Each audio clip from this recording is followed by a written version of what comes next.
After returning from the coal yard, neither Zhu Ping'an nor Lin Yan was willing to give up. Although the people hadn't yet informed others about the coal yard's location, they had many people. They might send more at any time. So Lin Yan thought that instead of letting others take over the coal yard, it would be better if the authorities took it over. But she didn't have the authority to decide.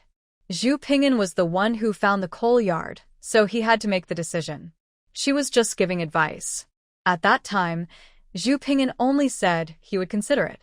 She thought the security team might not want to give up such a big opportunity, at least not until they made enough profit.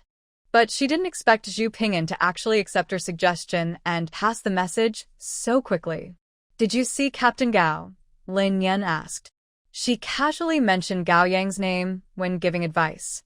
If Zhu Ping'an was willing to confiscate the coal yard, he could go find Captain Gao. Zhu Ping'an nodded slightly. "Yes, I told him. He said the authorities are also stockpiling resources, but they lack manpower, so they haven't expanded their reach yet." Lin nodded understandingly. He then said, "He asked me to tell you that a cold wave is coming. If you need anything, you can go to him." Zhu Ping'an looked at Lin with curiosity and asked, "Why didn't you tell me about the cold wave earlier?" Lin was confused and quickly asked, "What cold wave? Don't you know?" Zhu Ping'an looked at Lin with suspicion. "The authorities will issue a notice soon, saying a cold wave is expected to arrive in about 2 weeks. Hearing this, Lin's eyes widened in disbelief. This news made her feel quite excited. It seemed Ding Hai was right. Officials really knew about the extreme cold in advance and planned to announce it widely. This was completely different from what she experienced in her past life.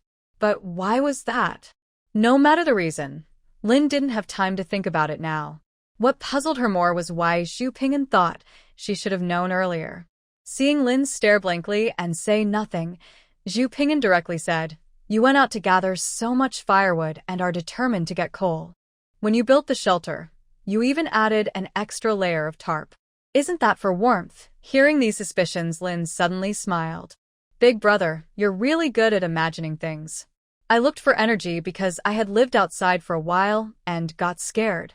The tarp on the shelter is just because I was afraid someone might see I have coal." She directly told Zhu Ping'an about the spying gaze from Building 3.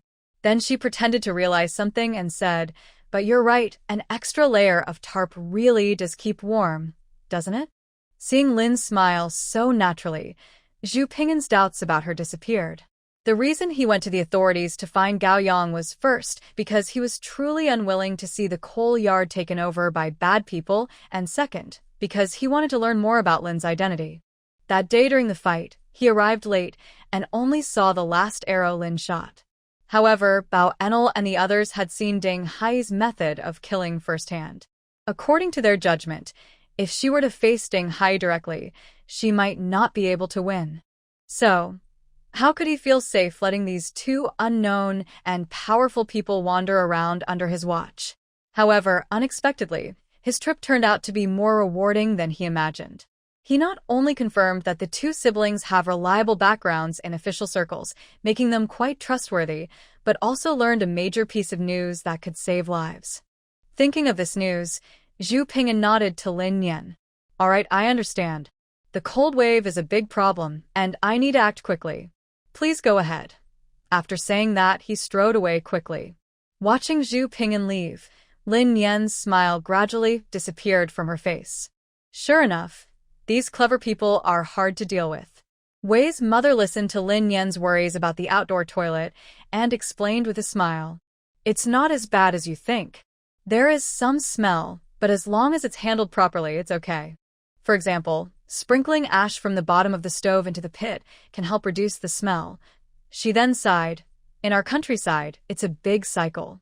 The manure is valuable, used for farming and growing vegetables. No one would dislike it. Some even go to neighbors who don't farm to ask for it." Lin Yan knew this well. Food and vegetables grown with natural methods are more nutritious. As for whether your will freeze, of course it will. Wei's mother laughed loudly. "Going to the toilet in winter is really tough. Your will go numb from the cold. But here, it's better. It's usually above freezing." Thinking about the cold wave, Lin Yan looked at Wei, who was drawing something on the table.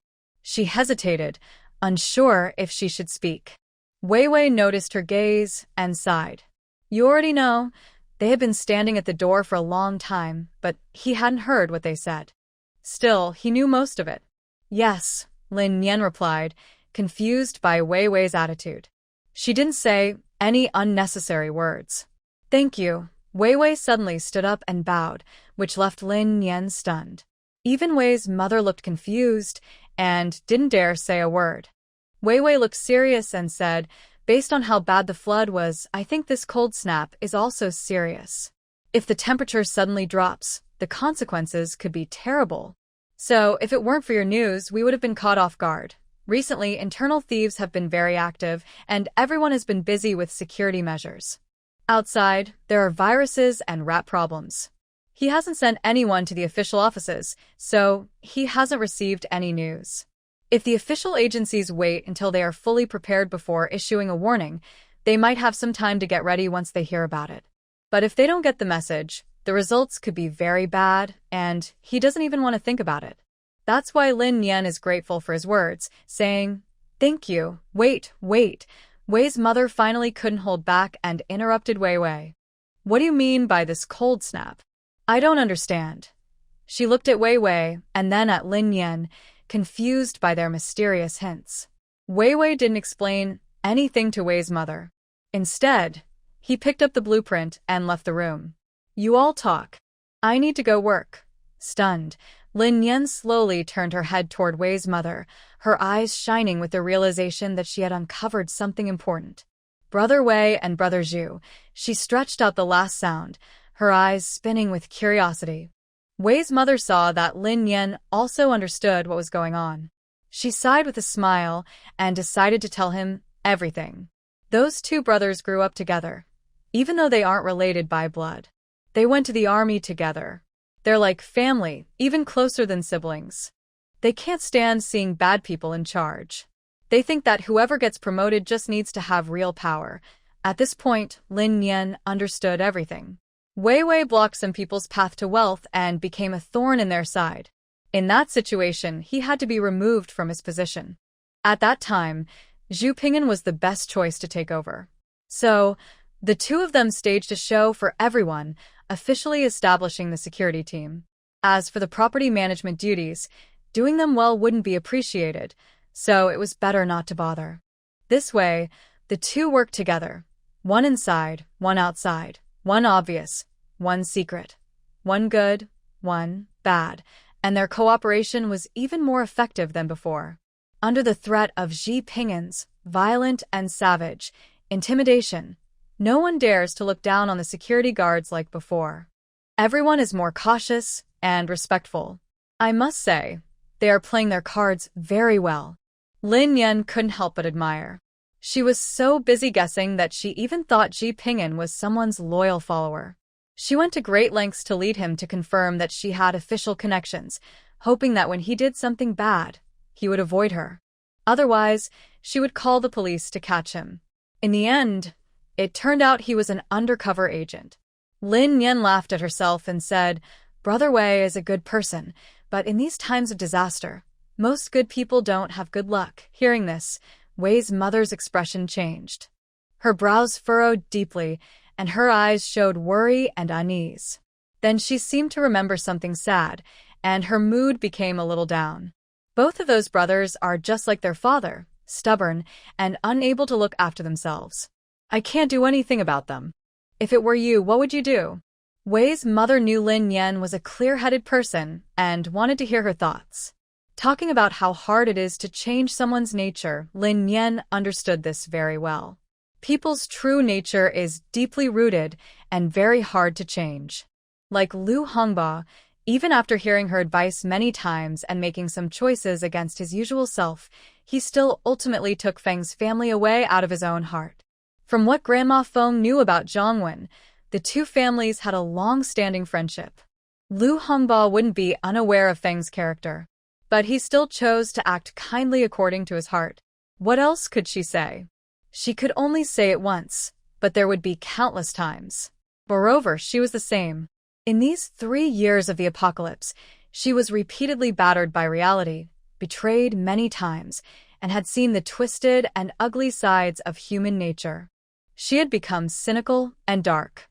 Normally, after rebirth, she should be cold-blooded, emotionless, and heartless, as hard as steel, unaffected by any feelings. But for some reason, a light always remained deep inside her heart.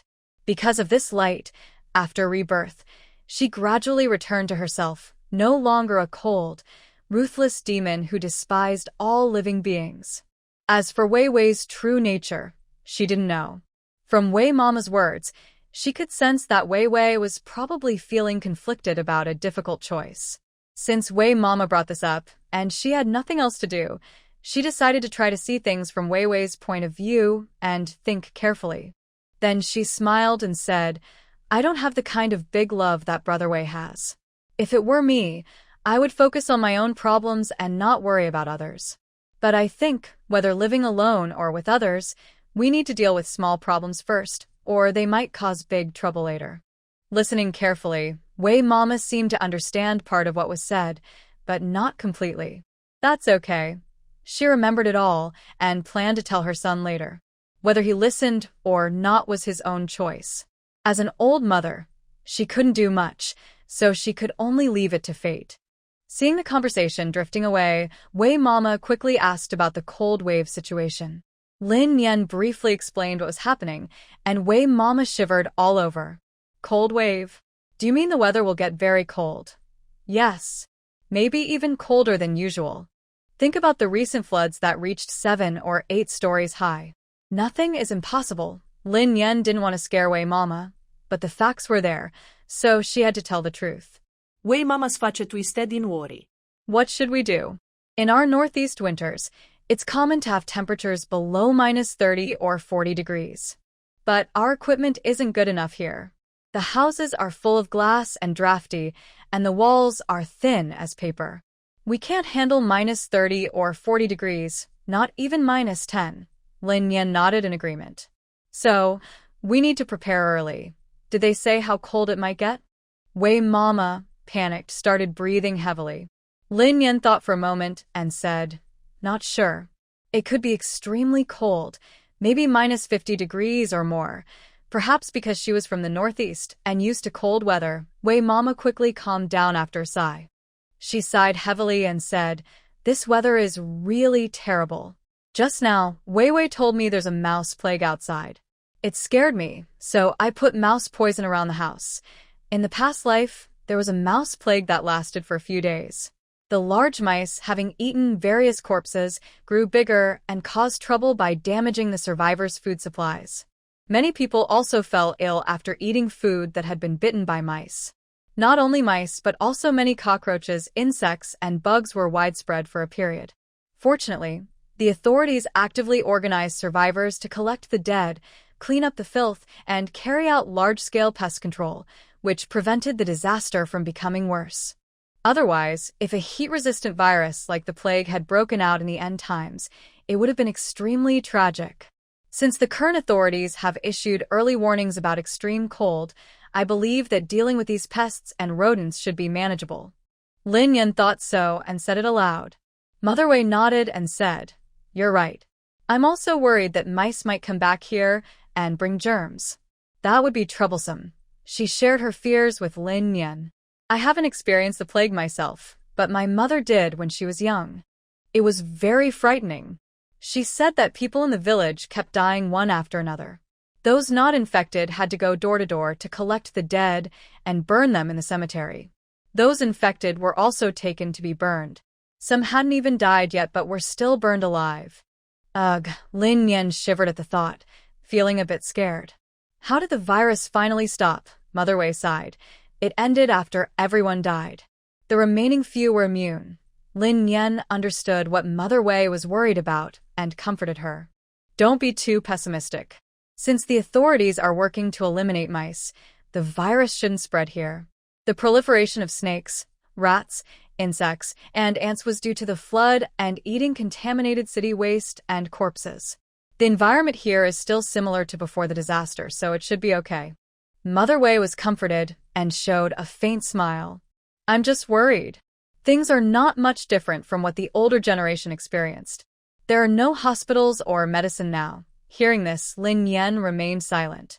Without medicine, not only deadly diseases but even a simple cold could be life-threatening. Do you want to take some rat poison back? After speaking, Manhwa looked at the Sky King and quickly changed her words. Just forget it. Don't let your dog take off its muzzle outside. What if it accidentally eats rat poison again? Lin Yan hurriedly looked down at the Sky King, seeing it lying on the ground, tilting its head and listening carefully to Manhwa's words, as if it could understand her. She couldn't help but laugh and said, "It's fine, it won't eat random things. Not only does it not eat randomly, but besides the food Ding Hai gave, it refuses to eat anything else. Now, it only recognizes the food they give. As for Big White, it's even pickier, so there's no need to worry about it eating anything inappropriate." That's good. Looking at this, I should put up a few notices outside so people with cats and dogs can watch their pets and avoid them eating rat poison and blaming me. Seeing how dedicated Manhwa was to the mouse problem, Lin Yan started to worry a little. She thought about maybe taking some measures just in case. She wasn't sure if Big White would catch mice. It was like an old man just eating, drinking, and sleeping every day. After they finished talking about the big issue, Lin Yan stood up to go home. Before leaving, Manhwa gave her 5 little chicks. "I've been meaning to give these to you, but you've been busy lately, so I didn't want to bother you." Manhwa handed the small box to Lin Yan, chatting along the way as she saw her out the door. On the way, Lin Yan put the 3 chicks into her space, temporarily placing them in a cage next to the rabbit cage. She carried 2 of them home in her hands. This time, Big White reacted differently than when she was taking care of the rabbits. When it heard the chick sounds, it suddenly jumped from the back of the sofa. Lin Yan was startled and quickly raised the box with the chicks high above her head. "Big White, move away," Lin Yan pretended to scold. But Big White didn't listen. It clung to her leg, stood up on its hind legs, and reached upward with its paws. It was as if Lin Yan had taken its food, meowing loudly and refusing to let go of its paws. Lin Yan had no choice but to call Tian Wang for help. In the end, Tian Wang bit and pulled until it managed to get Big White away. Worried that Big White might harm the chicks, Lin Yan decided to take them to the attic to raise them. Because she had been so busy lately, she hadn't taken good care of her vegetable garden. The vegetables in the attic were watered with spiritual spring water, making them all lush and green. Lin Yan picked a basket of lettuce and spinach, preparing to have hot pot for dinner. She also picked all the ripe remaining vegetables. Most of them were stored in the space for freshness, while a small part was packed in a plastic bag to be refrigerated later. The seed potatoes she had stored earlier had sprouted. Lin Yan cut the seed potatoes with a small knife and carried them into the space along with freshly dug flowers. She first harvested the already grown cabbages and radishes from the space, then planted potatoes in 2 plots of land. On the other 2 plots, she planted tomatoes on one and cucumbers on the other. She thought these 2 vegetables were very useful, as they could be eaten as vegetables or fruits. So, she had also planted some in the attic before. Once they ripen, she could take the better ones from the space to eat outside. After finishing with the vegetables, Lin Yan planted the flowers she dug up today into 2 foam boxes and watered them with spiritual spring water. The flowers hadn't completely withered, so they should recover soon. Later, she planned to take them outside to nurture. Next, she fed the chicks with millet and the rabbits with radish leaves before leaving the space. For dinner, Lin Yan suggested having hot pot, and Ding Hai agreed. She took out some frozen beef and a box of lamb rolls from the fridge, along with luncheon meat, fish balls, beef balls, crab sticks, frozen tofu, and crispy pork. She prepared small portions of each and arranged them into 3 large plates. Then, she asked Ding Hai to help cut the beef into rolls, while she washed and prepared the vegetables. She found potatoes, sweet potatoes, kelp, spinach, lettuce, and bean sprouts, washed and sliced them, and set them all on the table. Looking at the feast, Lin Yan smiled and said, "Our way of eating is already quite luxurious. Life happiness depends on who you compare it to."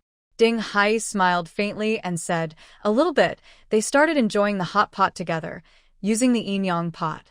During the meal, Lin Yan mentioned the upcoming cold wave to Ding Hai. She said, maybe we should always be ready, since the cold wave's arrival time was uncertain, and if it came suddenly at night like in the past, they really needed to prepare in advance. Without hesitation, Ding Hai responded, "We need to prepare in advance. Put the cotton clothes, blankets, and heaters nearby. When a cold snap hits, we can use them right away." He clearly remembered that when a cold snap arrived, it was accompanied by fierce winds, and the cold air rushed in like a giant wave. In just one night, the temperature dropped over 30 degrees, freezing the entire city instantly. At that time, if people didn't take warm measures, their body heat would quickly escape, leading to hypothermia. Lin Yan agreed and planned to gather all the equipment in the next few days. She also mentioned the need to build a toilet, but since they were at the dining table, she thought it was not the right time to talk about it. She only briefly mentioned the need to find some red bricks. Not only bricks, but Ding Hai also suggested going out to find some protective fencing to surround the yard. He didn't like feeling watched or threatened and thought it would be safer to have some protection. For the fencing, he didn't mean something as big as the fences around villas, just a high metal fence along the roadside would do. Lin Yan thought about the physical effort involved and slightly pursed her lips. Seeing her worried look, Ding Hai smiled slightly and said, "I'll go out by myself." Both bricks and fencing were heavy, and it was better for him to go alone than for both of them to struggle together. But Lin Yan couldn't let him go alone. She frowned slightly, thought carefully about the pros and cons, and then slowly said, "How about we go to the city tomorrow?" Officially, the government had already started recycling building materials like bricks and steel, so scattered ones might be hard to find. But maybe some private sellers were trading them. She also wanted to see what the outside looked like now. With the government managing things better, it should be an improvement over the past. Ding Hai had no objections. As they talked, most of the dishes on the table were eaten. After the meal, Lin Yan felt too full and used the excuse of going out for a walk to digest, then drove the small truck out. Ding Hai, who goes for a walk after eating by driving? But he just sighed internally. For what Lin Yan wanted to do, he could either follow or stay silent. Now was the time to stay quiet. So, he patted his stomach and went up to the second-floor gym. Lin Yan drove to the property's backyard at the agreed time. Baozi was already waiting there. When Baozi saw Lin Yan, he took a deep drag on his cigarette, then threw the cigarette on the ground and stepped on it to put it out. He then walked over. "Sometimes I really don't understand you. You always do things that confuse people, but now I really admire you. Do you know that?" Baozi kept muttering as he opened Lin Yan's trunk and started placing flower pots inside. Lin Yan smiled. "What did I do to make you confused? And what are you so impressed with?" After Baozi finished placing a flower pot, he leaned on his waist with one hand and looked at Lin Yan casually. "Be honest with your brother. Did you already know a cold snap was coming? Otherwise, why did you cover the greenhouse? I don't believe you need such a big villa for privacy. Why is it always about this?" Lin Yan couldn't understand. She knew about it early on and later found out more. Why is it so important in their eyes? She asked what she was thinking with a sigh. "Of course it's important," Baozi said seriously. "This is a matter that concerns lives. Of course, I don't blame you. I just think if you knew earlier, you should have told me. It's a shame I trusted you so much." Pfft. Lin Yan was amused and laughed. She didn't believe that. From Wei Wei and Zhu Ping'an's curious looks at her before, it was obvious they were on guard. But that's normal. Lin Yan didn't mind. She was also scheming, trying to use people to her advantage. She chuckled playfully. "You're still pretending to be so caring? Don't think I don't know what you're secretly planning behind my back." It seemed Lin Yan's words hit the mark. Baozi looked uncomfortable and scratched his nose. "No, that's not true. I've been saying good things about you all along. Next time you get reliable news, tell your brother early. I trust you. Whatever you do, I'll follow you." Lin Yan understood now. It seemed he wanted to use her as a weather vane. She secretly smiled and said, "All right, if you trust me so much, then help me build a toilet first." Ah? Building a toilet? After saying this, Bao Enel quickly thought of the recent big project and asked in disbelief, "You don't mean you want to build a toilet in your yard, do you?" "Yes," Lin Yan nodded. It's that dry toilet from your northeast. Can you help me build one in the backyard? Is it difficult? Bao Enel thought for a moment, biting his lip. It's not really hard. If you want a simple one, just dig a hole, put up 2 boards, and cover it with plastic sheeting, that's it. No, I don't want it to be that simple. Lin Yan quickly stopped him. She found dry toilets a bit hard to accept, let alone a simple one. What if someone falls into the hole? Would it be built with bricks? Bao Enel looked a bit troubled. That's possible, but then you need to go find bricks. The bricks left over from building the shed last time are for us to use, and we've already taken all the bricks from the foot of the mountain. Today, they brought back all the bricks from the ruins at the foot of the mountain. If they wanted more, they'd have to tear down a building, which isn't easy.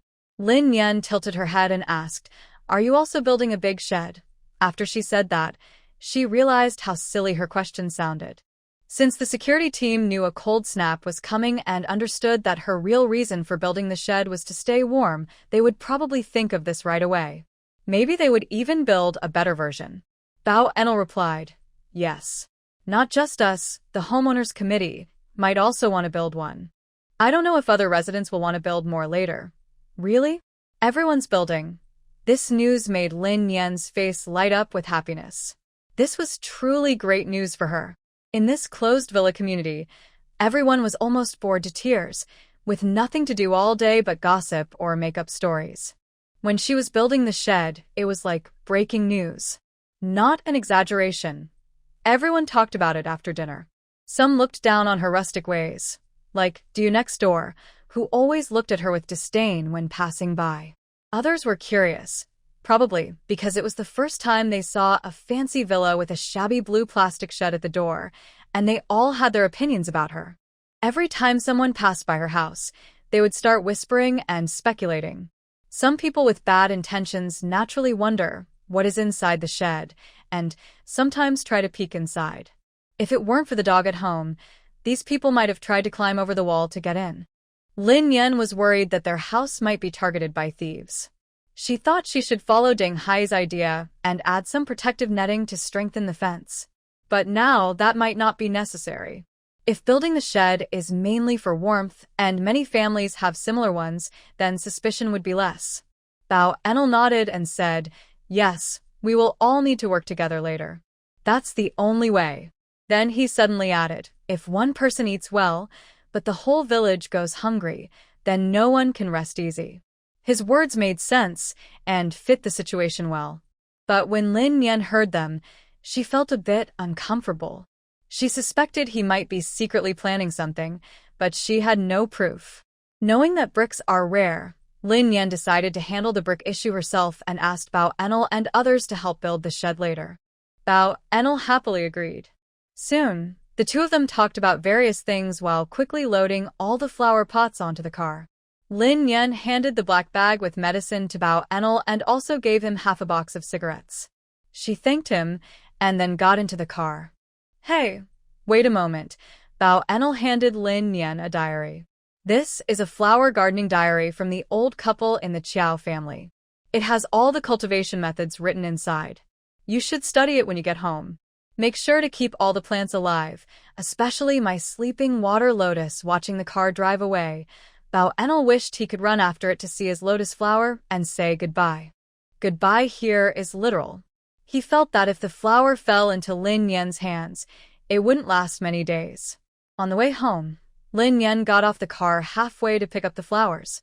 She then placed some coal inside the car to pretend she was going to the security team to haul coal. When they arrived home, Ding Hai had no doubt and quickly unloaded the coal. But just as they were about to go inside, Zhu Ping'an showed up. "Brother Zhu? It's so late. Why are you here? Do you need something?" Lin Yan asked with some confusion. I have something to discuss with you all." Peaceful Zhang looked at Ding Hai and said directly, "We need to go to the coal yard tonight, so we want to ask little Ding to go with us. I'll pay for the fuel, and besides the coal you bring, I'll give you an extra 3 tons. "No way." Ding Hai immediately refused without hesitation. His firm and quick tone caught Peaceful Zhang off guard. Although he couldn't see Ding Hai's face in the dark, he could feel that Ding Hai was giving him a cold look as he refused. This situation was completely unexpected for Zhang, and he felt a bit awkward. He thought that if he asked, it would be an easy yes since they had gone out together before and got along well. But now he didn't know how to respond. Lin Yan, standing nearby, saw everything and couldn't help but smile. She raised her hand and gently scratched her nose, then pressed her lips and said, "Why do you want to go to the coal yard again? Didn't you say it was taken over by the authorities?" Zhang looked at Lin Yan, sighed quietly to ease the awkwardness, and said, "The authorities said I could take 50 more tons of coal. I just want to bring it back as soon as possible. If you think the pay is too little, I can add more. Just tell me how much is fair." He was still trying to negotiate because it involved the safety of his brothers. Lin Yan understood his plan, but didn't expose him. She just smiled and explained, "It's not about the pay. He just doesn't like dealing with others. If I don't go, he won't go out alone with you guys. Don't take it the wrong way." She had said enough, and she didn't believe Zhang would be brave enough to ask her to go out with a group of men late at night. Fortunately, Zhang was sensible. He just nodded with a smile and didn't insist further. "All right, I won't bother you anymore." He said this and then said goodbye to the two. Lin Yan smiled softly as she watched him leave. Once his figure disappeared into the darkness, her smile vanished. 50 tons of coal for 3 tons of pay. He was really dreaming if he thought that could buy everyone's safety. The next day, the residents' committee issued a notice that a cold wave was coming. The entire villa area suddenly erupted like a volcano, with cries of distress everywhere. In the property management office, the crowd was so dense that no one could move. Everyone's face was filled with fear and confusion. How can there be a cold snap? Our electricity is failing, and the air conditioning won't work. What should we do? Same here. We have no heating equipment left, and I only have a few thick clothes.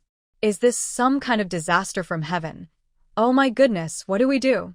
Is there any help from the property management? You can't just ignore our lives. One person shouted loudly, throwing this urgent question at the property staff. Everyone seemed to cling to this hope, shouting for the staff to come out and speak. But they forgot. Where is the property staff now?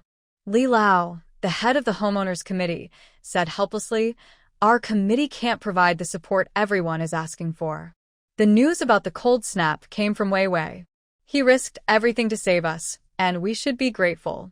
As for the rest, everyone has to take care of themselves. What? The news was from Wei Wei? How reliable is that? Zhang Qingshan smirked, and the tense, worried feeling instantly disappeared. He relaxed completely. Someone in the crowd quickly agreed. "Yeah, exactly. We should have known earlier. I was so scared. We haven't fixed our electricity problem yet. If the cold snap really comes, it will be a big problem. We're lucky." Zhang Qingshan knew he was the main reason Wei Wei was pushed aside. He had been worried that Wei Wei might seek revenge. He had been anxious for a long time. Fortunately, Wei Wei hadn't. Now, hearing Li Lao's words, he wondered, was he being asked to help him regain his position? Wei Wei was dismissed, now just a poor, powerless man. He wouldn't dare do anything to him. But if Wei Wei returned to his job, who knew what tricks he might play?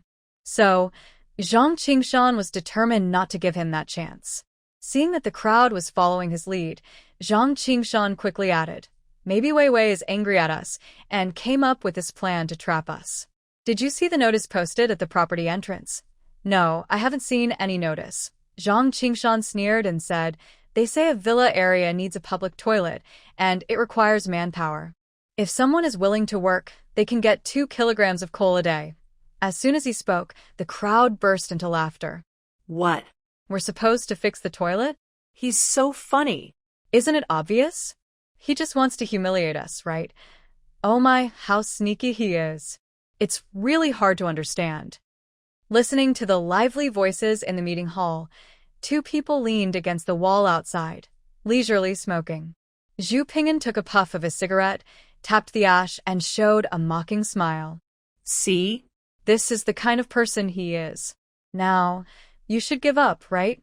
Wei Wei smiled indifferently. "If I want to focus on my own affairs, I first need to deal with these troublemakers." That girl is right too. Thinking about what Lin Yan said, Wei Wei felt deeply. Well. Zhu Ping'an glanced at Wei Wei with a look of dissatisfaction.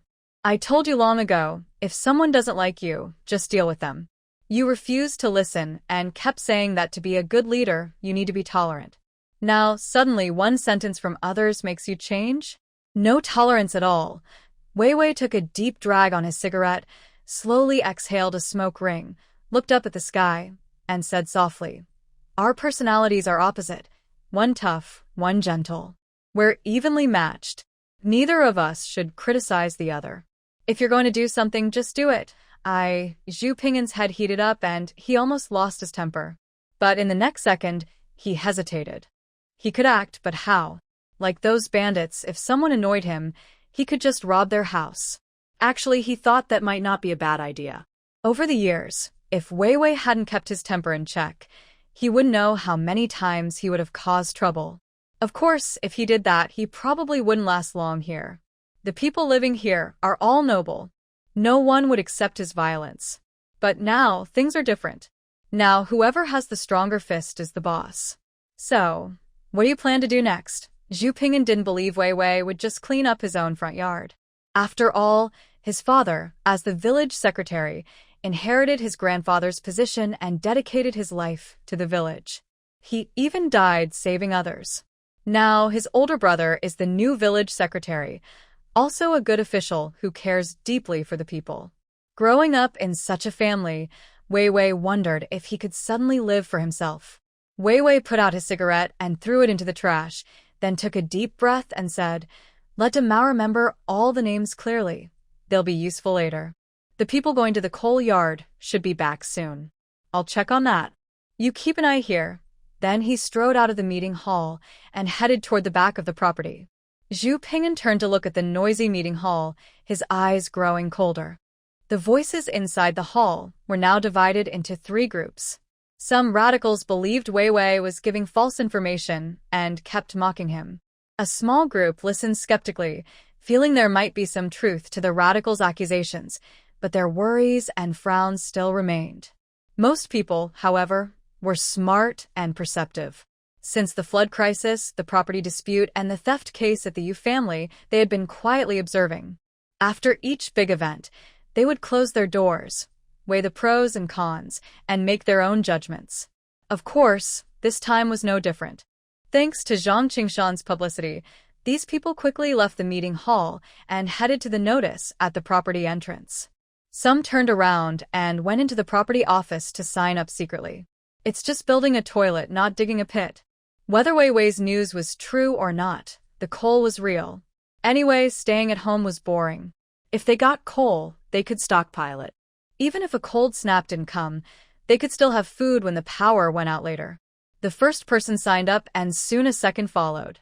Even the homeowners committee didn't expect that in just a moment, over 20 people would sign up. Nearly half were villa owners and the rest were housekeepers. Speaking of which, a few days ago, the homeowners committee and security team dealt with a tricky issue. Before, every household had domestic helpers or security personnel. But as life became tighter financially, many homeowners started thinking about dismissing these workers. The current evacuation is not a simple matter of forcing people out of the villa area. Not only are they unwilling to leave, but even if they are willing, no one can predict whether they might reveal the situation outside later. If some bad people attack here, it could happen at any moment. Therefore, the residence committee and security team decided to incorporate bodyguards and strong male domestic workers into the security team. Female helpers and cleaners would temporarily stay in an empty house and take care of themselves daily. Everyone, including the bodyguards and domestic workers, agreed happily with this plan. Although life might be a bit harder, being safe here is better than facing many dangers outside. With the extra workers, the construction of the community's public toilets began immediately, overseen personally by Mr. Li. It had to be finished before the cold snap arrived. Meanwhile, the security team, which had no one on shift, quickly started building a large tent. There are 8 members in the residence committee, including Mr. Li. 5 of them strongly believed in Wei Wei's information. They saw the security team preparing for the cold weather and felt anxious. But their anxiety was useless. The materials for the tents were brought out by Wei Wei and the security team. These belonged to the security team as private property, and they had no right to control them. Fortunately, Wei Wei carefully checked the materials and found that, besides enough for the security team's dormitory and his own villa, there were enough leftovers to build tents for 3 other households. However, they needed to buy additional supplies. Everyone agreed to this. But there were 5 households needing tents, and only 3 spots available, which was a problem.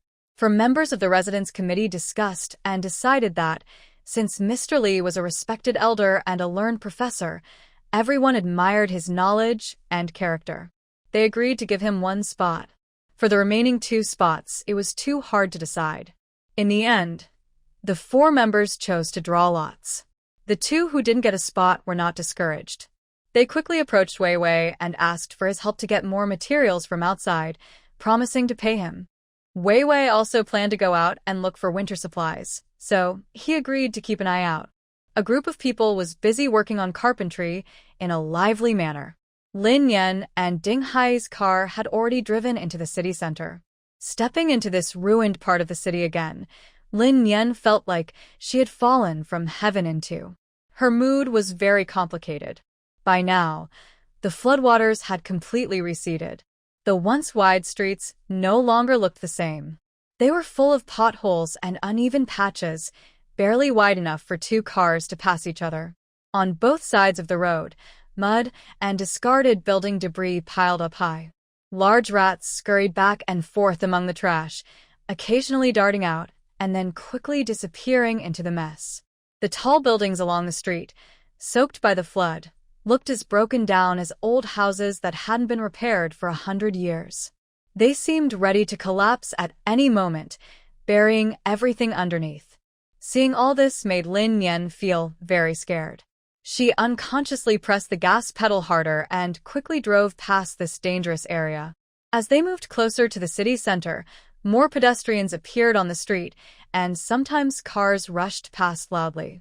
Compared to them, their small, battered truck didn't attract much attention. Using her rough memory of the roads, Lin Yan finally found the trading center they had visited last time. This time it was different. Not only was the trading center filled with people on the 3rd and 4th floors, but the alleys around it were also crowded.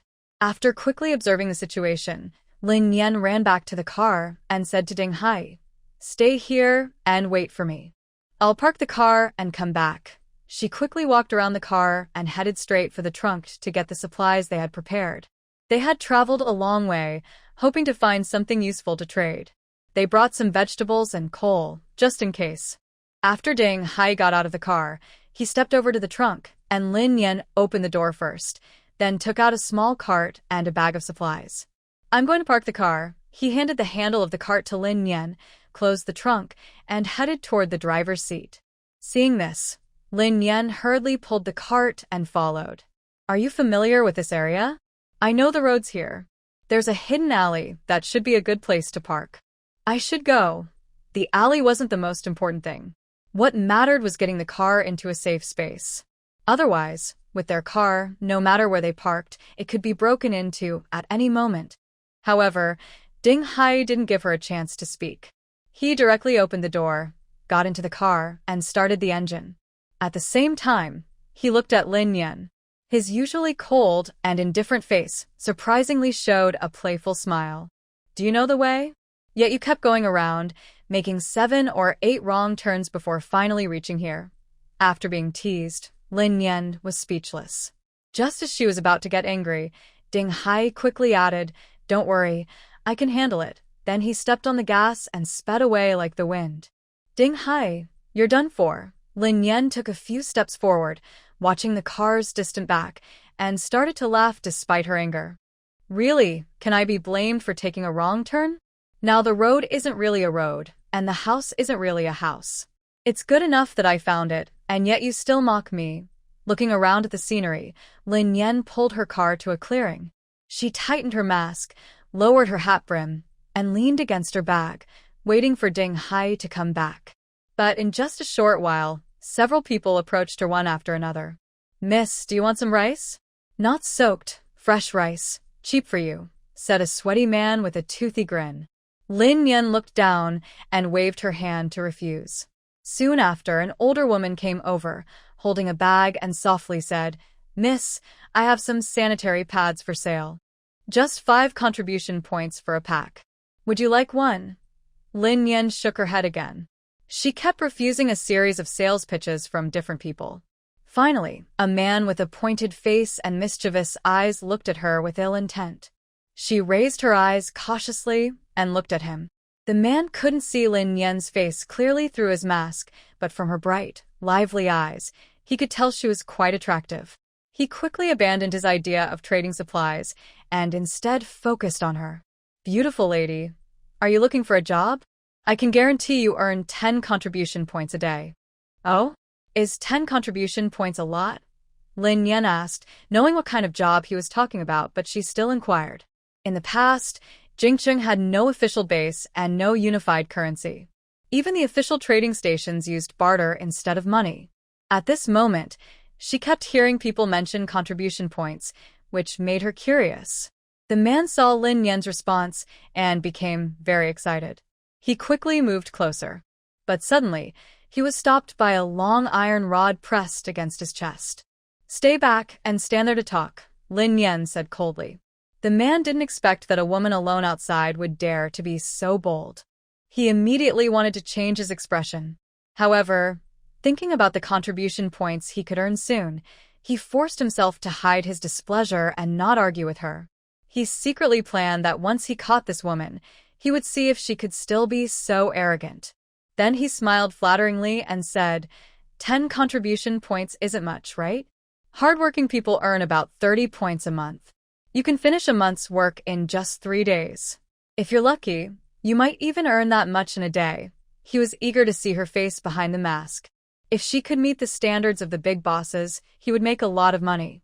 Lin Yan ignored his chatter and asked, "How many contribution points does it take to get a kilogram of rice?" Rice was the previous, equivalent currency.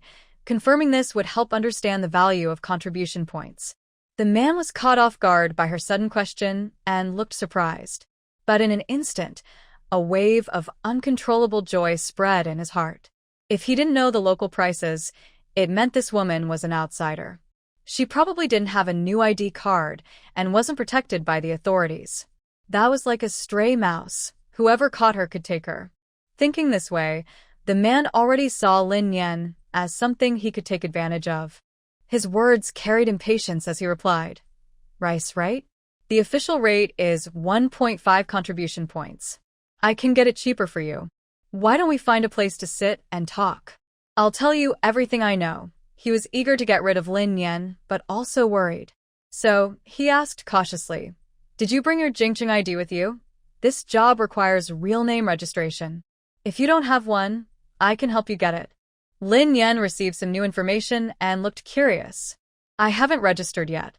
What's the use of a new ID card?" But this time, the man didn't respond. Instead, he became very excited, like he had a burst of energy. He reached out to try to pull Lin Yan and shouted, "Come on, follow me quickly. I'll get your ID card ready right away, and then I can arrange a job for you." However, in the next second, Lin Yan reacted quickly. She raised her telescopic baton gently, then brought it down with force. There was a loud, as the baton hit the man's arm firmly. Instantly, sharp pain shot through the man's limbs. He immediately bent over, holding his injured arm with one hand, and let out a loud, painful cry. "Ah! Are you trying to die? How dare you attack me? Just wait and see." Before he finished speaking, Lin Yan quickly lifted her leg and kicked him hard in the chest. The man, already in pain and weak in the legs, was knocked off balance. He flew backward and fell heavily to the ground with a loud bang, curling up in pain and twitching all over. Unlike the situation at Lingyunju, no one around here stopped to help despite the loud noise. Only the vendors nearby glanced over casually, distracted by the commotion. The reason is simple. Such things happen every day, everywhere. Whether you call it numbness or indifference, it's just the normal reaction of living in a tough world. If it doesn't concern them, then it doesn't concern anyone. Seeing the man like this, Lin Yan felt a bit annoyed. She hadn't finished asking her questions and had accidentally used too much force. Well, what a pity. An older woman selling sanitary pads nearby saw everything. Now that the man had fainted, she dared to speak up. Girl, you're right. That man isn't a good person. He pretends to trade supplies but actually goes around recruiting women claiming to find jobs. In reality, he's just selling them into slavery. Many people have been tricked by him here. Lin Yan turned to look at the aunt and cautiously asked her about the new ID card. The aunt was quite kind and shared everything she knew with Lin Yan. Although everything was chaotic now, the authorities were still trying their best to keep order and had issued new ID cards for the local people. Now, whether going out to work or dealing with official matters, everyone must use the new ID to register. It's clear that the government only recognizes those who have completed their registration as new residents. Whether distributing benefits or providing legal protection, official services are limited to these new residents. Also, unlike before the disaster, to control crime, the government announced the abolition of the death penalty and all criminal cases are now sentenced to life imprisonment. Once convicted, criminals are forced to do hard labor such as mining and land reclamation, with no chance of release until they die. So, even those with bad intentions have to think carefully about the consequences before doing anything wrong. However, this means that outsiders without IDs are not protected by the government, which could be a big opportunity for them. Lin Yan understood this situation and felt more at ease. She saw some people approaching from nearby and quickly handed a cooked sweet potato to the aunt, telling her to leave quickly. The aunt looked at the warm sweet potato in her hand, a bit stunned. When she glanced at the fast-moving figures around her, she finally understood what Lin Yan meant. She quickly thanked her and hurried away to avoid trouble. Lin Yan tightened her retractable baton, turned her neck, and quietly thought, she's been practicing boxing at home against a punching bag, but besides Ding Hai, she hadn't fought a real person. Should she try to hit a real target this time? Deciding firmly, she put away the baton and took out a boxing bandage from her space. She quickly wrapped it around her right hand. But just as she was halfway through wrapping, Lin Yan suddenly froze. Her gaze fixed straight ahead on a certain person. Seeing 3 men approaching from different directions, Lin Yan's movements with the bandage remained calm and steady. Her gaze was always fixed on that person, deep and intense, with the corner of her mouth slightly turned up on one side. The 3 of them first checked the condition of the man on the ground, then one of them stepped forward to confront Lin Yan. "Did you knock him out?" the man asked. Lin Yan nodded without speaking, her hands still moving quickly as she finished wrapping the bandage. Then she clenched her fist, ready to strike, waiting for the men to make the first move. But unexpectedly, the man did not attack right away. Instead, he calmly asked, "Is there some conflict between you?" Hearing this, the tension in Lin Yan's heart eased slightly. She was pleased that the man was calm and able to think clearly about the situation. So she responded politely. "He said he wanted to take me to find a job that pays 10 contribution points a day. I refused, and he tried to force me to go." But as soon as the man heard this, he became furious. He turned around and kicked the unconscious man on the ground. Then, perhaps to show off or for some other reason, he angrily pointed at a middle-aged man nearby and started shouting, "I told you this person shouldn't stay. Yet you insisted on keeping him. You must handle this cleanly or get out too." The middle-aged man didn't say a word while being scolded. After the shouting stopped, he and another brother, both angry and disappointed, helped the man on the ground to leave the scene. After they left, the man calmed down and turned to apologize to Lin Yan. "Sorry about that, in our group. We'll deal with him. I don't know if you've been hurt." Lin Yan shook her head.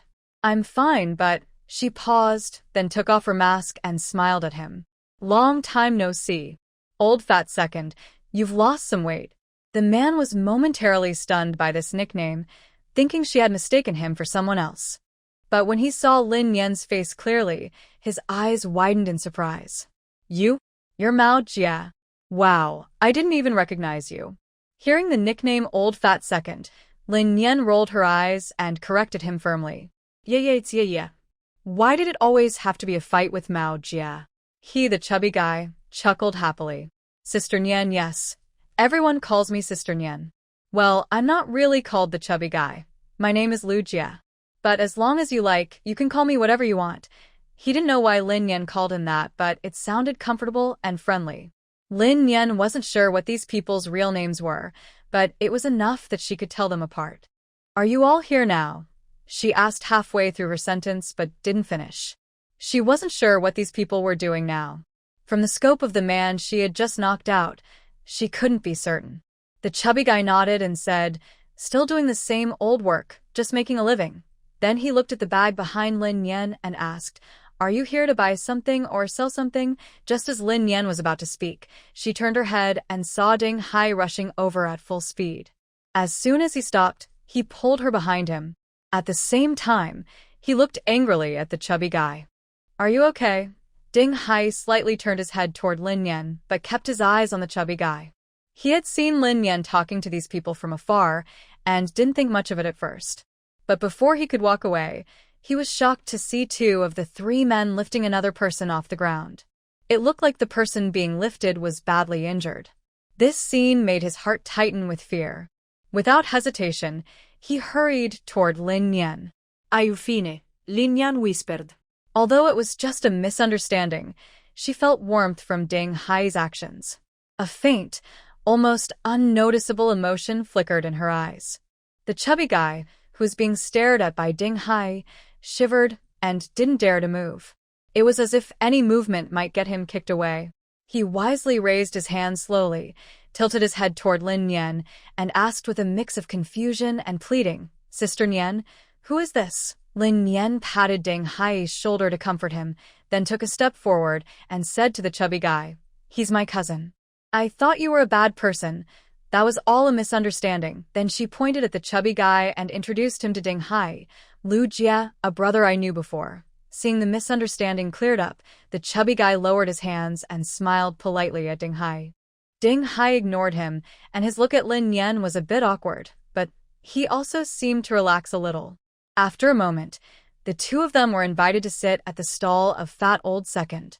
This stall was basically a piece of cloth laid on the alley ground, with some samples for sale placed on it. These included rice, flour, oil, and salt in small dishes, as well as items like nail clippers, candles, and lighters. At the front of the stall, there was a sign that read, "High Price Recycling." Lin Yan casually glanced around the stall and said, "You're doing pretty well with your business." "Pretty okay. Thanks to you, I can eat enough," Fat Old Second replied.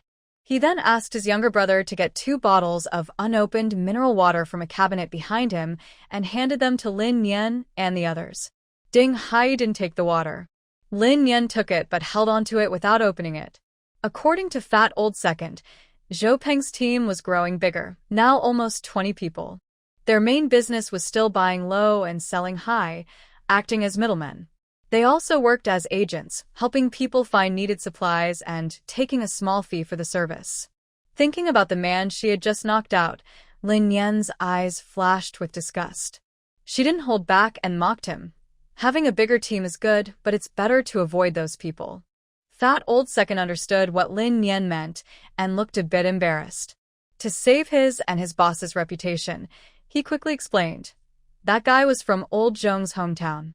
His character isn't good. He had caused trouble before and was beaten half to death by Boss Zhou. He should have been kicked out of the team, but Old Zhong begged us to give him another chance. Turns out he's still no good." He then looked a little scared, worried that if that scoundrel had really hurt Lin Yan, Boss Zhou might have torn him apart. After all, their success was thanks to Lin Yan. "This time, I came to get some bricks, tiles, and cement. Can you get these for me?" Fat Old Second didn't expect Lin Yan's request to be about that. He looked embarrassed and sighed. "If you wanted something else, it would be easier, but these building materials are really hard to find right now. The government is charging too much, and before the floodwaters receded, everyone was rushing to gather these supplies, ending up paying the official prices." Hearing this, the younger brother behind Fat Old Second also joined the conversation. This younger brother is a boy named Hu Mingliang. He looks about 16 or 17 years old. His eyes are clear and bright, just like his name, showing a clever and lively spirit. Hu Mingliang excitedly said, "Just a few days ago, some brave people even went to tear down walls and pull out steel bars. But it went wrong. They knocked down a building and caused a lot of damage, even killing many people. It was a terrible scene. Fat Old Second chuckled. Sounds like you've seen it yourself. I haven't seen it, but my third brother saw it with his own eyes. He said people were turned into meat by the falling debris, Hu Mingliang said proudly, looking a bit defiant. Lin Yan was amused by his words, but she also felt a little regretful. She wondered why she hadn't thought of this earlier. She should have gone to a construction site first to get some materials. Right now, the only building supplies at her space are those collected by the freight company. She has enough cement, about 30 tons. There's also plenty of steel bars. But no bricks. Could it be that even for building a toilet, she needs reinforced concrete? Unaware of Lin Yan's thoughts, Fat Old Second patted Hu Mingliang's short hair and joked, "People are buried now, so how can you see me debris? Don't listen to your third brother's nonsense." Then he poured himself a glass of water and looked at Lin Yan, asking with curiosity, "What do you want bricks and tiles for?" At this point, who would still be building a house? Even if a cold snap comes, everyone is hiding underground, and digging a cellar is too late. "I want to build a toilet," Lin Yan said seriously, her eyes full of determination. But as soon as she said this simple sentence, Fat Old Second choked on his water and nearly coughed to death. Cough, cough, cough. Seeing him cough repeatedly, Lin Yan quickly handed him her bottle of mineral water. However, Fat Old Second waved his hand and did not take the water. Instead, he waited for Hu Mingliang to pour him another glass before drinking it. After finally easing his cough, Fat Old Second looked very hopeless and spoke. "This really shows how people are suffering. Everyone is hungry and cold, digging bricks and tearing down steel bars to get food. Yet you capitalists want to use them to build toilets? TSK, this is just unfair." Lin Yan watched Fat Old Second's exaggerated expression of frustration and couldn't help but laugh. He didn't seem like the serious, cold person he used to be. Deep down, he was just a funny guy. "You just want to build a toilet, right? A dry toilet that doesn't need water?" Fat Old Second's tone was a bit more relaxed, as if he had a plan. Lin Yan nodded and signaled him to continue. "Why not just make a portable toilet for the park? That's what the new public toilets in Jean City are. Why bother using bricks?" Fat Old Second suggested. Lin Yan turned to look at Ding Hai, and both of their eyes lit up suddenly. "Oh, right. Why are they so stubborn? A portable toilet in the park could work. Even if it's not a dry toilet, just remove the squat toilet. Is it easy to find a portable toilet?" Lin Yan was a little excited. She definitely didn't want an old one if she was going to buy. It had to be new. "It's not that easy, but it's easier than finding bricks," Fat Old Second said, pointing in a direction. "Aren't they building underground shelters over there? There are many simple small houses like that. If they're not enough, they just use those portable toilets to fill in. Boss Zhou has official channels, so he can get one for you. There's even an underground shelter." Lin Yan was truly amazed by the changes in Jean City from the past to the present. Seeing that Lin Yan knew nothing about the underground shelters, Fat Old Second acted as a guide again and told her a few more details. "Isn't a cold wave coming? That's why the authorities plan the subway stations as underground cities. They didn't have time to rebuild, so they just added some structures on the original foundation. The houses are simple, but only wealthy people who contribute a lot can rent them. Those who can't pay rent can only pay a small entrance fee and live in a big shared space. Basically, just a mat on the ground is their home." After speaking, Fat Old Second looked at Lin Yan with curiosity and asked, "Where do you two live? How come you don't know anything?" The official news from Jean City is usually released within a few days. Even without the internet, information spreads quickly through word of mouth. Although people who are out and about every day might know more, anyone living in Jean City would definitely know about such a big event as the underground city. Lin Yan exchanged a glance with Ding Hai and then smiled, saying, "We are just hiding in the mountains to avoid trouble." "Haha, I see." Fat Old Second nodded and smiled. "Experts often hide away like that. Boss Zhou also sometimes goes to the outskirts. If it weren't for making a living, he'd probably want to take his brothers and hide in the mountains too." At this point, Ding Hai, who had been silent, finally spoke up. "Can you get those roadside guardrails? Although there might be many greenhouses in the villa area," after discussing on the road, they decided to do whatever they could to protect themselves, even if it's better to guard against honest people than against villains. Unexpectedly, the second request from Lin Yan and Ding Hai was still difficult. Fat Old Second looked troubled again. Guardrails are made of metal and are owned by the authorities, just like bricks. But if you want to protect your yard, I can find barbed wire. Is that okay? In Ding Hai's plan, barbed wire was the first choice, but it was hard to get, so he considered guardrails as a backup. Now that they had barbed wire, that was even better. Without hesitation, he agreed. Seeing that both targets for this trip had been arranged, Lin Yan happily asked about the prices. However, Fat Old Second waved his hand and said, I can't set a price for these two things. Maybe you should talk to Boss Joe later. In Boss Joe's eyes, Lin Yan was like a mother figure, someone who had given him a second chance at life. He didn't dare to take her money without permission.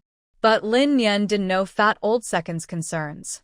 She raised an eyebrow and looked at him with a scrutinizing gaze, saying, If you don't set a price, how do I know if I can afford it? People's hearts are hard to read, and since she only knew these guys a little, it was natural for them to ask for more when the time came. Fat Old Second's IQ is not low. When he saw Lin Yan's expression, he guessed what she was thinking and quickly explained, Don't overthink it.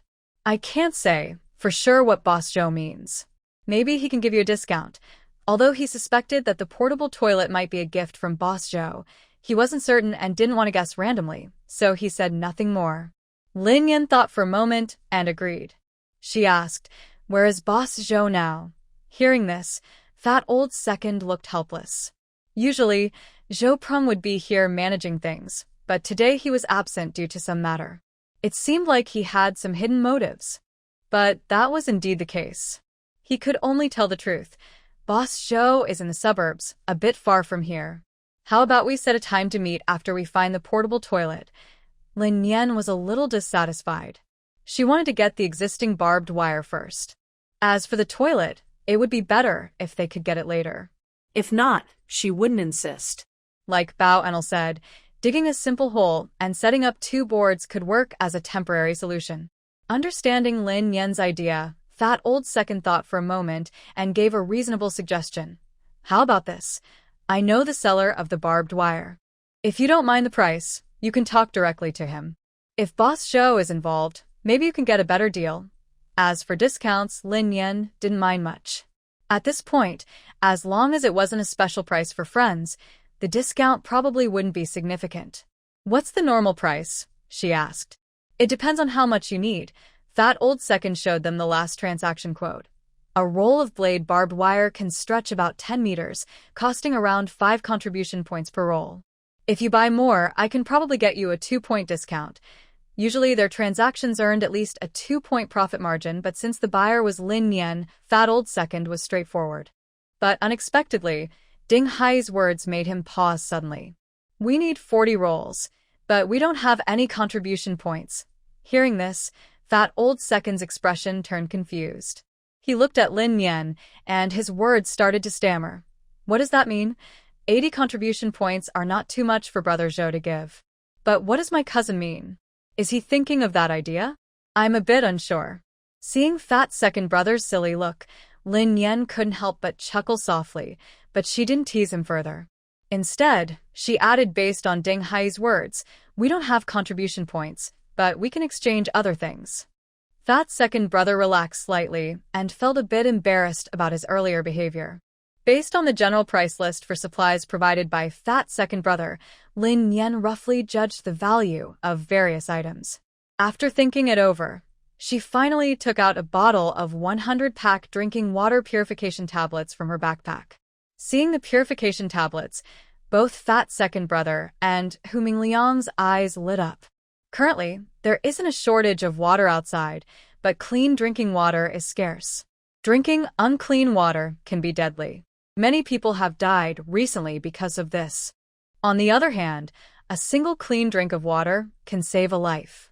So, the importance of these purification tablets is clear. They are as vital as life-saving medicine. Although Fat Second Brother desperately wanted the purification tablets, he held back his desire and only asked Lin Yan for 80 tablets, paying a deposit of half up front. Right now, the official exchange rate is at least 1 contribution point per tablet, so 80 tablets are enough. But with Lin Yen and Fat Second Brother's help, they also promised him an extra 20 tablets as a reward. At this moment, not only was Fat Second Brother's face filled with joy, but even Ding Hai was smiling. Turns out, these tablets are so valuable.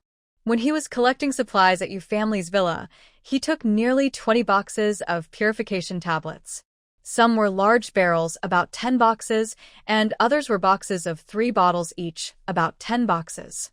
His space house has running water, and he had it tested before. It's safe to drink directly. The water in his home storage barrels is also from his space. So, he wasn't interested in these purification tablets and just casually stacked them in a corner. Looking at it now, he could take some out to exchange for contribution points. Fat Second Brother scheduled the pickup for the portable toilet 3 days later. He needs to contact the supplier first, and it will take about 3 hours to get the goods. So Lin Yen and Ding Hai left first, planning to come back later in the afternoon to pick up the items. The 3 of them walked out of the alley together. Lin Yen and the others pushed the cart and planned to look around. Fat Lao Er said goodbye and went in another direction. While no one was around, Ding Hai whispered, "I still have some purified water tablets. If you need, you can take them." Unexpectedly, there was a small bonus of extra supplies. Lin Yen happily took all 6 bottles of purified water tablets from Ding Hai's bag. Then the 2 went to the official government office. No matter where they would live later, they needed to get a new ID card first, so it wouldn't be inconvenient to travel. At the counter, they found out that the new ID card had many functions. It not only had the magnetic card feature like the old ID, but also had a savings function. The official new currency, called contribution points, comes in paper form and supports online transactions.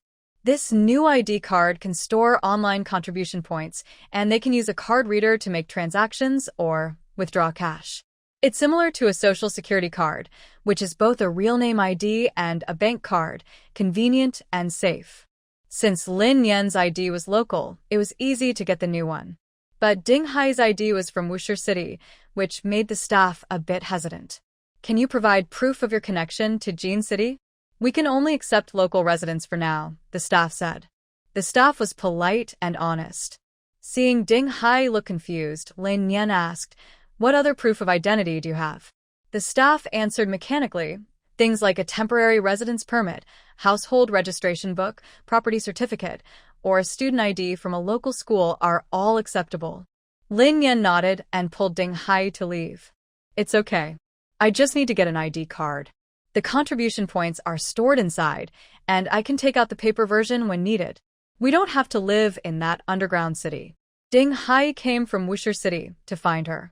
Why would he bring his household registration or property certificate?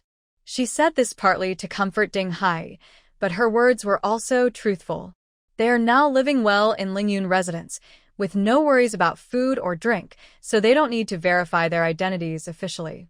As for Lingyun residents, if one day it becomes unsuitable to live in, they will deal with it then. Anyway, she doesn't want to live in the underground shelter now. According to Old Fat Second, the conditions there are not very good. But unexpectedly, Ding Hai didn't follow her forward. Instead, he reached out and held her hand, then slowly took out a red notebook from his backpack and handed it to her. "What's this?" Lin Yen asked with confusion as she reached out to take it. When Lin Yen's eyes fell on the red notebook, she instinctively flipped through its contents and was immediately surprised. It was the property deed for apartment 1702 in Peace Community, and Ding Hai's name was clearly listed as the owner. "Did you really bring the property deed? And carry it with you?" she asked, surprised. Lin Yen was amused by his action and teased him. "What about the household register? Did you also carry that with you?" Ding Hai silently nodded and then took out another red notebook from his backpack. Lin Yen looked at it and realized it was indeed the household register. This made her laugh even more freely. But as she laughed, her smile gradually faded. Looking at the lonely household register with only her name on it, an inexplicable sadness welled up in her heart. Since her parents' information was cancelled, only she remained on the household register. She quietly closed the household register, handed it back to Ding Hai, and then took the property deed to the window. Let's go get our ID cards. After getting their IDs, the two exchanged 5 bottles of purified water at the trading counter for 500 contribution points. She planned to sell one more bottle along with coal and vegetables to Old Fat Second at a cheaper price as a favor, which would help her do favors in the future.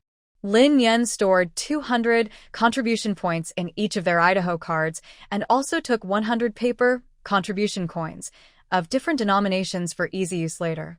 Looking at the various colored small notes in her hand, Lin Yen thought of the grain coupons her grandmother had saved. The design and size of these contribution coins are very similar to those grain coupons. The only difference is that the face value of the food coupons is marked in Jin, while the contribution coins are like our coins, using Arabic numbers such as 1, 5, 10, and 20. After getting the money, the two of them pulled the cart and strolled to the street stall. Although most of the items on the stall were things they didn't need at home, Lin Yen still found some small, interesting objects. She used 1 contribution point to buy a half-human height clay jar and 2 round, plump jars. She decided to buy these because she saw Wei's mother use them to make pickled vegetables and a jar of salted duck eggs. So she thought she would try making them too. She didn't have duck eggs, but chicken eggs should work as well. Although she still had many preserved eggs in her space, changing flavors now and then was nice for variety. Mostly, she wanted to learn more natural living skills, which might come in handy in the future. She moved the jars onto the cart, and her attention was caught by a nearby cage. She quickly went over and asked the stall owner, "Hello, how much for these quails?" The stall owner was an old man, probably someone who had been selling here for a long time but hadn't found many buyers. He looked up at the sky with a tired expression, lost in thought. When he heard Lin Yen ask the price, he suddenly stood up from a small stool, excitedly replying, "Just 5 contribution points. I have a pair here, just hatched about 10 days ago. You raise them for a while, and they will lay eggs. The eggs can also be incubated again." The old man was so excited that he spoke quickly, his face turning red. Lin Yen didn't know much about raising quails. She just felt that these animals and poultry were rare to find, especially because they could be raised sustainably, and she felt like stockpiling them. As for whether 5 contribution points was expensive, she didn't really know, so she didn't say anything. She just picked up a small stick and gently poked the 2 sad-looking quails in the cage. Seeing her hesitation, the old man quickly said, "Don't worry, they are healthy. If they weren't easy to care for, I wouldn't sell them.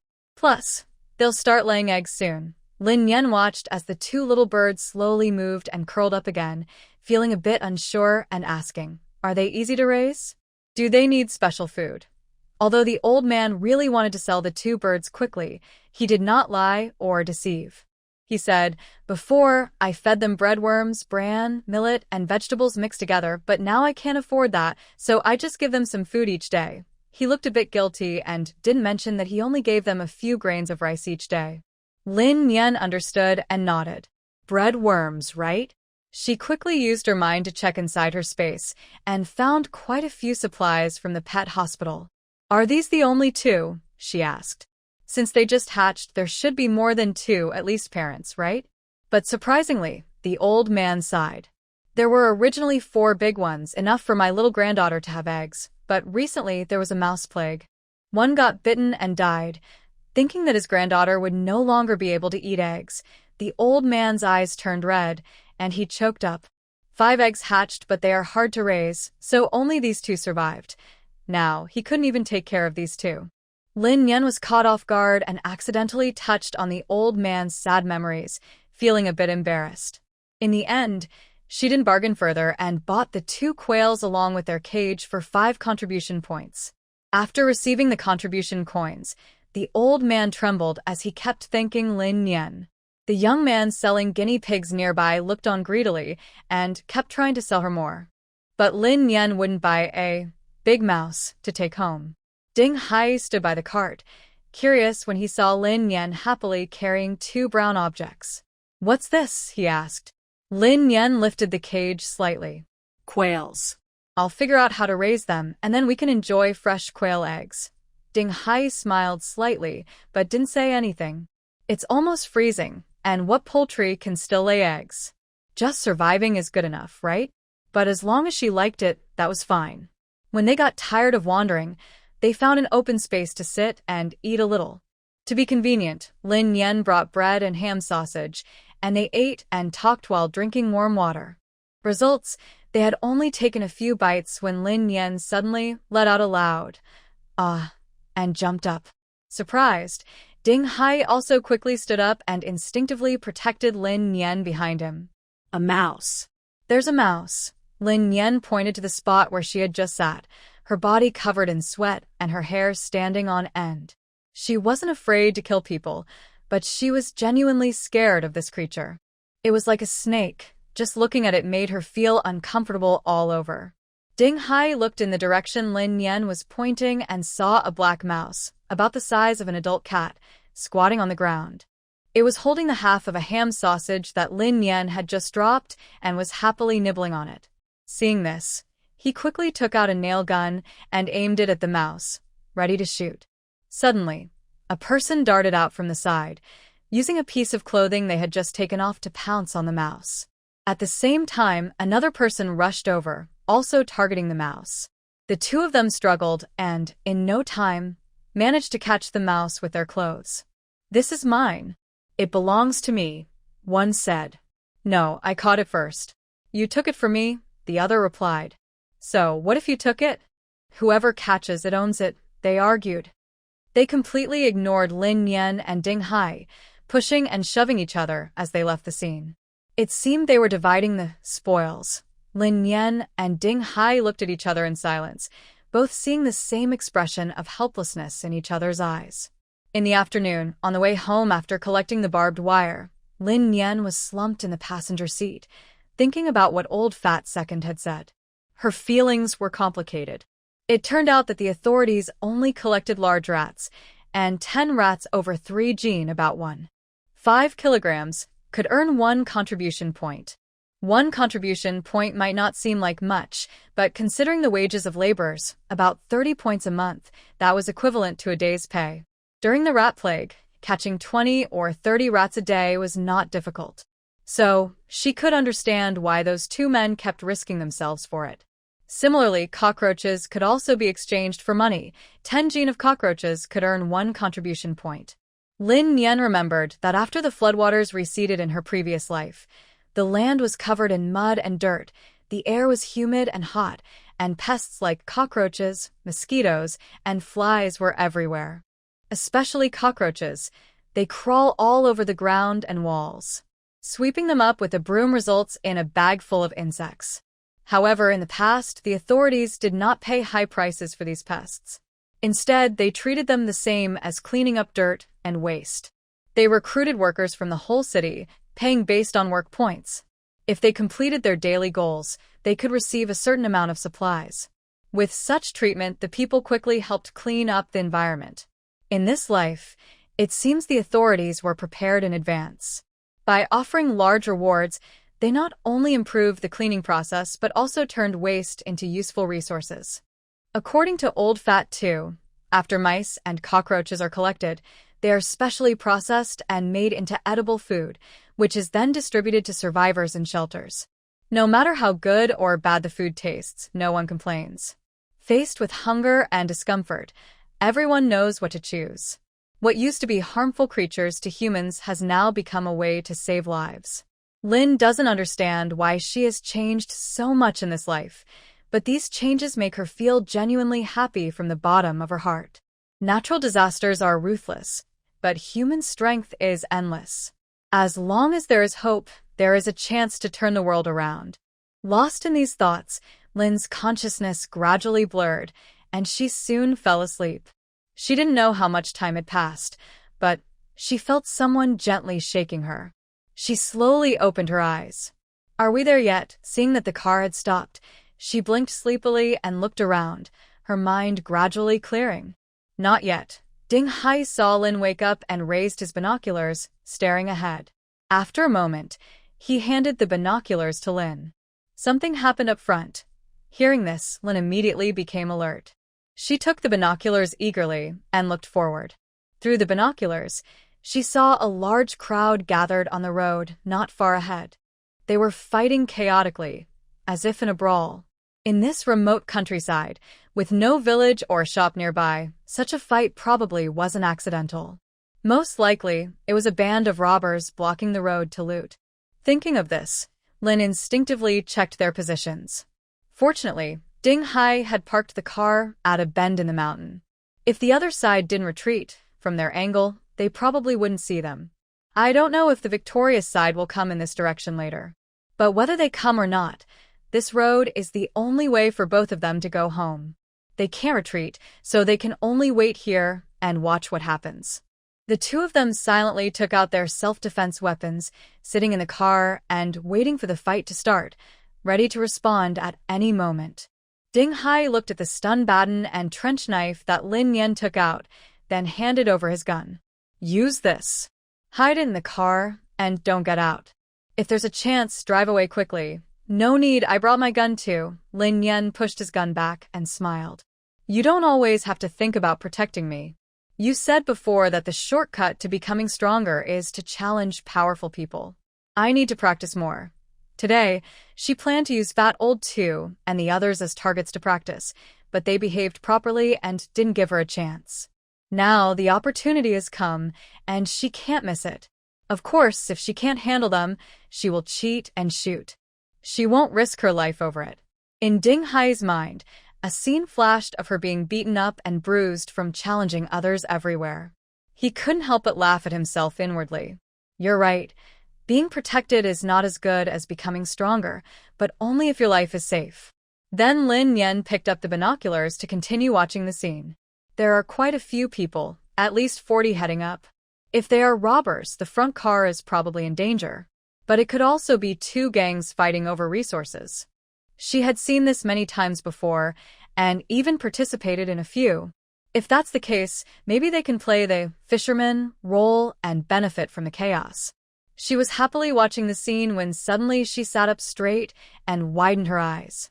Why do I think that person looks a lot like Wei Wei?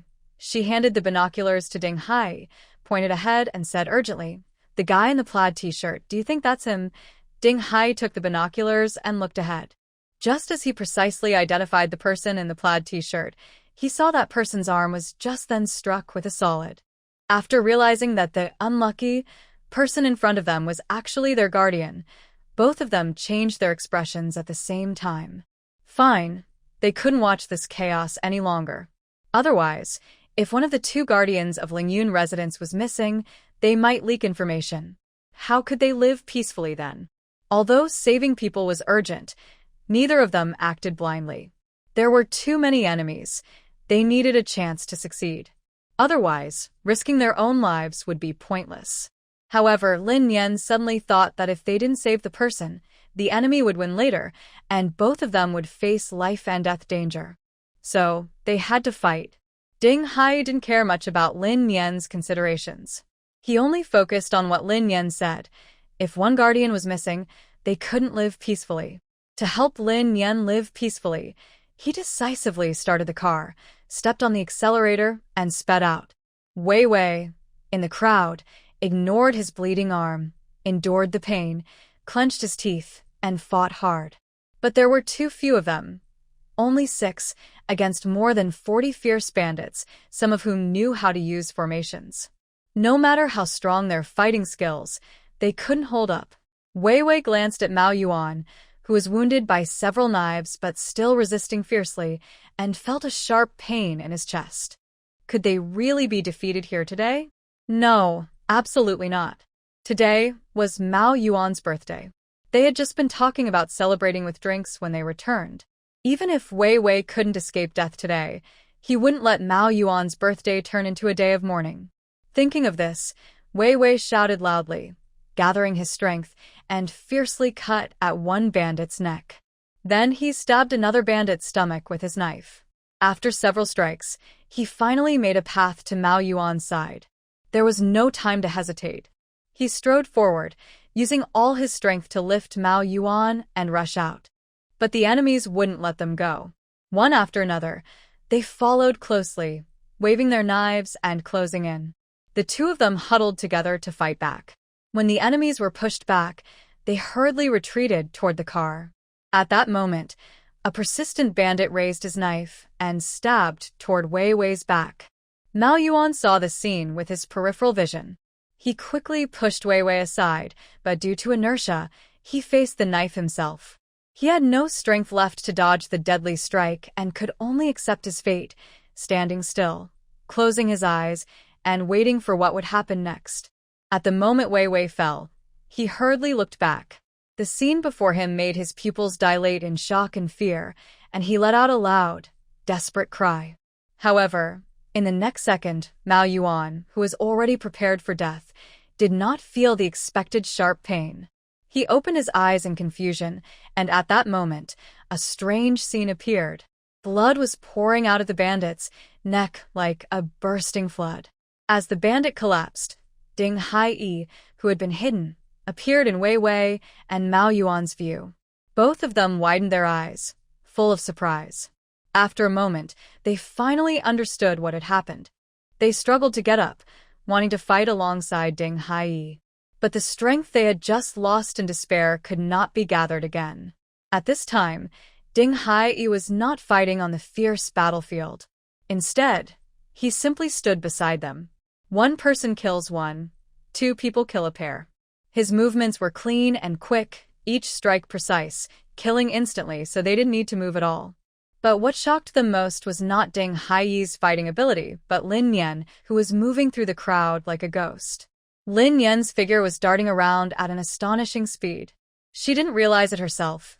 She simply felt that the people around her were moving very slowly, and she could easily dodge the big knives coming at her. This discovery made her very happy. She knew her speed had increased, but she didn't expect the feeling of fighting to be like this. It really takes practice to get used to it. Otherwise, last time at the coal yard, she didn't even fight, just got scared by the big knife and stopped. Lin Yan didn't recognize anyone except Wei Wei and the others. She judged friend or foe only by the number of people. She wore brass knuckles on her hand, easily dodged her opponent's attack, then grabbed the person and punched several times, each hit hitting flesh. Finally, she delivered a throat punch. This fighting style was the first set of boxing techniques taught to her by Ding Hai, the same one he used to fight Lu Dajuan. She fell in love at first sight with this boxing style and became deeply devoted to it. That's why she practiced it the most and wanted to use it now. Seeing Lin Yan's lightning-fast movements, both Wei Wei and the others were shocked, unable to believe their eyes. Even her master, Ding Hai, was wide-eyed with amazement, his pupils trembling with disbelief. He had taught her boxing, yes, but how could her speed be so incredible? Is this even humanly possible? Although Lin Yan's punches weren't as powerful as his, her speed was definitely twice as fast as his. It seemed he was still too weak and needed to keep fighting to improve. After confirming Lin Yan's strength, Ding Hai relaxed. They had agreed earlier that he would rescue the person, while Lin Yan would charge forward and fight the enemies. If she couldn't handle it, she would retreat, and he would step in. But seeing Lin Yan fighting with such fierce determination, he suddenly lost his sense of direction. He didn't need to help, he decided to stay and watch. Maybe he could find her weaknesses and avoid getting hit when they fought again at home. After knocking out 6 enemies in a row, Lin Yan had enough practice and felt confident. Next, she took out an electric stun baton and, together with her trench knife, continued to take down opponents. The enemies, overwhelmed by Lin Yan's destructive power, became panicked. Under their leader's command, they started forming a formation, eager to attack Lin Yan together. But no matter how fast they arranged their formation, it was no match for Lin Yan's speed in taking down enemies. In an instant, the battle situation reversed. Ding Hai saw how capable Lin Yan was and felt a surge of pride. He watched as the number of enemies decreased and shouted to Wei Wei, "Send your people over." Didn't they see the situation had already changed? Who would be responsible if they accidentally killed someone? They really lacked judgment. Seeing Ding Hai's disapproval, Wei Wei quickly snapped out of his daze, awkwardly adjusted his attitude, and hoarsely shouted, Quick. Retreat over here. After a few people retreated, Ding Hai quickly ran to Lin Yan's side. Using a nail gun and a dagger, he helped Lin Yan take down the remaining enemies. Looking at the pile of bodies on the ground, the 5 survivors, exhausted and gasping for breath, collapsed onto the floor. There are 5 of them because one person has already lost their life. Among the 5, besides Mao Yuan, who is badly injured, another person is also hurt badly. Their stomach is torn open, and their intestines are faintly visible. Faced with this situation, Lin Yan didn't know what to do. She could only take out some gauze and try to bandage the wounds. This won't work. He won't last long. We need to get back quickly and find Dr. Amo for help. One tall man looked at Lin Yan's actions with gratitude, but still spoke to stop her. Then he looked at Ding Hai and asked for help. Young brother, could you please help us get to Lingyun residence area, eh? We will never forget your kindness. They had just been in a life-threatening situation and couldn't focus on anything else. They knew they had a powerful helper. They didn't know exactly who these helpers were or how many there were.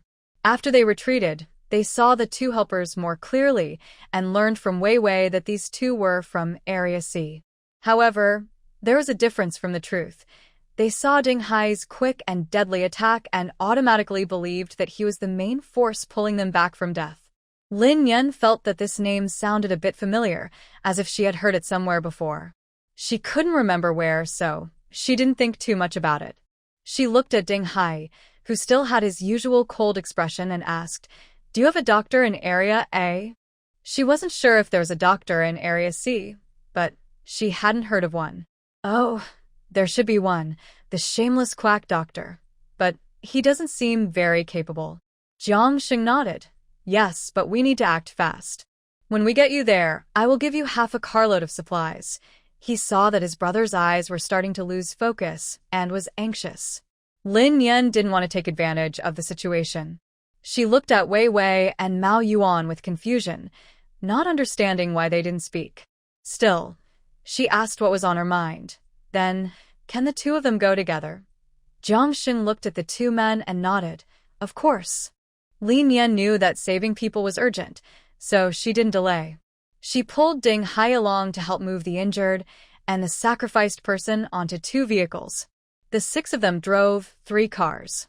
They didn't know how the bandits came through, but no extra cars were seen nearby. Wei Wei was driving a medium-sized double cab van, and the other 2 were medium-sized cold chain trucks. All 3 vehicles were fully loaded with supplies. Lin Yan learned from Wei Wei that these people were from Area AB, but she didn't know their identities or status. From how they interacted, Wei Wei seemed to be at a disadvantage. But she didn't care much about that and decided to distribute the supplies based on her own ideas. Worried that after they left, the vehicles and supplies might be stolen, Lin Yan drove Wei Wei's car, carrying Wei Wei and Mao Yuan. Jiang Sheng was the least injured, so she arranged for him to drive his own car with 3 others on board back to Area A. Ding Hai drove his own truck to Area C to call for help to handle the aftermath. There were so many bodies that they had to deal with them, or else they would rot on their usual routes, which was disgusting for everyone. Wei Wei said that not only would people come from Area AB, but Area C should also send some people to help. As for the extra cold chain truck, they could only hope for the best. This arrangement made Jiang Sheng and the others look at each other in surprise. But they couldn't really say anything. After all, the others had just saved their lives. It wouldn't be right to leave Ding Hai or Lin Yan alone here. If the bandits had accomplices, it would be too dangerous. It was also not right to ask Ding Hai and the others to give up their supplies to protect them. But maybe that wasn't impossible. Li Zhe from Area B looked at the small, battered truck and guessed there probably wasn't anything valuable on it. He tentatively spoke. "Little brother, what's on your truck? Could you drive my vehicle to take us, or you could drive my truck back to Area C? If your vehicle has problems here, I'll pay you in full." His battered truck wasn't as valuable as his own vehicle. His truck was full of medicines, and losing it would be a big loss. That's why they were risking everything to protect these supplies. Just when Li Zhe thought he had offered the best guarantee and the other person would surely not refuse, reality gave him a harsh slap. Not only did Ding Hai refuse, but he also said, "You can't afford it." Then he turned and got into his car. Lise, he looked at Wei Wei with a displeased expression. Wei Wei's face was twisted from the pain of his wound, but he still forced out a smile. "I can't do anything about it. Not to mention, he didn't have the nerve to boss around the big boss." Even Zhu Ping'an, who was quick-tempered, was stunned by his words. What could he do? Thinking about Zhu Ping'an mentioning earlier that Ding Hai was very strong, Wei Wei felt a bit scared. Nowadays, kids start all kinds of interest classes from a young age, martial arts, boxing, and so on. Being strong isn't unusual. But no matter how strong he was, he always saw him as a kid. He was only 19, still a young adult. But today, he realized he wasn't an ordinary kid who could stay so calm and deadly serious. And Lin Yan, he would never dare to underestimate her again. He would be cautious around her. From now on, these two would be like his older siblings. Lise saw that Wei Wei wasn't much help and wanted to speak to Lin Yan, but Jiang Sheng quickly grabbed him. Jiang Sheng gently shook his head and said, "Saving lives is more important," then pulled his arm toward the car. "Wait, if that's the case, what are they sending? Isn't it just us going back? Not only do we lose a car and half our supplies, but we also have 2 injured people to take back, wasting medical resources. It's like they're the ones gaining from this." Lise was furious and kept talking. If he hadn't been badly hurt now, losing too much blood, he didn't know if he would faint halfway. He could have driven the car himself without needing help. "Be quiet. They saved your life." Jiang Sheng almost covered Lise's mouth. "Saving? That was for Wei Wei. We just happened to be there," Lise argued. "Enough, get in the car now." Lin Yan listened to their conversation, her face growing colder. After telling Ding Hai a few words, she stepped into the driver's seat, started the car, and followed the vehicle ahead to leave. On the road, Lin Yan glanced at Wei Wei and Mao Yuan, who were covered in injuries, through the car's rearview mirror. She asked, "How are you guys?" "I'm okay, but Mao is not so good," Wei Wei replied. Wei Wei looked anxiously at Mao Yuan, who was almost unconscious. Lin Yan handed him a water cup. "Give him some water, drink more, and you should drink too," she added. "Make sure to wash the cup first." At this moment, Wei Wei didn't care whether the cup was clean or not. Even if Lin Yan had used it, they were the ones benefiting. He took the cup, opened it, and fed Mao a small sip, careful not to make him choke. He didn't dare give him too much. Mao, in a daze, wanted more and kept opening his mouth, chasing the cup. Wei Wei hurriedly gave him more water. After Mao had enough to drink, Wei Wei took a sip himself. Perhaps because his mouth was full of blood and dirt, the water tasted especially sweet to him, and he felt more alert. "Who are those people?" Lin Yan couldn't help asking. They all looked like they were about to have a heart attack, with their noses pointed upward, which was quite frightening. Wei Wei put down the cup and smiled bitterly. They're property managers from Area A and B, part of the Chung family's direct line. "I am hired from outside. Is there really a difference between the main family and the branches, like ancient servants?" Lin Yan joked. After Wei Wei explained, Lin Yan realized that the management behind Lingyun residence was very complicated. The property developer was the Chung family, and the property company was also owned by the Chung family. So, the management of Area A and B was handled by their own people. Jiang Sheng was the son of the Chung family's butler, kind of like a family-born son, and he was the head of the security team in Area A. Lise, though not high-ranking, had parents who held some position in the Chung family's logistics.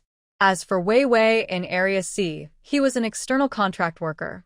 Although managed by the Chung property company after the apocalypse, he was marginalized. So, does that mean the Chung family looks down on Area C? Lin Yan roughly understood. Wei Wei nodded. Pretty much. The people in Area C seem to have some money, but in reality, they only have a little. After the disaster, they can only protect themselves and can't contribute much to the family, so being pushed aside is understandable. While they talked, they kept calling Mao Yuan to stay awake, afraid he would fall into a deep sleep. Mao Yuan was trying hard to stay awake and forced himself to join the conversation. "It's better this way. We live our own lives. eating simple food, and don't have to serve as their dogs. He looked at Wei Wei with concern. Mao Yuan had been following Wei Wei closely and knew well the trouble Wei Wei faced from those people. Today, with Lin Yan as a loyal listener, he vented all his anger about those traitors. Finally, he rambled back to the dangerous event that almost cost him his life. They were traveling to deliver medicines to Area AB. Area AB asked Area C to help transport 5 trucks of medicine so they could get 1 truck for themselves. This 1 truck wasn't free. They had to pay half price. Area C had to spend money on workers and fuel, take on risks during transport, and still pay half the cost. It was really not worth it. What made him even more upset was that they had already spent almost all their savings buying villa fences, leaving only enough supplies for their security team for 3 months. Now, the cost of the shipment was high, and they might have to use coal as payment. Mao Yuan had asked Wei Wei why they didn't just refuse to trade with them or care about the residents of Area C. Wei Wei said he had calculated that as long as Area C kept running normally, they would still make a profit. If they gave up, their security team could only survive by stealing. Hearing about the shady dealings among the property managers, Lin Yan felt like she was listening to a story and couldn't judge right or wrong. But when she learned that the truck was carrying medicines, she almost shouted out in shock. It was a mistake. A big mistake. Before leaving, Jiang Sheng was worried about the truck being stolen, so he took an empty oil drum and a pump, asking Ding Hai to help extract the oil from the cold chain truck. She was worried Ding Hai wouldn't cooperate, so she explained to him carefully. She told him to first pump out the diesel from that truck, then go back to Area C to call someone to handle the aftermath. It could be done slowly, and it would be best to wait until the people from Area AB finished dealing with the bodies before coming. When the people from Area AB arrived, it was no longer necessary to worry about whether the car was still there. If she had known that the car was carrying medicine, she should have let Ding Hai follow the vehicle, stayed behind herself, and emptied all the goods from that car, even if it was just a reward for saving their lives. Although saving them was just a side task for her. Once she saved them, it was done. No matter how she did it, she deserved compensation. Besides, her interest in a car full of medicine wasn't greed. If Wei Wei hadn't been there, she would have waited to become a fisherman again and taken all their goods. But all of this was just her imagination, no, her wild guesses. Anyway, it was too late to change anything now. What she didn't know was that while she was full of regret, Ding Hai didn't disappoint her. After the 2 cars disappeared from sight, Ding Hai finished refueling and then pried open the cold chain vehicle. He took all the goods inside into a space, then carefully picked up about 10 bodies that had been cut down with knives and also stored them in his space. Then he drove away in his small truck. Halfway home, he got out of the car, walked to the edge of a cliff, and threw all the bodies down. This way, the theft case turned into a story of a fake dead bandit fleeing with stolen goods. Why didn't he just take the car along and make it simple? Why go through all this trouble? Because Jiang Sheng was very clever. He not only provided a barrel of oil and an oil pump but also specifically asked to check the back of the small truck. This showed he didn't trust him and was worried he might tamper with the cold chain vehicle. If he had been alone, he wouldn't have cared so much or even bothered to save them. But Lin Yan said that things behind this might not be so simple, and it would be hard to escape once caught, so he had to be careful. Since he was responsible for siphoning the diesel, if the whole truck was stolen, Jiang Sheng wouldn't think it was just thieves stealing diesel. Instead, it would cause trouble for them. After finishing all this, Ding Hai drove slowly home, a smile on his face. He had just seen Lin Yan's dislike for those people and took the initiative to vent his anger for her. He wondered if she would be happy when she saw the medicine. It is still unknown whether Lin Yan is happy or not, but when the people in Area A saw the empty cars, they all stared in shock. In the medical room, Jiang Sheng was sewing a wound when he heard the news and became very angry. He clenched his fists and slammed them the table in front of him, causing the medical instruments to clatter loudly. The nurse in front of him trembled all over and quickly stopped her work. No way! How could this happen in such a short time? Jiang Sheng's gaze coldly swept over Lin Yan and Wei Wei, trying to see some clues on their faces. But besides their shock, they showed no other expressions. Despite the surprise, Lin Yan's curiosity was almost bursting. What kind of expert could manage to find a good opportunity so quickly? If it was the same group of people, the person behind them must be very impressive. Lin Yan naturally thought of the Dark Knight cult leader. After all, this gang's members and fighting methods are not typical of ordinary people. But this time, they weren't wearing armbands, so she didn't jump to conclusions. Also, just now on the road, the three of them analyzed where this group might have come from. According to Wei Wei, a band of robbers had attacked Area A some time ago, but due to strict defenses, they were completely wiped out. That's why the protective barriers around Area C were installed. Since then, no one dared to challenge Lingyun residents again. But today, so many people suddenly appeared and ambushed their delivery trucks on foot, which looked planned in advance. So, it's possible that they are accomplices of the last group, waiting here for an opportunity. If that's true, there might be others hiding in the shadows too. However, Zhang Sheng didn't think so. He asked Lin Yan, "Did you see any hidden cars on your way here?" Lin Yan shook her head. She had been sleeping the whole way, so even if there were cars, she wouldn't have seen them, but she didn't say this. Zhang Sheng said, "We've been checking all along and there are no hidden cars. Plus, the road is flat and open, so no one could be hiding there." Hearing this, Wei Wei nodded in agreement. At that time, these people rushed out from a blind spot around the corner, probably having been hiding there for a long time. The surrounding area was either a cliff or a steep hillside. The bare mountain was open and clear, so there was nothing else hidden there. If that was the case, then Lin Yan had no further insights. She was just curious. It didn't matter to her who was responsible. She only wondered how Ding Hai was doing, whether he had enough time to leave, and if he might have run into the others later. Lin Yan thought to herself. With Ding Hai's skills, he probably wasn't in danger, especially since he had a gun. Even if he encountered bandits, he would only care about his own car and wouldn't bother with the cold chain vehicle. So, the break-in of the cold chain vehicle had nothing to do with Ding Hai's safety. Thinking of this, Lin Yan relaxed. She looked toward the makeshift operating room and said to herself, "I wonder when Mao Yuan will be out." The conditions in Area A were quite good. The medical room was like a private clinic, well equipped with doctors and nurses. But judging by their style, Mao Yuan's treatment would definitely involve waiting in line. Zhang Sheng was not interested in Lin Yan's question at all. He told the nurse in front to go in and call someone out quickly to give Wei Wei some simple bandaging. He needed to return to the scene soon to check on things. Hearing this, Lin Yan felt quite speechless. Wei Wei's wound was not minor. Simple bandaging wouldn't be enough. At least, they should sew it up. But before she could speak, Wei Wei saw her intention and quickly stopped her, saying, "I'm fine. I can hold on." Fine, since the person involved had no objections, and she didn't care either. Then go ahead. I'll head home first. She had waited until now because she thought it would be difficult for both of them to drive, and she didn't have a car herself.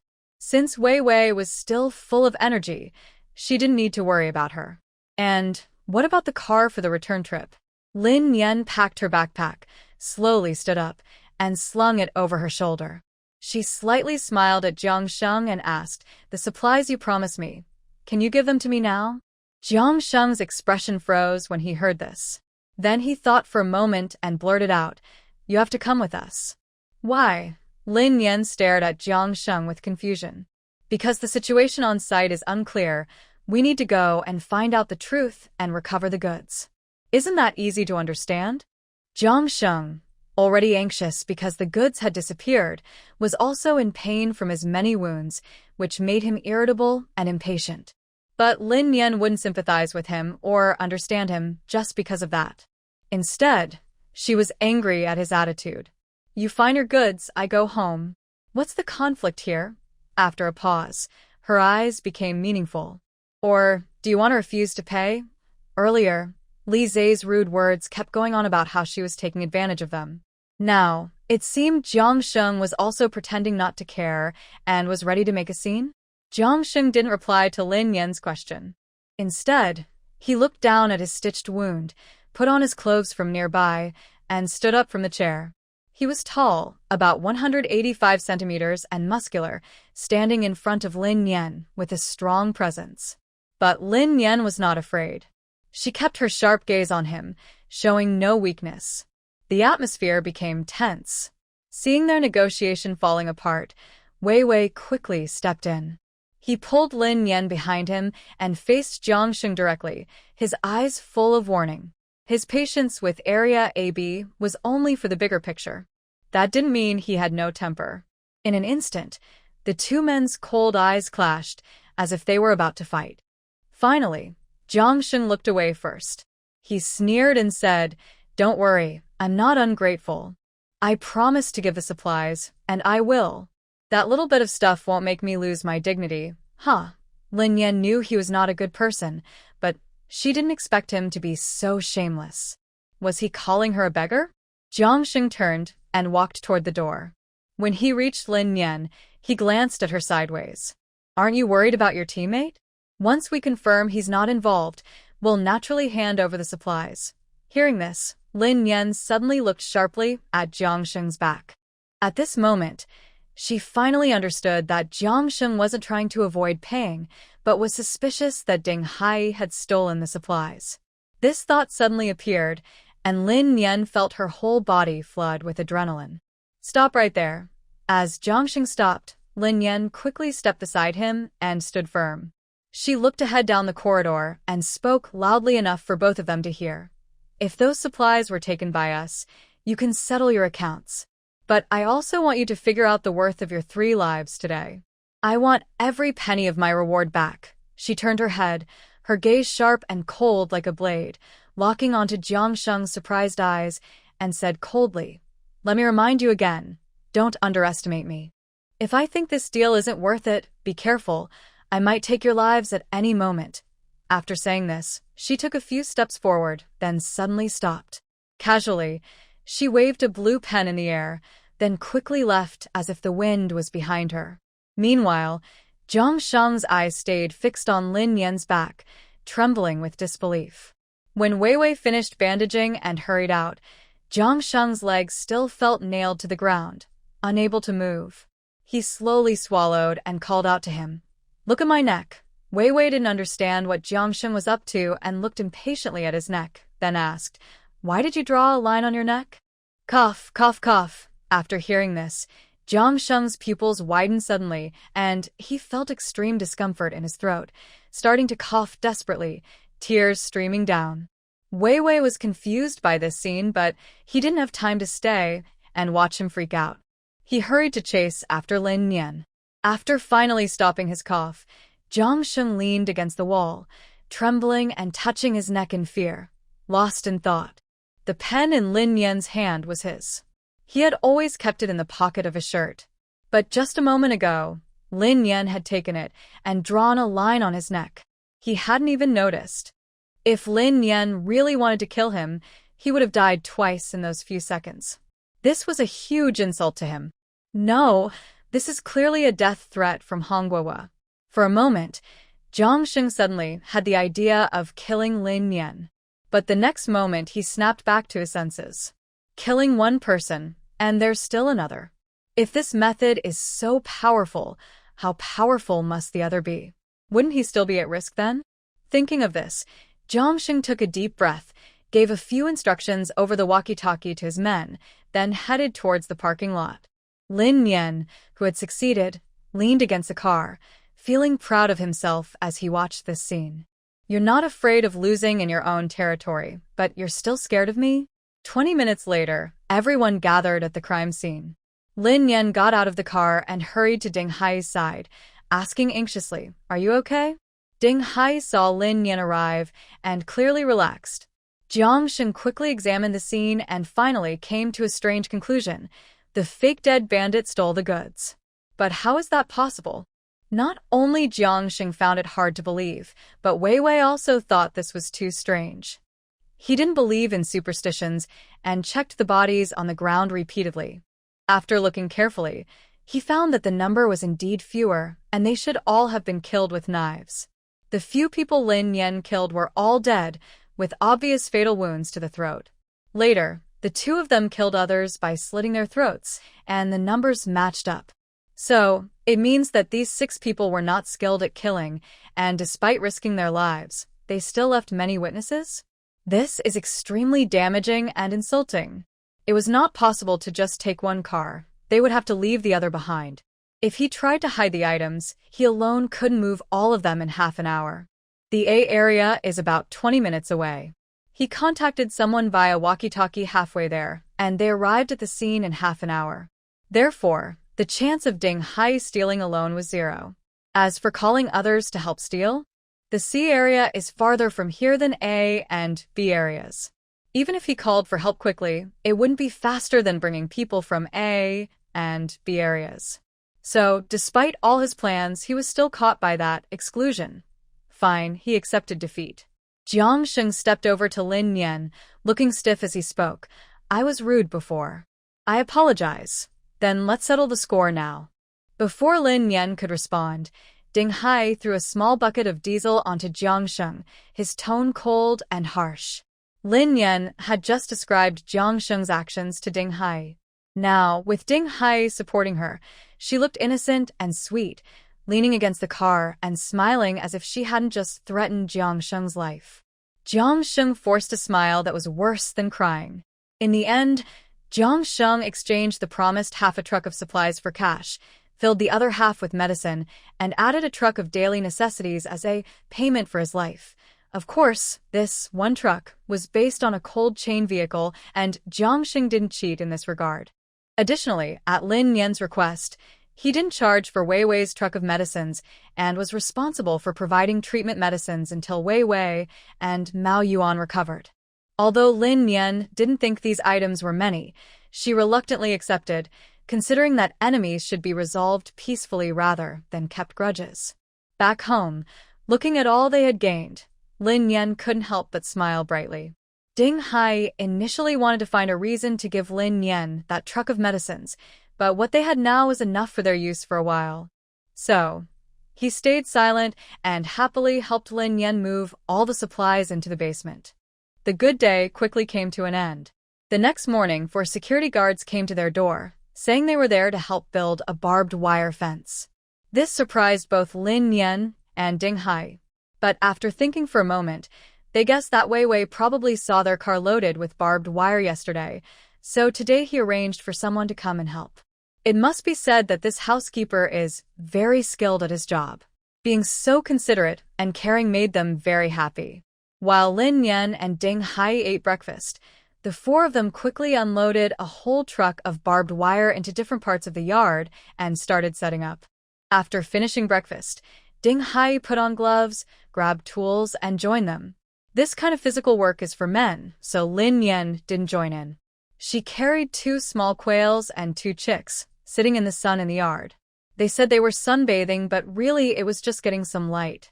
Since the typhoon and heavy rain, the sun hasn't appeared properly. The sky has been always gray and gloomy, making people feel very depressed.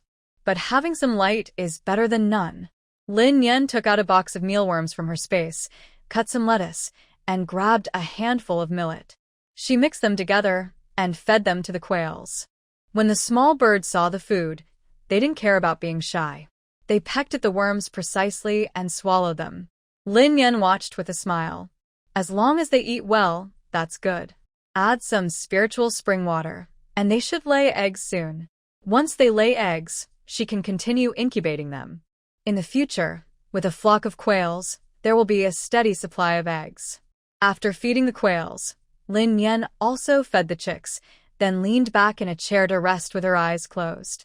To outsiders, it looked like she was napping.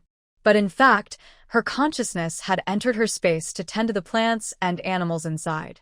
The vegetables in the space were lush and green. The flowers she planted showed signs of revival. The chicks and rabbits looked healthy, but a bit less active. Lin Yan wasn't sure if it was because there was no night in the space, causing their routines to be chaotic and making them rest poorly. But there was nothing she could do. This was the condition of the space. The environment outside couldn't be changed, so they could only adapt themselves. She had previously thought about using soil from outside to create a play area for the animals, but she never found the time to do it.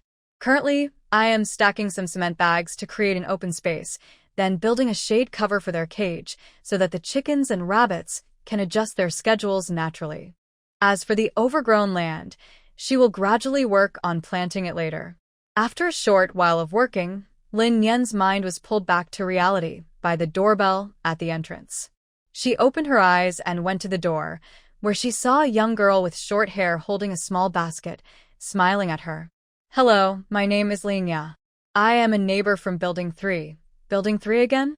Lin Yan wasn't sure about the situation of that family or who might be watching her from their house, so she remained cautious. She smiled lightly and asked, "Hello, is there something you need?" Lin Ya pursed her lips, feeling a bit shy, and handed something to Lin Yan. "You've been here for a while, so I thought I should come and introduce myself. These are homemade dumplings I made myself. I brought them for you to try." Lin Yan was a bit confused by her actions. She looked down at the dumplings in the basket, her expression complicated. Since she was politely visiting, refusing the gift would seem ungrateful. But she also didn't have the habit of taking things for free, especially in this resource-scarce world. Seeing Lin Yan hesitating to accept the food, Lin Ya directly pushed the basket into her hands, then quickly took a pair of disposable chopsticks from the basket, picked up a dumpling, and put it in her mouth. Although she chewed quickly, her eating was very graceful. Soon, she swallowed the dumpling. "Don't worry, there's no poison. I made it with zucchini and egg filling. It's very tasty," Lin Ya said with a genuine smile. Since she had gone this far, Lin Yan reached out, took the plate, and handed the basket back. "You're welcome," Lin Ya replied happily. Then she pursed her lips, took a deep breath, and seemed to gather her courage before speaking again. "Actually, I need to ask you for a favor." As soon as she said this, Lin Yan's smile turned a bit cold. "I knew it. There's no such thing as a free lunch. I wonder if I still have time to return these dumplings." While she was thinking this, Lin Ya directly expressed what was on her mind. "I want to ask you, did you get the firewood from the mountain behind your house? How do you do it? Can you tell me the process? I also want to gather some firewood, but I don't know how." She quickly asked all her questions and then waited quietly for Lin Yan's answer. But at this moment, Lin Yan couldn't believe what she was hearing. Lin Yan never expected that the trouble Lin Ya wanted to ask her about was this. Lin Ya was wearing a fancy white lace dress that looked very expensive. She was small and fragile, like a breeze could her away. Her skin was soft and delicate, almost like it could drip water. This pampered young lady, living a comfortable life, actually said she wanted to go pick up firewood in the mountains? What kind of joke was that? Lin Yan guessed that maybe these second-generation kids were bored and looking for trouble for fun. Her house yard was separated from the neighbor's building number 3 by a small alley, and the fences were not high, so it was easy to see into each other's yards. Lin Ya probably saw her sawing and chopping wood in the yard and suddenly thought it was interesting, so she wanted to play, too. It was probably just a quick burst of enthusiasm, so she didn't need to take it too seriously. But since she had already asked, Lin Yan didn't brush her off and asked her the question she was curious about. "Are you going to pick up firewood yourself? Or is your family going?" Lin Ya thought for a moment. "My dad and my brother will probably go too." Although she hadn't convinced them yet, she believed she could do it. She just needed to learn how to chop firewood first. Lin Yan nodded. "Does your family have tools? Like a hand saw or an axe?" If she wanted to play a game, she needed equipment, right? So she wouldn't have to borrow from her later. "Yes, we have a saw and an axe," Lin Ya hurriedly said, proud as if she was showing off. Recently, her dad brought home a set of tools for self-defense. It included an axe, a handsaw, a wrench, and a hammer, just the right tools to use. Lin Yan looked toward building number 3 and gave her a practical suggestion. "I think you can practice with a handsaw nearby, like the trees around her house. There are many trees in the villa area, and each household has planted some in their yards. If they all chopped the trees for firewood, it could last for a while. If Lin Ya really wants to gather some firewood, she should wait until she can handle the trees around her home, and then consider the ones on the mountain." "Oh, right." Lin Ya's eyes immediately lit up when she heard this. "How did I not think of that? How do I use the saw? Can you teach me? Lin Ya's voice grew softer, and her tone was full of embarrassment. In Lin Yan's presence, she felt like a 3-year-old child who didn't know anything. Wait a moment. Lin Yan turned around, went back into the yard, placed the dumplings on the table, then grabbed a hand saw and an axe, and went outside. They stood in front of a tree at the villa entrance, ready to do a live demonstration. Lin Yan first used the hand saw to start cutting, making a few back-and-forth strokes. She cut halfway through the tree. Then she handed the saw to Lin Ya. What seemed like a simple task, in Lin Ya's hands, felt like she had experienced 4 seasons of hardship. She held the saw handle tightly, but couldn't pull it. She looked at Lin Yan with an embarrassed face. Am I too stupid? Lin Yan raised an eyebrow and smiled. Not at all. You're doing well. Just practice more. After saying that, she took back the saw, finished cutting the tree, and cut off a small piece that was standing on the ground. Then she raised the axe and struck down. The wood was wet, so it was indeed hard to saw and chop, but that didn't stop Lin Yan from teaching. After demonstrating how to use the saw and axe, she picked up the remaining large piece of the tree on the ground and handed it to Lin Ya. Take this back and practice slowly? Lin Ya was still lost in her thoughts about Lin Yan's powerful chop. Suddenly, Lin Yan spoke, startling her. When she came back to herself, she quickly reached out to take the trunk, nodding like a chick pecking rice. Okay, thank you. Then, what happened next was something that made Lin Yan feel embarrassed. A girl in white, carrying a basket on her shoulder and holding a tree trunk under her arm, was walking slowly down the street, her body jerking with each step, using all her strength. TSK, TSK, TSK, it was hard to watch. Back home, Lin Yan looked at the dumplings on the plate and directly stored them in her space. After working in the space for a while, Lin Yan went to the kitchen to prepare lunch. Although the 4 security guards helped for free, she still took care of the meal. After thinking for a moment, she found a sausage and cooked a big pot of preserved meat rice. Then she took out a portion of boiled beef and a portion of fish-flavored shredded pork from the space. Next, she stir-fried a dish of sour beans with minced meat, a dish of grandma's vegetables with scrambled eggs, and a stir-fried pig's liver, all in large portions. Additionally, she opened 4 cans of different flavored fruit, mainly because she wanted to eat them herself. The lunch was simple yet hearty, and the 4 guards kept praising it. To show their gratitude for Lin Yan's warm hospitality, they worked nonstop all afternoon. They not only finished building the barbed wire fence but also sawed and chopped all the firewood in the yard, neatly stacking it in the rain shelter. Their efficiency made Lin Yan feel a bit embarrassed. Before leaving, the 4 of them even eagerly signed their names, saying that if there was more work in the future, they would come again, just to eat. After seeing them off, Lin Yan and Ding Hai went down to the basement to check the supplies Jiang Sheng had sent. The half-truck of medicines wasn't made up of rare drugs. There weren't many antibiotics, anti-inflammatory drugs, fever reducers, or gastrointestinal medicines. At most, less than 2 boxes. Most of the rest were common cold medicines, herbal medicines for heat and detoxification, gynecological medicines, long-term medications for chronic illnesses, and some optional health supplements. In the 1.5 trucks of daily supplies, most food items were bread, ham, and preserved foods with short shelf lives. There was no sign of rice, flour, or cooking oil. The household items mainly included toothbrushes, toothpaste, towels, and other cleaning supplies. There were also 2 large boxes of summer clothes and 3 large boxes of flood prevention supplies, including raincoats, rain boots, and life jackets, taking up several boxes. Honestly, Jiang Sheng was really sneaky. He seemed to give enough supplies, but in fact, it was full of hidden motives. The items given weren't useless, but they didn't seem very practical either. It looked like he was just helping them clear out his stock. Ding Hai smiled faintly and asked, "Do you know Jiang Sheng's real identity?" "Yes," Lin Yan nodded. When Lin Yan was confronting Jiang Sheng in the medical room earlier, she remembered this name. He is the person Cheng Man asked her to find in Area A.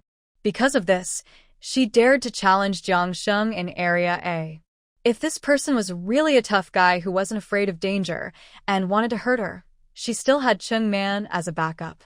At least, she could protect herself. Do you think I was right or wrong to challenge him? Lin Yan wasn't sure where her courage came from, risking everything in such a dangerous situation.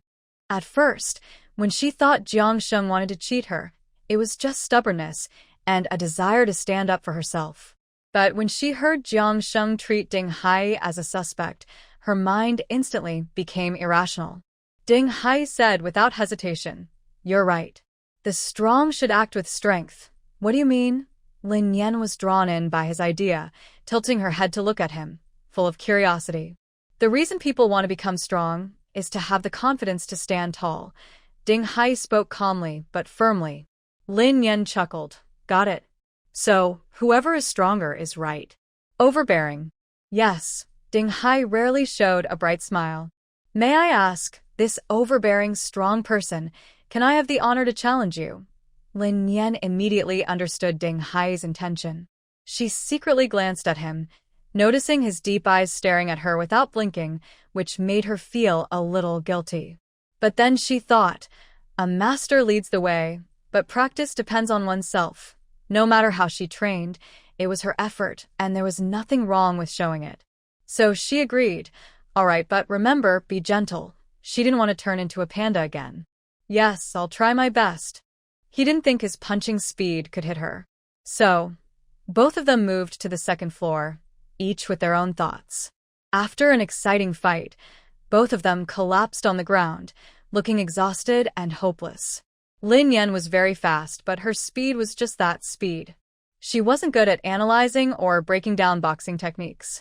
Ding Hai's boxing style, facing Lin Yan's high speed, was also not easy to catch her movements. The two seemed to be both opposing and complementary, making it hard for either to gain the upper hand. "Why did your speed suddenly get so fast?" Ding Hai asked, puzzled. Lin Yan was exhausted and hummed softly.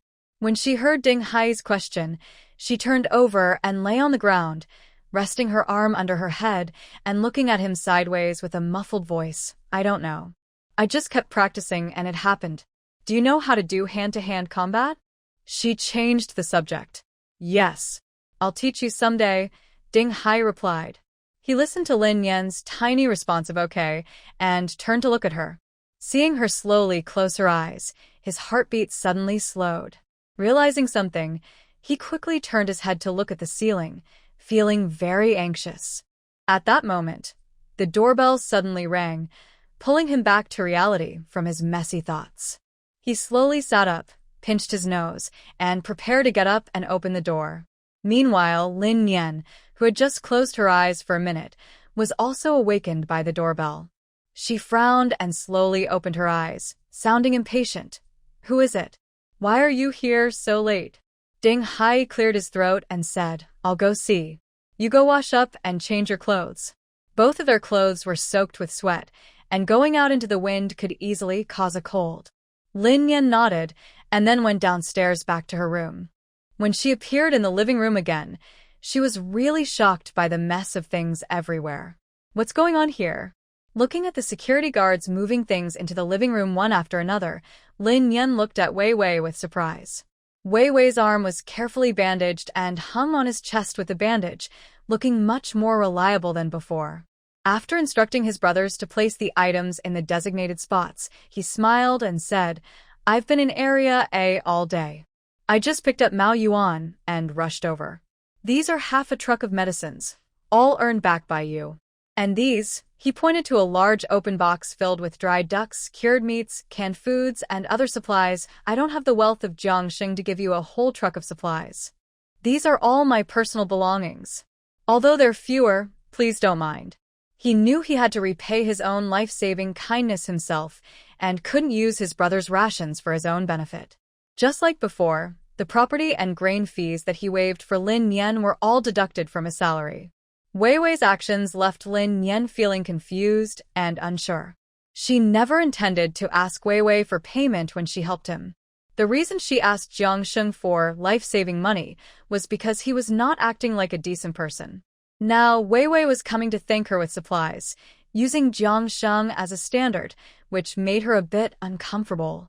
She walked over to the pile of medicine boxes and casually opened a few. Seeing that they contained various antibiotics, anti-inflammatory drugs, hemostatic medicines, and bandages, she felt touched. In this world, many good people exist, but most of them don't have good endings. She always believed this. But that didn't stop her from wanting to be a good person and feeling sympathy for these kind-hearted people. She went to a box filled with food, picked up a string of preserved ducks, and smiled, saying, "I love eating these, and only these. You can take the rest back." Wei Wei seemed to have guessed her reaction and remained calm and composed. He said, "Don't worry about running out of these supplies. They are valuable resources. Even a box of medicine can exchange for a lot of food, and you can also trade them for contribution points at the official station. Save them, they will be useful for future life." When talking about contribution points, Wei Wei briefly shared his plans. He intended to change the property trading station's barter system and use official contribution points as currency to revitalize the villa area's economy. He didn't go into much detail about how exactly he would do this. In short, he believed these supplies were vital for survival, and Lin Nian had to accept them. Of course, Lin Nian knew how precious these items were. She didn't refuse because she was worried about not having enough, but simply because she didn't want to force others. However, since Wei Wei was sincere, she decided not to be picky and generously accepted all the medicines. As for the food boxes, she only insisted on taking a few preserved ducks, letting Wei Wei take the rest back. She saw Wei Wei to the gate and casually asked, "Are you still going to the medicines?" Wei Wei nodded. "Yes, we still need to deliver them, but the timing is uncertain. The bandits' roadblocks could be random or premeditated. It's not clear yet. Based on Jiang Sheng's style, he probably wouldn't act rashly again." "How many trips do you still need to make? Is it impossible not to go?" Lin Yan asked, feeling a small spark of hope ignite inside her. Wei Wei replied, "We promised 5 loads. We're only on the second one, and it already had problems. According to the original plan, the first batch was supposed to be settled at the end. Because of you, Area A agreed to settle first, so we still need to fill 4 more loads." Wei Wei hadn't thought much about transporting supplies before. To avoid attracting attention, they didn't use large trucks, but chose to use medium-sized trucks and make more trips. During the first trip, some people tried to stop them, but they were just desperate survivors asking for food, not a serious threat. Who would have thought that on the second trip, they would face life and death danger? But now, it was too late to turn back. There was no way out now, and they had to see it through. Lin Yan understood their situation. While feeling sympathetic, she cautiously asked what she was thinking. "Where are you getting the supplies from?" After asking, she felt her question was a bit abrupt and quickly added, "Is it far away? Next time it would be better to bring more people." Wei Wei looked up, glancing at Lin Yan in the dim light coming from inside the house, his eyes deep and unreadable. Lin Yan watched everything unfold. Despite the turbulent emotions inside her, her face remained calm. What bad intentions could she have? She had risked her life to save them, without expecting any reward. Wei Wei stared for a moment then, for some reason, his serious expression suddenly relaxed. He smiled faintly and said, "It's quite far in the southern suburbs. With the day and night cycle, we can only bring back 2 loads a day." Then he shared what he knew about the situation. It turned out that the supplies came from a big boss's pharmaceutical factory in Area A. Most of the medicines there had been requisitioned by the authorities, but this boss secretly kept some for himself, working with people like Jiang Sheng. The supplies transported back by the security team were exactly what this boss had given as payment. Did the security in Area C not participate in hiding the medicines? Lin Yan finished and immediately regretted asking. It felt like she was revealing other scars. Wei Wei didn't think there was anything embarrassing about it and said confidently, "All the big bosses in Area A and B are very wealthy, and most of them are involved in real estate. In Jiang Sheng's eyes, they are like fortune gods. There's no way they would be willing to share a piece of the pie with us."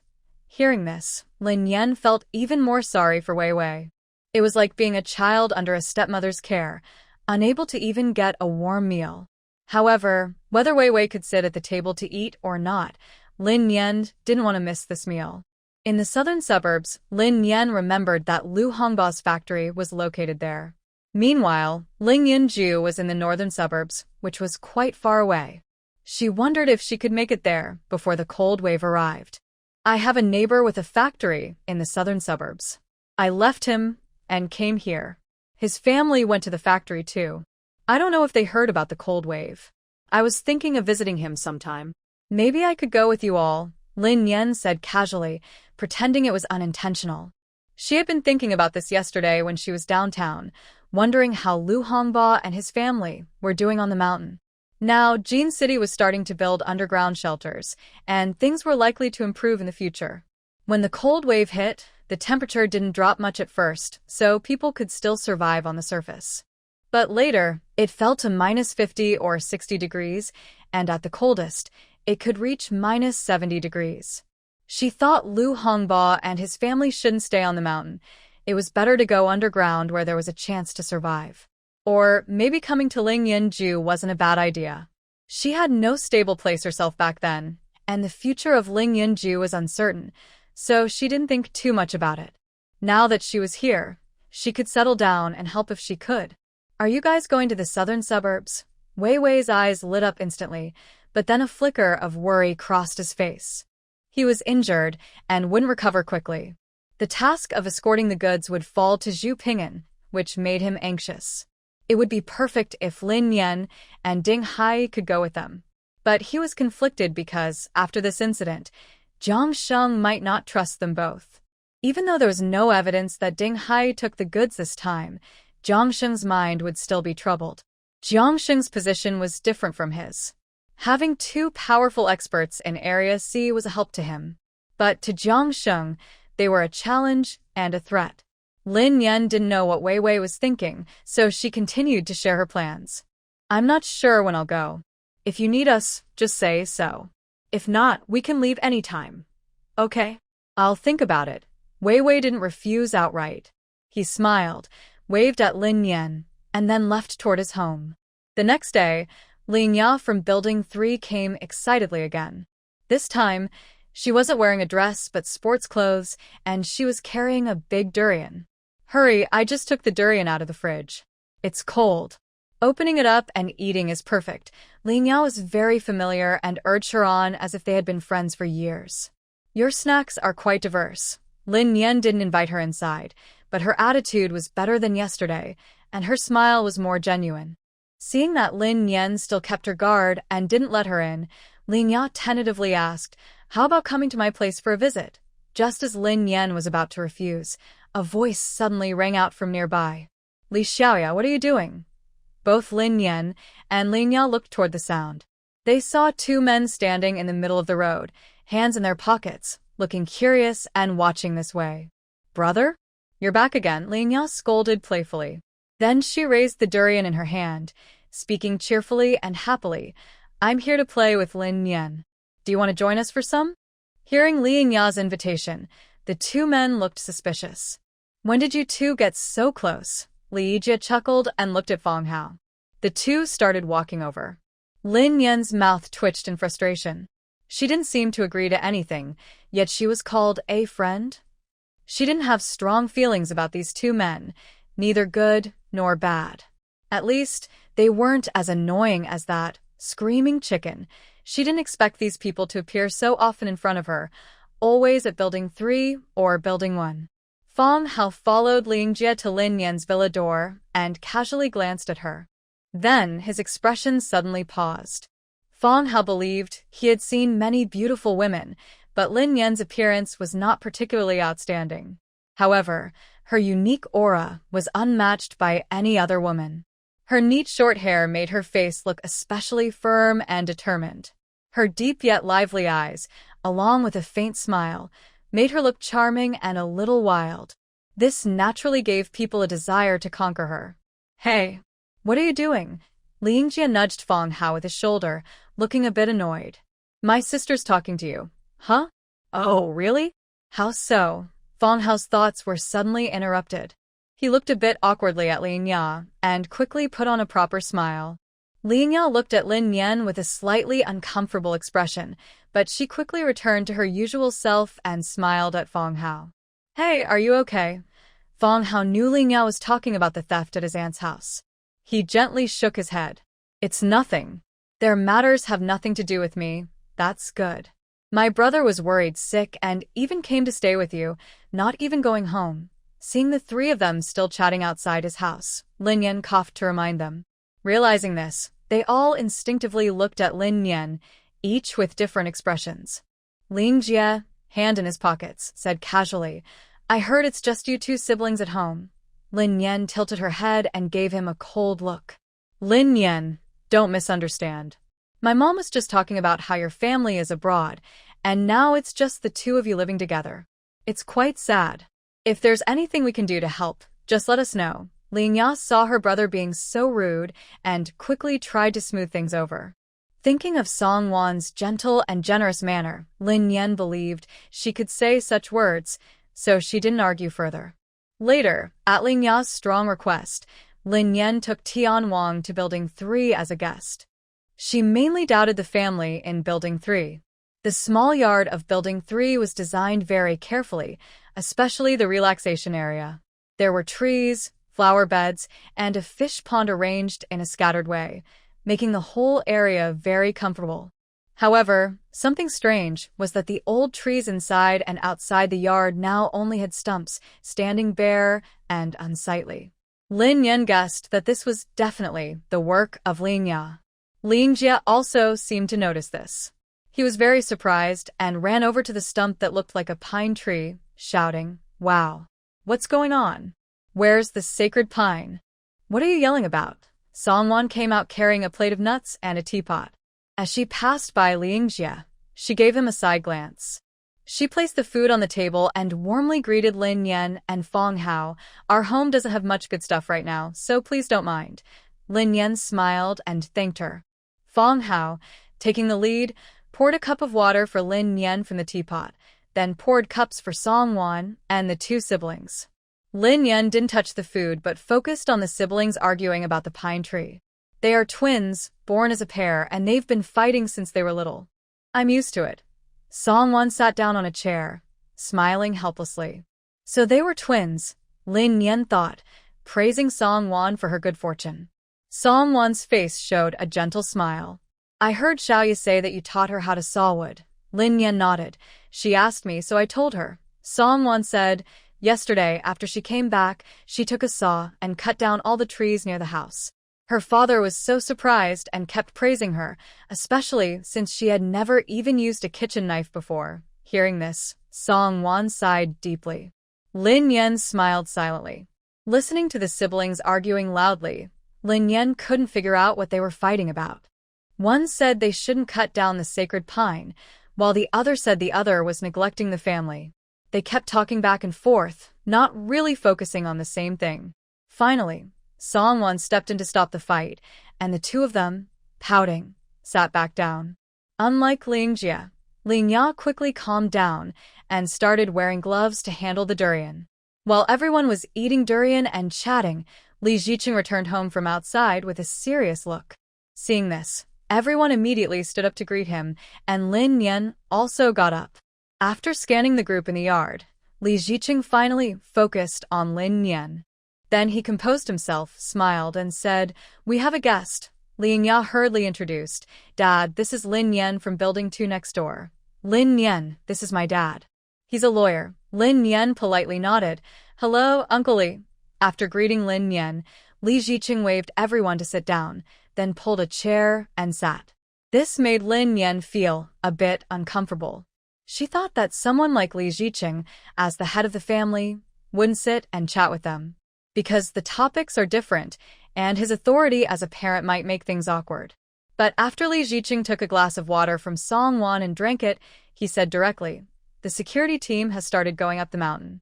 Are they also gathering firewood? Ling Ya's face lit up with excitement. Yes, maybe they're also hunting or doing other things. Li Ziqing shared the news he learned from the property management. To better prepare for the cold wave, the security team sends a group into the mountains every day to collect firewood. They can also bring 10 people with them. These 10 spots require each person to pay 3 jin of grain as a fee, and no matter how much firewood they gather, they will bring it back. Li Ziqing looked at Lin Yan humbly and said, Lin Yan, I heard you and your brother have been into the mountains. Lin Yan was surprised and looked at Li Ziqing with a puzzled expression. This family really hears a lot. I wonder what else they've heard? Maybe they saw something? Li Ziqing pushed his glasses up, his eyes sharp, and said clearly, not to hide it from you. Our family is willing to go into the mountains, but our ability is limited. So I want to ask if you can take us a few times. We'll pay for the spots, and we can give you some extra compensation. When these words were spoken, everyone's eyes in the room turned to Lin Yan, as if they had planned this moment long ago. And indeed, that was the case. Lin Ya repeatedly visited to flatter her, with a clear purpose, without even trying to hide it. Lin Yan squinted her eyes, looking at the king of heaven 5 meters away, who disliked her smell but was also worried about her safety, and dared not look away. She quickly thought to herself. After a moment, in front of everyone's eager eyes, she finally responded. What do I get in return? Wait a moment. Hearing this, Li Ziqing quickly got up and went back inside, soon returning with a box. He placed the box on the table and carefully opened it. Inside was an antique bronze candlestick. This candlestick is worth over 1,000,000 yuan. Right now, it might not be worth much more than a bowl of rice, but it can still be used. Do you think this is okay? Li Ziqing was right. After all, it was a candlestick, and it could hold a candle, making it more practical than some old paintings or calligraphy. Lin Yan reached out and lightly touched the edge of the candlestick. Feeling the slight tremor in the space, she was very pleased inside. But she kept her expression calm and withdrew her hand, looking hesitant. I quite like this, but my cousin might not. Do you have anything else? Li Ziqing looked at Song Wan with a difficult expression. However, Song Wan looked even more nervous and unsure how to respond. Song Wan's collection of antique calligraphy and paintings was quite large, but even those once worth a fortune were now just blank paper. Even the Yu family refused to accept them anymore, so she didn't feel comfortable bringing them out. At this moment, Li Yijia interrupted and said, Then what is your brother like? Tell us, maybe we have something. After saying that, he added with a grin, just to clarify, if he has any thoughts about my sister, then forget it. My sister is already taken. What are you talking about? Before Lin Yan could speak up, Lin Ya punched Li Yijia on the shoulder and glared at him fiercely. Li Yijia chuckled softly, tilting his head and leaning toward Feng Hao, seeking protection. The three of them laughed happily together. This scene made Li Ziqing feel a bit impatient. He suppressed his emotions and carefully looked at Lin Yan, tentatively asking, I have some old calligraphy and paintings at home. We don't have many supplies either. What do you think? He thought that if Lin Yan wanted supplies, he might have to give up. Their supplies were already limited, and they couldn't waste them freely. Maybe he could try to build a good relationship with the security team, be humble, and ask for help. But thinking about what the people who went up the mountain described yesterday made him worried. It was said that the security guards only shouted a few times, don't wander around, watch out for snakes and wasps, and then didn't pay attention anymore. The guards were strong, quick, and agile. This made it hard for those of them who had never done physical work to keep up. In the end, each of them only brought back a small bundle of branches, which was enough to match the value of 3 jin of grain. Despite how difficult it was, he still wanted to try. If one attempt failed, he would try again. If that didn't work, he would go several times. Little by little, they could accumulate more. Otherwise, when the cold wave arrived, their family of 4 would have to survive on the small amount of coal they got from building a toilet. That wouldn't last many days. Just as Li Ziqing was feeling helpless, unexpectedly, Lin Yan nodded and said she wanted to see the calligraphy and paintings. My cousin really likes calligraphy and paintings. I want to see if there's anything he likes. Oh, okay. Wait for me. Song Wan was very excited upon hearing this. She quickly got up and called Li Ya to come inside with her. After a short while, both of them came out carrying large bundles of scrolls. Lin Yan's hand casually brushed over the calligraphy and paintings, then randomly picked one to unfold and carefully examined it. Not bad, not bad. This is his favorite style, she said happily, her face glowing with excitement. Really? Then look at these two. They're both from the same famous artist, Songwon said, holding up two scrolls and handing them to Lin Yan. But Lin Yan didn't really know how to appreciate these things. She pretended to examine each scroll carefully. Once the space confirmed their authenticity, she smiled and accepted them all. All right, I thank Uncle Lee and Aunt Wan for their gifts. Tomorrow, we will go into the mountains with you. In the end, Lin Yan returned home carrying 5 scrolls of paintings, a candlestick, and half a durian. When Ding Hai learned that Lin Yan had exchanged a bunch of calligraphy and paintings for a day's hard work, he was confused and couldn't understand what was happening. Do you like these? He didn't expect Lin Yan to be quite artistic and to understand how to appreciate antique calligraphy and paintings. Lin Yan chuckled. It's not that I like them. It's that you like them, Ding Hai. He didn't like them at all. He's someone who gets headaches just by picking up a pen, so he definitely doesn't like these artsy things. But Lin Yan didn't explain anything. Instead, he threw the half durian to him and went straight back to his room with his pile of things.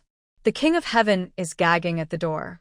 Go check on him. Lin Yan's words came suddenly, catching Ding Hai off guard again. But when he saw the white creature already digging a hole, he immediately understood. He hurried into the kitchen, sealed the half durian, and casually threw it into his space. Forget about the King of Heaven. He himself was almost overwhelmed by the smell. To fight the coming cold snap, the security team really spared no effort. Not only did they go out to gather supplies, but they also arranged for 8 people to go into the mountains. And they drove Lin Yan's large, fuel-consuming 8-wheeled truck. Since Lin Yan and his partner had to bring along 2 kids, they drove a pickup truck themselves. Some of the others also drove cars, probably 4 or 5 in total, all luxury vehicles. The people getting out of the cars were dressed in high-end casual or sportswear, looking very stylish. It didn't look like they were doing hard labor at all. It seemed more like a vacation or a picnic.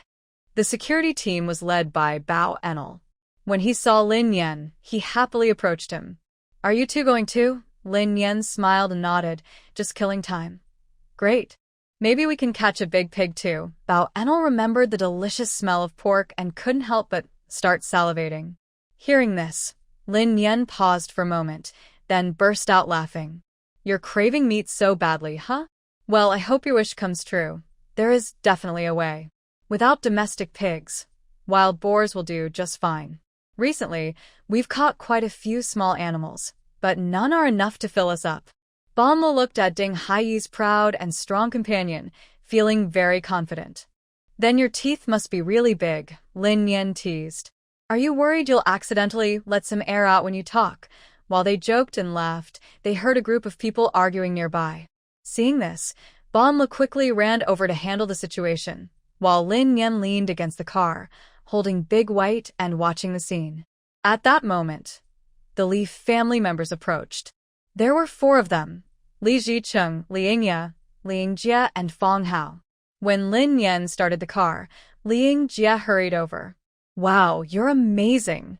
I was just saying you should drive your own car, or else riding in that big truck would be too bumpy.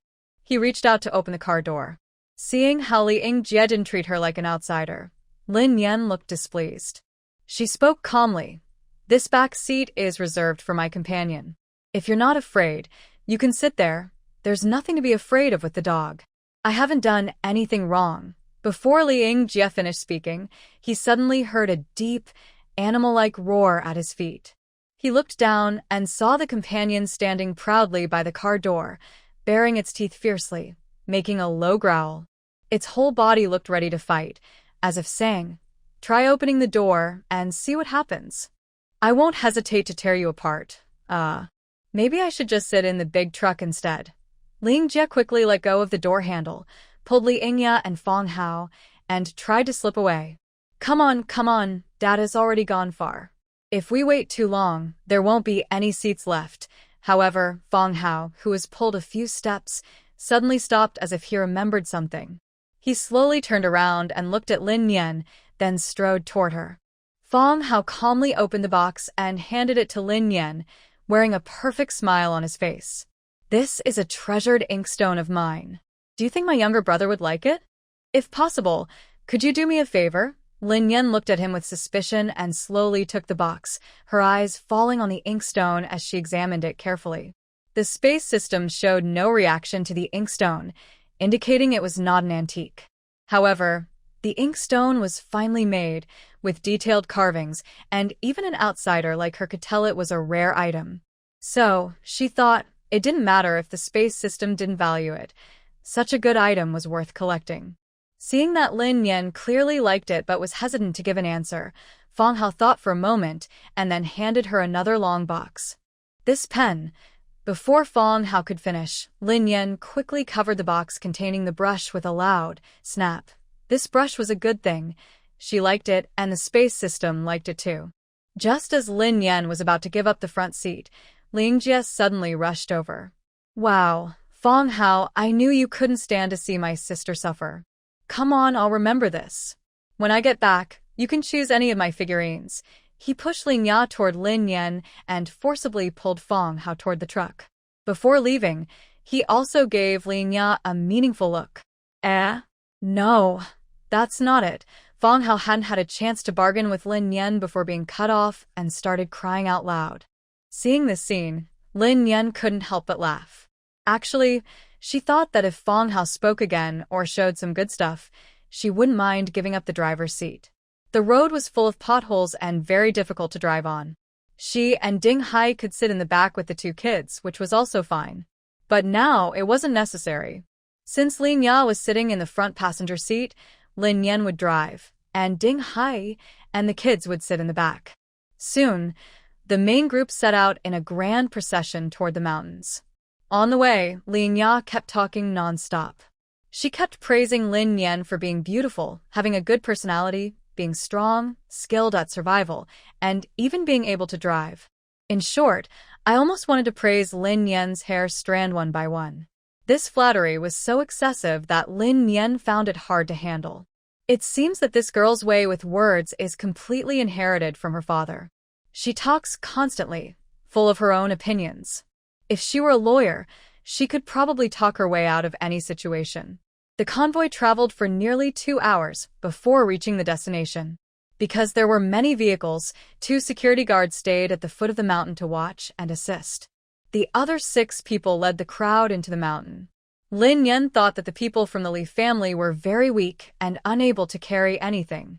Just the broken trees and branches at the foot of the mountain were enough for them to play with all day, so she didn't let them go further into the mountain. Although Bao Enel was the team leader, he stayed at the bottom of the mountain. After wandering around the area, he found a suitable valley to park the car and then called everyone to start working. Once everyone who entered the mountain left, those staying at the bottom also began to act.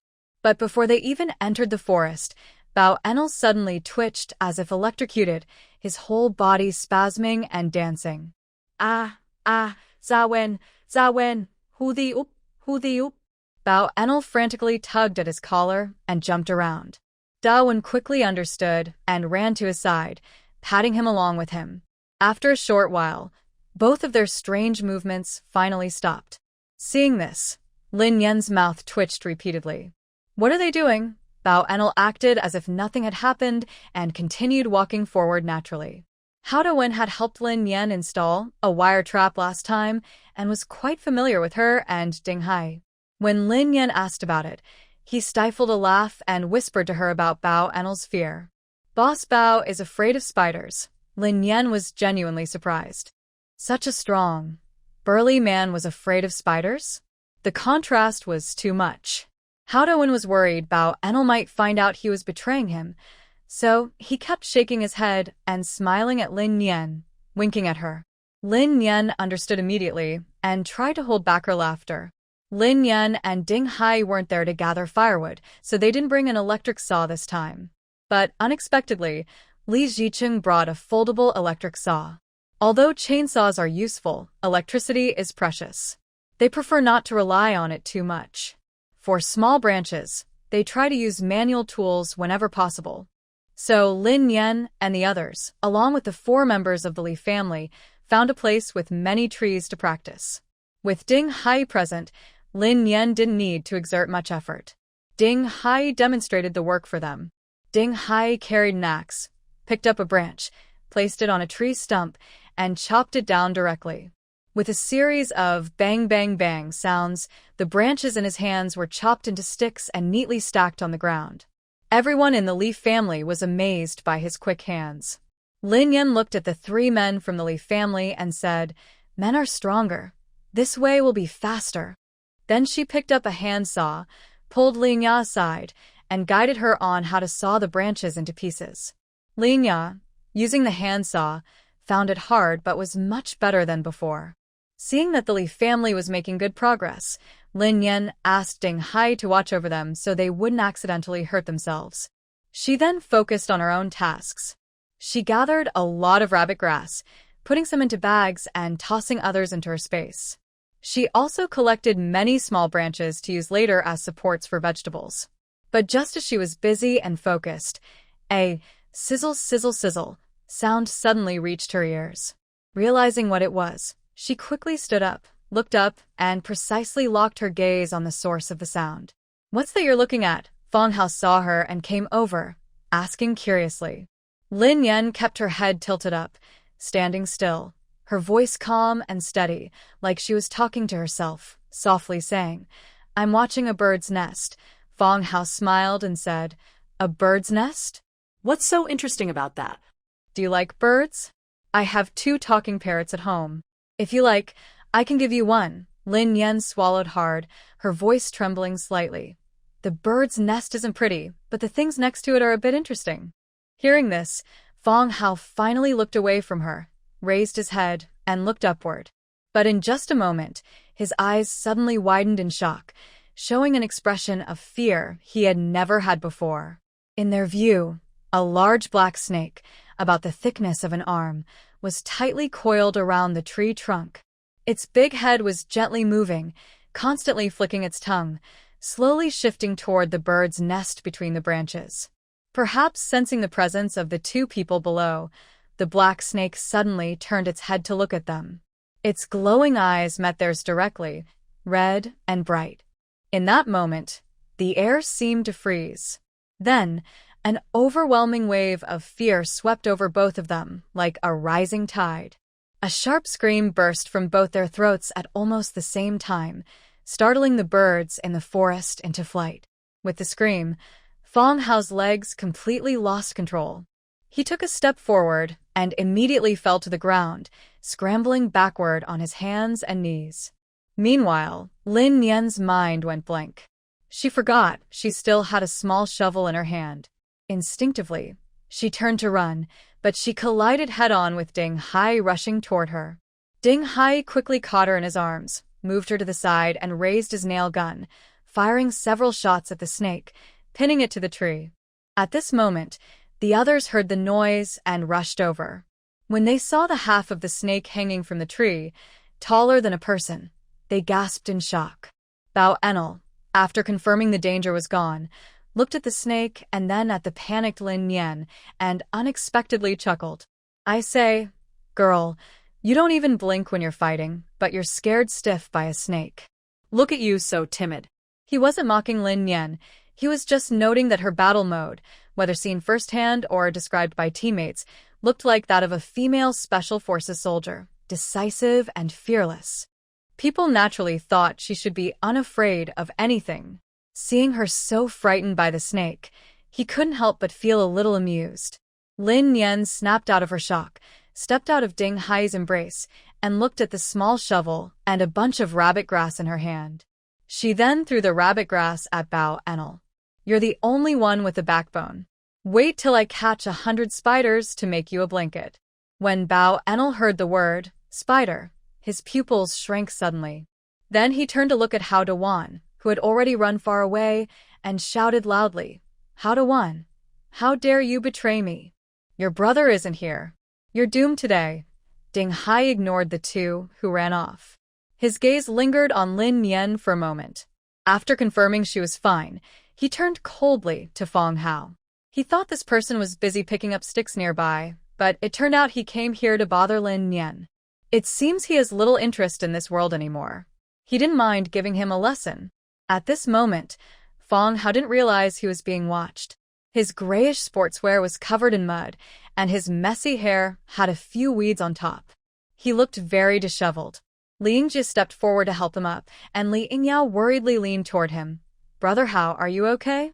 Did a snake bite you?" As she spoke, Li Yingyao glanced at the scary big snake, feeling her body break out in sweat and her nerves on edge. Fong Hao had already come back to his senses. He quickly steadied himself, brushed off the dirt on his clothes, and pretended to be relaxed. "I'm fine. I wasn't bitten. I just got startled." Li Yingyao nodded, then went to check on Lin Yan's safety. Seeing she was also fine, she returned to gather firewood. Lin Yan sat nearby, grimacing as she watched Bao Enel and Hao Duan pull the snake down from the tree, looking disgusted. Ding Hai knew Lin Yan was afraid of snakes and mice, so he stepped in front of her to block her view. "You're scared but still want to look." Lin Yan looked up at Ding Hai and asked, "Can the king of heaven eat this?" The snake species was unknown, but it was as big as a python. If the king of heaven could eat it, bringing it home for food wouldn't be bad. But Ding Hai shook his head. "No, it can't be eaten. The snake has parasites." "Oh, then forget it," Lin Yan said regretfully. "Let's go for a walk in the deep mountains later." Although they didn't expect to find a big pig again, catching wild chickens or rabbits would be good. "Okay," Ding Hai agreed. The 4 members of the Li family had done their best, but their harvest was still disappointing. Lin Yan watched Li Ziqing, who was focused on chopping wood, and then walked over with a step. "Uncle Li, you could use a chainsaw to work faster." Li Ziqing raised his axe and swung at a branch, but missed. Seeing Lin Yan approaching, he stopped and looked embarrassed. "I'm so clumsy. I really can't compare to you guys." Lin Yan smiled. "Everyone has their own skills. There's no need to compare." He was a thinker, and his quick earnings were many times higher than those of physical workers like them. Li Ziqing swung his axe repeatedly at a stubborn branch until he was exhausted. Reluctantly, he took the hand saw from his daughter and started pulling it back and forth. "Both of you are used to a comfortable life. How come you're so good at this?" Li Ziqing was a bit competitive. Hearing this, Lin Yan suddenly remembered her own made-up self-introduction and almost revealed the truth. She quickly covered up. "We were raised freely, never spoiled." Li Ziqing paused to her words, glanced at his daughter beside him and at his son nearby, who was tired and grimacing while holding the saw. His expression was hard to read. They were chatting casually when suddenly a sharp whistle sounded repeatedly through the woods, making everyone tense up instinctively. Bao Enel's breath caught sharply when he heard the whistle. When he confirmed that the whistle was a distress signal, he felt terrible. Something's wrong. Hao Duan had just put the big snake into the car. On the way back, he heard the whistle and rushed over like crazy. "Old Bao, is something wrong? Did Xiao Wu get into trouble?" Disaster struck, cutting off his contact with his family. Now, he only had his brother left, and in his panic, he was rushing into the woods. Bao Enel grabbed him firmly. "Don't panic. Xiao Wu is skilled. He'll be fine." He suppressed his unease and turned to look seriously at Lin Yan and Ding Hai, asking them, "Can you watch the car here for me? We need to go see what's happening." The whistle was their team's secret signal. Because the walkie-talkie's signal range is limited, they agreed that if they lost contact and needed help, they would send 2 long whistles. If there was a life-threatening situation, they would send 3 long and 2 short whistles. Right now, the whistle was 3 long and 2 short, which clearly meant they were in serious trouble. Lin Yan looked at Ding Hai, saw him nod, and said, "You stay here.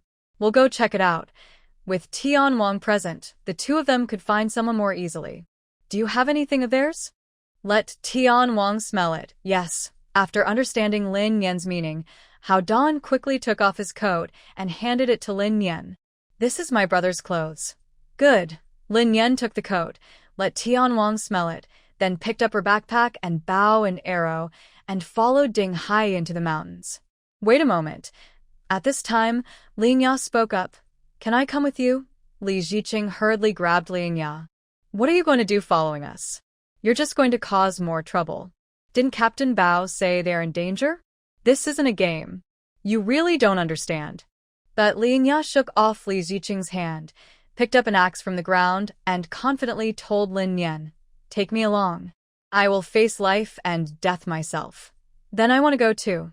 Ling Jia also spoke up, quickly packing his things. "You guys are really reckless." Li Ziqing's eyebrows furrowed in frustration. If something happened to the two kids, he and Song Wan thought they wouldn't survive either. Lin Yan glanced at Lin Ya and said coldly, "Suit yourself." She understood what Lin Ya meant. If they wanted to improve quickly, they had to face danger directly. Otherwise, when their family came out later, they wouldn't be able to handle crises and would be waiting for death. So it was better to go with her and Ding Hai now and learn as much as possible. Because they didn't know if the enemy was human or beast, keeping the vehicles under control was also very important. Bao Enel and Hao Dan, even if anxious, couldn't leave recklessly. After discussing, the four members of the Li family followed Lin Yan and Ding Hai into the deep forest. Tian Wang moved very fast. Lin Yan and Ding Hai followed closely behind, quickly weaving through the dense trees where there was no clear path. The four members of the Li family struggled to follow behind, not daring to relax even a little despite their stumbling and tiring steps. Especially Li Ziqing, who barely kept his footing. With the next step, he felt like his lungs might burst. He could only just stay at the back of the group. After walking for about 20 minutes, Tianwang finally stopped at a small hollow and looked ahead cautiously. He paced back and forth, hesitating to move forward. Ding Hai knew Tianwang had spotted a dangerous enemy. His pupils suddenly shrank, and he quietly shouted to the Li family, "Everyone lie down." They immediately dropped to the ground, not daring to make a sound. They were so exhausted that they wanted to lie down even if they weren't told to. Ding Hai pressed down on Lin Yan's body, took out a pair of binoculars and carefully peeked ahead through the lenses. But just one look made him freeze completely, unable to think clearly for a long time. "What's wrong?" Lin Yan took the binoculars and looked too. Then she widened her eyes in shock, unable to believe what she saw. "Is that a lion?" Ding Hai nodded in disbelief as well. But how could there be lions in these mountains? If a big pig escaped from the villager's farm, that might be understandable. But where did the lions come from? Suddenly thinking of something, Lin Yan's face turned grim as she slowly said, "The snake we saw earlier. Could it be part of the same group?" Ding Hai immediately understood what Lin Yan meant, and he thought the same. But he didn't speak recklessly. Instead, he took the binoculars again and carefully observed the situation ahead. Then he muttered to himself, "It looks like it's true. There are 5 lions and not far from them there's a carcass of an animal, probably a wild boar or something similar." What he didn't say out loud was that there were also several human bodies, reduced to skeletons by the scavengers. While Ding Hai was still carefully searching for other signs of life around, Ling Jia squatted on the ground and slowly moved closer to the two. "What do you mean? What are you talking about?" Is there a zoo nearby or something? He overheard their conversation and suddenly thought of a wildlife park. However, his quick thinking wasn't wrong. Based on what he saw, it was very likely that the animals had escaped from a wildlife park during the flood and ended up in these mountains. Let's not talk about the lion, just focus on that snake. It doesn't look like a species that should be in these mountains. Lin Yan had visited the wild animal park in Jin City when she was a child and doesn't know much about the current zoo's animals. She saw Ding Hai carefully checking for danger and quietly asked a few people, "Do you know what kinds of wild animals are in Jin City's zoo?" "The fierce ones." Lin Ya shook her head confusedly. She had been spoiled by her parents since she was young, only visiting princess parks like Disneyland, so she had never seen fierce wild animals. However, Ling Jie raised his hand and said, "I know. There are tigers, lions, black bears, pythons, and alligators, cheetahs, and wolves," Fong Hao added. 6 months ago, they heard that the zoo had new animals and they had even driven to the predator zone to feed tigers, so they knew about the fierce animals there. Lin Yan's heart, already tense, tightened even more when she heard this. "What are you asking about this for?" Fong Hao asked, a bit confused. But then he suddenly understood and started to tremble. "Are you saying they all escaped?" "What?" Ling Ya's voice just came out, but she quickly covered her mouth. She widened her eyes, looking at Lin Yan with disbelief, hoping to hear her deny it.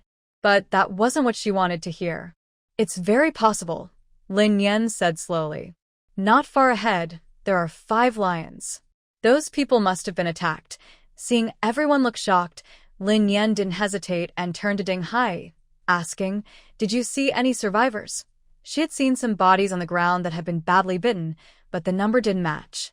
There were 6 security guards entering the mountain, plus 6 others who had signed up to follow, and a few self-driving vehicles, about 20 people in total, so there should be survivors. She just didn't know if they were hiding or had run away in panic. Ding Hai put down his binoculars, took out paper and a pen from his backpack, and drew a rough map of the terrain.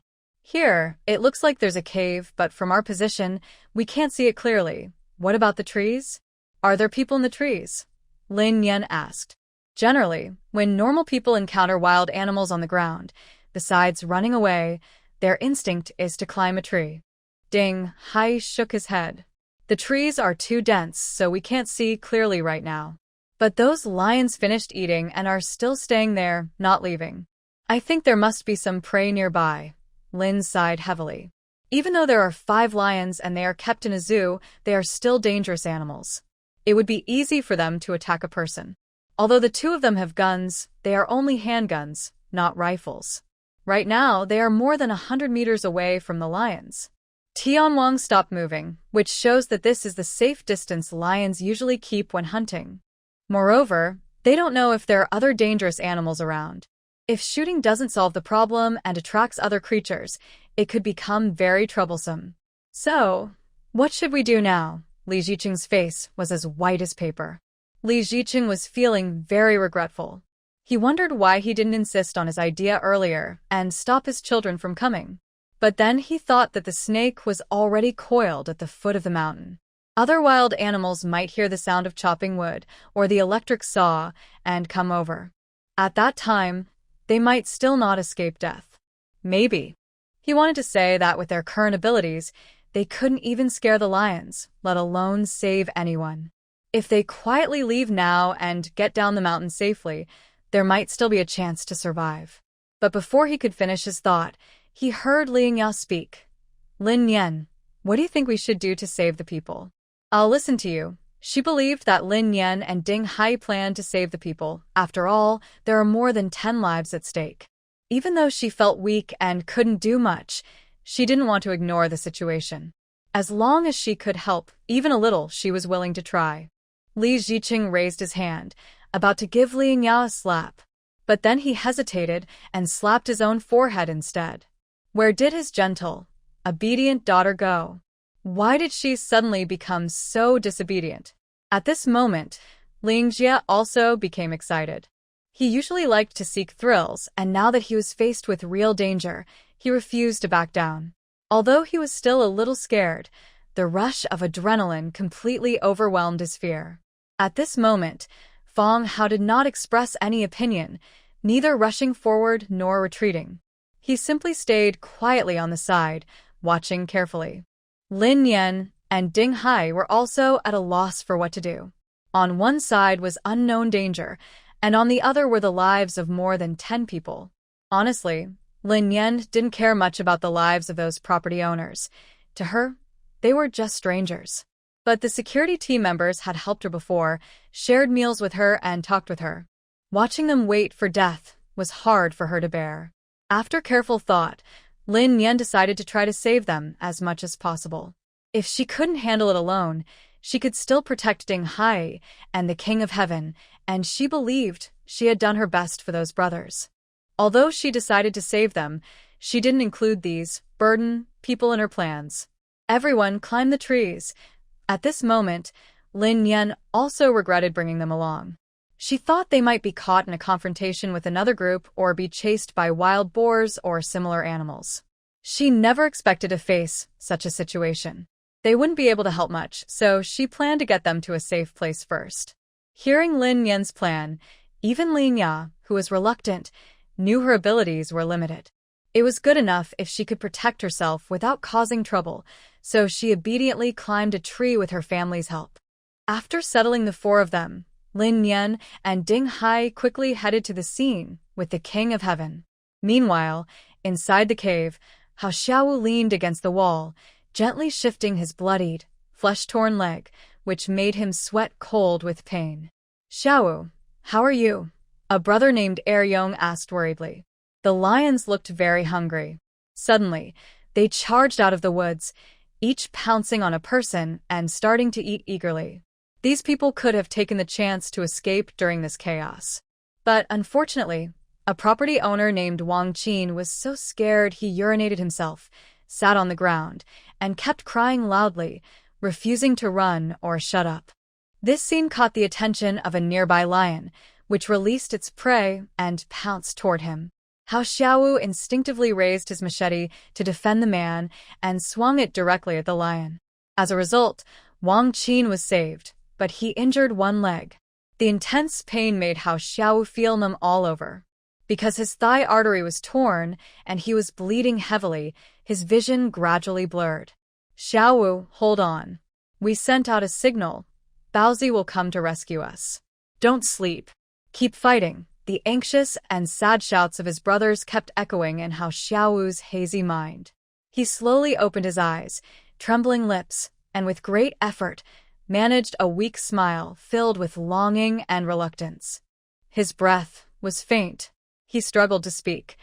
"If I can't hold on, tell my brother. The girl he likes isn't worth it. Let him give up. Just Live well." After saying this, he used his last bit of strength. His heavy eyelids slowly closed as he felt his brother's shouts grow quieter until they disappeared.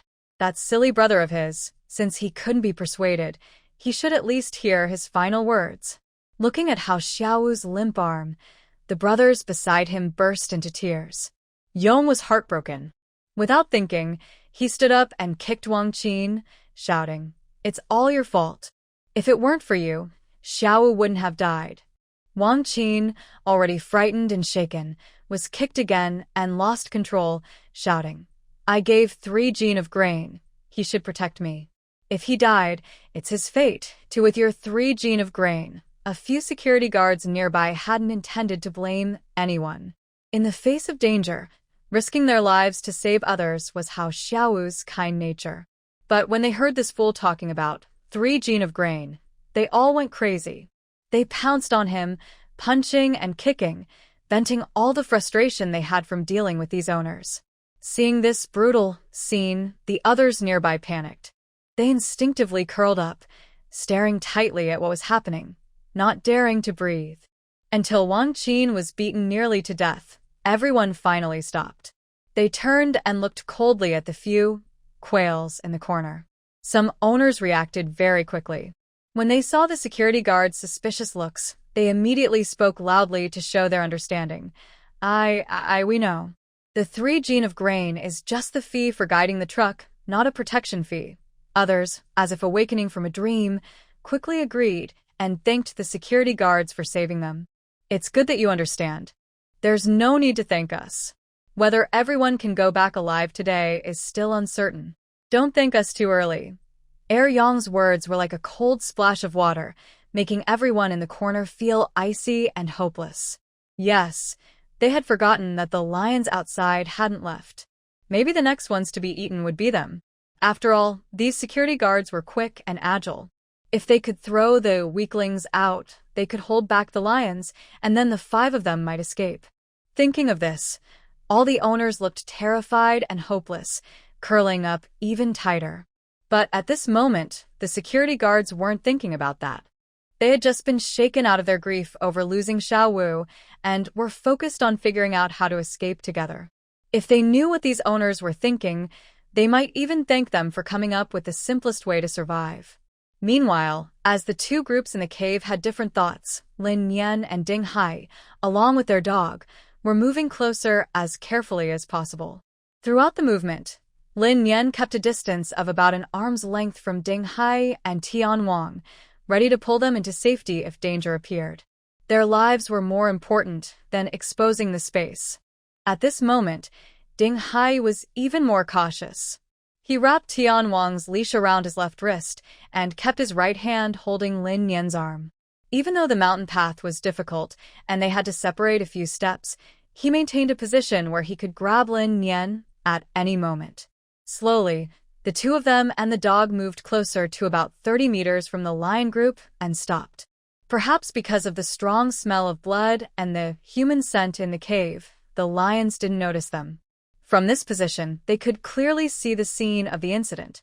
In this bloody area, 5 mutilated bodies, torn beyond recognition, were scattered around, making it impossible to identify who they were.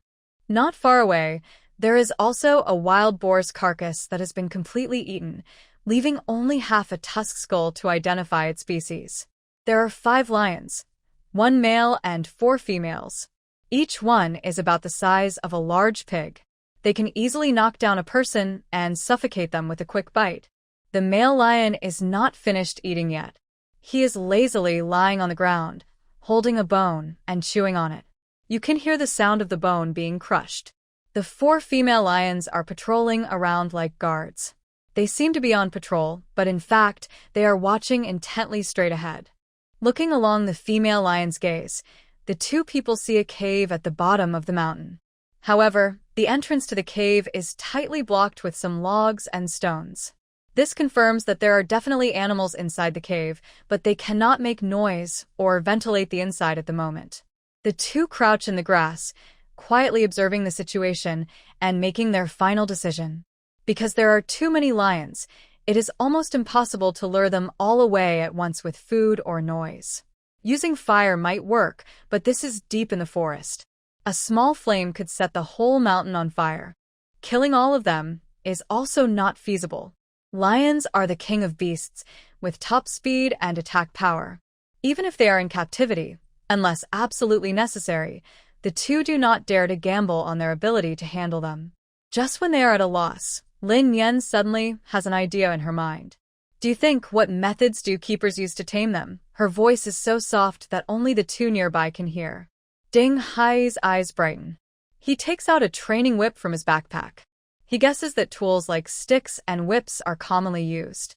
Unexpectedly, Lin Yan gives him a quick look of disdain. What you have isn't enough to tickle the king of beasts. She then takes out a rope from her toolkit, weighing it in her hand. Would this work? She cuts it to a length similar to a whip, thinking it should be effective when swung. Your idea is just to make the sound of a whip, right? I have something similar. Ding Hai instinctively raises his wrist and suddenly swings forcefully in the air.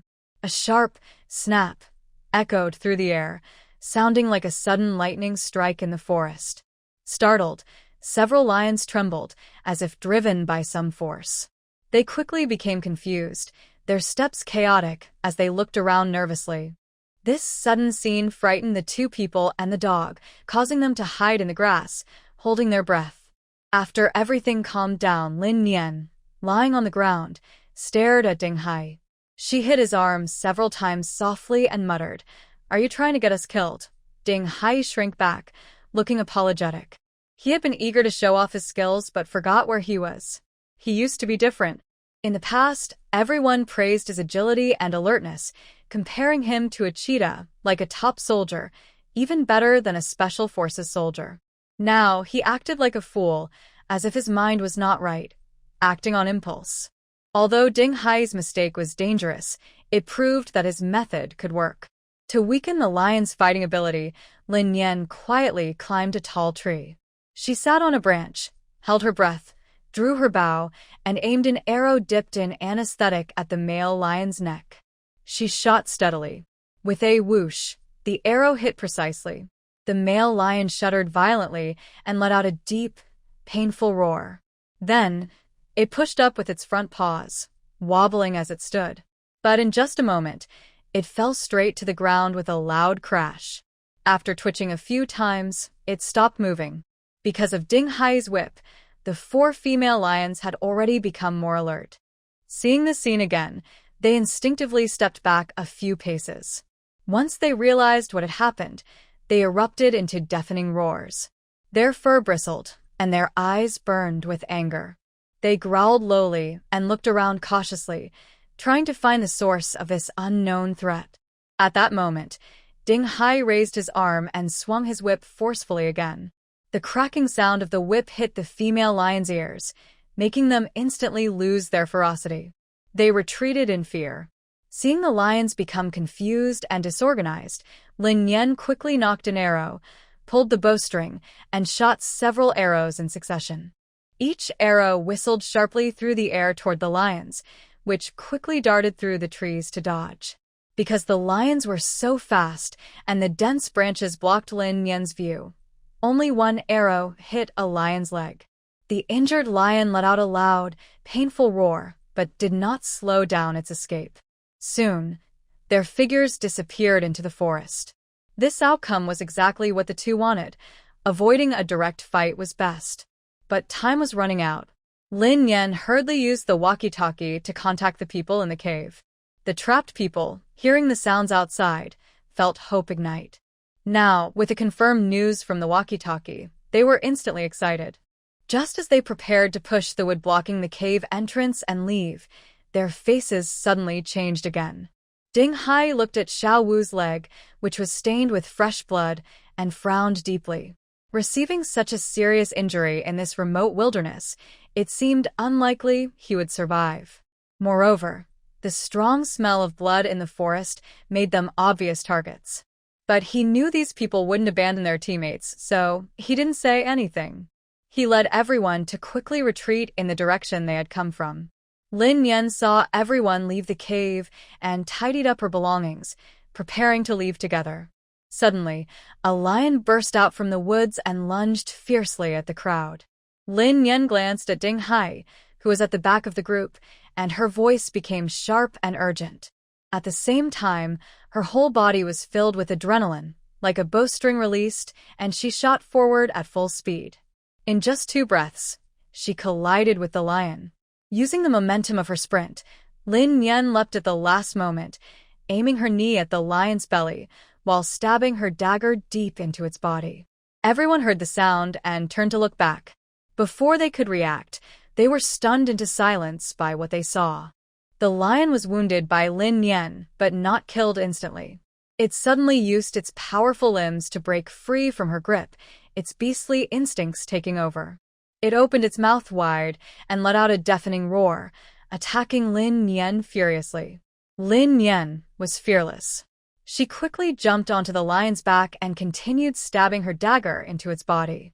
At this moment, Tian Wang also arrived, rushing toward the lion without hesitation, biting its neck and fighting it fiercely. A person, a dog, and a fierce lion fought together. Ding Hai held his gun but couldn't pull the trigger. Just as he was about to put away his gun and run to fight alongside Lin Yen, he saw 3 other lions charging toward them. He made a quick decision, raising his arm and firing several shots. With the sound of gunfire, and amid everyone's surprised shouts, the 3 lions nearby fell to the ground one after another. Meanwhile, Lin Yen was riding on the lion's back, her eyes blazing with fierce determination. She struck repeatedly with her knife, each full of strength and fury. The lion's blood splattered everywhere as the sword was drawn, covering her face and body with a foul smell. Lin Yen didn't know how many times she had stabbed the lion. The once ferocious beast gradually slowed down its struggling. After a few faint whimpers, it finally stopped moving. After confirming the lion was dead, Lin Yen was completely exhausted. She threw the dagger aside and collapsed onto the ground, gasping for breath. Meanwhile, Ding Hai quickly rushed forward and helped her up. I'm fine. Let me lie down for a bit. After saying that, Lin Yen broke free from Ding Hai's hold and lay flat on her back, breathing heavily. Ding Hai stayed by her side and took a thermos from his backpack, giving her a few sips of water. As soon as the water entered her mouth, Lin Yen felt a powerful force suddenly spread through her limbs, giving her a sensation like cleansing her bones and marrow. In an instant, she felt her energy surge. Her whole body was full of strength, as if she could fight the lion 300 times. How does this work?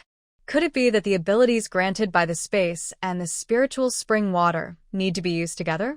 And these abilities only activate better when pushed to the limit.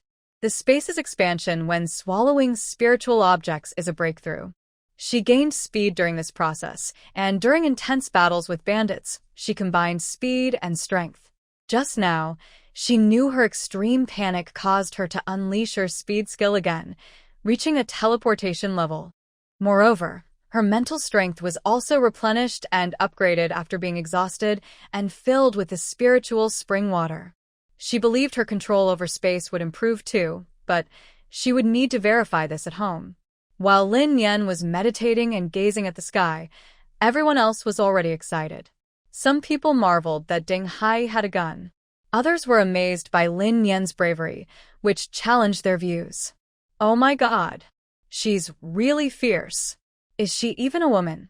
Throughout the battle between humans and beasts, Ling Jie kept his eyes fixed on Lin Yan. Whether she was skillfully dodging the lion's attacks or swiftly stabbing it with her knife, every move she made could keep him entertained for a year. At this moment, a passionate and urgent thought suddenly popped into his mind. He looked at Lin Yan, who was lying on the ground covered in blood but still looking brave and confident, and he rushed over directly.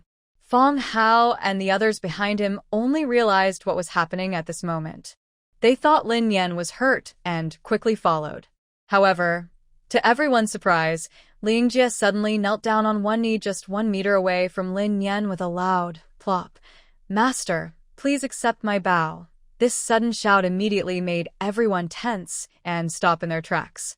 Then he received a cold glare from Fong Hao and a cold, "Get lost," from Ding Hai. Great people have their temper. Getting a master is not so easy. There's always next time. After resting, Lin Yan took off her blood-stained shirt and put on a clean one from her backpack.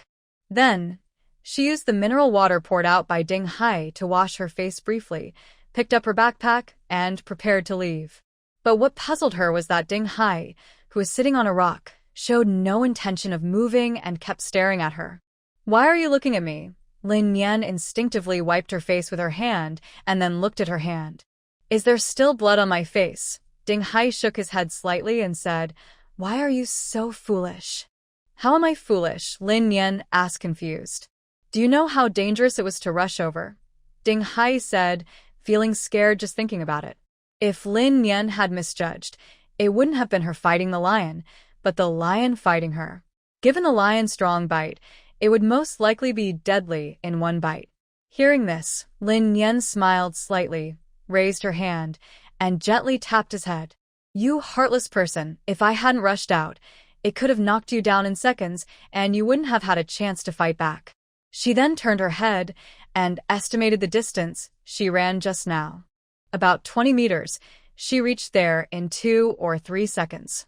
Considering the lion's speed, if she hadn't suddenly burst out at the last moment, the consequences would be unimaginable. Feeling scared, Lin Yan also felt a bit uneasy. She didn't know if those people saw what happened in that moment. Based on everyone's reactions, it seems there was no problem, since Ding Hai didn't show any special response. When Lin Yan spoke, Ding Hai's eyes suddenly welled up with tears. He casually pulled Lin Yan in front of him, raised his arms to hug her waist, and like a child, pressed his face against her side. He slowly said, "Don't do that next time." When he saw Lin Yan and the lion meet, his mind went blank and he couldn't think clearly. He never knew he could be so scared.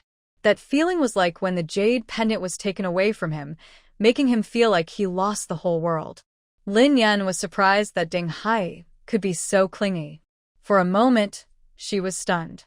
It seemed he was really frightened. She gently patted his shoulder to comfort him and said, "It's my fault. I won't do it again." Ding Hai let go of Lin Yan, took her backpack, and carried it on his shoulder. The two of them walked toward the crowd together. Both of them believed they could protect each other because they thought they had enough space. But accidents happen unexpectedly, overturning plans and creating unpredictable results. After this incident, both of them secretly told themselves that from now on, anything that didn't involve them was none of their business. When the others saw the two approaching, they all stood up to greet them. Everyone sincerely thanked them, especially praising Lin Yan's bravery and respect, praising her endlessly. That was a lion, not an ordinary wild boar or dog. She managed to kill one with her bare hands, She was like a goddess in their eyes. Ignoring the praise, Lin Yan's gaze involuntarily fell on the injured person on the ground, and her brow furrowed instantly. The injured person's face was pale as paper. His thigh, which was torn and bloody, was missing a chunk of flesh, looking very gruesome. She frowned and asked, "Did a lion bite him?" Aryong looked serious and nodded. "Xiao Wu, he's gone." Hearing this, Lin Yan's breath caught. "You're saying he's Xiao Wu?" How Xiao Wu, How Don, who was thinking about his younger brother, was shocked to hear this. Yes. Two brave men wiped their tears and said, "We have to carry him back and hand him over to the scholar." Linian didn't know what to say. She just sighed and nodded silently. The danger from the lion was over, and everyone felt relieved. They supported each other as they walked back. Linian and Ding Hai were at the end of the group, always alert to their surroundings. Ling Jie and Fong Hao played the role of heroes. After meeting Li Ziqing and Ling Ya, they excitedly told the father and daughter about what they saw, exaggerating a little. Ling Ya felt very regretful for not going with them and admired Linian even more. She wanted to rush over and stay close to Linian, but she saw the serious atmosphere at the back of the group and held back her feelings. On the way, two brave men told Linian what had happened. They were originally cutting wood near the top of the mountain, planning to lay down transport boards so the logs could slide down to the bottom. But halfway, some drivers wanted to go hunt for wild game. The security team didn't want to interfere. They only brought people here and were responsible for taking their harvest back. Luckily, these people didn't go far before they encountered a wild boar. This tempted the 6 people in the truck, and the security team couldn't resist either. They chased after the wild boar into the deep mountains. Then, a terrifying scene happened. 5 lions suddenly appeared in the forest. They easily knocked down the wild boar, then quickly pounced on each person. This sudden disaster scared everyone so much they ran in all directions. Thanks to the quick reactions of the security team, they found a nearby cave and escaped, waiting for rescue. But unfortunately, Xiao Wu didn't make it. After hearing the full story, Linian looked at Wang Qin, who was rescued. He was badly beaten, with a swollen face and probably hurt all over, but he still staggered along with the group, refusing to fall behind. Even when he couldn't stand steadily, he reached out to grab someone nearby to steady himself, not caring if others were safe. If asked whether it was worth sacrificing Xiao Wu to save someone like him, what would you say? Except for Wang Qin himself, no one else would think it was worth it. Even Xiao Wu himself, if he were still alive, would probably regret it now. But she understood Xiao Wu very well, because she had been that kind of person too, and had suffered the same loss.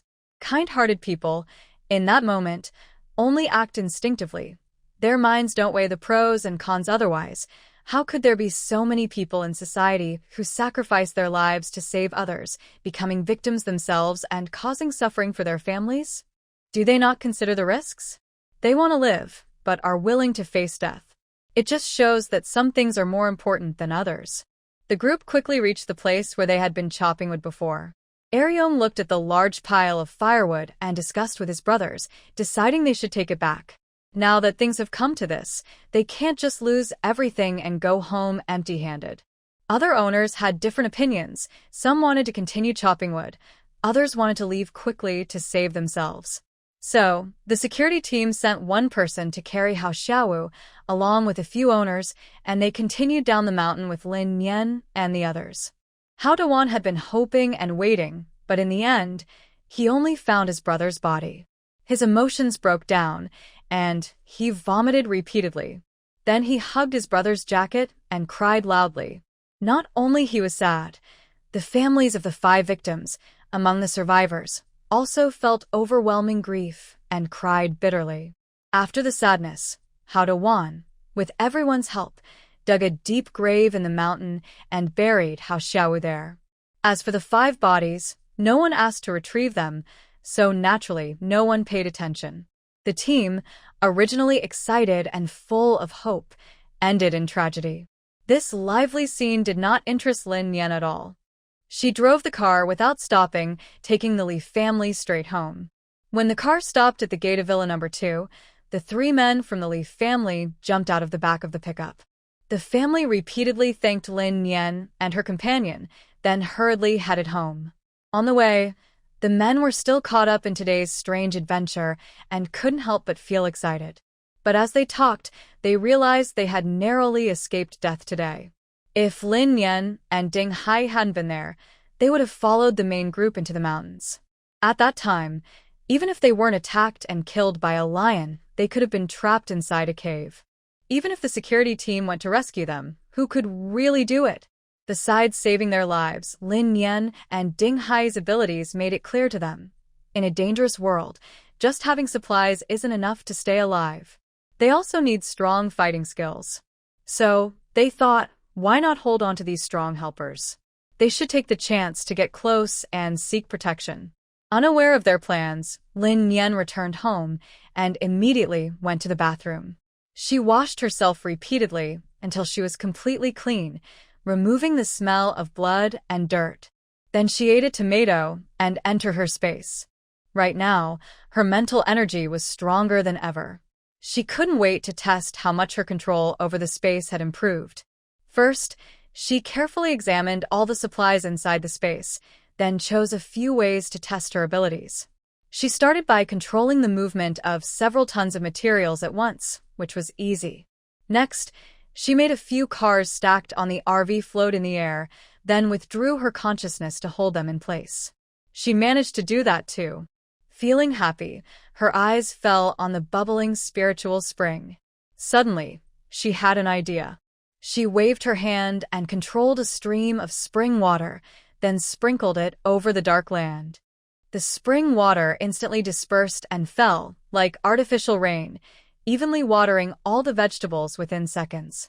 Wow, this is amazing! Lin excitedly jumped up, waving her arms and dancing with joy. This progress was a huge blessing for her. She had tried controlling water before, but since water is a flowing substance, it needs a solid object to carry it, so she failed. Not only water, she also tried to control the planting and harvesting of vegetables in large quantities. But whether digging holes, planting seeds, or harvesting, all had to be done manually. She couldn't do it with her mind. So, this upgrade in her mental power was incredibly wonderful. From now on, she wouldn't have to work hard like a farmer with her hands. With her ability to control space, she only needed to think, and her wishes could come true. After feeling excited, Lin used the same method to water all the flowers and feed the small animals before leaving the space. The next morning, the third building delivered a box of gifts to her door. At the same time, others she and Ding Hai had rescued also arrived. No matter how they rang the doorbell, there was no response, not even a bark from the dog. What they didn't know was that at this moment, the King of Heaven was inside Ding Hai's space, playing a game of chase with Big White, having lots of fun. Meanwhile, Lin and Ding Hai had already arrived at Zhou Peng's home.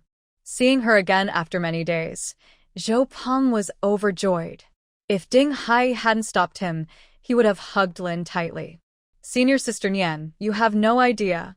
When Lao Er told me your news, I was so excited I almost jumped." Zhou Peng led Lin and Ding Hai inside, a big smile never leaving his face. Lin looked around at Zhou Peng's luxurious house and couldn't help but sigh. "Not bad. You've become a big boss now." "Oh, not really," Zhou Peng said with a sly smile. "This house was given to me by a boss, and it cost me 3 insulin shots." Thinking about it, he felt a bit of pain. 3 insulin shots are quite valuable. But he believes that to do business with the upper class, he must have a decent place. He can't just sit on the street stall and talk about big deals. He doesn't mind and wants to prove himself with his skills. But this industry is very competitive. Without showing off wealth and resources to the officials and important people, they won't trust him. They won't even give him a chance. No matter how strong his abilities are, it won't help. When he heard the word, insulin, a small smile of satisfaction appeared in Ding Hai's eyes. The cold chain truck he bought mostly carries insulin, with hundreds of vials. If Lin Yan likes this kind of house, he can give her 10 or even 20 of them. She can use them however she wants. However, Lin Yan isn't interested in the house at all. As soon as she sits down, she gets straight to the point. Has the portable toilet I asked for been arranged? If not, the cold wave is coming soon. When the land freezes, digging holes will be impossible. Of course, it's done. It's just a small matter, he replied confidently. Zhou Peng was calmly brewing tea, his eyes shining with confidence, and a relaxed smile appeared on his face. Before Lin Yan could ask about the price, he changed the subject. I heard from Lao Air that you guys are now living in the mountains. Lin Yan nodded. We moved out of the city during the flood. Now we're in hiding. Ling Yun residence in Jin City is quite special. Looking back, it probably was the prototype of the mandala base from her past life. When she learned about mandala in her previous life, the base was already powerful. For survivors like them at the bottom, it was like being in the clouds. Almost no one knew its exact location. In fact, no one would talk about it. This made her very suspicious, so she couldn't reveal her residence for now, to avoid unnecessary trouble. Zhou Peng nodded slightly. Would you like to move back to the city? I might be able to get you a spot in an underground house. Hearing this, Lin Yan, who had no such plans before, suddenly became interested. What kind of house is it? About how much does it cost? Old Fat Second had mentioned before that underground shelter homes are very rare. But she didn't need one back then, so she didn't ask for details. Now that Zhou Peng mentioned it, she felt that this house might be quite valuable. Zhou Peng poured tea for both of them, glancing casually at Ding Hai. He said in a relaxed tone, I can get you a single room, about 10 square meters, with a private bathroom. It's small, but enough for 2 people to live in. He paused here, then gestured for Lin Yan and the others to drink their tea while it was hot. He then continued to explain the costs of the room. I don't want to make money from you, but you'll need to pay the entrance fee and rent later. The entrance fee is 100 contribution points per person, and the rent is paid weekly, 20 contribution points each week. As for why the official charges weekly, Zhou Peng explained that it's because nowadays people live uncertain lives. It's hard to pay a full month's rent at once, and they are living day by day. So, this way of charging is better for ordinary people. Lin Yan listened to the prices and didn't think there was anything wrong. But when she thought about the size of the room, she started to worry. A 10 square meter room with a bathroom? That's barely enough for a bed. 2 people living there, even with a curtain as a divider, would be cramped. Is this the only room? She asked with a frown, trying to sound out if she could get more space. As soon as she asked, she saw a strange, meaningful smile appear on Zhou Peng's face. He looked at her with a hint of playfulness. She tilted her head, confused. But when she looked in the direction of Ding Hai, she immediately understood what he was imagining. She sighed and lightly tapped the table, pretending to be annoyed. Hurry up and stop having such weird thoughts. What are you thinking about? Zhou Peng, feeling pleased, chuckled to himself. I wasn't thinking anything weird. I was just thinking your demands are a bit high. Maybe you're the one imagining things. He didn't believe these two were just cousins. From the moment they entered, Ding Hai's sharp gaze was fixed on him, full of a competitive edge. It was clear they were both men trying to outdo each other. But he was actually quite satisfied with this young man. Whether it was his height or looks, he seemed young. This energetic young guy might just be a good match for his goddess. Looking at Zhou Peng's mischievous smile, Lin Yan narrowed her eyes and gave him a look that said, Do you think I believe you? Let him figure it out himself. After playing around for a while, Zhou Peng straightened up and got serious. That underground city, can you still not imagine what it's like? Just having a single room is good enough. There aren't many suites. Most are taken by important people, and they won't let anyone else use them. Lin Yan didn't have any objections to what Zhou Peng said about this. It's the law of the jungle. Strength comes first. The weak are eliminated. This is even more true in this post-apocalyptic world. Seeing that Lin Yan was really feeling a bit stuck, Zhou Peng thought for a moment and reluctantly spoke. If you're really having trouble, I can try to arrange another room. It might not work, but if it does, it definitely won't be next to yours.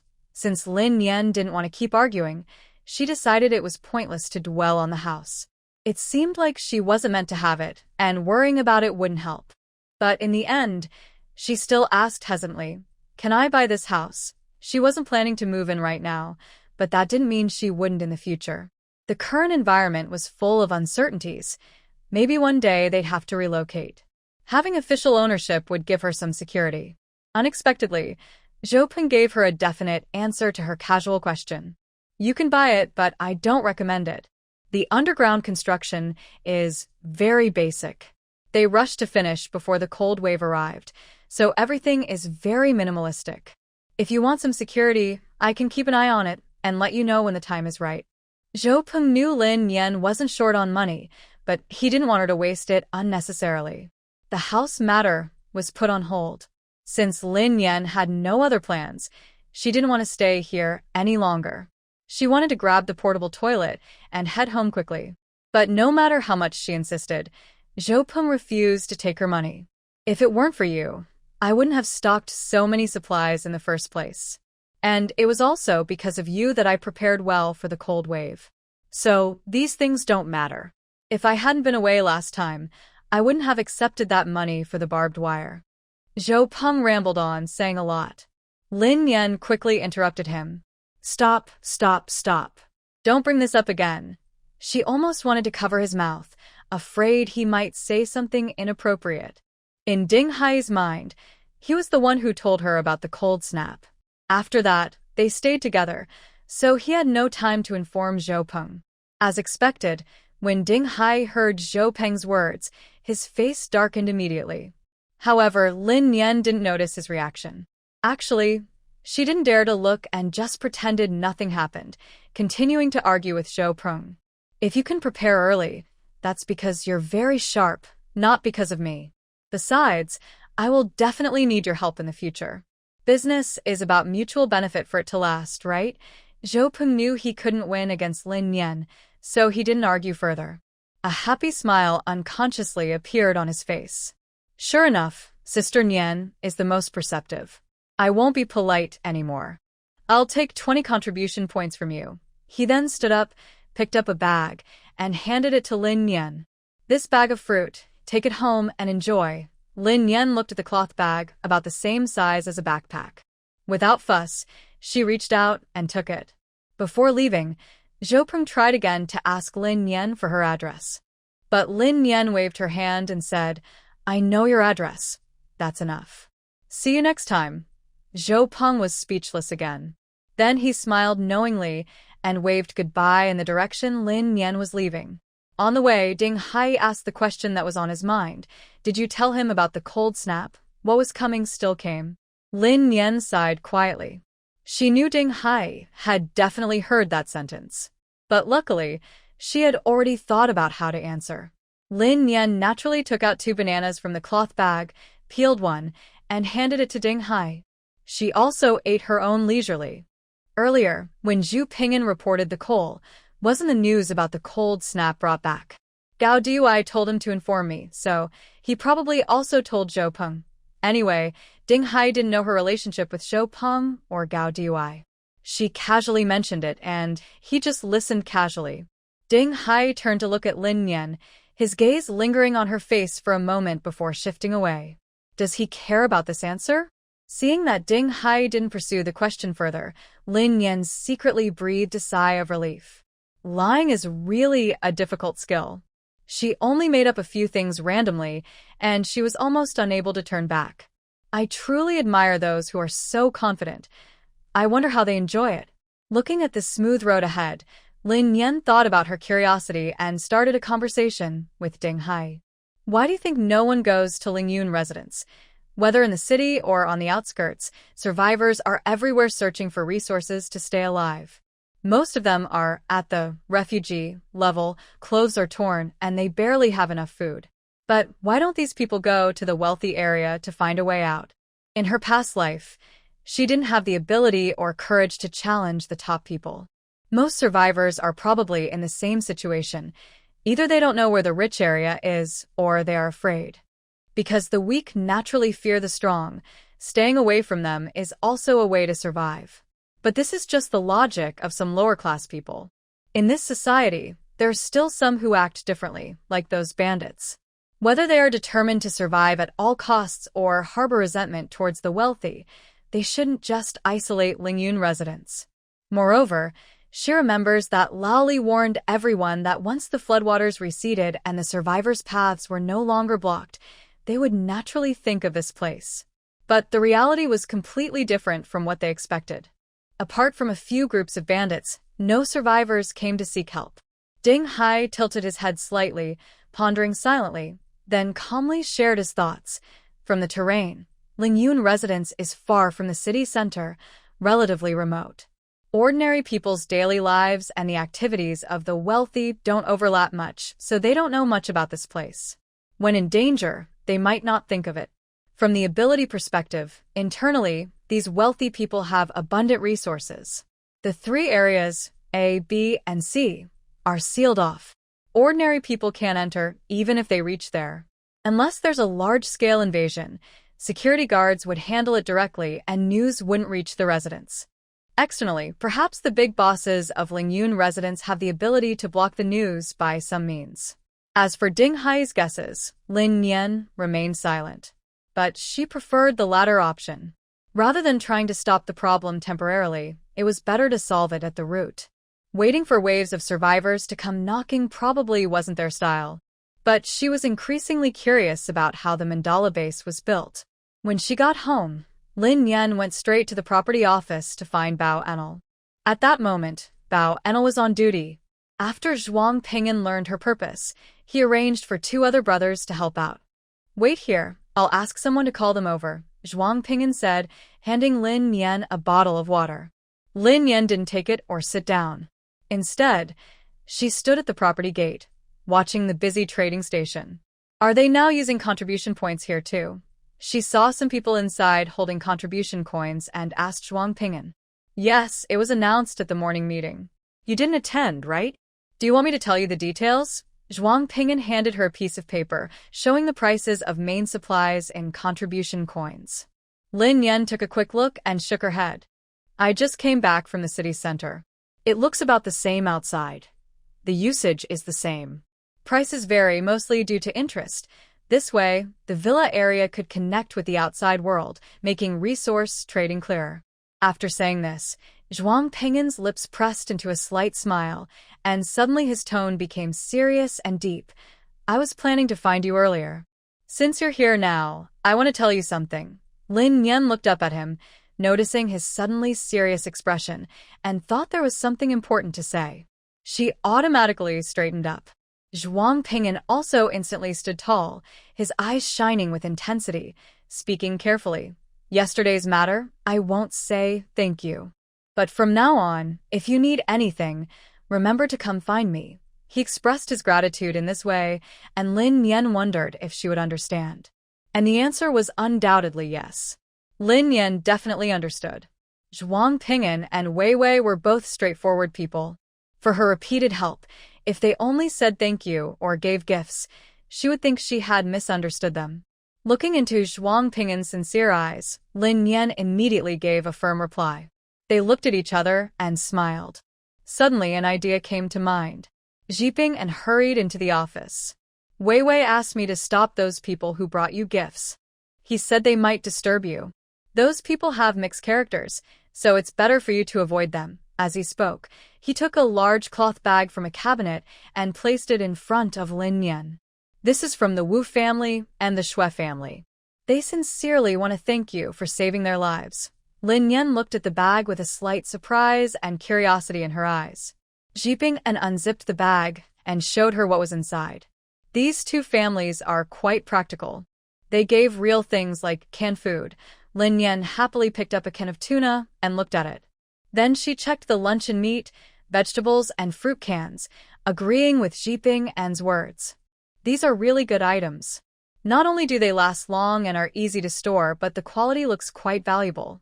Zhiping said, "There are other families who gave jewelry and antiques, but those are mostly pretty, but useless things. I told them to leave their gifts here first, but they refused, insisting they want to deliver them personally. It's obvious they have other motives. I turned them down." Hearing this, Lin Yan's eyes widened in despair, feeling helpless. Zhiping grinned and said, "Aren't you also feeling speechless? They're still giving gifts at this time. They clearly want to flatter you. I told them to go back and reflect. Next time, Don't come unless they bring useful supplies. Lin Yan was silent. She felt like giving this foolish person a big slap. She wondered how she could reward this silly guy. Lin Yan looked at Ji Ping'an, who thought he was clever, and took a deep breath to calm her rising anger. She forced a very ugly smile and said, "Thank you. You did a good job, but next time, don't do it again." Hearing this, Ji Ping'an suddenly felt that Lin Yan seemed a bit unhappy. Could he have done something wrong? He thought about it but couldn't figure out what. He decided to ask Wei Wei when he got back. While the two were talking, a small security guard called for help and brought 4 people inside. They all volunteered to help, including one named Hao Dan. Hao Dan looked very tired and worn out because he had just lost a loved one. When he saw Lin Yan, he smiled faintly and raised the corner of his mouth. "I haven't had a chance to thank you all yet." Lin Yan shook his head slightly. "No need. Saying thanks all the time isn't interesting. Just help me dig out the hole quickly." At this moment, such formalities didn't matter anymore. In the end-of-the-world situation, life and death are always close. You either accept death bravely, or try to keep living. Wasting time in between is just self-punishment. Hao Dan nodded vigorously, calmed his emotions, and with another brother, carried a snakeskin bag, following Lin Yan home. The portable toilet was placed in the far corner of the swimming pool edge, the furthest from the main villa building, and was quite hidden. After measuring the size, the men started working. But this scene was seen clearly by a peeper from Building 3. Ling Jie put down his telescope and hurried downstairs. Soon, a mother and her child appeared at Lin Yan's door, carrying many bags and items. "What's going on?" Lin Yan looked surprised, a hint of confusion in his eyes. This family always brought things when they visited, but this time, it seemed a bit too much. It looked like they were preparing to run away with their belongings. Ling Ya carried a fish in one hand and a travel bag in the other, smiling softly. "Lin Yan, please open the door quickly, so we can bring the things inside. Otherwise, if we block the door, someone might notice." Yes, hurry and move everything inside." Song Wan carried a bag on her shoulder and held a wrapped bundle of cloth, urging quickly. Ling Jie was struggling with a large suitcase, trying to squeeze it through the door. "I don't understand. What are you all doing?" Lin Yan stood at the door, not making way at all. Ling Ya saw the situation and quickly stepped forward to explain, "If it weren't for you yesterday, the 4 of us wouldn't have been able to come back. This little gift is our way of saying thank you. It's not much, but I hope you can accept it." Yes, Songwon said, her eyes turning red. "I heard from their grandfather and the others about what happened, and I was almost scared to death. So, Xiao Nian, you must accept these things." "I really feel bad if you don't." Ling Jie patted the box and raised an eyebrow, speaking in a very low voice. "These are all treasures, things your brother likes. If you don't take them, once the shop is gone, there won't be another." Hearing this, Lin Yan instinctively looked at the items in Song Wan's arms. Judging by the appearance, they really looked like a bundle of scrolls. But no matter how much she wanted these things, she wouldn't take them recklessly. She had saved many people, but this family wasn't among those she helped. So, she clearly refused. "You have already paid for entering the mountains. There's no need to pay again, but those are your reward for bringing us into the mountains, not for saving lives," Ling Ya explained clearly to Lin Yan. "If you hadn't brought us in, we would have been among those people. Even if we weren't eaten by the lion, being trapped in the cave would have meant death sooner or later," Songwon quickly added. "Exactly. If anything happened to the 3 of them, I wouldn't be alive either. So, we must repay this kindness." Lin Yan listened quietly as these grateful people kept talking about their gratitude, not interrupting. After they stopped, she smiled faintly and said, "Actually, there's no need. According to what you said, you would be everyone's saviors." "How do you mean that?" The mother and her 2 children looked at Lin Yan in surprise. Lin Yan looked at them and, following their logic, subtly changed the meaning. "If it weren't for your reward for letting me and Ding Hai into the mountains, we wouldn't have gone, and wouldn't have had the chance to save those people. So, if you think about it this way, you are everyone's benefactors." "Huh?" Really, they were speechless. Lin Yan smiled gently. "So, there's no need to assume what hasn't happened. I understand your intentions. Please take these things back quickly. It wouldn't be good if others saw them. She returned their earlier words to them. This explanation left the mother and son stunned for a long time. It wasn't until a rugged vehicle outside suddenly stopped loudly that they snapped out of their daze. Hey, that's not right. You really almost led you astray. Song-won approached Lin Yen and tried to put the things she was holding into her arms. Luckily, Lin Yen quickly dodged, or it would have been too hot to handle. While they were struggling, Fong Hao got out of the car and walked over calmly. He looked around at the scene and probably guessed what was happening. To ease the awkward situation, he spoke slowly. Lin Yen, it's not good for everyone to stand here. Why don't we go to the next door? You can also call Ding Hai to join us and we can sit down and chat. In his view, Lin Yen and Ding Hai weren't greedy people. Otherwise, last time they wouldn't have chosen their favorite paintings but would have asked for essential supplies instead. This time, the Li family members, rushing in with so many belongings, would be turned away by him too. However, Lin Yen didn't fall for his words. She shook her head in refusal, showing some impatience. Seeing that didn't work, Song-won was out of ideas and could only continue to persuade kindly. Xiao Nian, don't see us as outsiders. We truly want to thank you and sincerely want to be friends. Who knows what the world will be like in the future? More people are stronger, and it's better than being alone and helpless. Don't you think? She knew Lin Yen was very cautious. Maybe she already saw that their family wanted to flatter her. It was better to be honest and earn an open reputation. Hearing Song-won's words, Lin Yen understood Wei Wei's intention in stopping those people. It wasn't just about gratitude. It was about ingratiation. The Li family spent a lot of effort trying to guess Lin Yen and her brother's preferences, rummaging through their belongings all night. But unexpectedly, the outcome was this situation. Lin Ya's originally cheerful expression had disappeared, replaced by a look of disappointment. She glanced at Fong Hao, saw him shake his head slightly, and understood his meaning, but she still felt a bit unwilling. Last night, when she saw her parents searching through the family's antiques and jewelry, she felt something was wrong. It was like asking someone to do a favor, but using a bunch of toys to please the child's parents. This might win some temporary goodwill, but it's not a good long-term plan. Moreover, they had already used this trick before. Doing it again would be silly. However, her persuasion was useless. Besides these items, they really had nothing valuable to offer. She even prepared a bag of sanitary pads. Other things might be unnecessary, but this was essential. She thought Lin Yen would accept it. But from the look in front of her, not only was there no should, but all their careful guesses turned out to be useless. Under Fong Hao's persuasion, the mother and son had no choice but to go back home for now.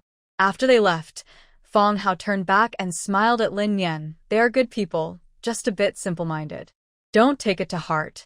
Lin Yen shrugged, indicating she didn't mind. Whether they were simple or not didn't really matter to her. She wasn't here to make friends. In fact, besides trying to connect with higher-ups for resources, she had no energy to help those below. Seeing that Lin Yen was unresponsive, Fong Hao could only choose to leave.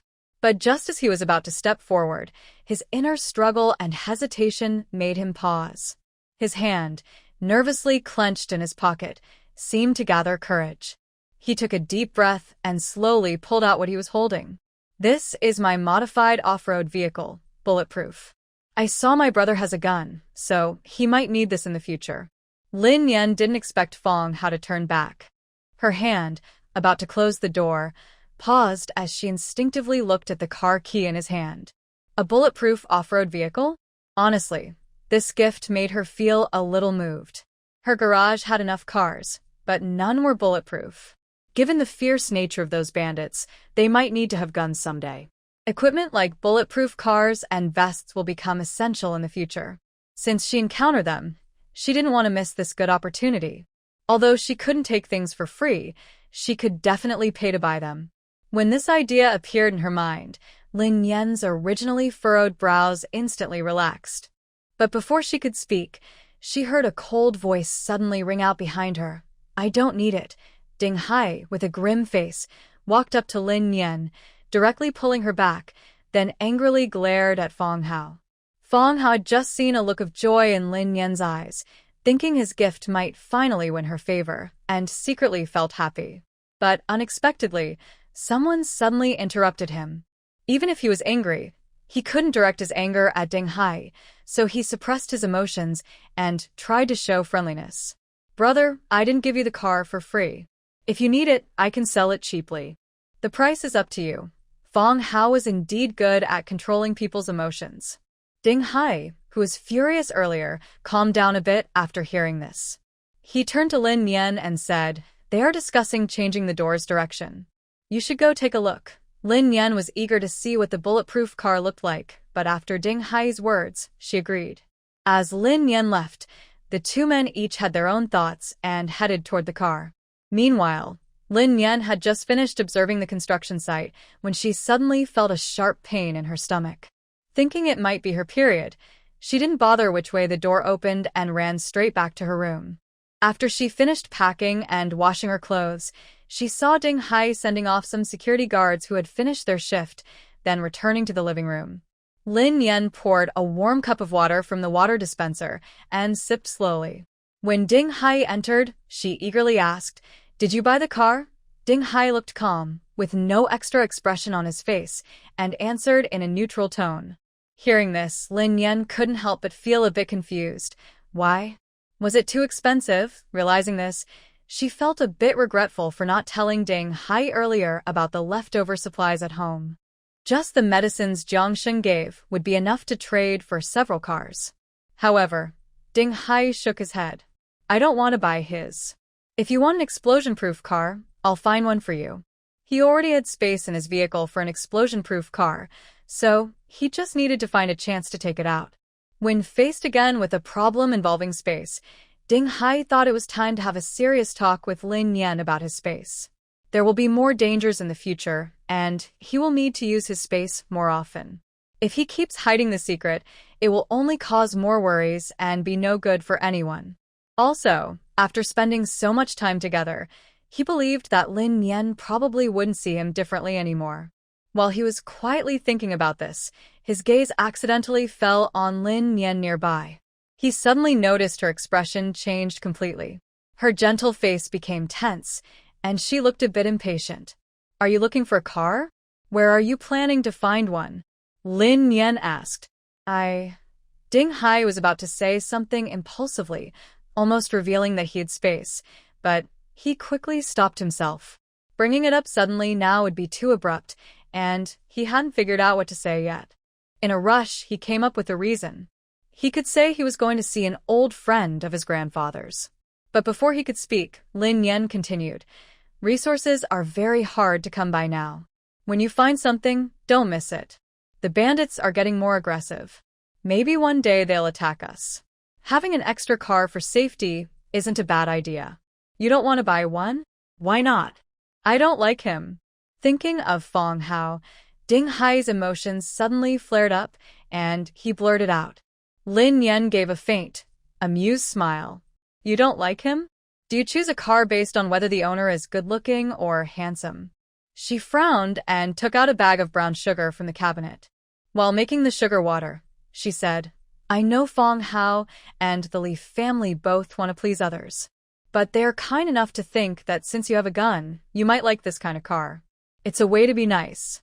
Besides, we're not just taking his money for nothing. Giving some money is a good solution for everyone."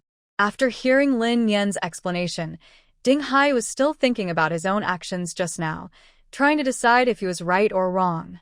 However, the word younger brother was like a spark that instantly ignited his anger. He looked grim, raised his voice unintentionally, and angrily shouted at Lin Yan, "I am not your younger brother. Don't say that in front of others." If Fong Hao hadn't just shown openly that he was only worried about her safety and tried to flatter his little brother-in-law, he wouldn't have hit him so hard. In the past, he didn't care that Lin Yan called him cousin outside. But now, he simply didn't like it and refused. Lin Yan was holding her brown sugar water, about to drink it, when she was suddenly startled by Ding Hai's shout. Her whole body trembled. She almost spilled the water from her cup. She put the cup down and looked at Ding Hai with surprise and confusion in her eyes. After a moment, she pursed her lips and nodded seriously. Okay, so you think I'm trying to get close to you, huh? Sorry about that. I've been taking advantage of you for a long time.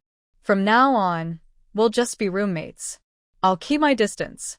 After saying that, she quickly drank the sugar water, put down her cup, and went back to her room. As the door was slammed shut, Ding Hai's hand froze in midair. That's not what he meant. He didn't mean it like that. Ding Hai knew he had lost control of his emotions just now. He sighed in frustration, rubbed his head, and sat on the steps, feeling helpless. When Lin Yan returned to her room, she leaned against the door, her eyes inexplicably red.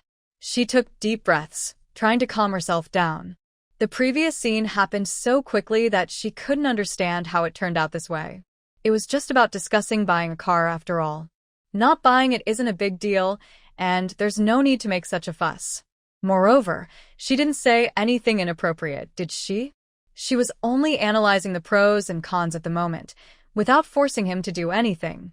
Lin Yan lay on the bed, curled up, trying hard to remember the conversation just now, to find out why Ding Hai suddenly got angry.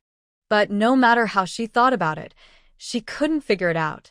However, Ding Hai's words did remind her of something. They weren't really siblings, just roommates living together. As Lin Yan thought along this line, the fog in her mind gradually cleared. It seemed that she had really crossed a line. She overlooked Ding Hai's feelings and created the illusion that she wanted to invade his space and control him, which probably made him lose patience and explode. Thinking of this, Lin Yan felt a strange sense of loss and bitterness in her heart.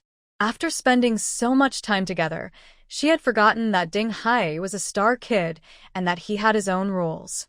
It was all her fault, and she needed to change. For several days, the two maintained a balanced roommate relationship. Lin Yan was either working in the rooftop garden or staying in her room. Ding Hai kept practicing boxing, punching again and again.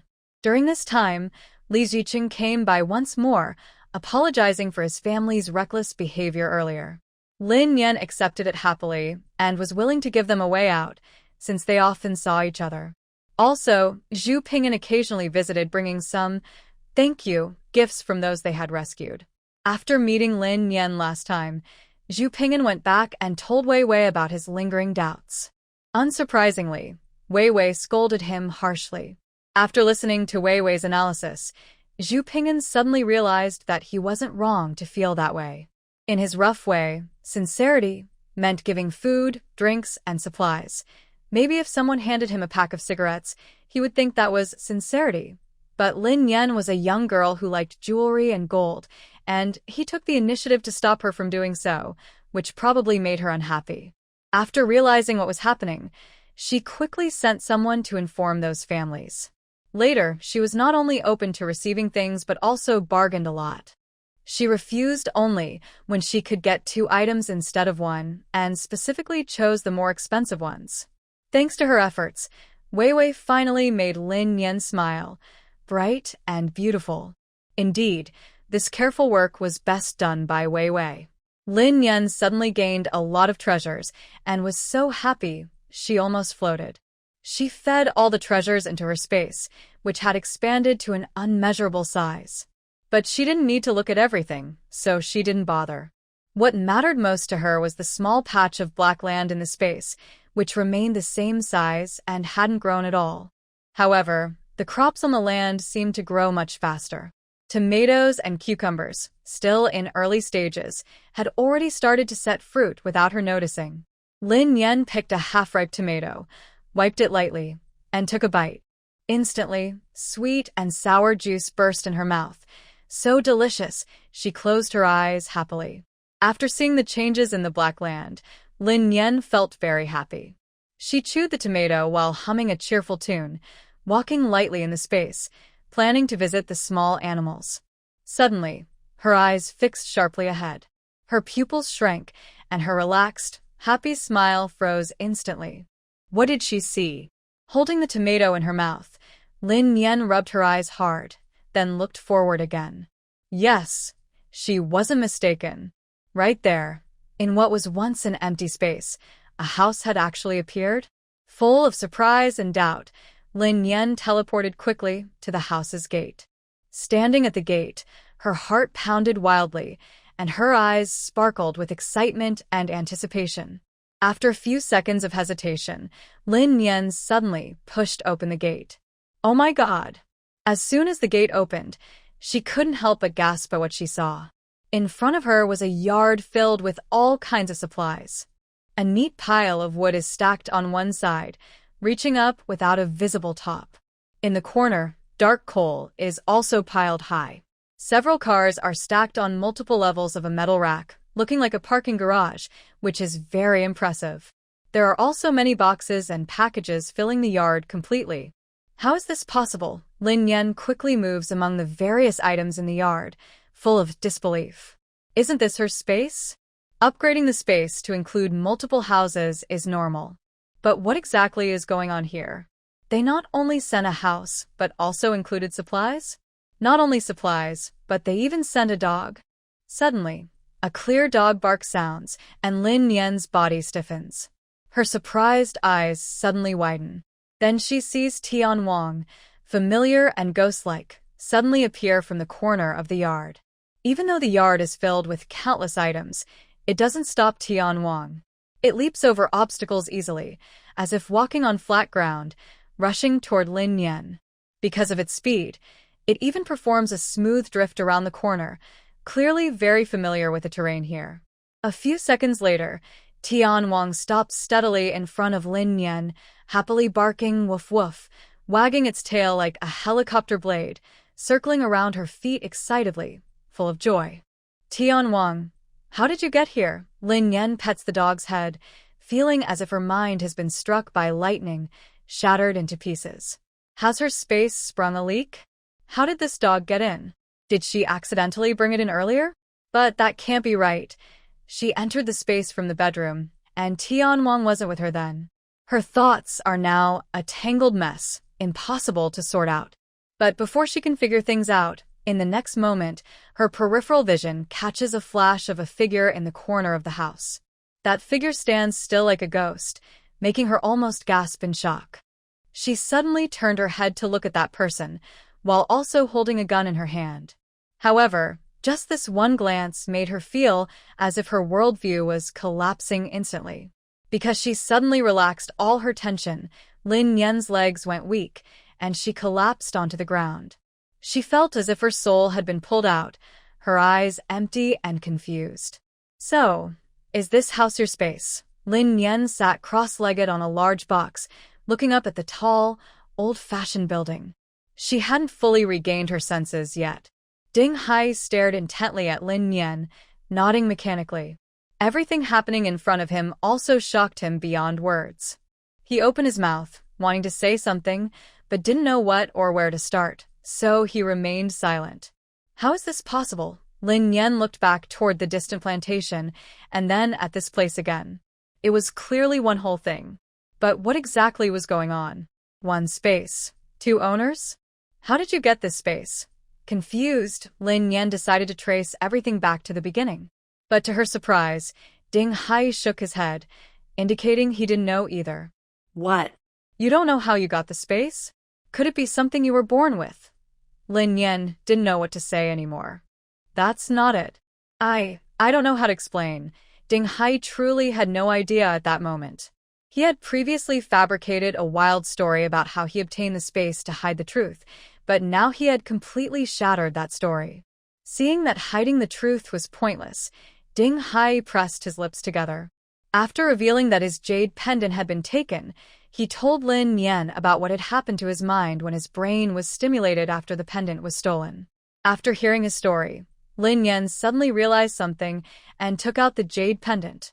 The space devoured spiritual objects, but did not consume the main body of the jade pendant. When she saw that the luster of the mother clasp and the child clasp was exactly the same, she immediately understood the cause of everything. Originally, she had taken the child clasp from the jade pendant without permission and given it to Ding Hai. Because Ding Hai injured his hand when fighting over the child clasp with his stepmother, Blood soaked into the clasp, unexpectedly activating the space within the clasp, which was this small courtyard. At that time, her grandmother returned the jade pendant and noticed that its shine was not right. She thought that Ding Hai's family had just found someone to pretend, to cover up the truth. Her grandmother originally wanted to confront Ding Hai's family, but at that moment, they were arguing loudly, as if something big had happened. So she had to give up. After school, she learned what her grandmother had done and cried loudly. When she went to find Ding Hai again, he had already left. So she put the pendant back in its original place and kept wearing it. After discovering that the key to opening the space was on the jade pendant, Ding Hai finally understood why he kept dreaming of Lin Yan in his past life, dreaming of her suffering. It turned out that this jade pendant was truly her soulmate token. And he was really a thief, having stolen her space, which is why he could feel the pain she endured. Ding Hai's lips trembled unconsciously, his throat moved, and he struggled to say, "I'm sorry." Then, in his reddened eyes, tears suddenly started to flow uncontrollably. I didn't know it would be like this. Lin Yan was overwhelmed by Ding Hai's sudden emotional change. She quickly took a tissue and reached out to wipe his tears. "What's wrong? So sentimental. You like to cry, but you won't admit it." Ding Hai raised his hand and held Lin Yan's hand, naturally placing it on his chest, whispering, "In my past life, after the apocalypse broke out, I couldn't sleep at night. I kept dreaming of your suffering, those pains, fears, and despair. They filled my mind and spread through my body. At that time, I was far away and couldn't find you. So in this life, I promised to find you first and vowed to protect you at all costs." This long speech contained a huge amount of information, which shocked Lin Yan. She didn't realize that Ding Hai's dreams were like this. She thought they were just ordinary dreams. Not only that, she also thought he came back from far away just because of a dream, to see if she was doing well. She felt touched but also found it a bit funny. Now she finally understood that the content of those dreams was actually her 3 years of suffering. Thinking about her past life, Lin Yan looked up at the sky, blinked quickly until the fog in her eyes cleared, then continued to face the next shocking news. She never expected that Ding Hai was also reborn. Honestly, this guy's hidden abilities are really strong. If someone carefully examined what happened to her, they would find many flaws. For example, Zhou Prung, who was so obvious in his thoughts. He probably had some guesses about why he was so persistent in bothering her, even if those guesses were wild. When did you die in your past life? Lin Yan's mood was like riding a roller coaster, up and down, hot and cold. It was a bit overwhelming, and her voice trembled as she spoke. "I didn't die," Ding Hai said seriously. "I suddenly regained consciousness. How could this be?" Lin Yan's curiosity was piqued, and she asked again, "When did your awareness leave your body in your past life?" "At the moment you died." Ding Hai looked at Lin Yan with deep eyes full of sadness and tenderness. Lin Yan. Well, she felt that the story was becoming more and more dramatic, like the main characters in a tragic love story. The bonds from her past life. Now in this life. Realizing her thoughts were drifting, Lin Yan quickly raised her hand and tapped her forehead, laughing at how absurd her ideas were. After understanding the origin of the space, she stood up and looked around the house, excitedly asking, "Take me on a tour of this place?" Ding Hai nodded and helped her down from the box. They walked through each room on the first floor. When they saw that it was also filled with supplies, Lin Yan suddenly smiled. During the move, Ding Hai chuckled softly. Moving is exhausting, and the storage room of the Yu family, Ding Hai proudly lifted his chin. "I did that." Thinking about what else they had experienced together, Lin Yan suddenly asked, "What about the medicines in the cold chain truck?" "All on the second floor." Lin Yan chuckled softly, patting Ding Hai on the shoulder. "Good job." But in the next moment, she quickly withdrew her hand, looking a bit uncomfortable. Ding Hai noticed Lin Yan's strange behavior and suddenly remembered their previous disagreement. He hurriedly grabbed her wrist and gently placed her hand back on his shoulder. Then he hurriedly explained, "I don't dislike you, and I don't want to keep any distance from you. I just don't like the role of being a younger brother." Hearing this, Lin Yan raised an eyebrow, thought for a moment, and nodded to show she understood. She had also been thinking along these lines these days. Men, after all, don't like being called small or young, she understood. Just as Ding Hai wanted to say more, Lin Yan's gaze caught sight of a cool, rugged off-road vehicle parked inside the yard. She gently patted Ding Hai's shoulder a few times, then quickly withdrew her hand and ran toward the car. Leaving Ding Hai standing there helplessly, he chuckled to himself. After looking at the car in the yard, Lin Yan finally noticed the sound of machinery humming in the space. Ding Hai explained, "There is running water here, but no electricity, so we need to generate power ourselves to keep the food fresh." To generate power and keep food fresh? That means this space isn't a static space. No wonder Ding Hai was so obsessed with collecting generators and energy sources before. Ding Hai didn't understand what a static space meant, so Lin Yan explained her preservation function, which immediately made his eyes light up. But this old-style house still has running water? Is it ordinary water? Lin Yan asked in disbelief. Because there was no furniture inside and the space was filled with supplies, she hadn't realized it was decorated in a modern style. Ding Hai nodded. Yes, the exterior looks old-fashioned, but inside everything is modern. It has a bathroom, running water. I tested the water quality and it's safe to drink directly. Hearing this, Lin Yan sighed again. It felt like her house had been stolen. Her beautifully decorated house was now in someone else's hands, and she was left with a small, poor piece of land, having to work hard to upgrade it herself. Thinking about the space upgrades, Lin Yan's mind immediately flashed with the unpredictable, strange changes of the space. She quickly asked, "Is your house like this from the beginning, or was it upgraded later?" Hearing this, Ding Hai said that this was also a problem that had been bothering him. His space was not under his control, and he couldn't figure out how it upgraded. It just changed size or height on its own whenever it wanted. Upon learning the truth, Lin Yan couldn't help but scream in frustration. "You're not clueless about the rules. It's taking my belongings." She clenched her teeth and grabbed Ding Hai's neck, shaking him for a while before calming her anger. After hearing about the space's upgrades, Ding Hai was very surprised. He never expected it to be like this. If he had known earlier, he would have brought more spiritual items for her. Lin Yan, angry and exhausted from explaining, was parched. Thinking of the boxes of drinking water she saw in the next room, she moved her mind, and a bottle of mineral water appeared in her hand out of nowhere. Fortunately, she had control over this space. Otherwise, she might have cried from frustration. She unscrewed the cap and drank several sips of water, then noticed Ding Hai staring at her blankly. "What's wrong?" Not convinced. Seeing Ding Hai's silly expression, Lin Yan suddenly wanted to tease him. She looked at him provocatively and, as a superior, said condescendingly, "Kid, your owner has returned. You better not play any tricks, or I might just slap you away." After saying that, she waved her hand, and Ding Hai immediately disappeared. Lin Yan's teasing smile froze on her face. Her eyes widened, and she stood there in shock. Then she quickly looked around, searching for Ding Hai, but found nothing. Where did that big person go? What did she do to him? Fortunately, after a short while, Ding Hai reappeared at the spot where he had vanished, looking surprised. He had been kicked out of the space by Lin Yan, but he couldn't touch anything except the supplies here. It seemed that the owner had truly returned, and as a tenant, he had to submit.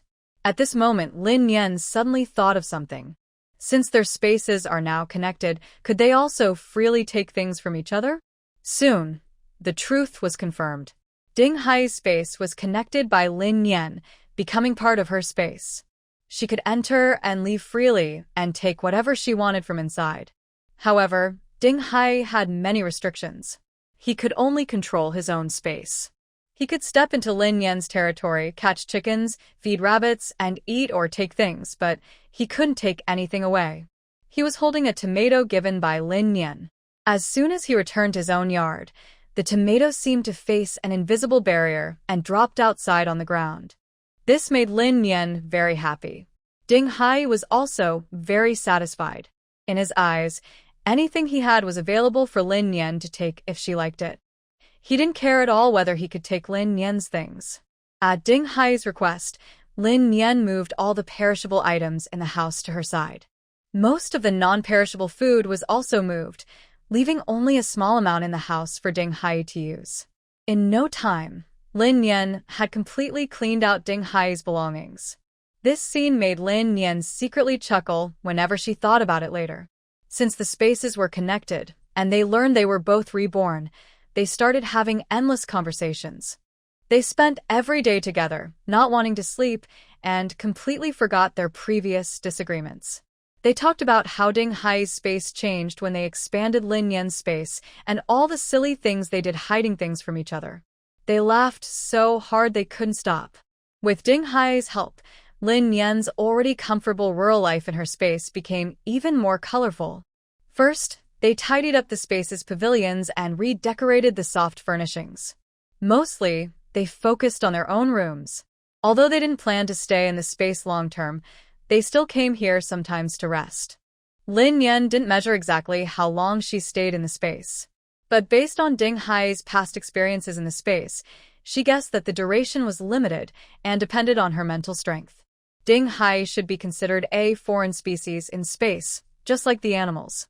She doesn't need to rely on her mental strength to stay there for a long time.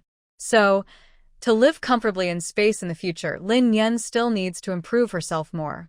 Besides setting up her cozy little home, Lin Yan also moved her beloved small wooden house into the yard. It serves as a leisure area, and it's quite comfortable, similar to camping. After tidying up the house, the two of them also cleaned the pasture. Because different small animals have different habits, they divided the area into several sections and kept them separately. Ding Hai even built small shelters with wooden planks for the rabbits, chicks, and quails, so they can rest and recognize when it's night. Later, they laid some land in the rabbit area, planted a large patch of rabbit grass, and sprinkled spiritual spring water on it. They hope the grass will grow thick and reproduce on its own, providing endless food for the rabbits. In this way, the two of them busily worked in space, but it felt like play, and days passed quickly. It had been several days since the official warning about the cold snap. However, the temperature, aside from dropping to around 14 or 15 degrees due to seasonal change, showed no other unusual signs. This made everyone restless again, especially those who previously claimed that the cold snap warning was a conspiracy by Wei Wei. They suddenly became active again. They spent their days idly, gathering in groups to mock Wei Wei. But in Area C, there were also people who went out to the city and could access outside news. They could confirm whether the warning was real or fake. Whenever they heard inappropriate comments, they responded directly, quickly silencing those troublemakers. Under Wei Wei's plan, Zhu Ping'an arranged for people to go out every day to search for various supplies. Some essential items were kept for personal use, while others were traded at the trading station. Many property owners saw the security team's good harvest and wanted to join in the search for supplies. But after experiencing the danger in the mountains, whether because they felt responsible for everyone's safety or simply lacked the time, the security team decided not to have further dealings with the property owners. However, this did not stop the property owners from moving forward. They still chose to trust the security team and followed them closely, accepting the risks themselves. Of course, some people, after hearing about Lin Yan and Ding Hai's skills, started to visit them one after another, asking for guidance. At first, only a few cautious individuals came, mostly those rescued from the mountains before. Later, more people came, even offering high prices to hire the two as full-time bodyguards to protect their supplies during transport. Lin Yan firmly refused to go out with others to look for supplies. She wasn't short of food or drink and didn't want to take unnecessary risks. But transporting supplies was a good job, especially if she could get access to a warehouse or similar place. However, when she asked what the supplies were and how high the pay was, she immediately shut the door and turned away. Crazy! 5 boxes of mineral water and 5 boxes of instant noodles aren't enough to pay me to lift a finger. Swearing under her breath, Lin Yan hung a sign on the door that read, "Beware of the vicious dog. Do not disturb. Otherwise, You are responsible for the consequences. At this moment, Ling Ya happened to come to the door. She wanted to invite Lin Yan to visit the trading station, but was scared off by the warning from the security guard, stopping several meters outside the gate. Fortunately, Lin Yan was going out with her cart and water buckets to fetch water, so she wasn't turned away. Are you going to fetch water? Ling Ya looked at the small cart and water buckets in Lin Yan's hands and asked. Lin Yan nodded. Did your family get water today? Because of the upcoming disaster, the water wells in Area C are now free to use. But since the water supply is limited, each person can only draw 1 bucket per day. Although Lin Yan and her family weren't short of water, the property management was recording everyone's water usage daily. If she didn't show up at all, it would seem strange, so she decided to go for a walk. My family queued early in the morning to get water. Ling Ya raised her hand to hold her backpack, hesitant to explain her purpose. But Lin Yan still asked. When she learned that Ling Ya was going to the trading station, she thought for a moment and agreed to go together. Anyway, she needed to visit Mrs. Wei later to learn how to make salted eggs, so it was convenient to go together. Lin Yan went home and called Ding Hai to fetch water. She also took a backpack and left with Ling Ya. On the way, Ling Ya felt happy but also a little shy. She hesitated for a while before awkwardly saying, Lin Yan, I'm sorry. I know we might have disturbed you. Please don't mind, okay? Lin Yan smiled gently and shook her head. Seeing that Lin Yan was in a good mood, Ling Ya told her about her family. My mom is a painter. She's very dreamy and not very good at taking care of daily life. My brother is a typical rich kid who only eats, drinks, and plays. I want to be independent, but I don't have enough ability. The whole family's burden is on my dad. That's why we're a bit worried. As she spoke, her mood grew heavier, and her tone became more emotional. Lin Yan, you don't know how much I admire you. I just want to learn from you, even if I can only do a tiny part of what you do. Regarding Ling Ya's words, Lin Yan didn't comment. She just listened quietly. Ling Ya didn't seem to expect a reply either. She kept talking about what she wanted to say. I have good news. I can chop wood now. I can use an axe to split branches like you. I can also split logs. I may not have enough strength, but I will keep practicing. Hearing this, Lin Yan instinctively looked at her right hand. There was a large white bandage on her palm. Every time she moved her hand, it looked very noticeable. Actually, when they first met, Lin Yan noticed the bandage, but didn't ask about it. Now she thought it was probably from chopping wood or getting hurt. This made Lin Yan admire the young lady's perseverance. Once a delicate flower in a greenhouse, she now stood strong in a storm. Whether she could stand firm or not, her willpower was truly rare. But even with admiration, Lin Yan didn't feel any sympathy for Ling Ya. In the end times, heaven wouldn't favor you just because you sweat more or try harder. If you don't endure the hardships now, more difficulties will wait for you in the future. Thinking about her past self, Lin Yan slightly squinted her eyes, a complex emotion rising within her. You need to improve not just your survival skills but also your way of thinking from the root, she said softly, but her tone was serious. It seemed like she was warning Ling Ya, but in fact, she was mainly reminding herself. Like what? Ling Ya eagerly listened when she finally started to speak more. For example, never rely on others at any time. Always try to solve problems on your own. Also, if you lack ability, don't be too kind-hearted. She had met Song Won a few times and could tell she was a very simple-minded person. She looked fragile on the outside, but her core was soft too. People like her are too easy to be eliminated in the end times. Ling Ya nodded vaguely, seeming to understand. Thinking about Ding Hai's car buying trouble, Lin Yan asked, by the way, do you know what happened to Fong Hao? She wondered if Ding Hai had caused trouble for him. She had experienced Ding Hai's fists herself. Last time they practiced boxing, he probably used only a small part of his strength, enough to turn her eyes purple. If her body hadn't been strong, she wouldn't know how long it would take to recover. This time, he hit Fong Hao with about 70 or 80% of his strength. No wonder Fong Hao's skin was all bruised and swollen. Lin Yan had wanted to visit him, since he hadn't done anything wrong, and even if it was just to flatter him, it was a kind gesture. He shouldn't have been beaten for no reason. But she got busy with space matters and forgot about it. Lianya tilted her head in confusion. You also know he fell? I thought he was too embarrassed to tell anyone. Lin Yan scratched her nose, trying not to laugh. Oh, I just found out by chance. Is he okay? He fell pretty badly, half of his face is swollen. I applied medicine for a few days, and now he's better, Lianya said softly, her words full of tenderness when mentioning Fong Hao. You know, your brother and Fong Hao get along quite well. I see them often hanging out together, she added. Lin Yan could roughly guess who was spying on her family. It was probably Liang Jie, that chatterbox. But with such a reckless young guy, he wasn't really a threat. Fong Hao appears to be gentle and well-mannered, and he is very considerate of others. However, people like him are often the most thoughtful and hard to understand. Liang Yan nodded and said, Yes, we've known each other since childhood. They are very close, almost like they share one mind. Fong Hao has no parents and has been bullied by his aunt's family. It's quite sad. After we moved here, he often stayed at my house. As she spoke, Lianya seemed a little shy and her eyes flickered nervously.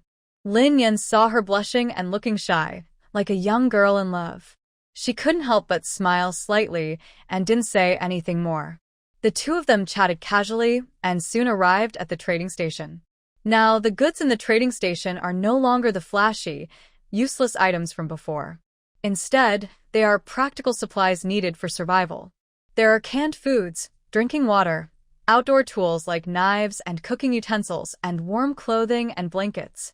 These are all sold by the security team. The security team also recovers valuable supplies here and uses contribution points for transactions. At the counter, Lianya took out 2 packs of sanitary pads from her backpack and asked the staff about the price. This surprised Lin Yan a little. Sanitary pads are quite valuable. 1 pack of 6 costs 5 contribution points. For ordinary people, that's a luxury. But for those who can afford it, it's an essential item. Unless absolutely necessary, it shouldn't be used to exchange for supplies. Do you have more at home? Lin Yan asked casually.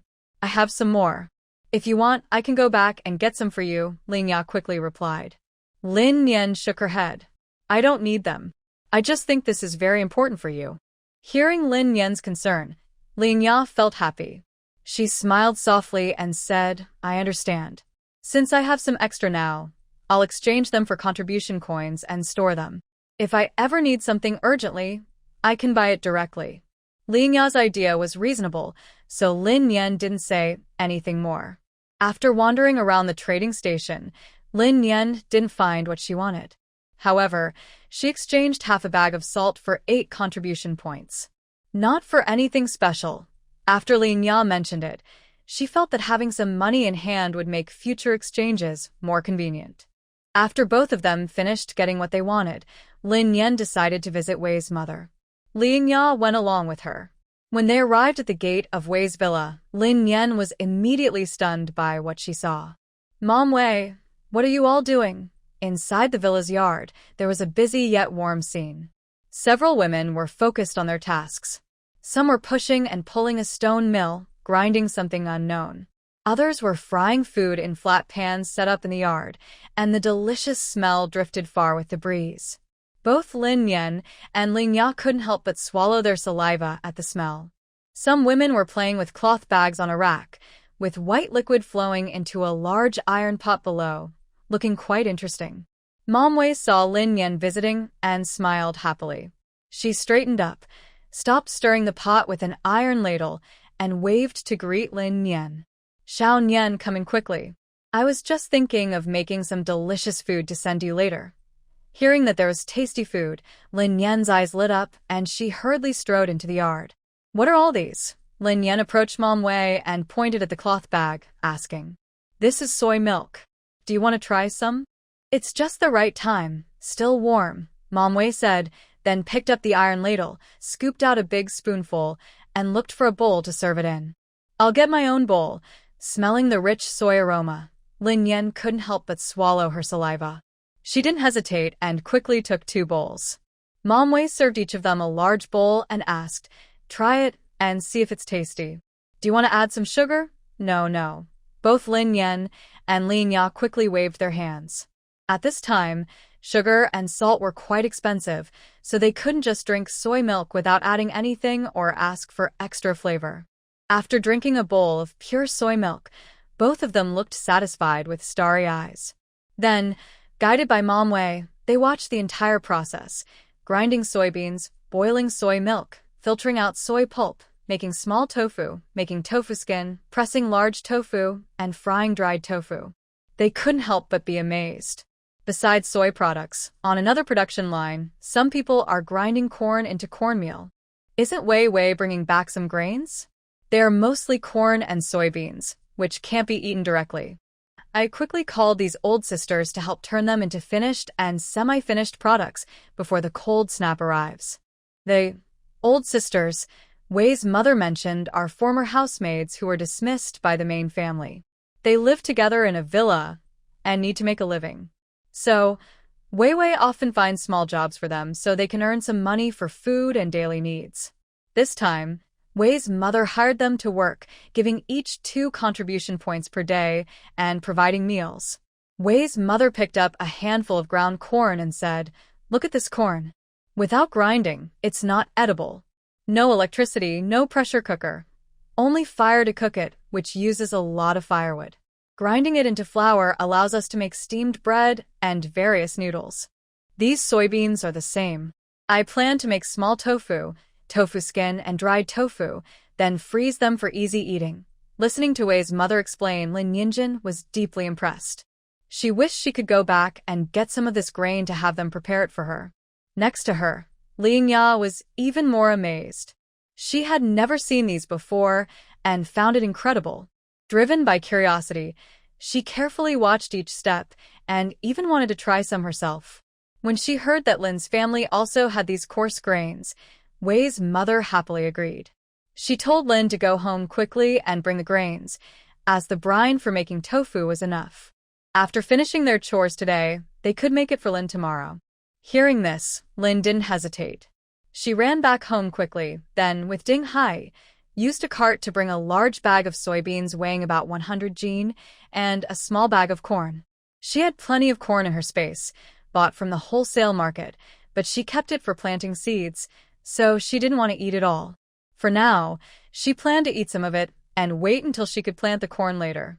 Making cornmeal could wait. Since these processes require firewood, water, and cooking oil, Ding Hai went back to fetch some firewood, 6 barrels of water, and 2 barrels of cooking oil. Seeing Lin Yan suddenly bring so much, the women in the yard immediately looked surprised and amused. On one hand, they felt very happy. In this difficult world, life for women like them is very hard. As long as they do these chores well, they can have food to eat and money to earn. Naturally, they felt pleased. But on the other hand, they couldn't help but worry. Although these tasks don't seem very difficult, and anyone can start them, they still worry. For example, Lin Ya knows the tricks quickly and can handle it easily. But physical work is still tiring. For women who have lived in the South and are used to doing gentle, detailed work in wealthy neighborhoods, doing heavy labor is really exhausting. Even though they felt a bit scared, these women knew how to weigh the pros and cons. They didn't hesitate much and showed firm expressions, promising Lin Yan that they would do their best. Ling Ya's family didn't have much grain, and even if they did, she wouldn't feel comfortable asking for it. But whether they had grain or not, it didn't stop her from learning new skills. These skills are real survival abilities. Since she encountered them, she wouldn't want to miss the chance. So, she volunteered to join the labor team without hesitation. Seeing how hardworking Ling Ya was, Lin Yan told her to come help again tomorrow and promised her the same daily pay as the other women. When Ling Ya heard this promise, she was instantly very happy. She wasn't greedy for money. She was excited because this was the first time in her life she earned money with her own hands by her own choice. Seeing Wei Mama's small workshop busy and lively, Lin Yan didn't forget her purpose here. She asked Wei Mama about the ingredients needed to make salted eggs, then went home to gather everything and brought it all back, with Wei Mama guiding her. Put the eggs into a basin, pour in half a packet of salt and a little white wine, and wash them carefully. Make sure the eggs are clean on the outside, or they might spoil during pickling. Then take them outside to dry. Wei Mama instructed Lin Yan. Lin Yan looked at the 2 bunches of eggs in the bag and quickly called Ding Hai, who was still nearby, to handle the task. After that, Wei's mother continued to cook the sauce. This sauce is simple. Just boil Sichuan peppercorns, star anise, cinnamon, bay leaves, and salt together in water. The salt should be about 1 pound for every 2 dozen eggs. After boiling and cooling, pour it into a jar with the eggs, add some rice wine, and seal it. That's it. Oh, what are you cooking?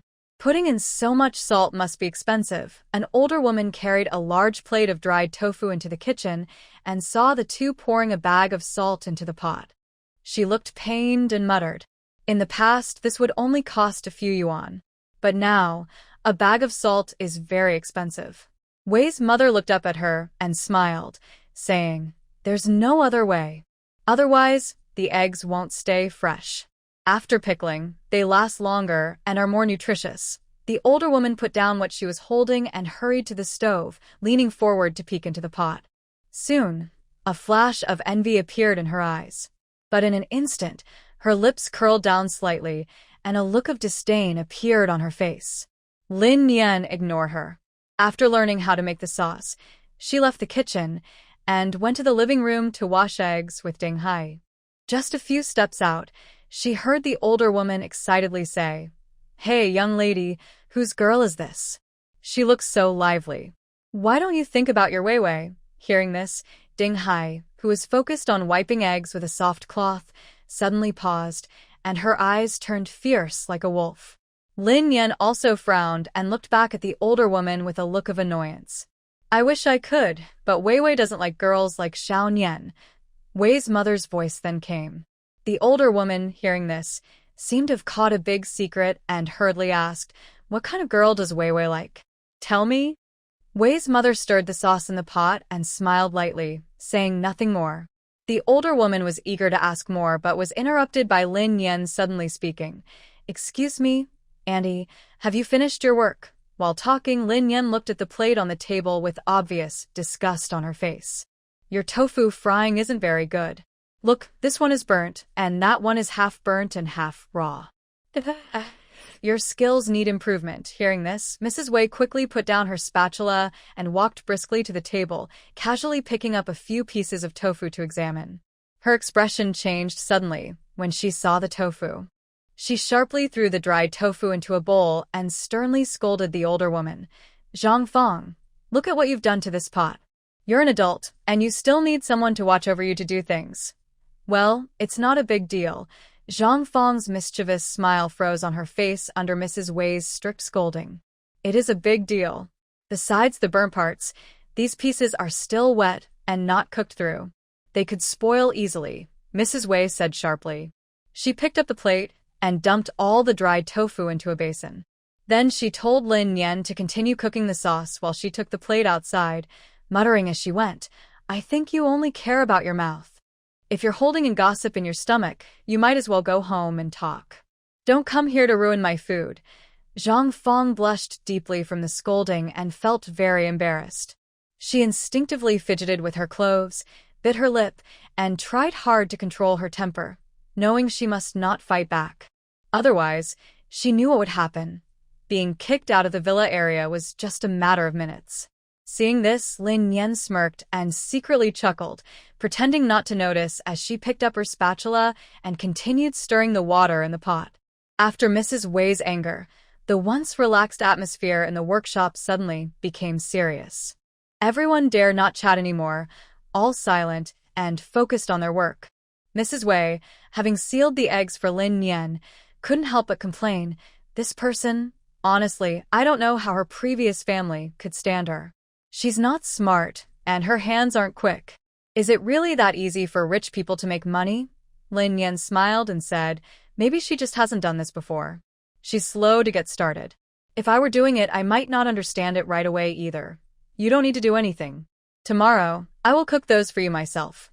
With that, Mother Wei placed the pan of burnt tofu on the chopping board and picked up a knife to start cutting. Those naughty kids will have a good meal today. They've got some fresh food. You two shouldn't leave at noon. Stay here and eat. I'll stew some dried tofu with cabbage for you to try. Eating with the security team isn't new for Lin Yan. She didn't refuse. After finishing the meal, Lin Yan and Ding Hai went home. On the way, they saw a long convoy of vehicles heading out from the villa gate, moving toward different streets. It looked like a team going out to find supplies. But it was only noon. If they went out in the morning, it would only be half a day. Why are they back so soon? Lin Yan was curious and looking around when suddenly, a young boy, like a wild horse running free, dashed out of his yard. At the same time, a car was speeding toward them from behind. In a life-or-death moment, Lin Yan reacted quickly. She kicked off and ran forward, reaching out her arm to pull the boy to the roadside. Almost at the same time, the car zoomed past them, kicking up a strong gust of wind. The boy, still shaken, gasped for air, and Lin Yan's palms were sweaty. In an instant, a disheveled woman, barefoot and hurriedly running out of the villa, screamed and rushed toward the boy. She lunged at him wildly, holding him tightly as if afraid he would disappear if she let go. Yang, I told you not to run. Don't run. Why are you so disobedient? You scared Mom to death. Her voice trembled and choked with emotion, tears uncontrollably streaming down her face. But unexpectedly, the boy forcefully broke free from his mother's embrace, shouting loudly and insulting her shamelessly. Lin Yan was confused by what she saw. She squinted slightly, carefully observing the mother and son, feeling that they looked familiar. Her mind raced, and finally she remembered who they were. It was the mother and son who had tried to stop her earlier for water and had kicked her water bucket. Thinking about how rude and unreasonable that woman was, Lin Yan, although she saved the person, was still afraid of being falsely accused by the mother and son with their tricks. Following the principle that less trouble is better than more, she quickly pulled Ding Hai and continued walking forward. However, before they had gone far, they saw Guo Li walking out leisurely from the woman's villa. Just as Lin Yan thought that the mother and son were family members of Guo Li, unexpectedly, when the boy saw Guo Li's figure, he shouted loudly, "I want to kill you." Then, he suddenly pushed off with his feet, like a small firecracker ignited, full of anger, and charged straight at Guo Li. At the moment when the boy's head forcefully hit Guo Li's stomach, Lin Yan felt a shock like an electric current running through her body, trembling all over. Immediately after, she couldn't help but smile and let out a hiss sound, secretly feeling sorry for Guo Li. This hit was quite heavy. Lin Yan crossed her arms, tilted her head, and whispered to Ding Hai. Although Ding Hai didn't understand why Lin Yan was standing here watching the family drama, he did his duty as a good companion and gave his opinion. Pain level 7 to 10. TSK not worth it. Finally, Lin Yan glanced at Guo Li rolling on the ground, the helpless woman, and the triumphant boy, then turned and left. On the way, she explained her connection with these three to Ding Hai and guessed, "I remember Guo Li lives on C5 Street, and this is C7, so I think they were caught having an affair by the kid." She wasn't really a gossip person, but she had doubts about Guo Li, so she paused to observe for a while. "Are you saying that Guo Li has outside resources? Or from Area AB?" Ding Hai wasn't interested in their romantic relationships, but he understood the key point in Lin Yan's words. Lin Yan nodded. Last time she met Guo Li, she wasn't familiar with the area, so she didn't notice much. Now she thought about it. The car that came later was probably from the direction of Area AB. It seemed that Area AB hadn't completely abandoned Area C. At least in their eyes, Area C wasn't worthless. It was more like a piece of meat that, while not the most exquisite, still had its own flavor. Unwilling to care for it carefully, yet also reluctant to let it go, always hoping to gain something from it. After returning home, Lin Yan took some fruit from her storage space, made a fruit platter, and the two of them sat in the upstairs lounge, chatting while they ate. By now, Dabai and Lin Yan were very close. It often came to her on its own, seeking affection. Even at night, it refused to sleep in its own little bed and insisted on staying with Lin Yan. At this moment, seeing Lin Yan lazily slouched in her chair eating, Dabai jumped into her arms and tried to reach for the fruit platter. Lin Yan fed it a piece of apple, glanced at the calendar on her tablet, and asked Ding Hai, "Do you remember when the cold wave came in our previous life?" "I only recall the general time, not the exact date. Back then, everyone was barely surviving. As long as they could still breathe each day, they already felt lucky. No one cared what day or month it was." "Probably this day," Ding Hai said, pointing to a date 4 days later on the calendar. "But it's hard to say for sure. Many things are different from before." After the disaster in their previous life, he had followed his grandfather into the military base, so he remembered the exact date. But the pattern of natural disasters this time was not the same. For example, the heavy rain had stopped nearly half a month earlier than it did before. Perhaps because of that, the government had moved its cold wave warning earlier, giving a 2-week range for safety. Lin Yan nodded in understanding.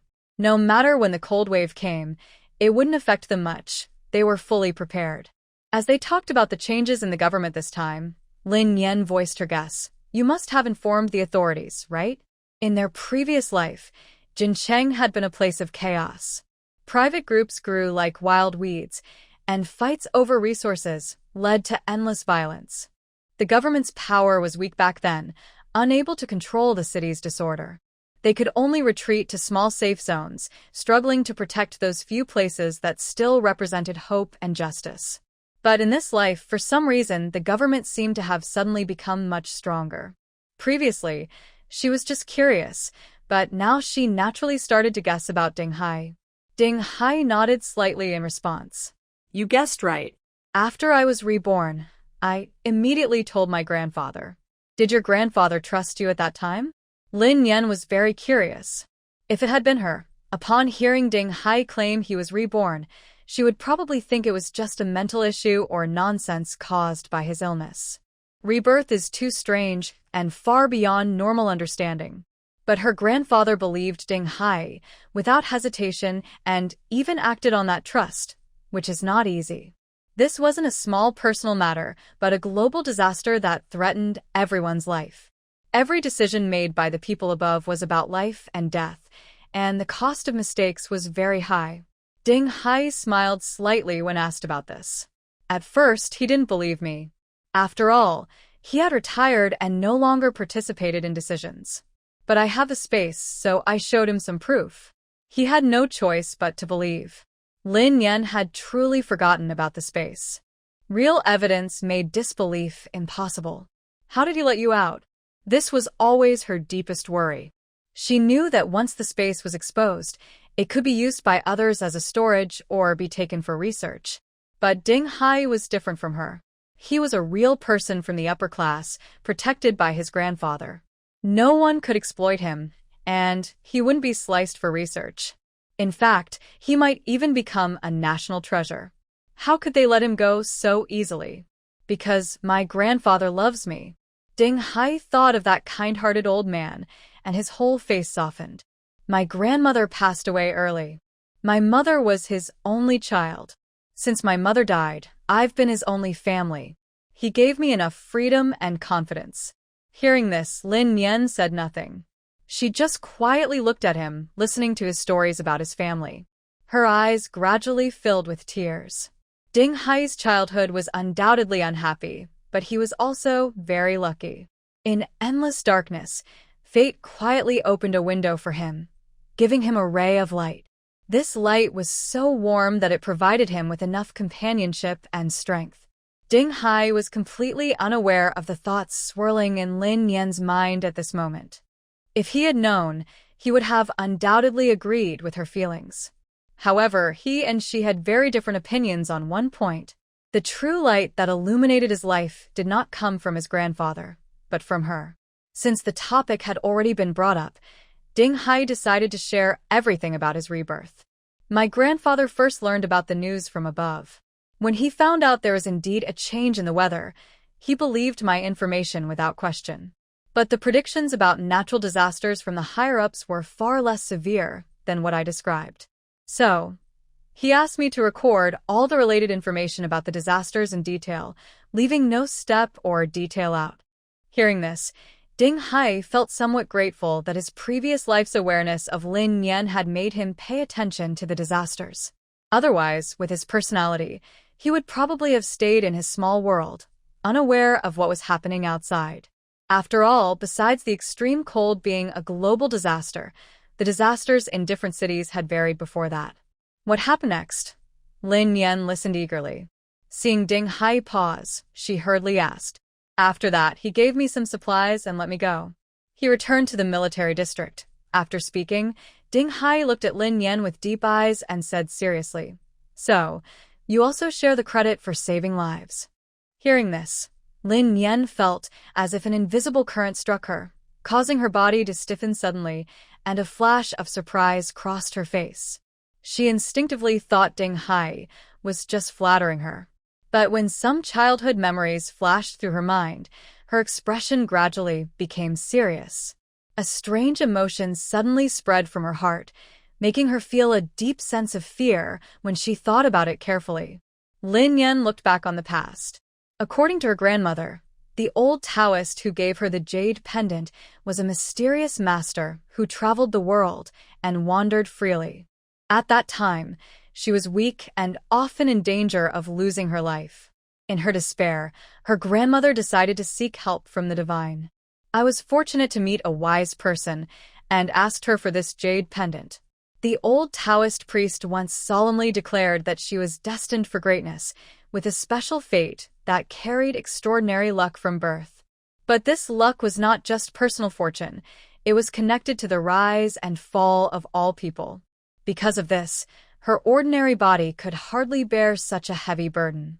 Life or death was just a matter of a single thought. At that time, my grandmother often mentioned this, saying that if she had lived in ancient times, she would definitely have become a queen.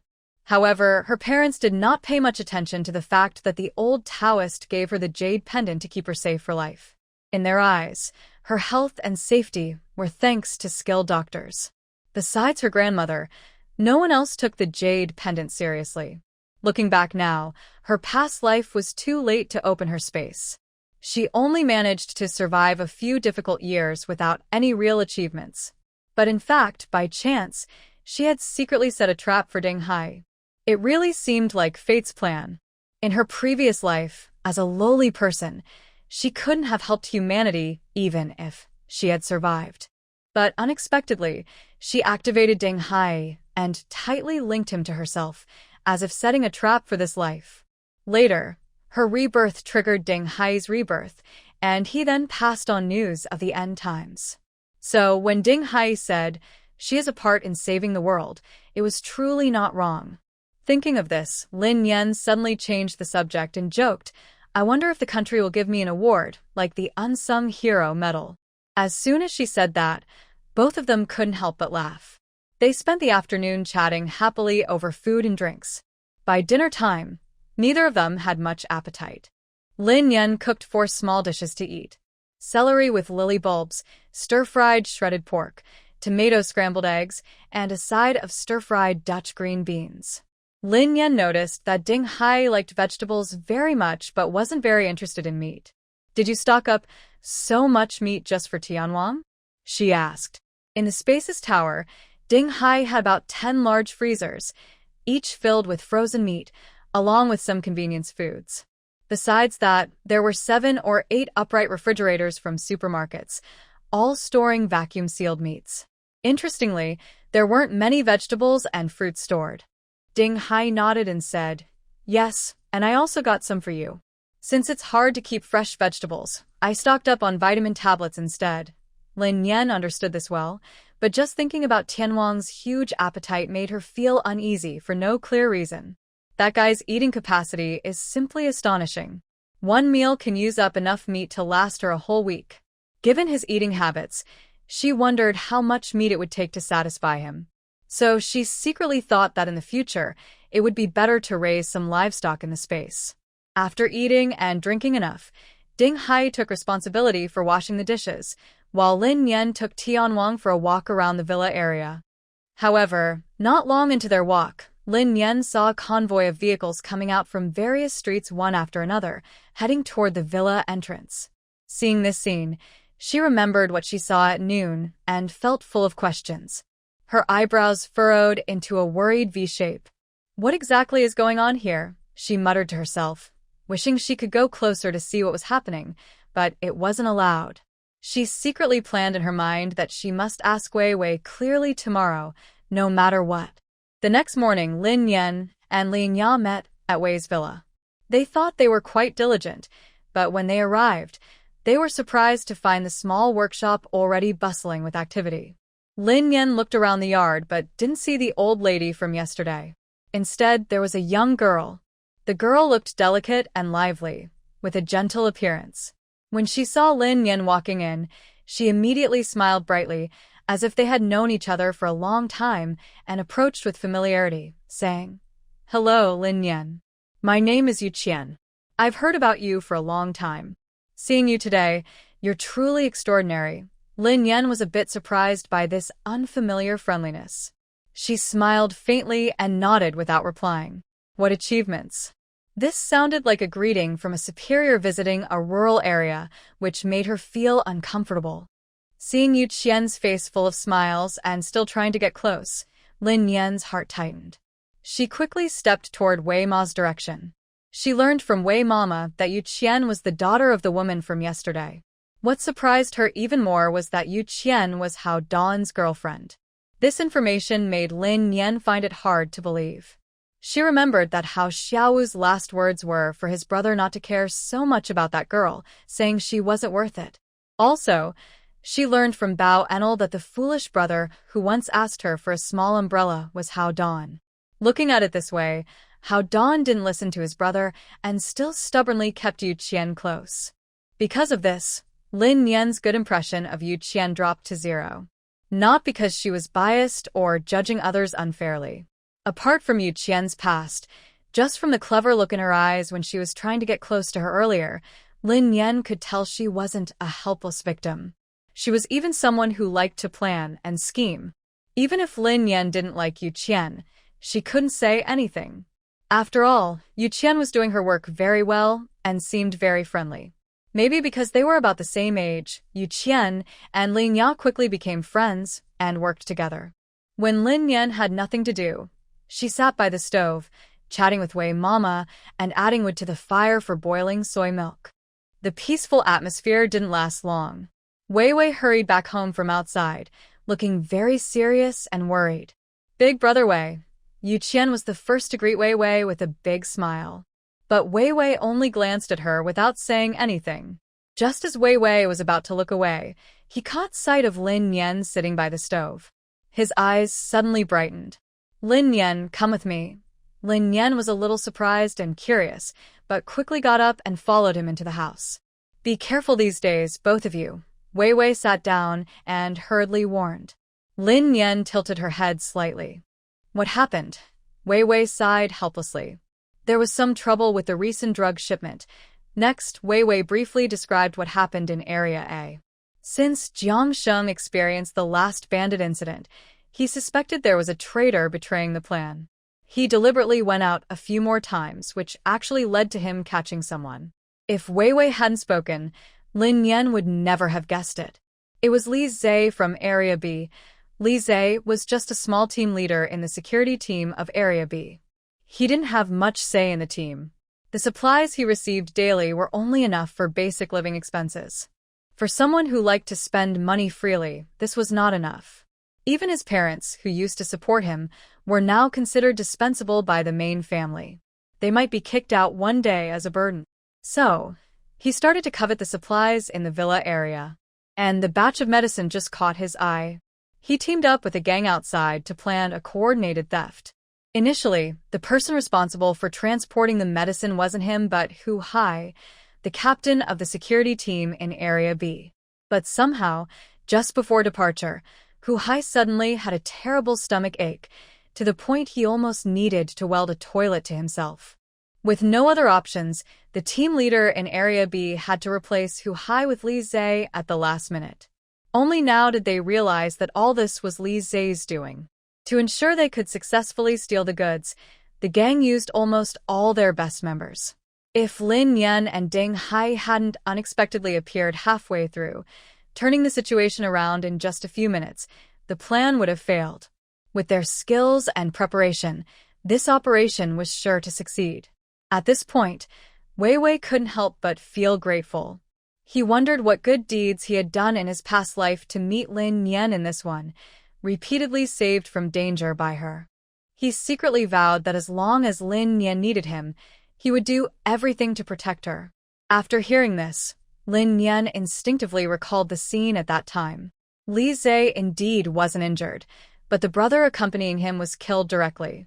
Later, he repeatedly begged Ding Hai to protect his cargo, acting very responsible, with no flaws at all. Thinking about that cold chain truck, Lin Yan asked suspiciously, was the cargo on that truck also moved by him? Wei Wei shook his head and said, I'm not sure. Li Zhe escaped, and I haven't gotten all the information yet. Lin Yan was a bit surprised and said, it seems the security in Area A isn't very good. How could a traitor of that level let him escape? He replied. He was held in Area B at the time. There must be someone inside helping him. Wei Wei's expression grew serious. You and Ding Hai need to be very careful. I worry he might come back with people to get revenge. Yes, Lin Yan frowned and fell into thought. After Li Zhe escaped, there's a high chance he'll try to retaliate. But who ultimately got control of the cold chain truck was a disagreement between him and his accomplices. Moreover, those robbers suffered heavy casualties, so they probably don't have enough strength right now. Suddenly, a bad thought flashed through Lin Yan's mind, and his face changed quickly. Can you confirm the identity of those robbers? If they were just a private gang, they wouldn't be a big threat for now. But if they were part of the Nightshade group, the situation would be very different. If that's the case, this small gang is probably just a branch of a larger organization. Wei Wei sighed helplessly. I think Jiangxing might have some clues, but I don't have control over the property management now. I'm just a security guard and can't attend their internal meetings. Zhu Ping'an is also a bit reckless and hasn't thought much about this. Wei Wei knew what Lin Yan was thinking. Zhu Ping'an had also told him about the Nightshade cult, which was his biggest concern. But the future is always uncertain, and no one can predict exactly what will happen. The best they can do is strengthen their defenses. Yesterday, I saw the convoy twice. Did something happen? Lin Yan finally voiced his doubts. Wei Wei was still thinking about how to tell Lin Yan about the drug shipment when he heard the question. He raised an eyebrow and smiled lightly. A wealthy man in Area B is in bad shape. He's worried about his son and wants to find a wife for him. They've arranged a 3-day matchmaking event. So, there are plenty of young women here, one after another. Hearing this, Lin Yan's eyes widened instantly. Is this just like a scene from Cinderella? Even at this late stage, they're still holding a banquet to choose a consort. TSK, wealthy people really know how to have fun. However, I have to say that the words, rich and powerful, successfully caught Lin Yan's attention. She sat up straight with excitement, her eyes shining as she asked, So, how can I go? Do I need an invitation or something? Suddenly, when Lin Yan asked this question, Wei Wei froze completely. Do you want to go? His question came out naturally, full of surprise. He had never considered this possibility for Lin Yan. In his mind and impression, Lin Yan was not the type to be greedy for money or material things. Moreover, he believed Lin Yan was noble and principled, never thinking of using her beauty to cling to powerful people for personal gain. But now, Lin Yan's words made him doubt himself. Could he have been wrong about her? Lin Yan chuckled. I'm just curious. I haven't seen much of the world, so I just want to take a look. If it doesn't cost anything, it might be nice to go and have a meal. Haha. Wei Wei forced a stiff smile and gave Lin Yan a very awkward grin. Do you think it's fun? Honestly, it's just the upper class choosing toys. Whether you get picked or not, you'll get stripped of everything. Just forget about it. After speaking, Wei Wei stood up, took a deep breath, and slowly exhaled, trying to shake off the fatigue accumulated from days of hard work. But when he looked back at Lin Yan, he saw her face full of disappointment, like a withered eggplant. drooping and lacking any energy. Do you really want to go? Seeing Lin Yan like that, Wei Wei couldn't help but find it a bit funny and felt helpless as he thought it over. Today is the third day of the banquet.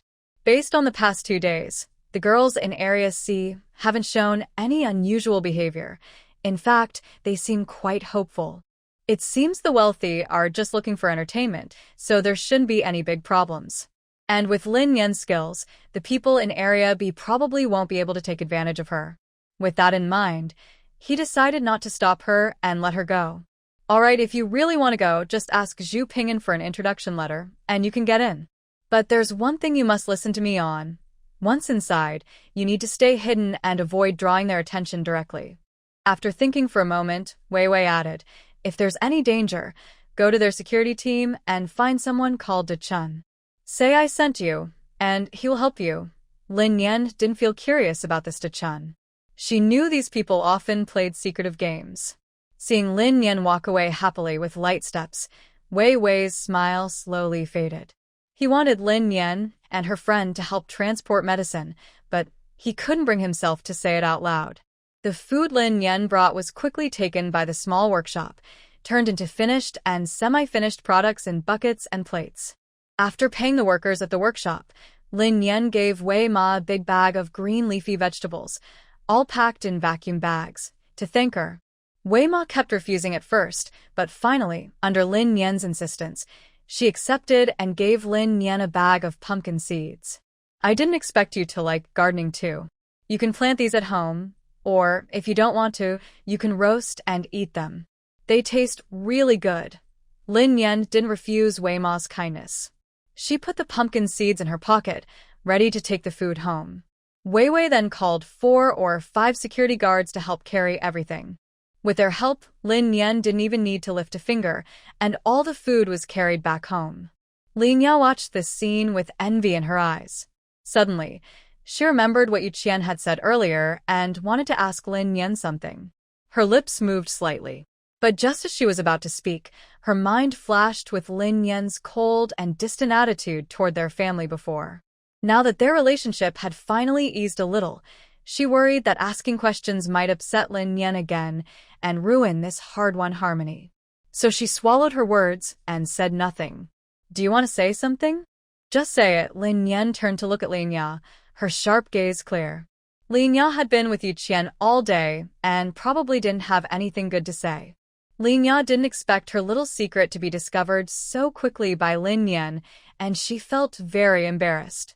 I don't have much to say. Today, Yu Qian asked me if you and Wei Wei are close. So, what did you say? Lin Yan looked at her directly without looking away. She didn't want to bother with these boring matters, but thinking about Yu Qian, she felt a strange physical dislike and just wanted to know what she had done. I said I didn't know, and I told her not to guess about you. After saying this, Lin Ya felt strangely ashamed. Her family had also speculated about Lin Yan. Her brother kept using a telescope to spy on others. She thought Lin Yan would get angry, and she was so scared she didn't dare breathe, just quietly walking beside Lin Yan, moving quickly. But unexpectedly, Lin Yan suddenly smiled. My relationship with them is very good. Want to know why? Lin Ya looked up, her dark eyes fixed on Lin Yan, clearly very eager to know. Lin Yan's gaze was deep, and she spoke slowly with a meaningful tone. I have helped them many times out of trouble. They remember this kindness and are very grateful. So, when I need help, they won't hesitate to support me. It's not hard to understand why. After she finished speaking, she slightly turned her head, glancing casually at Lin Ya, then walked forward briskly and confidently. Hearing Lin Yan's words, Lin Ya suddenly stopped in her tracks, standing there blankly with a stunned look, her eyes full of shock and confusion, unable to regain her composure for a long time. In that moment, she felt a strong wave of self-disgust.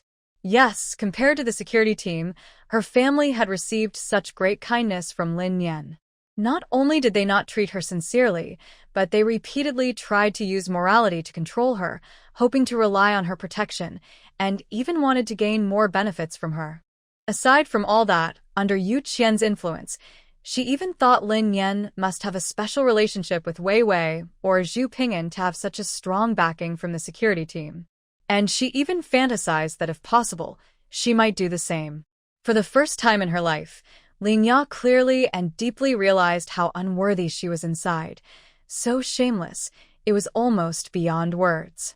After returning home, Lin Yan discussed the matter of Area B with Ding Hai. Not for anything else, but just because those two shining mountains of gold and silver stood there clearly, there was no reason not to explore them. When Ding Hai learned about Lin Yan's idea, he frowned slightly. He thought for a while, then finally nodded slowly and said in a calm voice, "Use the space to take me there." Hearing this, Lin Yan was first a little surprised. Then, her bright eyes suddenly widened, and her face was full of surprise. Oh, she hadn't thought about using the space in this way before. If Ding Hai entered the space through his entrance, then the exit would still be at the same place as the entrance. But if she brought him into the space as an item, he could appear beside her anytime and anywhere. They quickly agreed and decided to act immediately. However, as soon as they started their plan, unexpected problems arose, and Lin Yan was suddenly caught up in a difficult situation. After all, it was a high-end banquet. Even if she was a Cinderella type, she didn't have a fairy godmother to bring her clothes. Usually, Lin Yan's style was comfortable and casual, and most of her clothes stored in the space were of this kind. She looked through her clothes again and again but couldn't find anything suitable, which made her a bit worried. "You're not going to choose a bride, so you don't need to look so good." Seeing Lin Yan's worried face as she fiddled with the messy clothes, Ding Hai couldn't help but show a hint of displeasure. "Then I can't just wear these sports clothes and go, right?" Lin Yan crossed her arms and looked down at her all-black outfit. Thinking of the gorgeous dresses she saw on TV, she felt a bit speechless. "Why not?" Ding Hai insisted on his opinion. "I don't mind, but I'm just worried they won't let me in." As she spoke, Lin Yan suddenly felt a little guilty. Although she was going for low profile and could sneak in easily, she had never been to a high-end banquet before. She was a bit curious about what was inside. After discussing and weighing their options, Lin Yan combined their ideas and chose a light pink casual outfit, wearing it over her black yoga clothes. When the time was almost right, Lin Yan sent Ding Hai into the space and drove her car to meet him at the entrance. Today, the situation was very unusual. A car from Area B came to pick someone up. The person said that a girl from Area C had made it to the finals, so they came to welcome her. They also planned to pick up others to join the celebration. Because of the secrecy, he didn't say who the girl was, so everyone was curious and got into the car without hesitation. Lin Yan's purpose was different from the others. She was very alert and found this strange. After hesitating for a moment, she decided to follow the 5 girls into the car. The car drove away from Area C toward Area B. Inside, everyone was excited and guessing who had made it to the finals. Each thought they were the one, but they didn't want to say it out loud, so they kept complimenting each other. Lin Yan sat at the back, near the window, watching outside carefully. Although it was dark outside, she sensed that this wasn't the way to Area B. She gently tapped the shoulder of the girl in front. When she turned around, Lin Yan asked, "Did you go to Area B a couple of days ago?" The girl's name was Lena. She had never met Lin Yan before, but since they were from the same area, she replied, "Yes, I was at the Ein family estate in Area B. You didn't come the first 2 times, right?" "I've never seen you." Lena's words caught the attention of the other girls. Through the faint car lights, they looked at Lin Yan. "Which family are you from? The event is almost over, and you're just coming now. Are you trying to grab a meal?" One girl asked skeptically and sharply. Hearing this, everyone in the car couldn't help but laugh. Another girl with curly hair rolled her eyes and said, "Ha, maybe she is. Look at her outfit. She probably thinks she's going to a fancy party, but someone who doesn't know better might think she's going for a job interview. Hey, maybe you should think about your acceptance speech. Maybe the young master Ein likes someone like you, a real Cinderella. So don't be discouraged, haha." Before Lin Yan could respond to their teasing, Lena seemed to grow tired of it.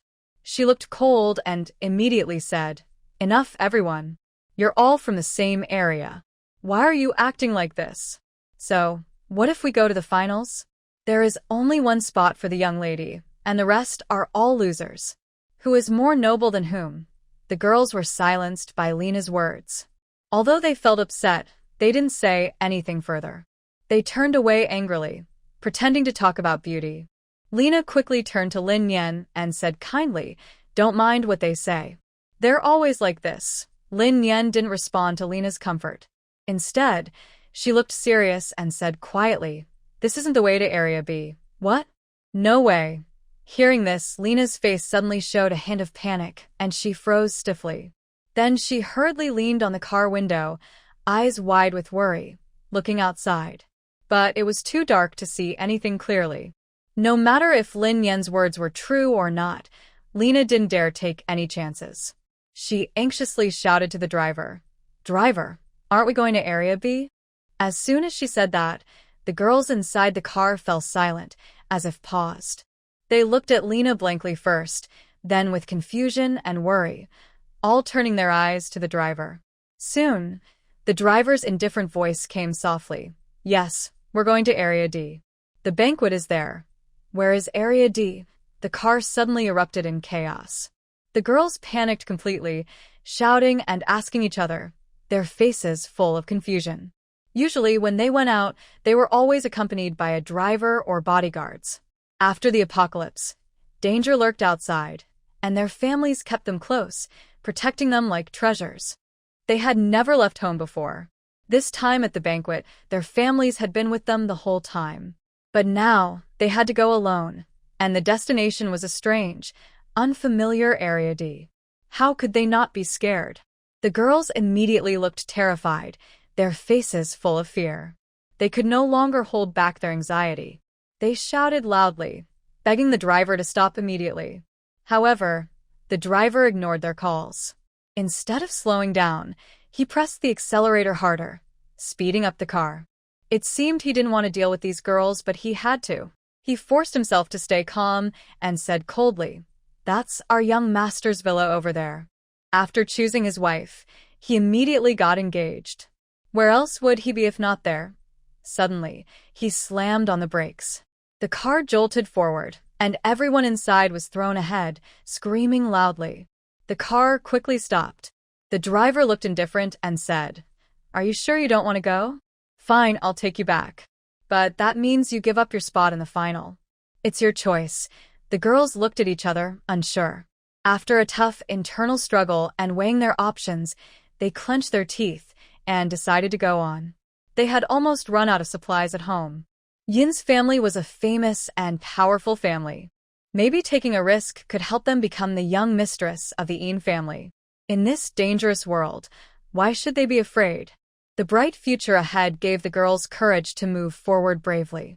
But Lin Yan looked helpless. Her goal for this trip was clear. She was heading straight for the warehouse of a wealthy man. She didn't care about the hidden tricks in the matchmaking process and chose to continue. But now, she couldn't go to Area B anymore. Why was she still here? Was it just to see the banquet? She wasn't that bored. So, she decided to get out of the car. To her surprise, the driver, who had earlier insisted they could choose their direction, suddenly changed his attitude when Lin Yan decided to get off. He immediately refused her request without hesitation. "If none of you are going, I can still take you back. But now it's just you. I can't go back alone. Time waits for no one. You can't just ruin everyone's chance for your own sake." His words instantly made Lin Yan the focus of everyone's attention. Exactly. "If you delay our final, can you really bear the consequences? Go back if you want to, don't drag us down." The girls were feeling very upset and frustrated at this moment. Actually, deep down, they also wanted to go home, but they didn't want to give up such a rare opportunity. They could only hold back their worries and doubts, and force themselves to go along with the plan. Seeing Lin Yan so brave and determined, making the decision they had wanted to make but lacked the courage to do, the girls suddenly felt very unwilling. How could they let Lin Yan succeed so easily? One by one, they immediately sided with the driver, talking among themselves and doing their best to cooperate, trying to stop Lin Yan from getting out of the car. "I'll go back by myself. You don't need to send me. As she spoke, Lin Yan was about to stand up and leave. But the driver refused again, saying, "That's not possible. I brought you out, so I have to make sure you get back safely. If anything happens to you on the way, I won't be able to explain." As soon as he finished speaking, it seemed like he was trying to completely block Lin Yan's chance to change her mind. Without hesitation, the driver started the car. The engine roared, and the car sped forward like an arrow shot from a bow. Suddenly, Lin Yan was caught off guard. The inertia from the sudden acceleration caused her to lean back uncontrollably and fall heavily into her seat. She wanted to struggle and get up again, but at that moment, a thought suddenly flashed through her mind. In the end, she sat back steadily, a meaningful smile appearing on her face. When something seems unusual, there must be a reason. It might be worth checking out. Area D is on the other side of the mountain, far from areas A, B, and C. The mountain road was badly damaged, full of potholes and uneven. The car moved slowly and quickly for over an hour before finally reaching the destination. As soon as the car stopped, everyone, exhausted from the bumpy ride, hurriedly got out. However, the scene that greeted them was shocking. It was beyond what they had imagined. In front of them stood a castle that looked like it was from a fairy tale, mysterious and grand. The entire castle was decorated with colorful, sparkling lights arranged neatly in different places, glowing with a dreamlike shine in the night. The lighting was not very bright, so it was hard to see the full view of the castle. But it was this faint, dreamlike feeling that made the girls feel like they were in a fairy tale. They were all deeply attracted and enchanted by the scene. It was as if they had become princesses inside the castle, full of wonder and happiness. All their worries and fears from earlier were forgotten. As they all got out of the car, a figure quickly approached to guide them. Lin Yan instinctively looked at this person. She thought he would be a gentle-looking waiter, but upon closer inspection, he was a tall, rough man. He wore a white uniform, but his rugged aura didn't match it. He looked like a wolf in grandma's clothing, giving off a strange, out-of-place feeling. They followed the waiter to the castle door, but were stopped outside by a security line. At the line, 5 or 6 security staff stood with black handheld scanners, looking serious and scanning each guest carefully. The waiter signaled for Lin Yan and the others to wait, then quickly whispered something to one of the security staff. The security person looked at them, nodded slightly, and showed a meaningful smile. Then he picked up his scanner and walked over steadily to check them, doing a thorough security check. The rules here were strict. No one was allowed to bring anything inside, not even a small lipstick. Lin Yan had nothing with her, but the girls' backpacks held many items. The security staff exchanged a quick look with a colleague, who understood immediately and brought a cloth bag. The security person efficiently collected all the girls' belongings, regardless of size or purpose, and put everything into the bag. They said the items would be locked in a safe, and they could pick them up when they left. The girls didn't object, and even if they wanted to, they didn't dare to speak.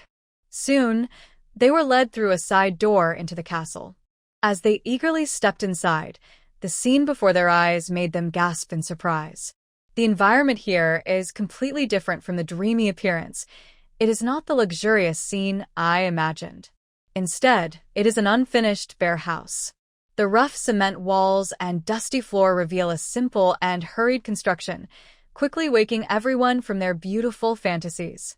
At this moment, the girls finally realize what's happening. They shrink together in fear, trembling, refusing to move forward. Their group creates a barrier that isolates Lin Yan, making her stand out awkwardly. The waiter turns to look at them, smiles, and says, "What's wrong? Don't like the decorations? Don't underestimate this place. It has a castle style. Think about it, being in such a mysterious place. Doesn't it feel special? It's exciting and fun." He chuckles in a creepy way, which makes everyone feel uncomfortable. The girls' emotions break down instantly. They scream, cry, and hurriedly run toward the door. But since they are here, they can't really leave. Just as they turn around, several strong men suddenly appear out of nowhere, blocking their way like ghosts. Before the girls can react, they are grabbed one by one. They struggle desperately, crying and shouting, but it's no use. Lin Yan stands still, watching quietly, already making her decision. They have been kidnapped. Under the control of the men, the girls are quickly taken into an empty room and locked inside.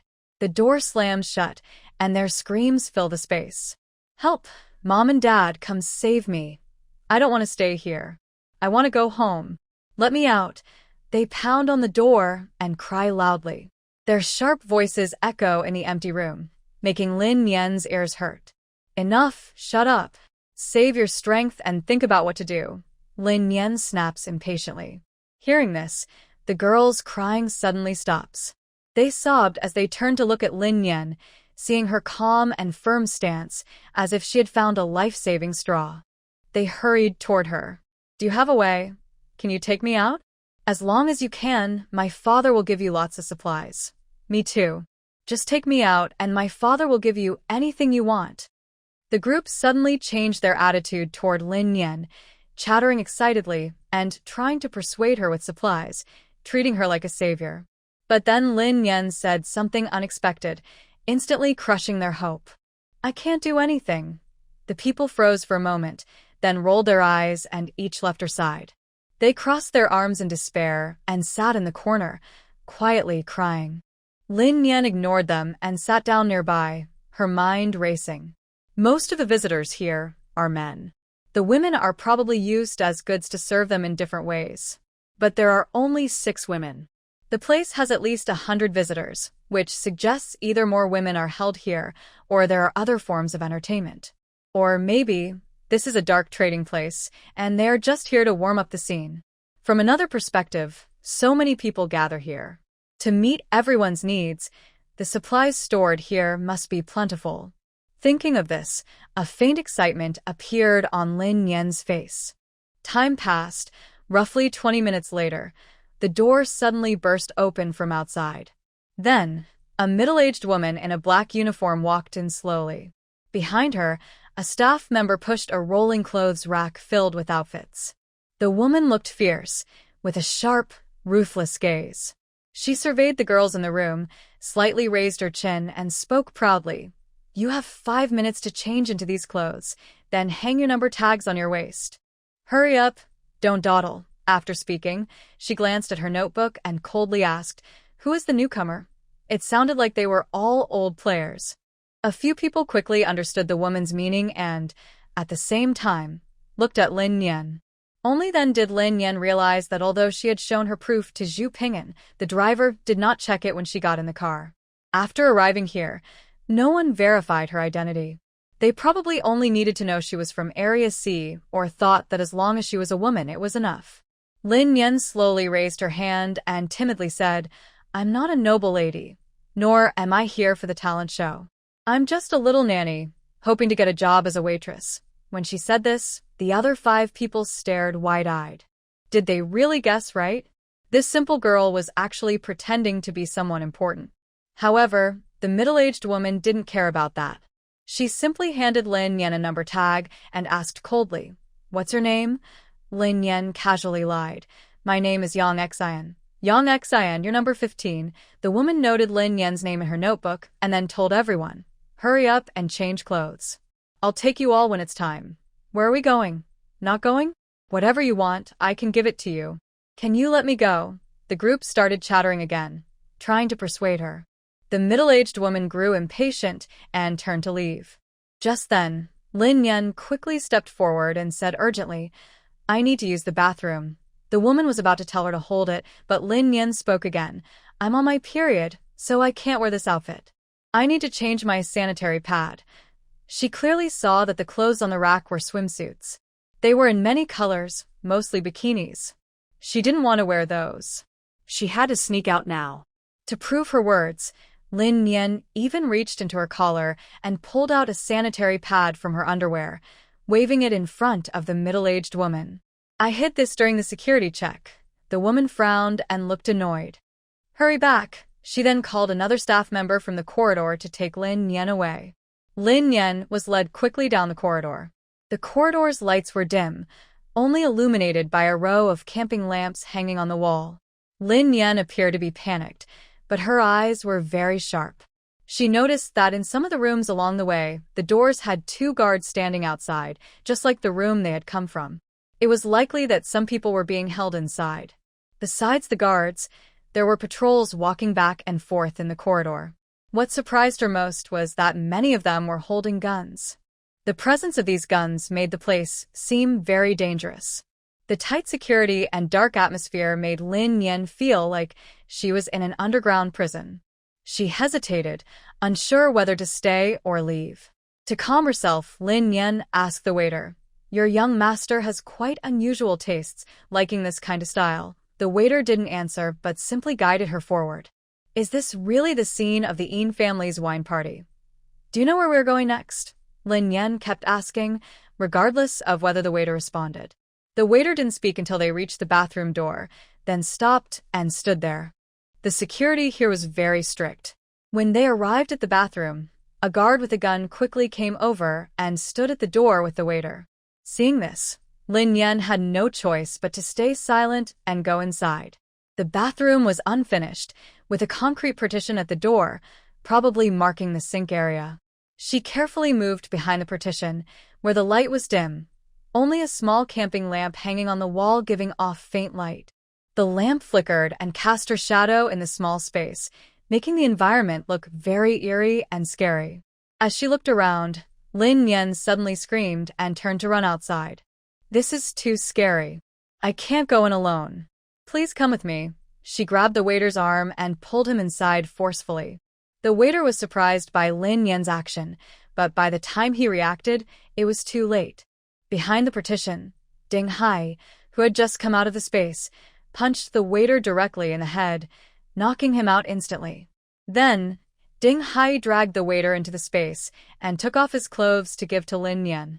The waiter was not very tall, and after Lin Yan put on his clothes, she tidied up a bit. She looked almost normal. The waiter's hat was a beret style, and Lin Yan's short hair matched well, so it didn't look strange. After changing clothes, Lin Yan deliberately whispered outside, "No, don't do that. It would look bad if the big brother outside saw." She then covered Ding Hai's mouth and gave him a quick wink, signaling him to speak. Although Ding Hai looked reluctant, he had no choice but to cooperate with Lin Yan and mumbled the words she had prepared.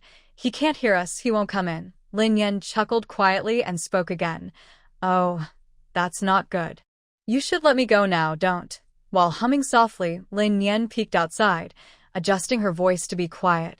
She guessed that whether the patrol person was concerned about protecting the goods or driven by natural curiosity, once they heard the noise behind the partition, it was unlikely they wouldn't come to check.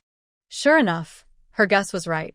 It didn't take long before the person couldn't hold back anymore and slowly stepped toward them.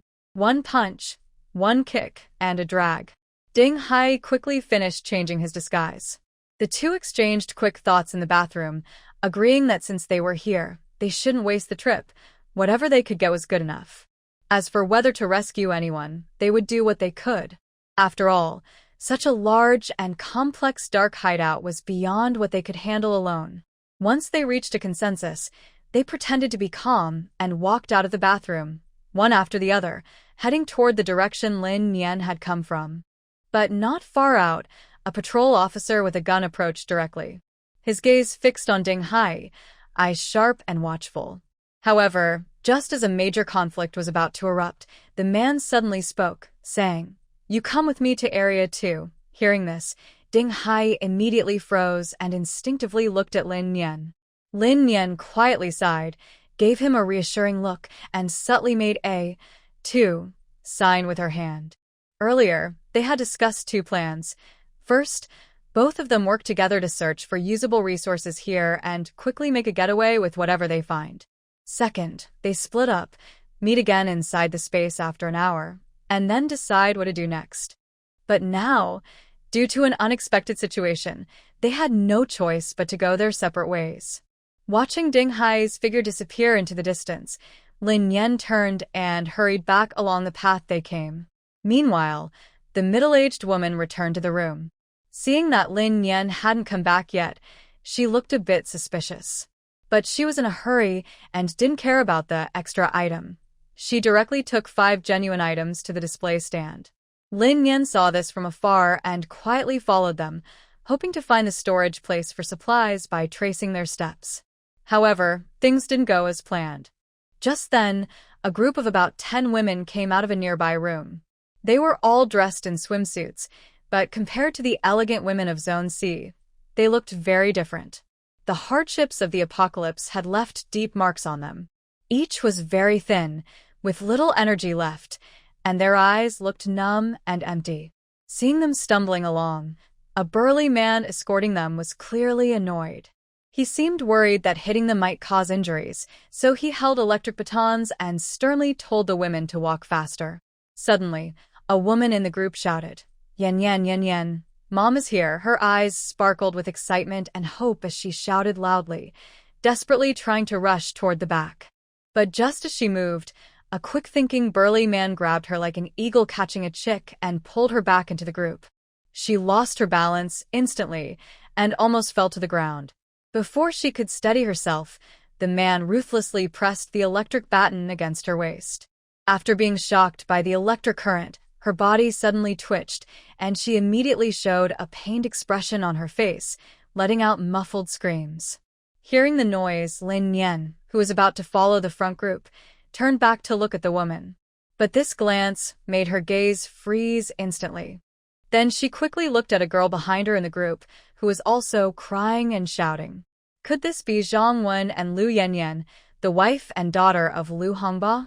If these mother and daughter only appeared in front of Lin Yan alone, she might not recognize them right away. After all, they had only met briefly before, with little contact and shallow impressions. Moreover, now the mother and daughter looked very thin, with sunken cheeks, high cheekbones, and completely changed faces. Without careful observation, it was hard to recognize their original appearance. But at this moment, when the mother and daughter appeared together in front of Lin Yan, just one glance was enough for her to be sure of their identities. At the same time, a complex emotion suddenly surged in her heart. If the lives of those young noble women had nothing to do with her, she might help them if she had the chance, since they were women. But if there was no chance, she saw no need to risk her life to save them. However, Zhang Wen and her daughter were different. Not to mention anything else, just because they were relatives of Lu Hongba, she couldn't stand by and do nothing. Seeing several groups of people leaving the scene, Lin Yan let out a soft breath and quickly followed. Under the dim lights, she successfully reached the busiest area here, a banquet hall on the second floor. A group of women was taken to the back door of the hall, one by one being checked before entering. Helpless, Lin Yan could only quietly go around to the front door to look for an opportunity. Just as she reached the corner of the second floor, she heard loud noises coming from behind the closed door in the distance. She guessed that it was probably a casino or some underground bar or similar shady place. But no matter what it was, as long as the scene was chaotic, she would have a chance. Thinking this, Lin Yan casually picked up a tray with a full wine glass from the catering table, stared directly at the big door in front of her, and walked over pretending to be calm. Her eyes kept flickering toward the armed guard standing by the door, her heart pounding fiercely inside her chest. Finally reaching the door, just as Lin Yan was about to push it open, the guard suddenly spoke. Wait a moment. This unexpected shout made Lin Yan freeze instantly, her steps stopping completely, and she felt a strong sense of alertness. But then she remembered what Ding Hai had experienced earlier and decided to stay calm. After a brief moment of panic, she quickly adjusted her attitude, slowly turned around, and put on a professional smile. At the same time, she seemed to be holding a small knife in her other hand, hidden behind the tray. However, the guard didn't look at her at all. He simply picked up a glass of wine from her tray and drank it in one gulp. Then, he nodded with satisfaction, impatiently waved his hand, signaling her to go inside quickly. Lin Yan secretly let out a breath of relief, put away the knife, and tightly gripped the door handle. She pushed hard and strode into the room. Suddenly, everything inside the hall came into her view. To her surprise, this place was not a casino or bar as she had expected, but a stage. The performers on the stage were not traditional actors, but women dressed in various styles of swimsuits. These women wore large number tags around their waists, which shimmered under the lights, making them very eye-catching. Their faces looked pale and unwell, with eyes full of fear and helplessness. Their bodies trembled slightly, yet they had to stand stiffly on stage, allowing the audience below to look at them freely. Below the stage, there were round tables arranged like banquet tables, each filled with men. The men's greedy eyes scanned the women like hungry wolves, calculating their value, and they kept raising their number cards, shouting out hundreds and thousands of contribution points and chips. This scene made Lin Yan's heart sink deeply. She originally thought that the middle-aged woman made them wear swimsuits so that the men could enjoy watching or entertain themselves with drinks. If that was the case, she could take the opportunity to rescue the mother and daughter during the chaos. But from what she saw now, it was more complicated. She watched helplessly as wave after wave of women, like lambs ready for slaughter, were roughly pushed onto the stage. They shrank back, trembling all over, tears flowing freely, their faces filled with fear and despair. Yet, despite this, they had no choice but to obey the manager's orders, silently enduring their shame, mechanically performing the humiliating actions assigned to them. The men below, sensing the situation, howled and whistled like wolves smelling blood, their voices loud and harsh. Lin Yan stared blankly at everything before her, her eyes full of anger and hidden pain. In this end-of-the-world world, order had collapsed and civilization had vanished. Strength and violence had become the only rules that mattered. Women are naturally weaker than men physically. In this brutal world, they are at a clear disadvantage and easily become resources fought over by different groups. Because of this, their suffering is much worse than men's, enduring unspeakable pain and torment everywhere. Thinking about her own difficult life in her past, Lin Yan suddenly had a wild idea. It would be great if she had a bomb right now, to throw it and instantly destroy these, making them disappear from the world and freeing herself from her hatred. But in the next moment, an impatient shout from a guest nearby pulled her back to reality. She quickly regained her senses, nervously handing over the wine glasses on her tray. After she finished distributing the drinks and collected the empty glasses, she finally saw Zhang Wen step onto the stage. She hurriedly carried her tray and rushed out of the banquet hall, quickly heading toward the back door. She had observed that the auction order on stage was systematic, with quality increasing from low to high. Based on this, she guessed that young women like Lu Yanyan would probably go later in the lineup, and the noble ladies were likely to be at the end. Since the mother and daughter would appear at different times, they probably wouldn't leave together. To avoid alerting others, Lin Yan decided to focus on one at a time. After waiting about 15 minutes at the back door of the hall, she finally saw Zhang Wen's group appear. Just as Lin Yan was about to follow and leave, another unexpected event happened. Zhang Wen suddenly acted as if she had been possessed. She turned around quickly and rushed back toward the banquet hall, shouting "Yan Yan" as she ran. The strong man responsible for escorting her showed a look of annoyance on his face. Without hesitation, he swung his stun baton and struck Zhang Wen hard again. It seemed that Zhang Wen's constant trouble had completely angered the man. This time, he didn't stop for a long time and eventually knocked Zhang Wen out with a shock.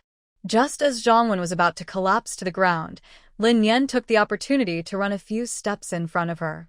She pretended to accidentally bump into her and then helped support her.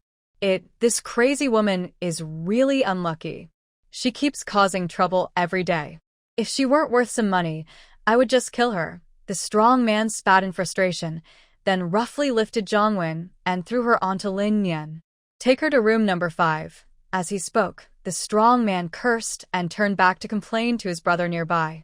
Lin Yan, who easily seized this perfect opportunity, didn't care where room number 5 was. She simply carried Zhang Wen on her back, moved quickly, and disappeared. Zhang Wen was very light. Lin Yan carried her effortlessly, avoiding the guard's sight, and slipped into a corner. Then she quickly entered a space.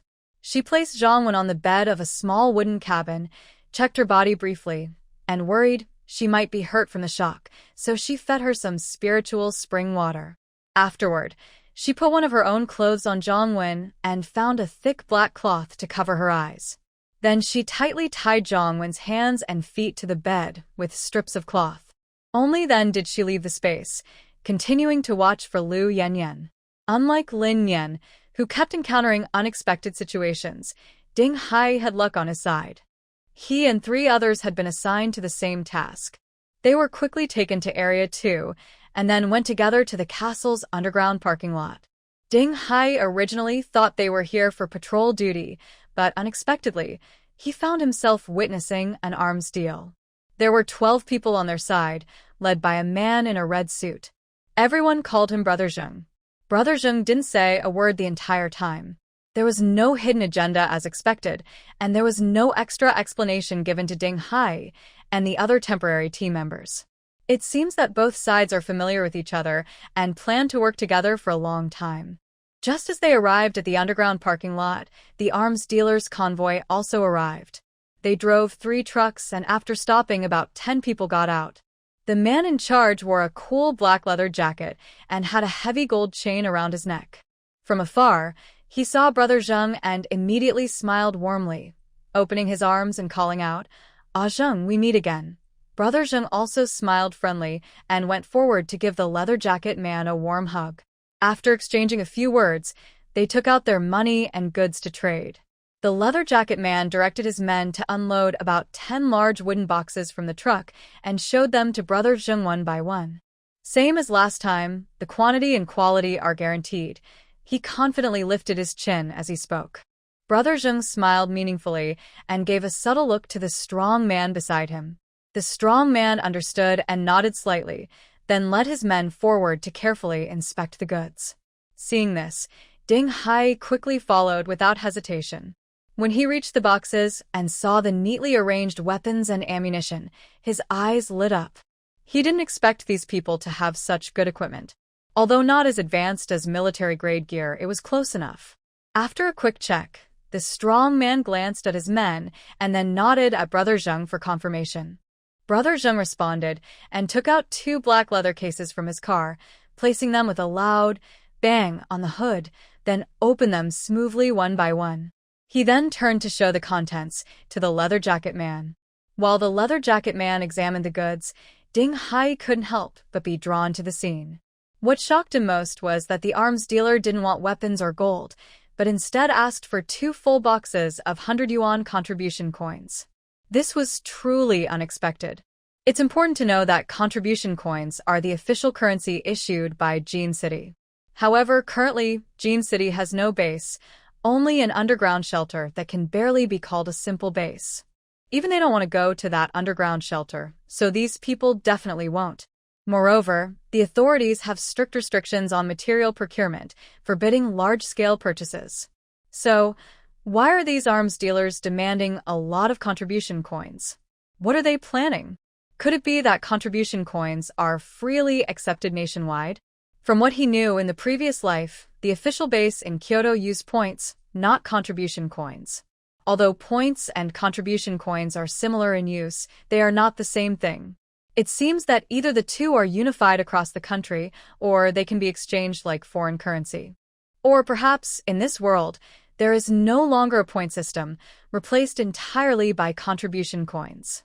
Thinking of this, Ding Hai's eyes darkened, and his gaze, sharp as a blade, fixed on the 2 black cases being carried away by the arms dealer's men. His eyes showed a determined look. Just as the deal was about to be completed, Brother Zheng raised a finger to signal his men to move the items. Meanwhile, he smiled warmly, putting his arm around the leather-clad man's shoulder, planning to take him upstairs for some fun. But at this critical moment, Ding Hai stared intently at the 2 bright searchlights overhead and without hesitation pulled the trigger. With 2 loud bangs, the searchlights instantly went out. Almost simultaneously, he turned the gun and shot at the man carrying the money box. In an instant, the entire underground space was swallowed by darkness, and everyone was thrown into chaos. You, Zheng Lao Er. You're stealing from us. The leather-clad man shouted angrily. Kill them all. Leave no one alive. Before Brother Zheng could speak or explain, gunfire erupted throughout the parking lot. In that moment, curses, shouts, and gunshots intertwined, deafening and impossible to distinguish friend from foe. Amid the chaos, Ding Hai swiftly rolled and reached the pile of wooden boxes, grabbing all of them and stuffing them into his space. Then, he quickly turned his body and crouched low, rushing toward the fallen area of the money box. In the blink of an eye, he also put the 2 black leather cases into his bag. Next, he swiftly disappeared into the space. The entire action took only a moment, smooth and seamless, with no pauses. Inside the space, Ding Hai sat on the living room floor, his chest rising and falling rapidly as he gasped for breath, trying to calm his turbulent emotions. After a short rest, he slowly stood up and, with a hint of anticipation, walked toward the newly acquired goods. When his gaze fell again on those cold objects, a faint smile appeared on his lips. He thought that Lin Yan would definitely like these. He wondered how her face would look when she saw them. Thinking about this, he felt a strange happiness deep inside. However, this happiness didn't last long. Suddenly, he heard the eager barking of the Tianwang dog in the yard. The sound was full of worry and unease, as if warning him about something. Hearing this, Ding Hai quickly stepped out of the house and ran toward the Tianwang in the yard. He saw the dog desperately scratching at the door and windows of Lin Yan's small wooden house, occasionally turning to look at him. That gaze seemed to be telling him that there was something special inside. Ding Hai calmed himself slightly, quickly reached out his consciousness into the small house. Soon, he sensed that there was a person inside, unconscious. And based on the breath, this person was not Lin Yan. After confirming this, Ding Hai's brow furrowed sharply, and his whole body tensed again. Because he had just escaped from a fierce and tense fight, his nerves were on high alert, so he didn't notice the changes happening inside the space. Now that he detected something unusual, he felt an inexplicable discomfort. He frowned and hurried to the door, cautiously pushing it open. Inside, he saw a woman lying on the bed, tightly bound with no way to escape. Seeing this, Ding Hai immediately understood that this must be Lin Yan's work. He couldn't help but breathe a sigh of relief. Without lingering, he turned and left the house, calling the Tianwang to follow him back to his room. Since Lin Yan risked bringing someone back, she must have encountered trouble. He needs to go and meet her to help her. What he doesn't know is that Lin Yan not only faced trouble, but a big problem. When she was about to wait for Lu Yanyan in the same way again, she was unexpectedly interrupted by a reckless young man. This young man is none other than Lu Hongba. Although he covered his face, Lin Yan recognized him because she knew him well and saw him save Lu Yanyan. He appeared out of nowhere and threw some smoke bombs at the auction site. Then, he and his accomplices caused chaos, took Lu Yanyan and some other girls, and escaped. But they only escaped the scene. In an instant, the auction hall was in chaos. The security in such a large underground place was not just for show. All the exits in the banquet hall were immediately sealed, and the crowd was quickly moved through side doors to the next room to control the situation. After that, only security personnel and Lu Hongba's group remained in the castle. Lin Yan was so angry, she pounded her chest in frustration. She knew Lu Hongba's goal was to create chaos and escape. But everything went wrong, and his plan was ruined. Seeing her group about to be cornered, trapped like fish in a net, Lin Yan was desperate. She quickly covered her face, took advantage of the guards behind her who were not paying attention, and rushed forward. Without hesitation, she aimed her dart gun at the man's temple and pulled the trigger. The sharp dart shot into his head, and he fell to the ground without even a cry. At the moment he fell, Lin Yan quickly grabbed his gun. When others finally reacted and turned around in shock, Lin Yan was already aiming and firing multiple shots. With loud gunfire, the people in front of her screamed and fell into pools of blood. Because of Lin Yan's appearance, she successfully drew some of the attackers' fire. Lu Hongba and his group finally got a chance to breathe. They didn't know who had helped them, but at this moment, they couldn't think too much. They quickly retreated along their original route. At this time, Ding Hai quickly hid after leaving the space. However, The entire parking lot was already empty of witnesses. Before he could make a judgment, he was startled to hear continuous gunfire inside the castle. His heart clenched tightly, and he immediately ran toward the area with the most gunfire. She didn't know where Area 2 was, but she was sure it wasn't in this area. Just as she had taken a few steps away, a deafening explosion suddenly sounded out of nowhere. In an instant, the entire castle seemed to be caught in an earthquake, shaking violently. Lin Yan's steps faltered, and her body swayed from side to side. After a few seconds, she managed to steady herself. Confused about what had happened, her mind was a bit foggy. As some people in the castle quickly moved toward the source of the noise, Lin Yan finally realized what was going on. Thinking that something might have happened to Ding Hai, her legs uncontrollably sprinted in that direction. However, before she could run far, a familiar figure appeared in her sight. Ding Hai was holding a gun, moving swiftly against the crowd, rushing toward her. Fortunately, because of his clothing, the people around didn't see him as an enemy, and his identity hadn't been exposed yet. They quickly approached each other in the chaos, soon meeting up, and at a hidden corner, they both disappeared from the spot. Inside the space, Lin Yan plopped down on the ground, gasping for breath. This is so exhausting. As soon as she entered the space, Ding Hai looked at Lin Yan with concern. In that moment, his eyes widened sharply. Lin Yan was covered with wounds of various sizes and depths, and bright red blood was flowing from them, staining her black clothes a dark red. "You're hurt." Ding Hai hurriedly put down his gun, knelt in front of Lin Yan, and instinctively reached out to help, but then hesitated, unsure of what to do next. Lin Yan raised her arm to glance at her wounds, frowned slightly, and said calmly, "It's nothing, just some scratches. They'll heal quickly."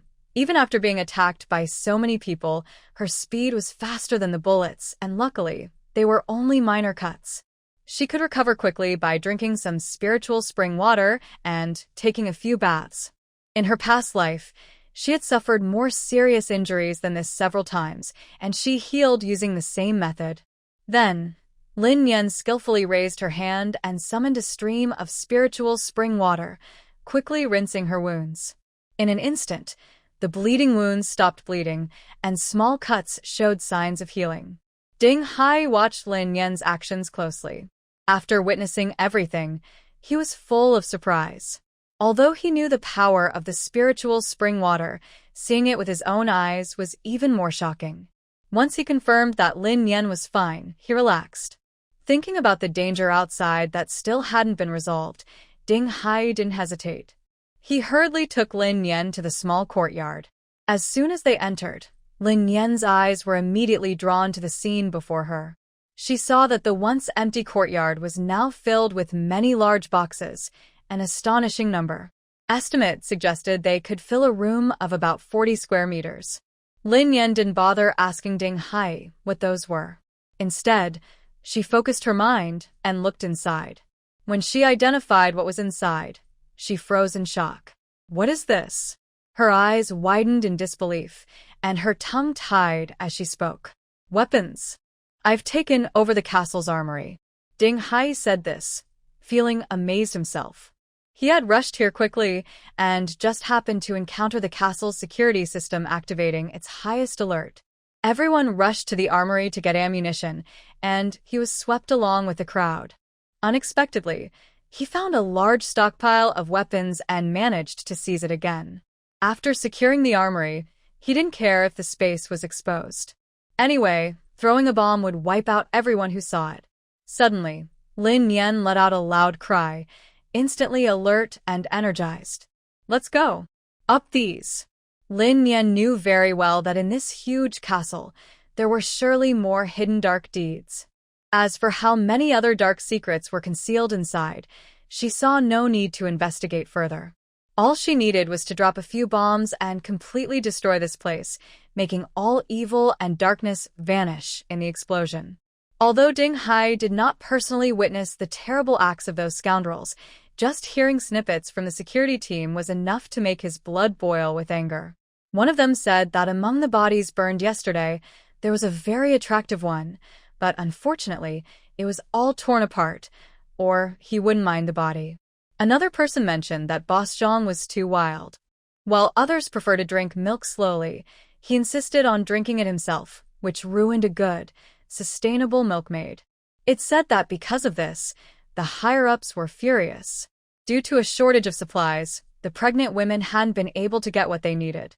Even without seeing it himself, Ding Hai could guess from these snippets what kind of terrible scene was hidden behind this dark trade. This place was of human depravity, a battlefield where morality and conscience had been completely shattered, filled with endless evil and bloodshed. Just thinking about it made him feel sick. That's why he didn't hesitate when he threw the bomb earlier. He knew that this might hurt innocent people, but he believed that living in this hellish darkness, suffering unspeakable torment, death might be a kind of relief. The two men made up their minds quickly. They searched through a mountain of gear and found 2 bulletproof vests, quickly putting them on. Next, they prepared 2 boxes of guns, ammunition, and bombs. Ding Hai carefully checked the weapons to make sure they were working, then loaded bullets into the magazines precisely, handing them to Lin Yan. Everything was ready. The two of them slowly turned around, their eyes meeting in the air, full of understanding and determination. Then, they took a deep breath, flashed their bodies, and resolutely left the space. Facing the darkness again, their mindset was very different from before. They no longer hid but charged forward with full anger, using their skills to fight back. Wherever they went, they would shoot anyone involved in evil without hesitation, each shot deadly. At the same time, they broke the locks on all the doors they passed.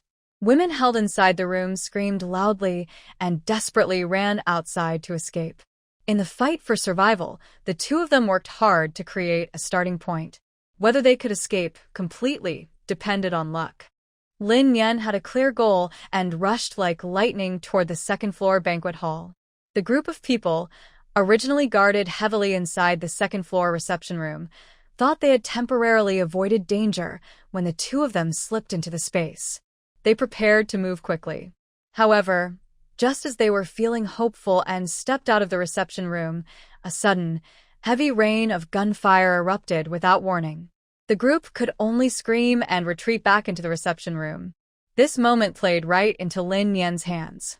She moved swiftly and quietly, clearing the obstacles, and soon reached the door of the reception room. Without hesitation, she kicked the door open and quickly moved to the side, avoiding the gunfire inside. Then, in front of everyone's frightened eyes, she pulled out 2 grenades and threw them inside. The night was unusually thick and dark. Suddenly, a series of loud explosions burst out, like thunder cracking across the sky, each one powerful enough to shake the air. A tall castle trembled violently amid the explosions, with bricks and debris falling and cracks spreading across its walls. Soon after, it collapsed with a loud crash. At the same time, several helicopters slowly lifted off from the roof and quickly disappeared into the night. The next morning, when the sky was just beginning to brighten, a group hiding in the forest finally relaxed. Lu Zhen looked at his sister Lu Ting, who was in his arms. He adjusted her coat and tightened his hold on her shoulder, his eyes slightly red. His feelings were very complicated, part fear from the terrifying escape last night and part joy from surviving. All these emotions mixed together, leaving him speechless. After hesitating for a long time, he finally slowly said the words he had repeated many times. "Sis, it's over now. Everything is past." Lu Ting's face was blank. She didn't speak at all. Only tears kept flowing from her dazed eyes, streaming down her cheeks.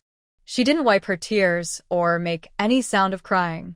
She just quietly let the tears fall. Lu Zhen watched with concern and felt deep pain in his heart.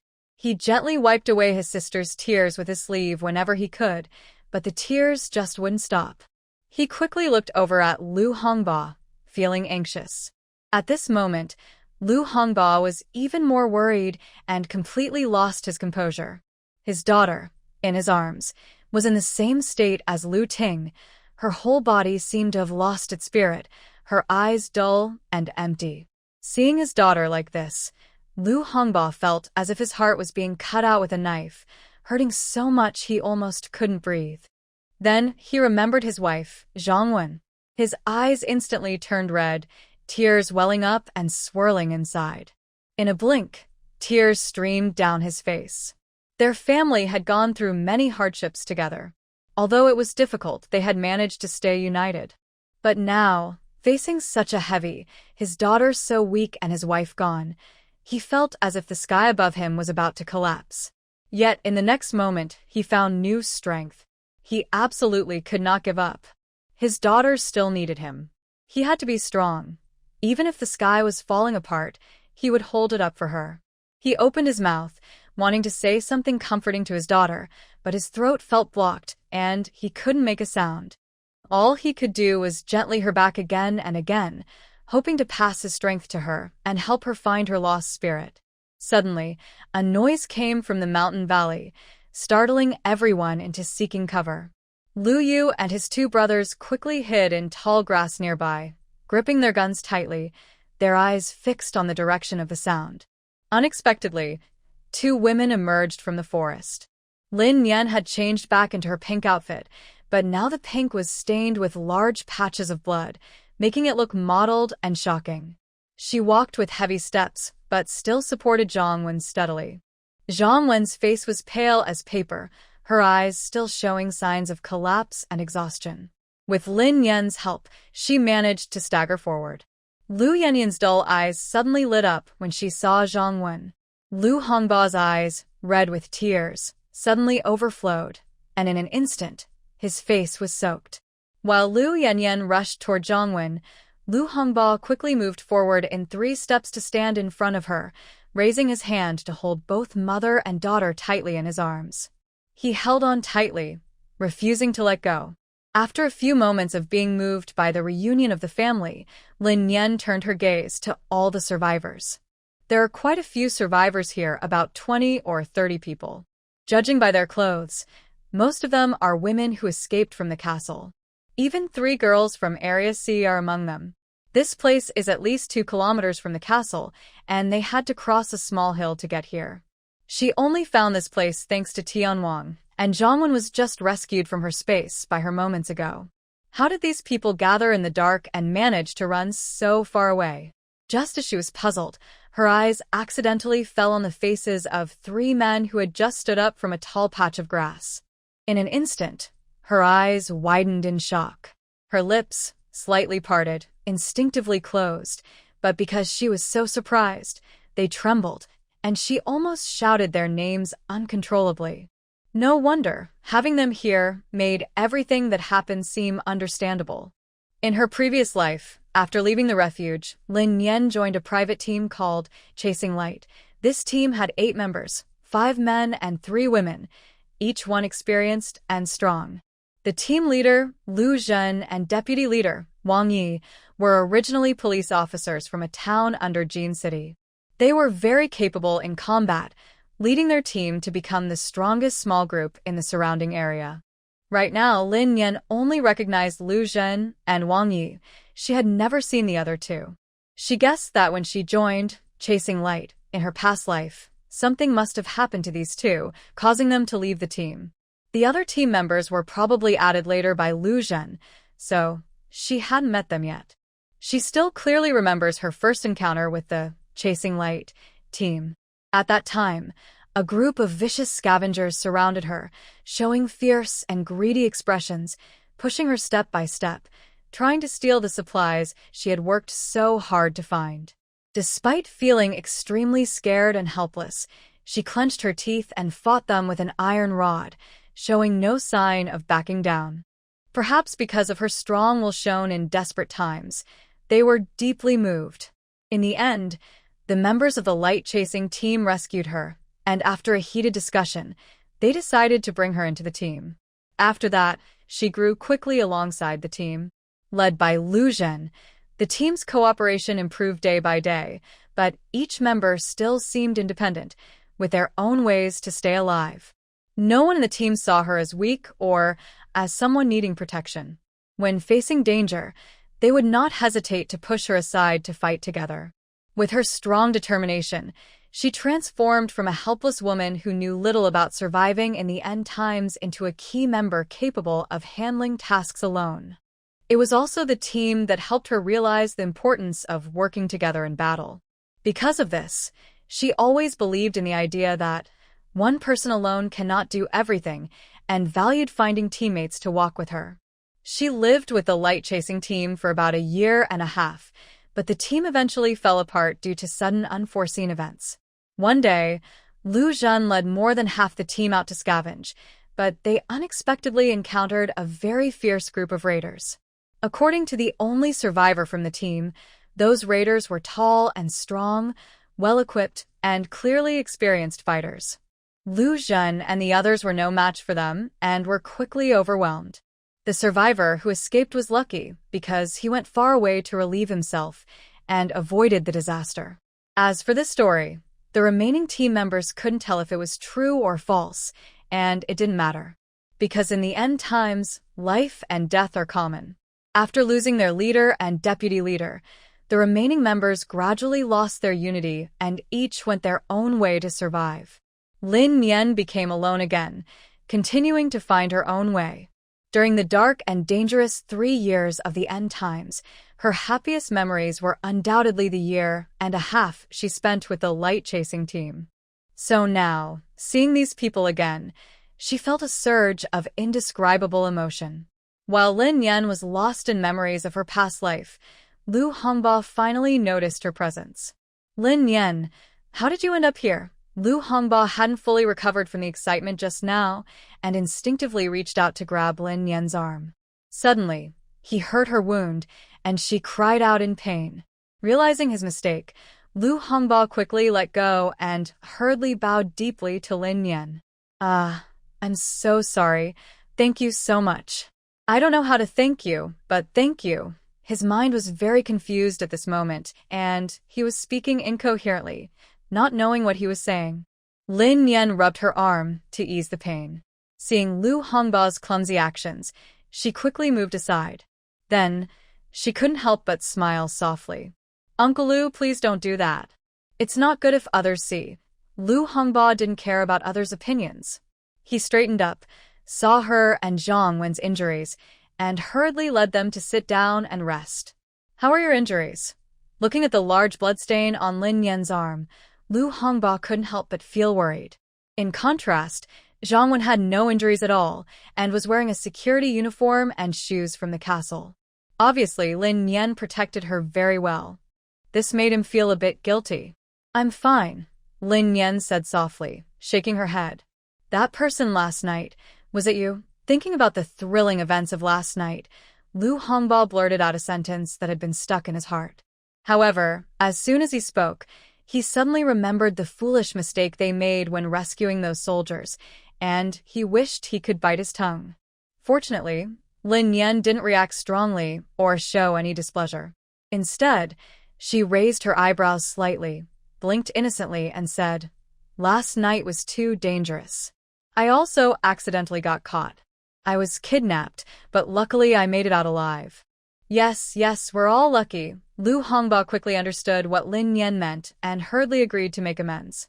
Even though Lin Yan didn't explicitly admit it, he knew in his heart that the person was her. Someone who would risk their life to save their family in such a dangerous situation. There was no one else but her. Lin Yan's gaze kept drifting toward Lu Zhen and the others. Lu Hongba suddenly realized this and quickly introduced her. "This is Lu Zhen, Wang Yi, De Liang, and Qin Qi. They are my brothers I met on the road. I was lucky to meet them, or I wouldn't have a chance to survive." Then Lu Hongba introduced Lin Yan to the others. "Brothers, this is my strongest neighbor, Lin Yan." "Lin Yan? What kind of introduction is that?" Lu Zhen stood up and walked over to stand in front of Lin Yan. Seeing her confused look, he immediately smiled warmly. He extended his right hand and politely said, "Hello, Miss Lin. My name is Lu Zhen." Lin Yan quickly stood up, her eyes shining as she looked at Lu Zhen. She gently shook his hand and called out an old nickname. "Hello, Captain Lu. Just call me Lin Yan." Hearing her casually use the title from her unit, Lu Zhen was slightly surprised, and a faint look of astonishment flashed in his eyes. Since her arrival, None of them had spoken, and Lu Hongba hadn't mentioned this nickname before. How did Lin Yan know it? But in an instant, he regained his composure. It made sense, he was leading this large group now. Calling him Captain Lu was very fitting. It was natural for her to call him that. And unexpectedly, a strange warmth arose in his heart. It was as if those simple 2 words from Lin Yan carried a special warmth. The other 3 people saw this, and stepped forward one by one to shake hands with Lin Yan. The whole scene was very formal, making the other women nearby look at each other in surprise. Especially the 3 girls from Area C, who looked at her with suspicion. "Isn't her name Yang Xian?" Lena asked uncertainly, glancing at the 2 girls beside her. At this moment, the 2 girls were trembling all over, cold and in pain. They had no energy left to care about whether her name was Yang Xian or Lin Yan. They stared intently at Lin Yan, just wanting to rush over and tear her clothes off to wear themselves. After getting to know each other, Lu Zhen asked Lin Yan again about her injuries.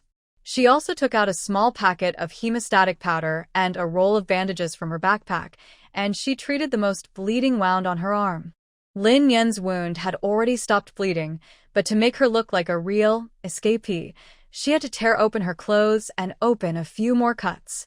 While treating the wound, Lu Zhen briefly explained his connection with Lu Hongba. To Lin Yan's surprise, she learned that Lu Zhen's sister was also one of these women. Lu Ting, his sister, was just like Zhang Wen and her daughter. She had encountered an official charity group called Red Matchmaker. This organization was supposedly set up by the government to help women. They drove around in a car with clear slogans on it, appearing suddenly in different parts of Jin City, offering free help to women. Their aid covered many things, from a glass of water to sanitary pads, which are considered a luxury in this situation.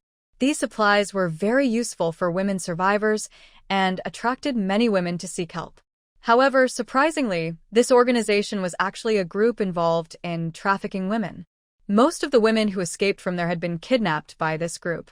Lu Zhen's sister also disappeared after going to the car to get sanitary pads. Later, Lu Zhen, searching for his sister, met Lu Hongba, who was also looking for his wife and daughter. Because Zhang Wen and her daughter left signs along the way, Lu Hongba followed these hidden marks to find the group. In her past life, Lin Yan didn't know Lu Zhen had a sister, and at that time, Lu Hongba had already died, so he couldn't help find her. As a result, Lu Zhen's sister was probably never found, or if she was, she couldn't be saved. Now that she thinks about it, since Lu Hongba is still safe, it's likely that Zhang Quan was responsible for his death in her past life. In this life, her fate has changed. She killed Zhang Quan, saved Lu Hongba, and indirectly rescued Lu Zhen's sister, repaying their kindness in her own way. Thinking this, Lin Yan felt a deep, indescribable happiness, like warm spring sunshine filling her heart with light. "Thank you," she said sincerely after finishing the wound treatment. Lu Zhen smiled and said, "We should thank you." Before Lin Yan could ask why, Qin Chila cheerfully teased, "I have to say, the heroine is truly amazing." Even with such serious injuries, she didn't make a sound. Incredible. She's a perfect example of a strong woman in tough times. He glanced at Lu Ting's face, saw her finally react, and then looked toward Lin Yan, feeling secretly pleased. Building a strong mental world really needs role models. What heroine? Lin Yan was confused by their words. Lu Zhen explained, "Old Lu has been talking about you all along. He kept saying it would be great if you were here, that it would be better if he had learned a few tricks from you. We've heard him nagging so much. Our ears are almost sore." "Exactly." Qin Chila smiled brightly. "Because of what he said, we really wanted to meet you, the heroine. We feel so lucky to have met you. Yes, today's meeting is truly extraordinary. Indeed, it's our good fortune." Wang Yi and Liang also agreed. Meanwhile, old Lu chuckled awkwardly, looking a bit embarrassed. They spoke casually, but Lin Yan felt her mouth twitching. Finally, she understood. With Lu Hongba's praise and her appearance at this moment, the fact that she is the person who rescued them last night was confirmed without doubt. She didn't even get a chance to explain. Her clumsy lies only fooled ordinary people, but they couldn't fool the sharp eyes of the police officers. Since that was the case, she decided not to pretend anymore and joked, "Don't be obsessed with me. I'm just a legend." Unexpectedly, Lin Yan's playful remark made Lu Yanyan burst into laughter. Seeing her daughter finally react, Lu Hongba was overjoyed. He first stared tightly at his daughter, then slowly looked toward Lin Yan along her gaze. At that moment, Lu Hongba was convinced that Lin Yan was the light that brightened their dark world. Although they wanted to chat more, they saw the group of women in swimsuits, exhausted and unable to stand, so they quickly planned their next move. After the castle was destroyed, everyone who escaped scattered into the mountains. Apart from them, there are still many survivors. This was confirmed by Lin Yan to them. Lin Yan followed the Heavenly King and searched along the way, encountering many small groups of survivors. But whether close or far, everyone was safe and alive. It's likely that once their movements were exposed, the other side chose to retreat immediately and did not send anyone to pursue. So now, they no longer need to hide but must find a place to rest, gather clothes and food. Listening to Lin Yan describe the situation in the mountains, Zhang Wen's emotions suddenly couldn't be contained. She quickly hugged Lin Yan and started crying. "Xiao Nian, you've worked so hard. Climbing such a tall mountain and difficult path, you still carried me on your back and are injured." Boo-hoo. Lin Yan was overwhelmed by Zhang Wen's sudden emotional outburst. He quickly signaled Lu Hongba to help her up. Then he also stood up, patted Zhang Wen's shoulder, and comforted her, saying, "It's all over now. Let's forget the past and focus on the future." Yes, forget the past. We only care about what's ahead. Qin Shi reached out his hand toward Lu Ting, giving her an encouraging smile. Lu Ting blinked hard, squeezing her tears out of her eyes, then slowly reached out her hand. Using Qin Shi's strength, she managed to stand up. Zhan Lu pointed ahead and said, "Below this is a villa area with tall buildings. Some are finished, others are still under construction. The finished ones are probably occupied by survivors, and the unfinished ones should be temporarily livable." Lin Yan looked in the direction he pointed. It was the residential area of District D. Whether it's suitable for living or not, this is the only way. Having decided on the direction, Lu Zhan and the others used their knives to cut bark from trees. After wrapping the women's legs with it, they made simple shoes for them. Because of last night's escape, everyone's bodies and feet were badly injured. But everyone was so focused on escaping that they didn't care about the pain. However, once they stopped and relaxed, the tension eased, and the mountain path became extremely difficult to walk. No matter how hard it was, they had to keep going. The group trudged on for nearly an hour and finally saw tall buildings ahead. As Lu Zhan predicted, they checked the surrounding buildings one by one. They found that any house with complete doors and windows was already occupied by others. Only the unfinished, windowless buildings stood empty and hollow. Reluctantly, everyone decided to walk toward one of these unfinished houses and eventually entered its underground parking lot. They thought it would be empty, but as soon as they stepped into the basement, they discovered 7 or 8 survivors hiding inside. These people looked dirty and unkempt, with wary eyes watching them.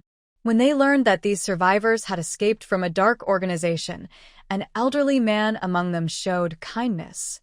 He pulled out a bucket of boiled water from the messy, broken supplies and handed it to the group.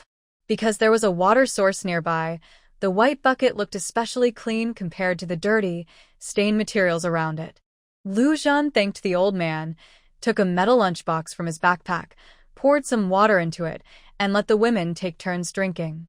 "You can't survive like this. When the cold wave comes, you'll freeze to death," he said. The old man, who was struggling to take care of himself, was still thinking about others. Lu Zhan nodded and asked, "Yes, we're just resting here for now. What about you?" He looked at the group, men, women, and children. From their caring looks and how they interacted, it was easy to guess they were a family or several families relying on each other to survive in this end-of-the-world situation. Looking around, he saw their supplies were very limited. There were a few simple shelters built along the wall, but they were very fragile and could be blown away by a strong wind. The old man sighed and said, "We have nowhere else to go. We'll just stay here and wait." Lin Yan had been thinking about what might happen next. When she saw some men starting a fire, she went over to help. Hearing the old man's words, she asked with confusion, "Why don't you go to the shelter?" Although the shelter's conditions were terrible, it was still better than waiting here for the cold wave to freeze them. But the old man's next words made everyone speechless. "Don't mention the shelter. We came out of there. It's a place that eats people without leaving any bones." After the old man said a few words, he started coughing badly. A woman nearby quickly patted his back to help. Then she continued, "Our family took our belongings to the shelter, but everything was either stolen or robbed. The officials don't care at all. They only give us 3 small bread-like pieces each day. We're not full, but we're not starving either. We just breathe heavily like zombies. It feels pointless. It's better to go out and try to make a living even if it means dying. At least it would be a quick death." Seeing the old man cough so hard, Lin Yan hurriedly brought over a water bucket nearby. The woman poured some water into a small, slightly broken bowl and gave it to the old man to drink. His cough gradually eased. After taking a few deep breaths, the old man waved his hand and sighed. "I'm too old now. I can't do anything. A little cold is enough to make me sick for a long time." Lu Zhan originally wanted to send these women to the shelter, but after hearing what the old man said, he felt lost and unsure. What should he do? He couldn't just leave them behind, could he? While everyone hesitated with their own thoughts, suddenly, a faint whistle sounded outside. The sound was soft but just loud enough to hear roughly. Hearing it, Lin Yan suddenly stood up and ran outside. Lu Hongba didn't understand what was happening. Worried that Lin Yan might get into trouble, he quickly followed. Lu Zhen and Wang Yi also went out with him. As soon as they reached the ground, Lin Yan saw a small truck slowly driving away ahead on the right. She hurriedly ran toward the truck and waved her hands vigorously. Soon, the truck stopped, then turned around and headed toward Lin Yan. "Is that Xiao Ding?" Lu Hongba was overjoyed after recognizing the driver in the truck. He originally wanted to ask Lin Yan about Ding Hai's whereabouts, but many things happen at once, and that question was not a priority now. Seeing a familiar face again made him genuinely happy. When Ding Hai got out of the truck, Lin Yan happily ran toward him and loudly shouted, "I knew you would find me." Although her actions last night had been exposed, these people didn't know she was involved in destroying the castle, nor did they know about Ding Hai. To prevent future trouble, she had to act carefully. Just now, she had told these people about her situation. She was kidnapped and brought here. 3 girls from Area C can testify to this. Later, she used the excuse of going to the bathroom to try to escape. Unexpectedly, she encountered some people rushing in to save others. Seeing that they were in danger, she had no choice but to help. During her escape, she also saw another group fighting fiercely inside the castle, and their firepower seemed strong. Later, she accidentally met Zhang Wen and brought her out together. However, just as the 2 of them escaped outside the castle, it exploded. The others believe Lin Yan's account without doubt. Currently, the official forces are limited. To build underground cities to fight disasters, most of their manpower is dedicated to that task. Because of this, the government cannot pay much attention to the emerging factions outside. As a result, these evil groups have risen while the government is busy. Looking at the weapons inside the castle, it's clear that the other side's equipment is also very advanced. Blowing up a castle is an easy task for them. Ding Hai watched Lin Yan run toward him. He didn't know what scene she was acting out, but with their long-standing understanding, he quickly guessed what response she needed. When the car stopped, he opened the door. As soon as his feet touched the ground, he immediately raised his arms and pulled Lin Yan into a hug, holding her tightly and acting as if he had just found her again. Hey, it's over now, the act is done." Lin Yan was almost choked by his hold. She quickly patted his back to remind him. Ding Hai, still eager, slowly loosened his arms. He quickly looked over her injuries. Seeing the bandages on her arm, indicating her wound had been treated, he relaxed.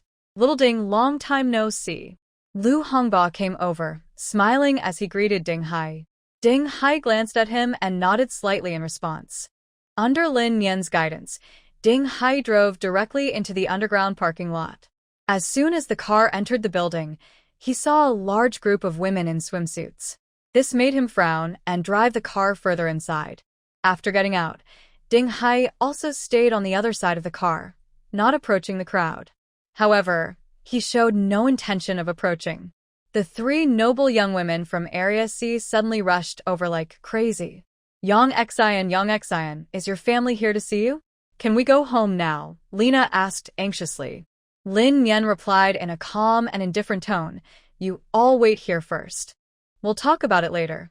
Since they were all from the same area, she didn't mind sending them back together.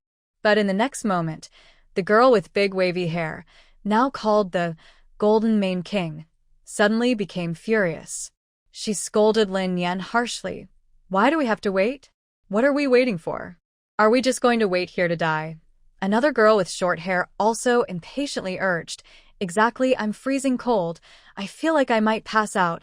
Let's hurry and leave. As she spoke, she reached out to open the car door.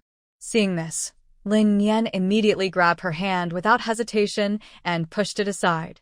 Due to the force, the short-haired girl lost her balance and fell onto the girl with wavy hair, accidentally stepping on her injured foot. The pain made her scream loudly, and she pushed the short-haired girl to the ground. The short-haired girl was already injured all over and freezing cold. She could hardly stand, and after falling, she started crying loudly.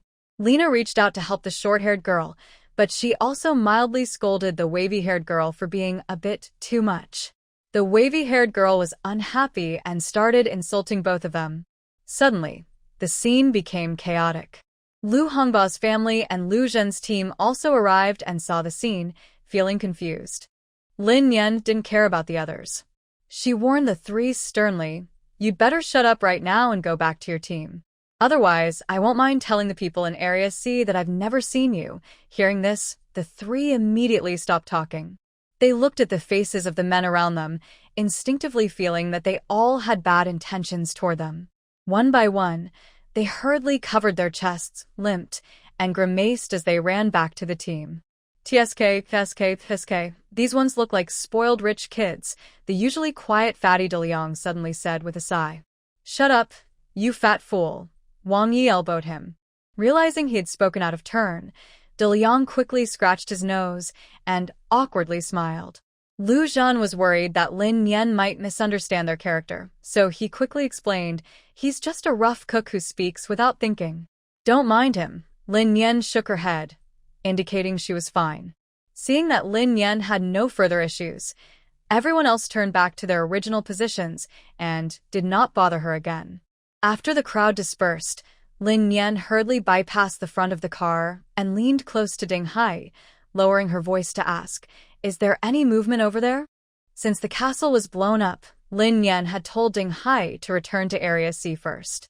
The commotion here was so loud that it would definitely attract the attention of Areas A, B, and C. Regardless of whether those people were connected to the current incident, she had to appear as a victim. As a victim's family member, Ding Hai also needed to appear in Area C. Regarding Lin Yan's question, Ding Hai nodded affirmatively. All three areas heard the explosion and sent people to check, but there's no result yet. However, Area C received some shocking news. What is it? Lin Yan looked at him expectantly. Ding Hai paused, seeming to think about how to explain, then slowly said, Yin family from Area B sent someone to ask why the noble ladies of Area C didn't attend the final competition last night. Huh? What does that mean? Lin Yan was momentarily confused. She slightly furrowed her brows, thought for a moment, and then spoke cautiously, with some doubt in her tone. Are you saying that only the noble ladies in Area C were tricked? The noble ladies from Areas A and B arrived on time at the Yin family villa in Area B and participated normally in the final and the banquet. Ding Hai nodded. That's probably what it means. But how is that possible? Lin Yan's voice rose with excitement, and she couldn't hold back, attracting the attention of people nearby who looked over. She hurriedly ruffled her hair and quickly thought through the logic in her mind. Lin Yan, what's going on? Lu Zhen, standing not far away, asked with concern in his voice. It's nothing, Lin Yan said, calming herself down. She walked around the car to the back door. She opened the car door, reached into the trunk, and took out 5 large bags of noodles and a small bag of compressed biscuits, handing them to Lu Zhen. She didn't take the pots and utensils because she saw that Daoyang's bag contained those. My friend knows I got into trouble and came to find me. She didn't bring much supplies, just these. Everyone, please make do for now.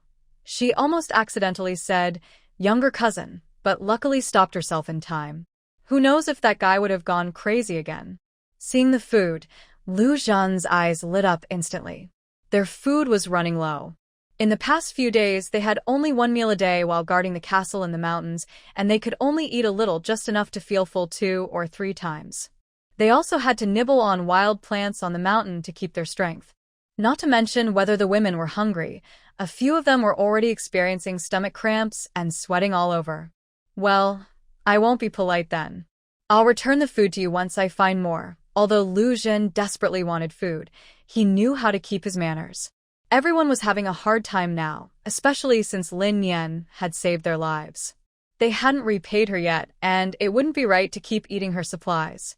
For now, he could only make a promise in his heart to return what he owed her someday. Lin Yan didn't reply, only smiled faintly and nodded. Seeing Lu Zhen leave with the food, Lin Yan turned to continue talking to Ding Hai. But Ding Hai took out a small plate of osmanthus cake and a pair of chopsticks from his space, handing them to Lin Yan. Eat first. I just heated this before leaving.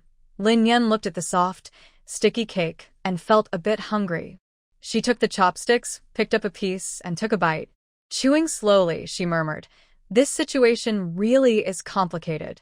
Whether the Yin family didn't know about the car last night or was already planning something, Zone C is the only victim. Looking at it this way, Zone C's future is very uncertain. It might be divided and eaten by Zone A and Zone B, or swallowed by evil forces. Ding Hai said, Wei Wei already suspects that the explosion at the castle and the disappearance of your lady are connected. Early this morning, he came to my house looking for me, saying he wanted to send someone to find you with me, but I refused. How did you get back then? Lin Yan asked. The explosion happened around 2 a.m. based on travel time. Ding Hai should have returned around 3 a.m. or later. If he had gone straight back as usual, Wei Wei, being cautious, would have suspected him. Moreover, the security in Area C was quite strong. It was still difficult to quietly sneak inside without being noticed by the guards. Ding Hai spoke calmly. I left just before dawn and drove straight back. I brought some daily supplies and told them I went shopping in the city. Good thinking, Lin Yan said with a smile, patting Ding Hai on the shoulder. Every day, there were vehicles leaving the neighborhood. The guards didn't pay much attention to people going out, only strictly checked those entering. This explanation was simple and reasonable. After being praised, Ding Hai slightly squinted his eyes. Lin Yan knew he wanted to roll his eyes but didn't dare. They ate and talked at the same time. Meanwhile, a group of people quickly finished their noodles and shared some with the elderly family. Although no one had enough to eat, at least they could fill their stomachs a little. As for the compressed biscuits, Lu Zhen decided to distribute some to his team and to Lu Hongba's family. Perhaps because Lu Zhen's group sharing biscuits in such an intimate way seemed too close, some sharp-eyed women suddenly felt extreme fear and unease. They shrank back, hugging their arms tightly, trembling all over, and cautiously approached. Then they squatted on the ground, crying and begging Lu Zhen, "Please, don't abandon us. Good people, help us to the end. We don't even have proper clothes. If you leave us, outsiders will definitely notice us. Yes, we just escaped from a wolf's den and entered a tiger's trap. You wouldn't want to see this happen, right? If a cold snap suddenly comes, we might all die. Please, help us one more time." Listening to the women's emotional pleas, Lu Zhen frowned and remained silent. Seeing Lu Zhen stay silent for a long time, the women grew more anxious. This confirmed that Lu Zhen was really going to abandon them. Driven by despair, they immediately knelt on the ground and started kowtowing repeatedly. Their foreheads hit the hard cement ground heavily. After a few knocks, their skin was torn, blood and flesh mixed, and they looked badly hurt. At this moment, the other women finally regained their senses, realizing what had happened. Suddenly, their cries of distress filled the air. They all knelt down and bowed their heads in despair. Indeed, human nature is complex. In any situation, true feelings can be revealed. Even in life-and-death circumstances, some still pretended to be indifferent, simply resting their heads on the ground and not lifting them for a long time. Lin Yan, having filled her stomach and just drinking a glass of water, was drawn to the commotion nearby. She quickly approached the crowd and asked with a look of confusion, "What's going on?" "Did something happen?" Lu Zhen took a deep breath, slowly stood up, and shouted loudly to everyone.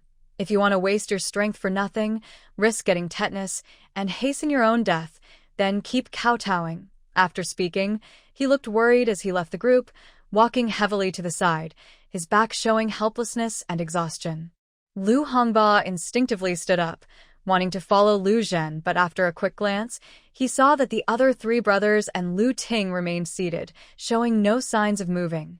After a moment of hesitation, he finally sat back down quietly. The women watched Lu Zhen's distant figure, knowing that continuing to beg and kowtow would be useless. Reluctantly, they all slowly stood up, dragging their heavy steps back to their original spots, curling up again, filled with unease as they waited for an uncertain future. Lin Yan hesitated several times before slowly walking toward Lu Zhen's departing figure. The two reached the ground and looked at the distant mountains in silence for a while. Finally, Lu Zhen spoke first. "I've encountered too many helpless situations on this journey, but what can I do? I can't even protect my sister." Perhaps because he had been suppressing his feelings for too long, Lu Zhen couldn't help but vent his frustrations to Lin Yan, a girl he had just met. Lin Yan had never seen Lu Zhen so helpless before. In her memories from the past life, he was always confident and brave, full of wisdom. No matter how difficult the situation, he would step forward in time to encourage everyone, speaking with determination and calmness. It seemed that in his eyes, death was just a fleeting cloud, not something to fear. She remembered that Lu Zhen often said, "Misfortune and blessing come from ourselves, not from fate." He didn't believe in destiny. He believed that good and bad outcomes are determined by our actions. As long as we keep trying bravely and do what is right, we will surely receive good fortune. These words seem like harsh advice, but they have a strange power. They can always help people feel less anxious and more hopeful, even in difficult times. But right now, he looked very worried. His brows were tight, and his eyes looked distant and empty. His arms hung loosely, and he seemed very weak and without energy. Lin Yan guessed what was bothering Lu Zhen the most. Those women really are a problem. It's impossible to take them all with us. No one can support so many people. But if we leave them now, their chances of survival are very slim. Forget about food and drink. If a cold wave comes in the next few days, there's a 99% chance they will die. For her, saving people was easy at the moment. After that, their lives and deaths had nothing to do with her, and she wouldn't feel guilty. But for someone like Lu Zhen, who believes justice is part of his very soul, it's a huge challenge. If he hadn't brought these people along, that would be one thing. But he did. Now, he's like a hot potato. He can't hold on, but letting go feels like pushing them toward death. He might think he's no different from the villains. After thinking for a moment, Lin Yan said, "Maybe we should notify the authorities to handle this. It's normal for the government to deal with big crimes like this." Lu Zhen didn't react immediately. He looked straight at Lin Yan and slowly said, "The Jin City authorities are too far away, and they probably won't care about this anyway." He was sure the government wouldn't get involved, but hearing Lin Yan say that made him feel a little hopeful. His lack of confidence in the authorities isn't just talk. Right now, the government isn't strong. They can't even provide enough food for the people. Even if they occasionally give some cheap supplies, it costs money. They wouldn't want to take in these people for free. If you need to pay a certain amount of money to enter the official shelter, then these women are so poor that they only have the clothes on their backs, making it impossible for them to get in. Therefore, Lu Zhen has no hope at all for this way out, or he wouldn't be so worried. "Yeah, that's true." Lin Yan nodded in agreement, but she didn't lose hope. She tried to imitate Lu Zhen's usual tone and said with a gentle smile, "You won't know if you don't try." Lu Zhen wanted to say more but was interrupted by Lin Yan's question. "What about you? Have you thought about your future plans?" Lu Zhen's mind was still focused on the issue of shelter, and he was momentarily stunned by the question. After a moment, he slowly replied, "We're fine. As long as we have some strength, we won't starve. We can find a place to stay and survive." That's true. Lin Yan never doubted the survival ability of the light-chasing team, but she was a bit confused about their choices in life. Aren't you all police officers? You should be able to find stable jobs with the official authorities, right? In the past, the official system hadn't been established, so it was not surprising that these public servants were wandering outside. But this time is different. Regarding this question, Lu Zhen smiled bitterly, showing his helplessness. We originally thought so too. Maybe to ease his own suppressed emotions, Lu Zhen treated Lin Yan as a listener and shared his experiences from the first half of the disaster. Lu Zhen, Wang Yi, and Qin Qiqi were all police officers assigned from the Lihua Town Police Station under Jin City. Daliang was a cook in the police station's cafeteria. Because their families weren't in the local area, they lived in a shared dormitory, which made their relationship closer. Lu Ting, after graduating from university, went to the town to find a job in telecommunications with her brother. When the disaster struck, the siblings were able to gather in a different city. During the heavy rain, they helped with rescue efforts alongside their colleagues, evacuating most of the townspeople. However, some stubborn elderly refused to leave their homes, so they had no choice but to stay behind and moved those elderly to the ranger's house on the mountain to fight the disaster together. Unexpectedly, this storm turned out to be the beginning of the end, lasting more than 3 months. The town still has some supplies left, and since there aren't many people, they can barely manage daily food and water. However, the elderly are already weak, and after the natural disaster, their immune systems dropped sharply. They were attacked by various illnesses and one by one, they passed away. In the end, only 5 of them remained, sticking together to survive. After the flood receded, they left the mountain and planned to seek help from the official authorities in Jin City. Unfortunately, Lu Ting was kidnapped halfway, and the group had to go back to find her. During their search, they asked for help from the authorities, including reporting the gang that was selling women. But the officials' attitude toward this matter made them feel disappointed. Whether the officials were overwhelmed or thought such issues were unimportant, they didn't get any support or help. So, they decided to rely only on themselves. Lu Zhen told the story calmly, and Lin Yan listened carefully. She didn't comment on how the officials handled the chaos of the times. Instead, her thoughts were more focused on Qin Shi and Daliang and why they disappeared in their past lives. Based on Lu Zhen's personality, these two probably either died or were exiled for some crime. Otherwise, they wouldn't have parted ways. But Qin Shi is a police officer, and Daliang is a cook, so it's unlikely they committed serious crimes together. In her previous life, Lin Yan joined the light-chasing squad about a month after the cold wave arrived. From what she observed during this month, the major event they experienced was rescuing Lu Ting. So Lin Yan guessed that in her past life, without Lu Hongba guiding them, they probably found Lu Ting but failed to save her. She also noticed that Qin Shi's attitude toward Lu Ting was very different. He might have had feelings for her. Therefore, risking everything to save Lu Ting and sacrificing himself was possible. As for Daliang, according to Lu Hongba, the reason they managed to plan a way into the castle to rescue people was that Daliang had sneaked inside earlier as a cook, figuring out the layout. So, Daliang's danger level was not less than the 3 who charged into battle, and he might have also sacrificed himself inside the castle. Thinking of this, Lin Yan was silent for a moment before speaking. Don't worry about how to settle these people for now. I'll try to find a way to get the authorities to take over. If that doesn't work, we'll deal with it later. I have some other things to handle, so I need to leave first. Where are you going? Lu Zhen asked immediately, realizing he might have spoken too quickly. He quickly changed his tone. Do you need us to help? He understood what Lin Yan meant. She had urgent matters to attend to and would also handle the settlement of these people, which meant she would come back. He felt it was not appropriate to ask about her destination, as that was her private matter. Lin Yan declined Lu Zhen's offer and promised, "You all wait here. No matter what happens, I will come back before dark." "Okay." Lu Zhen nodded firmly. He saw only two choices: either lead his team away or stay and wait for Lin Yan to return. Given the situation, he instinctively chose the latter. Back underground, Lin Yan told Lu Hongba that she was leaving. Lu Hongba and his family quickly stood up when they heard, their faces showing worry and tension. Especially Lu Hongba, who was panicked and unsure what to do. Their family was different from Lu Zhen's group.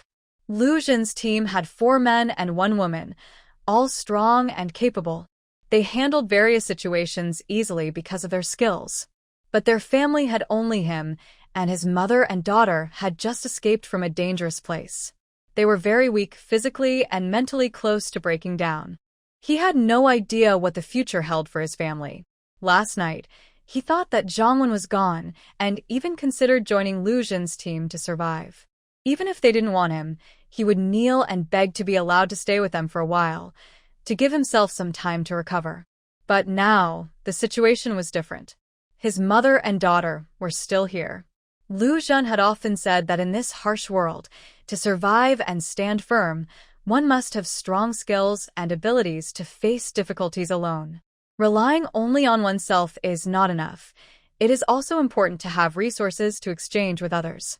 Only then can long-term and stable cooperation be built, allowing us to move forward together in this dangerous world. Therefore, Lu Hongba clearly knows that in Lu Zhen's eyes, his wife and children are helpless burdens.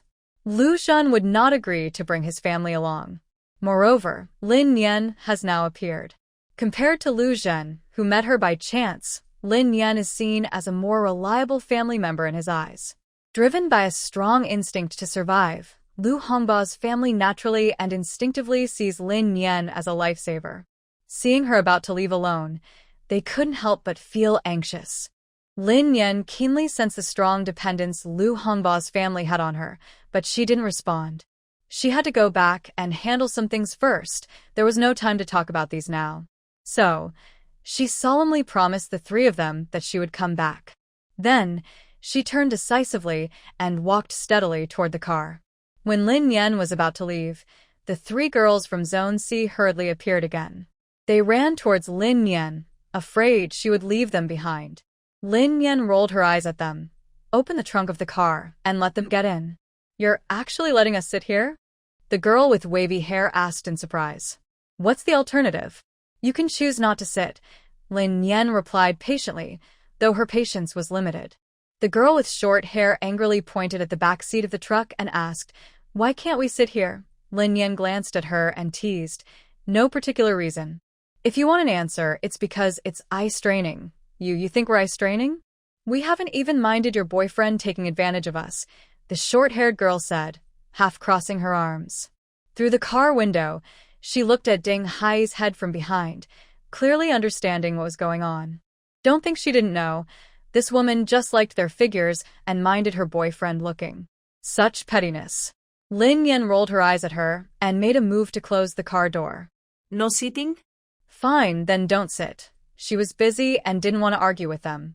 Hey! No, don't close the door. Can I sit inside first? To get home safely as soon as possible, Lena wisely stepped forward, grabbing the car door and trying to get into the vehicle. One leg went in, but she couldn't move the other one. So she had to take her leg back out and lean on the car, trying to climb in. Seeing this, Lin Yan reached out and pushed her gently, helping her get into the car. The other 2 knew that shouting wouldn't help, so they lined up and were helped into the vehicle one by Lin Yan. The group sat inside the dirty truck bed, secretly promising themselves, once they got home, they would make sure that the girl named Yang Xian or Lin Yan looked good. Lin Yan looked at their colorful faces and smiled slightly, then shut the back door with a loud bang. Seeing Lin Yan rescue 3 people, the other women couldn't sit still anymore. Many of them stood up quickly, staring at Lin Yan's car with hope in their eyes, eager to survive. But just as they prepared to move and try to find a way out, Wang Ye's words hit them like a cold splash of water, killing their hope and stopping them from moving forward. Wang Ye's voice was calm but firm, with no room for argument. I advise you all not to go looking for trouble. The three of them live with Lin Yan, so she took them along. Do you still want to follow? Follow where? Hearing this, one woman couldn't hold back her tears and started crying. She wiped her face with her hands, her voice full of helplessness and sadness. That girl is so strong. She has a car and food. Why can't she help us, these poor people? Another woman tried to control her trembling voice, speaking clearly and steadily. I just want to ask her for help. I don't expect her to take me with her. Just a piece of clothing would be enough. She's so capable. This is nothing for her. I'll repay her. As she spoke, her voice suddenly rose several tones, almost shouting. She was too desperate. Hope was right in front of her, but unfortunately, the men were like guards watching prisoners, staring at them tightly. Whenever anyone showed the slightest sign of movement, they were quickly stopped and couldn't get close to Lin Yan. Wang Yemin looked at these people with impatience and coldly scolded, You are all grown-ups. Can't you use your brains? Who owes you anything? Or, do they need your thanks? What can you give in return? Huh? What do you think you can give back? The woman Wang Yemin pointed out was speechless for a moment, her face turning red. But she was stubborn inside and still tried to defend herself, saying, As long as she asks me to do something, I am willing, even if I have to work like a horse. But why do you decide for her and stop me? Maybe she wants to help me and thinks I can be useful. Her eyes were full of resentment, and she stared tightly at Wang Yemin, waiting for him to explain himself. Exactly. Why do you decide for us? Why do you stop us? Who do you think you are? Why do you get to cut off our way out? Perhaps seeing Lin Yan's car slowly start moving, the women suddenly lost control. They were furious and pointed their anger at Wang Yemin and others, loudly accusing them of being unkind. They completely forgot that these people had just saved their lives. When the car passed in front of them, they all stood up, acting like they had gone mad, ready to rush toward the car. Inside the car, Lin Yan watched through the window as those women looked fierce, clawing and scratching at Lu Zhan and others.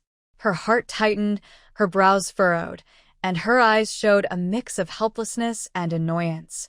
She had just been discussing with Ding Hai, because the large sum of money he had obtained was partly made up of these women's hard-earned savings. So, she planned to give each of them 200 contribution points officially, allowing them to choose freely whether to go to the underground shelter or survive outside using their own skills. However, seeing these women ungrateful and unappreciative now, she felt a strong wave of disgust and dissatisfaction. When the car reached the ground, Lin Yan rolled down the window and took a few deep breaths to calm her emotions. Then, she tried to see things from these women's point of view. After much thought, she finally decided to compromise.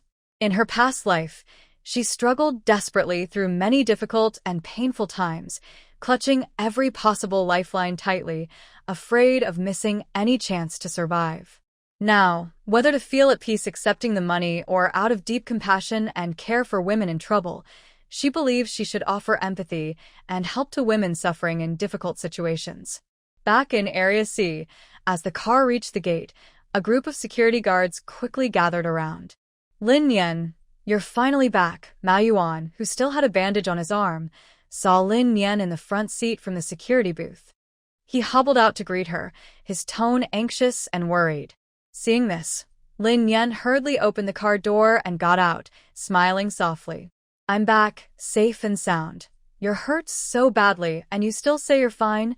Mao Yuan looked at her scratches and shook his head in disagreement. Exactly.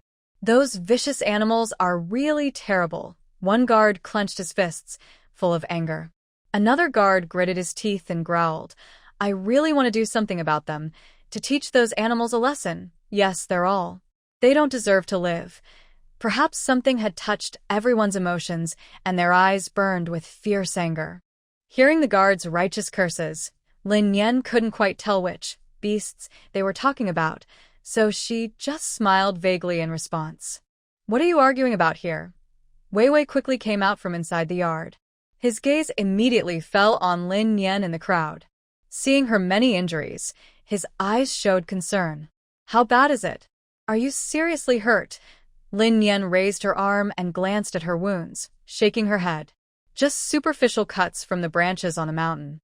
It's nothing serious. After speaking, Lin Yan slightly turned her body, leaned close to Wei Wei's ear, and whispered a few words only they could hear. When Wei Wei heard what Lin Yan said, his face suddenly hardened, and he instinctively looked around quickly. After confirming that no unrelated people were nearby, he raised his hand and waved to the security guards, speaking calmly. Everyone disperse. Do whatever you need to do. As the guards gradually left, he quickly followed Lin Yan into the car. Under Wei Wei's guidance, the car drove to a villa with a rain shelter in front. This was the Yun family villa. Yun Lina's father, Yun Hui, was a member of the Homeowners Association and leaned toward Wei Wei's side. So Wei Wei was especially concerned about his daughter's disappearance. Yun Hui and his wife seemed to have been waiting anxiously for a long time. As soon as the car stopped, they heard the noise and hurried out of the house. They almost stumbled to the gate, their eyes fixed on the back seat through the car window, full of worry and hope. Wei Wei quickly got out of the car. After a brief exchange with them, the couple hurriedly opened the villa's door and let the car into the yard. A few minutes later, the car left, and inside the villa, frantic crying broke out. Lina threw herself into her mother's arms, crying so hard she could barely breathe. The parents of the other two girls also arrived quickly within a few minutes. The three families gathered together, holding their daughters who had been found, crying loudly. After about 10 minutes of crying, everyone's emotions calmed down a bit. The three girls, trembling, told their stories about that night, one after another. Since they hadn't experienced the more disturbing scenes in front of the camera, their stories only contained fear and anger about being kidnapped, without the deep shame and humiliation. But even just listening to their stories made the parents' faces change constantly, sometimes tense, sometimes angry, until finally they all felt relieved. After sharing their experiences in the castle, the three girls didn't forget to mention Lin Yan, exaggerating her bad deeds in detail. The angry girl from the wave said, "She could have saved us, but she ran away alone." In the end, she was the only one with clothes and shoes. The short-haired girl nodded in agreement. Exactly. Since she could find clothes for that woman, she can definitely get some for us too. It's obvious she did it on purpose, just to see us embarrass ourselves. She's so petty for just a few laughs. Lina held her mother's hand, tears in her eyes, and added, "The worst part is, when her family found her, she didn't want to help us at all. We had to beg her for a long time before she finally agreed to take us home." Hearing this, the girl with wavy hair and the short-haired girl also got excited. They pulled back the blanket and showed their parents the wounds and bruises on their legs and feet. Her car had back seats, but she insisted we sit in that hot, stuffy trunk. The bumpy ride almost made us fall, and look at how badly we're hurt. We don't even know if these wounds will get infected. She should be fully responsible. The three girls kept talking, twisting Lin Yan's actions into something unrecognizable, as if the abuse and unfair treatment she suffered were worse than what she experienced in the castle. They thought their parents would be furious and immediately stand up for them. But to their surprise, instead of anger, their parents scolded them harshly. The scene left them all stunned, with confused looks on their faces. "Foolish girls, you're really so stupid. If it weren't for Lin Yan, you wouldn't be here crying and complaining." Yunhui thought the girls had truly been bullied. But after listening carefully to their accusations, he was furious. If it hadn't been for his daughter's recent terrifying experience, he almost couldn't resist slapping her to wake her up. He initially disagreed with Wei Wei's suggestion to let Lina participate in that ridiculous election. But this girl acted like she was possessed, crying, shouting, even refusing to eat, insisting she had to go. He thought, since the Eanes are a big family, they wouldn't do anything shameful to ruin their reputation, so he agreed to let Lina have some fun. Who knew things would turn out so badly? When he found out his daughter had been kidnapped, he was so regretful he felt like his insides were twisting. He immediately slapped himself twice. He hated himself for being indecisive and refused to listen to Wei Wei's advice. In the end, he could only swallow his anger and frustration. Fortunately, his daughter returned safe and sound. If he hadn't listened to Wei Wei explaining Lin Yan's concerns, he might have been tricked by these girls. Right now, he couldn't control his anger. He pointed at the girls' foreheads and scolded loudly. "Why did she put you in the back of the car? Didn't you think? Even though the security team covered up the kidnapping, can it really be hidden? Now, the whole Lingyun residence probably knows. If you come back dressed like that and sit in the car, I doubt you'll avoid being spat on in the future. Although society is now full of problems, their social circle still exists. Reputation and face are still very important to them. Especially these young ladies with very thin skin. They can't stand any shame." Lena didn't get the support she expected. She was already angry, and after hearing her father's criticism, she became even more stubborn. She raised her chin and argued, "Aren't we fine now? Just explain everything clearly.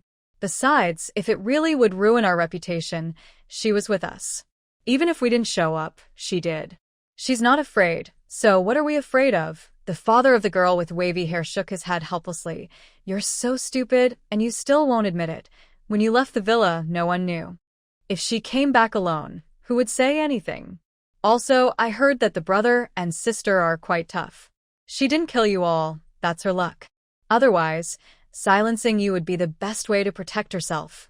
After hearing this, the three girls gasped in shock, their faces full of surprise. Does Lin Yan really kill people? They hadn't thought about that before.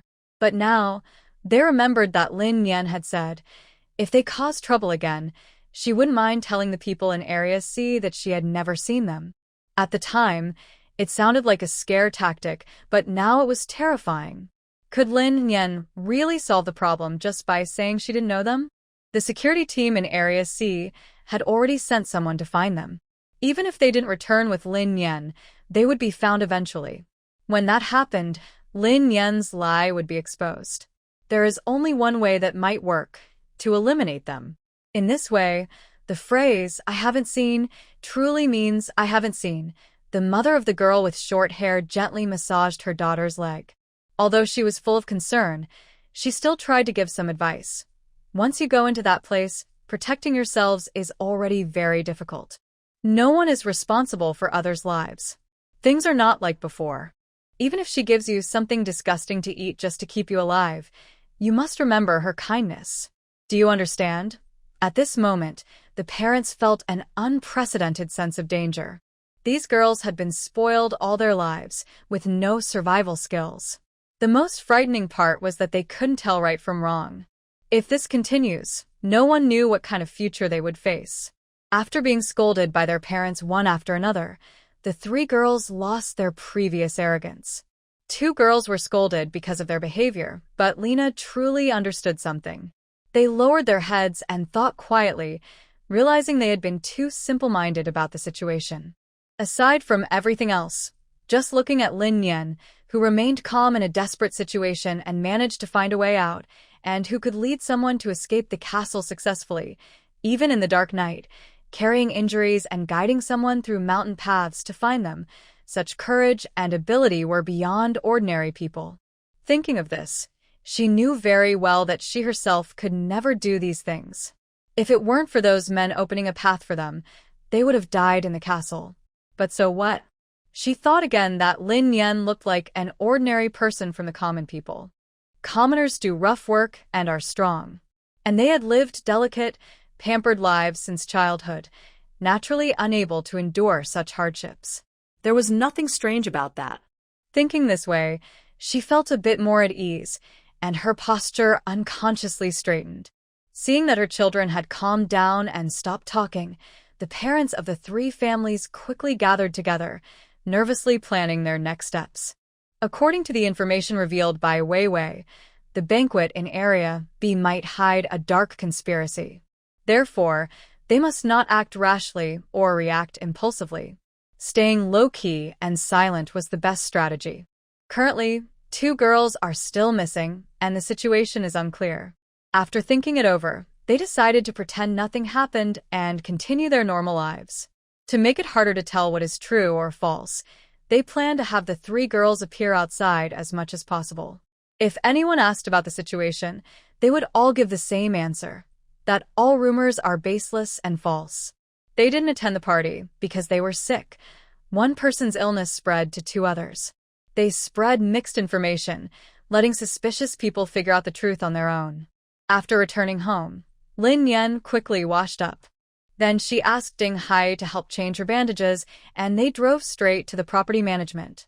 Wei Wei had just heard a brief account from Lin Yan about what happened inside the castle, but it was only bits and pieces, making him anxious and restless. Seeing Lin Yan come over, he hurriedly pulled her into the inner room and asked her in detail what had happened. Don't rush to ask all these questions now. I need to go to the official office in the city first. Before I leave, I have something to tell you. Wei Wei listened carefully. I told you before that I have a neighbor who went to the factory. Now I've met their family of 3. I want to see if they can move into Area C. You can tell me how much it costs and I'll cover it. Don't worry, they are honest and kind people and they won't cause trouble in Area C. On the way back, Lin Yan thought about this. Although she hadn't yet asked about Lu Hongba's family, based on their behavior, they probably couldn't go back to the factory. She was also worried about their difficulty surviving the cold on the mountain, so she decided to help them settle somewhere safe. After thinking, she had 2 plans. The first was to bring them to Area C. There are some empty villas there, and she could help rent one for them. Even just a room. Compared to the so-called upper class in Area C, Lu Hongba's family was more trustworthy and could look out for each other. If Wei Wei didn't agree to let outsiders move in, she had a second plan. She could ask Zhou Peng to help get a room in the underground city. Although the room was small, it would be enough for their family of 3 to live comfortably. Wei Wei agreed immediately to Lin Yan's request, without hesitation. This is no problem. I'll arrange it. There's an empty house in Building 6 within your villa area. Just give a small token of appreciation for the cost. If the villa belonged to him, he would have given it to Lin Yan for free. But the management team in Area C was a big group, and he couldn't have all the power. After receiving the approval, Lin Yan sincerely thanked Wei Wei with bright eyes. She also mentioned Lu Zhen and others. They are police officers. Being able to rescue people under such strict dark forces shows they are capable. And they managed to save so many people in a dangerous situation, which shows they have good character. I think they could be a great help in Area C. Seeing Wei Wei deep in thought, Lin Yan added, Of course, this is just a suggestion. If Area C needs them, you might consider it. If not, then forget it. After they finish helping the victims settle in, they will probably leave. She was speaking based on facts. It was clear that both Area A and B, as well as the hidden outside forces, were eyeing Area C closely. From what she could see, Wei Wei must have noticed it too. He knew that Area C couldn't keep tolerating the situation like before, constantly hiding from Area A to protect the bigger picture. If they didn't stand out and grow independently, they would soon be swallowed up. Lu Zhen and the others were talented in both strength and intelligence. Missing out on them would be a great loss. Of course, these were just her suggestions.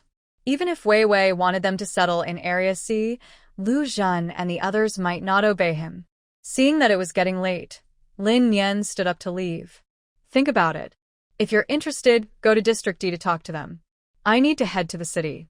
Wei Wei nodded seriously. He took 2 bottles of mineral water from the cabinet and handed them to Lin Yan, seeing her off.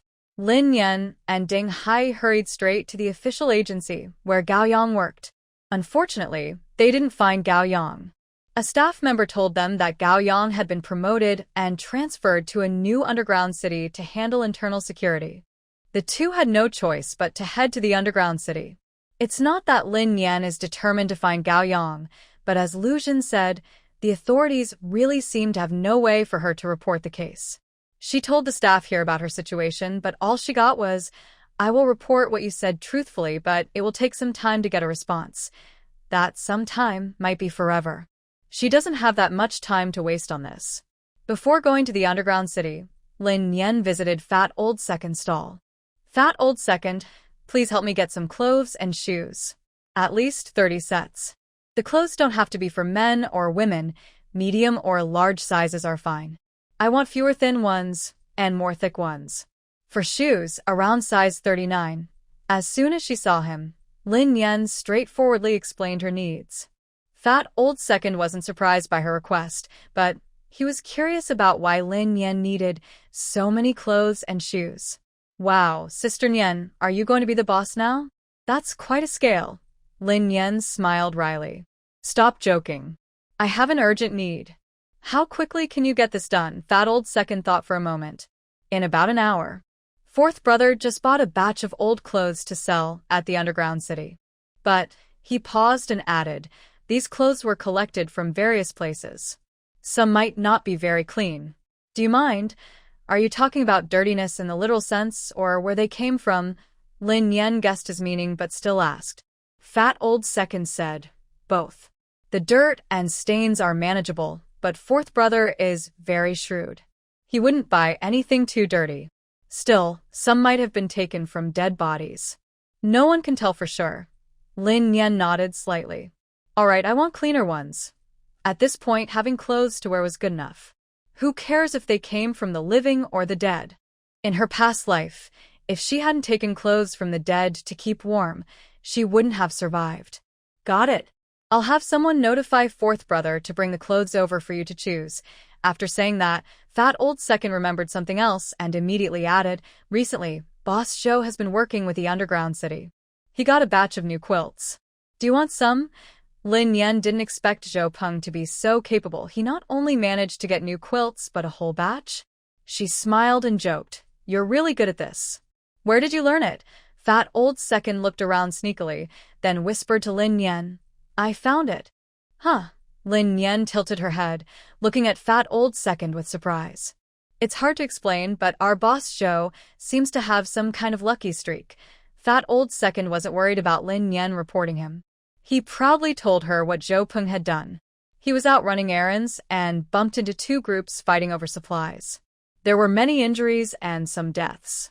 Then, he just happened to be there like a fisherman catching fish. He didn't know what was in the car, he just got in and drove off. When he returned, it turned out to be a car full of blankets. Right now, blankets are very expensive, so the value of that whole car is quite high. To avoid trouble, they took most of it to the authorities, but some were left at home. If she wanted, he could go get some for her. This story sounded like a soap opera, making Lin Yan's mouth twitch. Honestly, Zhou Peng's luck was really good. First, he made a lot of money by stockpiling with her, then he learned about the cold wave warning from her and made another fortune. Now, he was walking down the street and found a lucky break. Besides these, there might be many other surprises she didn't know about. No wonder he was doing so well in such a short time. No wonder Fat Old Second called him lucky. It was true. Lin Yan's space stored many blankets, plus Ding Hai had stockpiled enough military blankets. They didn't need to worry about staying warm. But Lu Hongba's family had almost nothing for winter, barely anything left. She planned to buy some blankets for them and accepted Fat Old Second's kindness. All right, please share a few with me. After leaving Fat Old Second, they headed to the underground city. After some trouble, they finally found Gao Yang. When Lin Yan saw him, she teased, Captain Gao, you're now quite the star. Meeting you costs a lot. Gao Yang didn't expect Lin Yan to come looking for him. He hurried to the police station happily. But before he could say anything, he heard Lin Yan say this. He immediately understood the deeper meaning behind her words and suddenly turned to glare at the two people in the police station, shouting sternly, Did you take her money? The two officers were startled by the scolding and quickly straightened up, responding loudly, Report to Captain Gao. No such thing happened. Lin Yan was completely surprised that a simple joke could cause such a misunderstanding. She quickly stepped forward to explain, feeling embarrassed. I'm not talking about them. I was just joking. I hired some people to gather information about you. It was just a joke. Please don't take it seriously. Gao Yang saw that Lin Yan looked very nervous and realized he might have gone too far. He waved to the two officers, signaling them to leave on their own. Then, he took Lin Yan and Ding Hai into a side room in the police station to talk. Who is this? What should I call you? Gao Yang looked at Ding Hai with a gentle smile. This young man stood tall like a pine tree, with straight shoulders like a sword, and moved with a confident, decisive air. It was clear he had military experience. Ding Hai didn't speak. Instead, he turned to look at Lin Yan with a faint look of expectation, as if he was waiting to hear what kind of identity she would give him. Lin Yan was momentarily speechless under Ding Hai's gaze. She blinked and said, "He's my teammate. His name is Ding Hai." Ding Hai. Well, now he had a new identity. Gao Yang smiled kindly at Ding Hai and eagerly asked Lin Yan, "Is there something you need from me?" Last time, Lin Yan's friend Zhu Ping'an came to see him. He thought something was wrong with Lin Yan, but it turned out to be a big surprise for him, which helped him get noticed by his superiors and led to a promotion. So, he felt he owed Lin Yan twice. On his way here, he had been thinking that whatever Lin Yan needed, he would do his best to help. But unexpectedly, Lin Yan's request surprised him again. "I came to see you about work," she said. Then, Lin Yan told Gao Yang everything that had happened at the castle. Of course, she only mentioned the dark dealings, leaving out the part about her and Ding Hai breaking into a house. After speaking, she straightforwardly asked Gao Yang, "So I want to ask if the authorities have any measures for these suffering women, like support or shelter." Gao Yang didn't expect Lin Yan to have endured such deep suffering and was momentarily filled with anger. However, he didn't immediately respond to the issue of women's placement. Instead, he focused on another key point. "You mean someone reported those criminal groups involved in trafficking women, but no action has been taken?" Lin Yan nodded. "My friend said they saw a publicity truck a few days ago, but there was no official response or action." Gao Yang looked serious. After a long silence, he spoke slowly. "I will follow up on this matter and report it directly to higher authorities. But based on what you described, this has clearly become a dark industry chain. It's not something that can be solved by arresting a few people or dismantling a few gangs." He gently tapped his fingers on the table, as if weighing each word he was about to say. "I think the authorities might not be completely inactive, but these cases are very complicated, involving many interests. To eliminate them thoroughly, we need careful planning and long-term coordination, especially now with the current environment." "Yes, I understand." Lin Yan didn't insist on the implementation of this matter. She believed that professional issues should be handled by professionals. She had no authority or ability to interfere. "As for the placement of these women in trouble, let me think about it." Gao Yang focused and thought carefully. Gao Yang pondered for a moment and then spoke again. "There are many of them. The hotel shelter can hold them, but the environment there is poor, so it's not a good place for long-term placement. As for my side, the official shelter, due to infrastructure issues, is currently semi-profit. So free placement is unlikely." However, Gao Yang looked down at the worn pattern on his shoe, gently rubbing it with his thumb and forefinger. After a quick swallow, he finally spoke the difficult words. "I can apply for some funding from higher authorities, and with my own savings I should be able to help these women get through this crisis." Gao Yang had never felt so helpless and embarrassed before. He was so uncomfortable that he almost stammered. From the moment he was sent to Jin City for rescue, a feeling of helplessness seeped into his bones like cold water, gradually spreading through his heart and almost numbing him completely. He personally experienced the futility of humans fighting against nature's power, witnessed the collapse of social order in the face of survival instincts, and deeply felt how vain self-redemption is before the wheels of fate. But the helplessness caused by these larger circumstances was completely different from what he felt now. Suddenly, he understood that the most painful kind of helplessness was not the wounds from fighting natural disasters or disasters caused by humans. It was when a person sees themselves as a light in a desperate situation but realizes they have no power to even cast a shadow of hope for others. Lin Yan didn't know what Gao Yang was thinking at this moment. When she heard Gao Yang wanted to use her own money to solve the problem, she quickly waved her hand and said, "No need, no need. I just wanted to ask if there are any official welfare policies like that. If not, I have other ways, but I need your help." "Okay, just tell me what to do." Gao Yang immediately shook off his embarrassment and responded decisively. About 20 minutes later, Lin Yan took the military truck and a small team sent by Gao Yang to Fat Old Second's place to pick up some clothes. The result stunned Fat Old Second. He knew Zhou Peng had connections in official circles, but He never expected Lin Yan's background to be even more impressive. She could directly use a military truck to transport a few worn clothes and blankets. Such special treatment must mean she was deeply favored and indulged. Sure enough, she was the sister who cared about society. When she acted, her methods were extraordinary. Fat Old Second silently thought to himself that he needed to go back quickly and report to Zhou Laoda. He had to hold on to this big support tightly. Seeing Fat Old Second staring fixedly at the military truck without looking away, Lin Yan knew what he was imagining again. She simply handed him 2 bottles of purified water as a reward for the clothes and blankets, then grabbed 2 packs of mineral water from a stall and handed them to the soldiers on the truck. After getting into her car, she rolled down the window and waved to Fat Old Second, smiling. "Bye, see you next time." Fat Old Second kept waving until the car disappeared from sight, then hurried to Zhou Peng's office. Lu Zhen and his team had been waiting since morning and finally saw a vehicle arrive in the afternoon. But to everyone's surprise, the person getting out of the car was not Lin Yan, but 2 men. When the 2 men stepped out and walked straight toward them, everyone immediately stood up alertly. The men quickly drew their weapons and prepared for action, while the women nervously moved to the corners. Wei Wei looked around the scene and finally focused on the person at the front holding a pistol. He slowly raised his hands while walking forward, speaking calmly. "I am a friend of Lin Yan. May I ask who is Officer Lu Zhen?" As soon as he finished speaking, everyone's tense nerves relaxed instantly.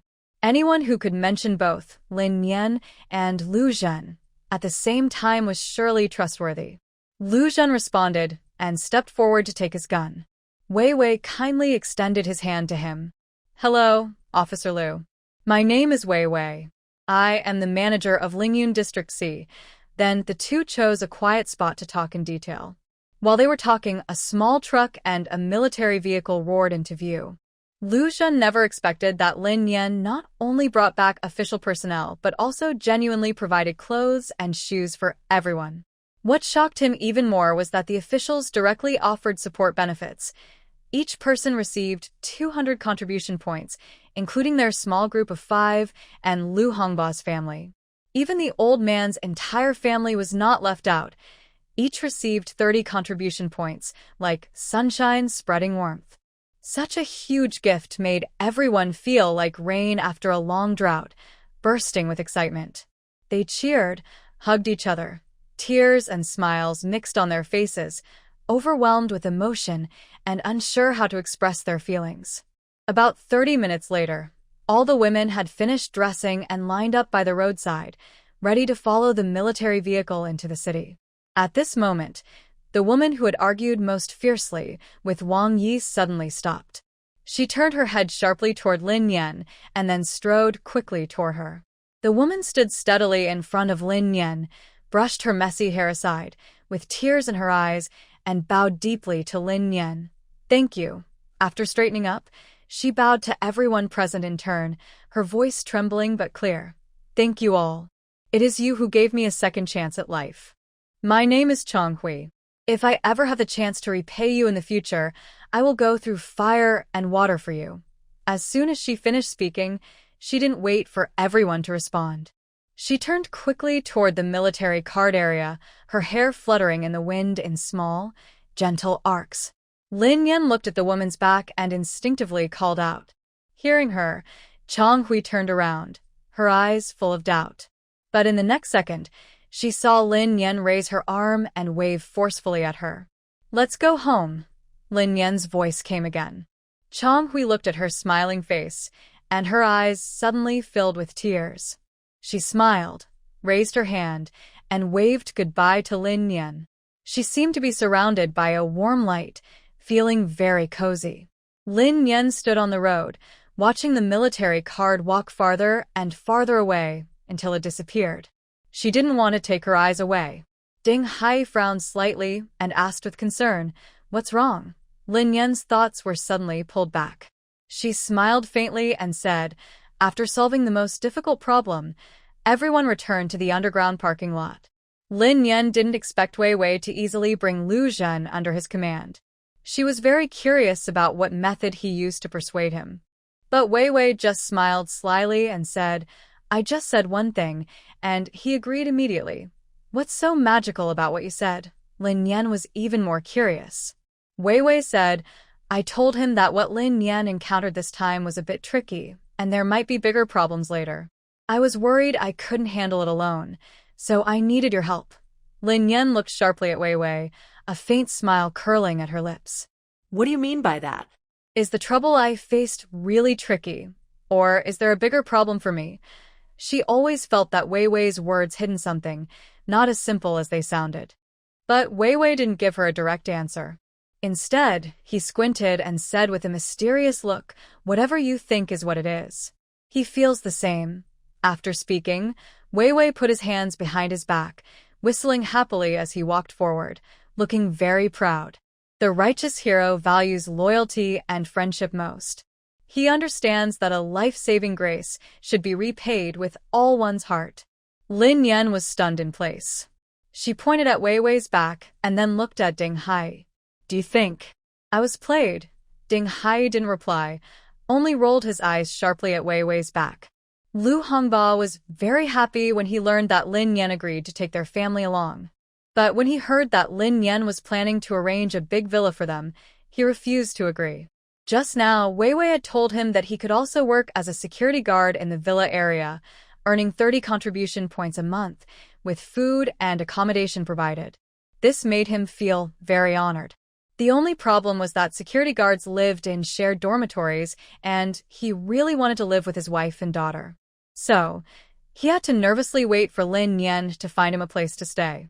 Unexpectedly, Lin Yan arranged a big villa for them, which was more than they could afford. Even if Lin Yan said she would cover the rent, it still wasn't possible. We don't need a big villa, just a small room is enough. Even a tiny shelter would do. Lu Hongba insisted on not having a standalone villa. Yes, Zhang Wen quickly agreed. Xiao Nian, we owe you so much. We don't need such nice things. Just help us find a place to stay. Once we're settled, we can work and go out to find supplies. We won't be a burden to you. She had wanted to ask if they could stay with Lu Ting in the communal residence, but she was afraid of upsetting Lu Hongba, the new leader, so she didn't say anything. Because of the tight schedule, Lin Yan didn't think much about their housing. When Wei Wei mentioned a standalone villa, she thought it would be perfect to have some private space. Now, seeing Lu Hongba's family look uncomfortable, she suddenly realized she hadn't considered their feelings. After all, life in Area C hadn't yet fallen into chaos. Their family, as outsiders, had almost nothing. Moving into a standalone villa so openly would definitely attract attention.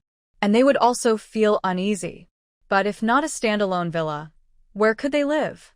Her own home was completely out of the question. Not only because she and Ding Hai had big secrets, but also because Ding Hai's personality wouldn't agree to outsiders invading his territory. Just as Lin Yan was feeling helpless, Wei Wei suddenly had an idea and said, I just remembered. Our security guard dorms might not be enough. I'll go check. Maybe I need to arrange another villa. Then Lu Team and old Lu's family can stay there together. They all know each other and get along well. Without waiting for everyone's surprised looks, he turned to Zhang Wen and asked, Big sister-in-law, how is your cooking? Startled by the sudden question, Zhang Wen nervously grabbed her collar and quickly replied, My cooking is pretty good. That's good. Wei Wei nodded. Our security team's meals are mainly prepared by my mom. If you agree, you can help her. I won't charge you extra. Instead, it will count as your rent for you and your daughter. How about that? Hearing this, Zhang Wen suddenly looked at Lu Hongba. When their eyes met, both of them showed a look of hidden happiness. She clenched her fingers around her long sleeves, as if cotton was stuffed in her throat, and after a moment, she hurriedly nodded. As she kept thanking him, her eyes started to water. For their family, Wei Wei giving them this job was not just work, it was a huge blessing. It helped them find a place to stay and gave them dignity to support themselves. Of course, deep down, they knew that Wei Wei, a stranger helping them, was probably because of Lin Yan. Wei Wei quickly solved a big problem and looked at Lin Yan with a little pride. Lin Yan slightly turned her head and glanced sideways at Wei Wei's unusually proud look, feeling almost unable to watch. When everyone turned to get into the car, she deliberately lagged behind half a step and whispered to Wei Wei, "Maybe you should look in a mirror. Your foxtail is sticking out so high, everyone can see it." Wei Wei pursed his lips and grinned slyly. "See if I've helped you solve the problem or not." "Of course you have. Nothing that Wei De Clever can't fix," Lin Yan said with a faint smile. "Exactly. Whether it's a black cat or a white cat, as long as it catches mice, it's a good cat." After joking around, Wei Wei put aside his playful attitude, pointed toward the car, and said, "Let's go. We have a lot of work to do when we get back." A group of people drove back to Area C. Wei Wei led the new members to meet Zhu Ping'an, introduced them to him, and then quickly recorded their personal information. Afterward, they headed to Villa C10-6. Lin Yan explored the villa and was very pleased, especially with the basement. The previous owner turned the basement into a living room with a good layout. There are 2 bedrooms for sleeping and a large open area for activities. This setup is much more comfortable than the wine cellar designed by Zhang Quan. After reviewing the layout, Lu Zhen discussed with his brothers and decided to give the largest bedroom in the basement to Lu Hongba's family. He also planned to create a private space for Lu Ting in the corner of another bedroom. The 4 brothers could sleep on mats on the floor. If not for the cold snap coming and the idea that smaller spaces get warmer, they would have used the living room, which is more spacious. However, Zhang Wen had a different idea. She said, "Let Lu Ting stay with us, just the 2 of us. Old Lu can stay with you all. It's more convenient for everyone." Hearing this, Lu Hongba looked at Zhang Wen suddenly, confused about her meaning. He didn't want to stay in a dormitory, he just wanted to be with them. But now, seeing the patience and stubbornness in Zhang Wen's eyes, he immediately understood her intention. Lu Hongba clenched his fists tightly, his eyes turning red. He bit his teeth, barely controlling the guilt that threatened to burst out. Since the moment he got them back, his heart had been filled with happiness from the family reunion, making him forget the deep wounds in the hearts of the mother and daughter. His lips trembled, wanting to say many things, but all he could manage were 2 words. Zhang Wen sniffed, smiled softly at him, and calmly said, "Old Lu, what are you standing here for? Hurry upstairs to find some mattresses and set up our home. Don't always let others worry about us." After speaking, she took Lu Ting and her daughter's hands and said, "Let's see if we can find anything useful." Little Yan Yan was still young and didn't understand the silent conflict between her parents. But Lu Ting, as an adult who had experienced the same situation, quickly saw through Zhang Wen's thoughts. Her gaze unintentionally drifted toward Qin Qi, but just then, she caught his eye looking at her. Startled, she quickly looked away and turned to follow Zhang Wen upstairs. Lin Yan was a bit confused by the strange behavior of a few people, but she didn't pay much attention. Soon, she enthusiastically helped them plan the new home. Seeing that the villa had no bedding, Lin Yan went home to bring some blankets and clothes. That chubby old man was very thoughtful. He prepared the right number of bedding according to her request. However, the 8 sets of bedding she took were not all from the same batch. Some were from Zhang Quan's previous house. Normally, she didn't know Lu Zhen and the others would stay, so she naturally wouldn't buy for them. To avoid others seeing these warm items, Lin Yan parked her car as close as possible to the villa's entrance. Wei Wei was just coming out of the door, ready to go home. When he saw Lin Yan parking, he waited at the door to help unload. Unexpectedly, when he saw the familiar bedding inside the car, he was so shocked that his jaw almost dropped. On the large dark blue bag, the words, "Baitu," were clearly visible, and the word, "Joie," in his eyes seemed to sting strangely. Without hesitation, he slammed the car door shut with a loud bang. "What are you doing? You almost pinched my hand." Lin Yan was startled by Wei Wei's sudden action and instinctively took a step back.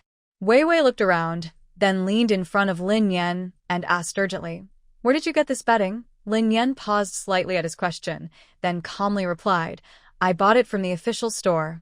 "What's wrong? Official? Really?" Wei Wei looked a bit doubtful. "What's the big deal? If I didn't buy it, where else could I get it?" Found it on the street. After saying that, Lin Yen turned around to straighten her clothes, her pupils slightly constricted. It seemed Zhou Peng's worries were right. This wasn't a common style. If it was so easy to recognize, it was probably the work of wealthy people. Sure enough, in the next moment, Wei Wei confirmed her suspicion. Wei Wei pulled Lin Yen to the side and lowered his voice very quietly. Zhongshan lost a batch of goods a few days ago, including these blankets. They're currently searching for them very carefully. Hearing this, Lin Yen turned surprised and looked at him, unable to help herself, and chuckled softly. No way. It seems Zhongshan isn't very reliable either. He managed to lose the supplies again. What? Did an internal traitor appear? Wei Wei shrugged. I don't know. But this time is different from last time. Last time, the goods were their reward, so losing them was just unfortunate. But this time, they were transporting valuables for their boss, and if they lose them, they have to pay. So, they will definitely investigate thoroughly. Hearing Wei Wei say this, Lin Yan's mouth suddenly opened wide in shock, her eyes showing a look of surprise she hadn't expected. Seeing her look of panic and confusion, Wei Wei thought she looked like she was caught in a scandal, which made his chest tighten. He almost confirmed his suspicions. Just as Wei Wei was about to say he would help handle the situation, Lin Yan suddenly exclaimed in a very joking tone, "Oh my goodness, does that mean he is to go door to door searching people's beds?" Cough, cough. Before Wei Wei could reply, he suddenly slammed on the brakes and started coughing violently. What's wrong? Lin Yan couldn't help but laugh. It's nothing, just a little sore throat. Oh, Lin Yan thoughtfully took a snack from her pocket and handed it to Wei Wei. Here, have a chicken claw to scratch your throat.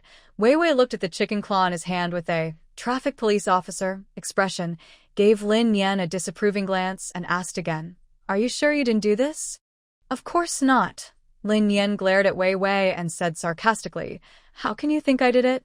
My face has thief written all over it. She knew Wei Wei's words weren't meant maliciously. Her emotional outbursts were just for fun.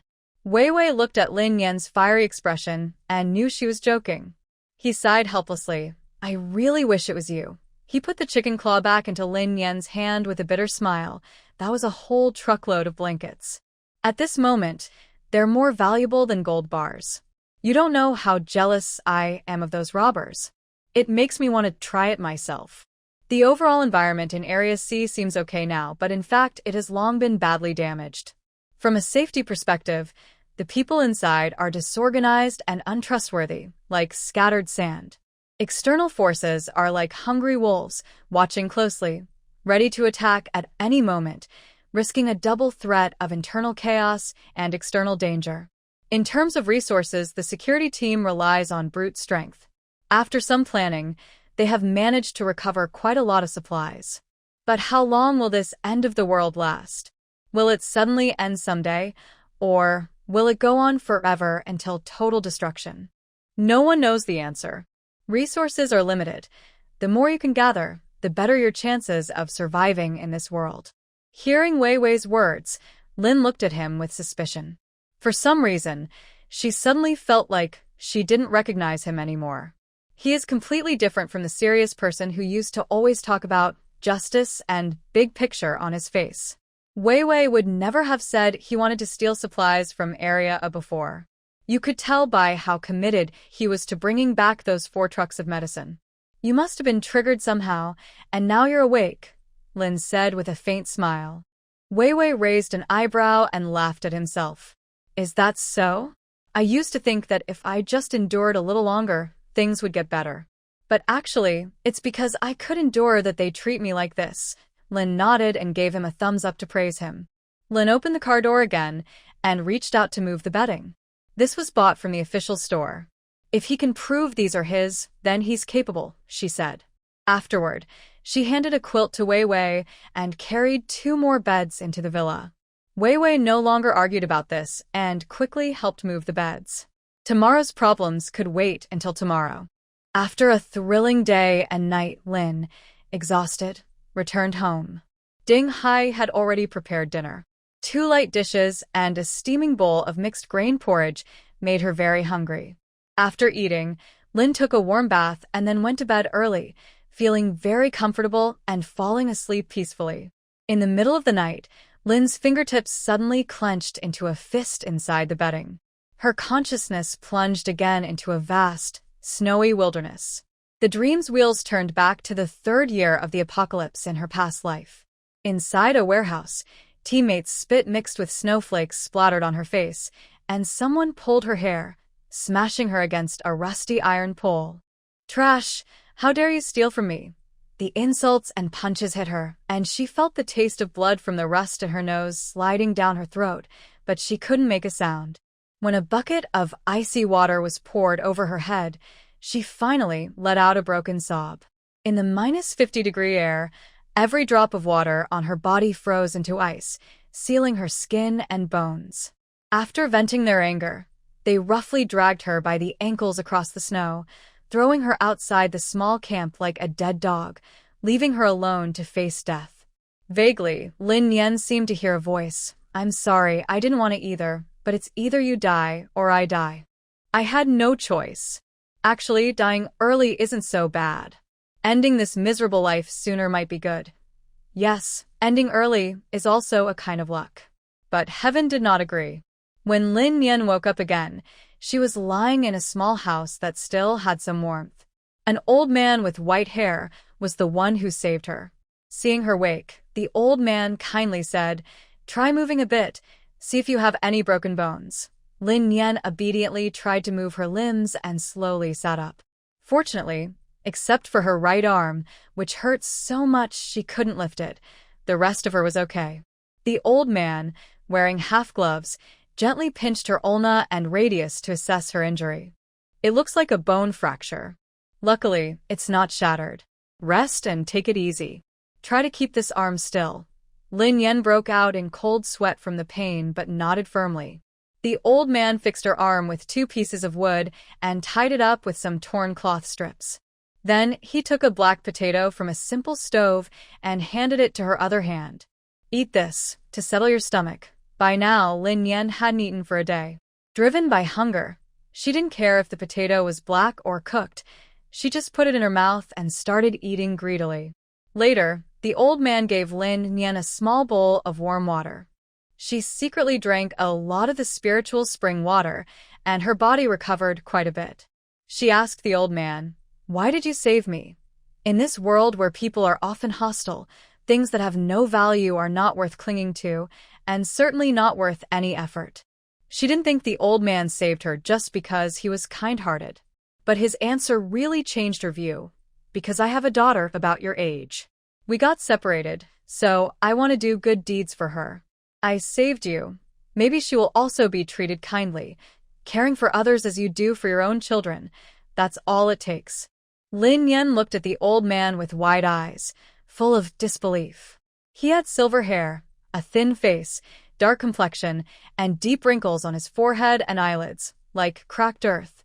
Plus, he was sitting hunched by the fire, and no matter how she looked at him, she felt like calling him Grandpa. But he said his daughter was about her age. Could it be that she had already aged into an old woman? She was very confused and asked directly. The old man smiled and said, "Actually, I am only 42 years old." "Really?" Lin Yan was surprised and almost speechless. The old man, or rather, the uncle, took out a photo from his pocket and gently touched it.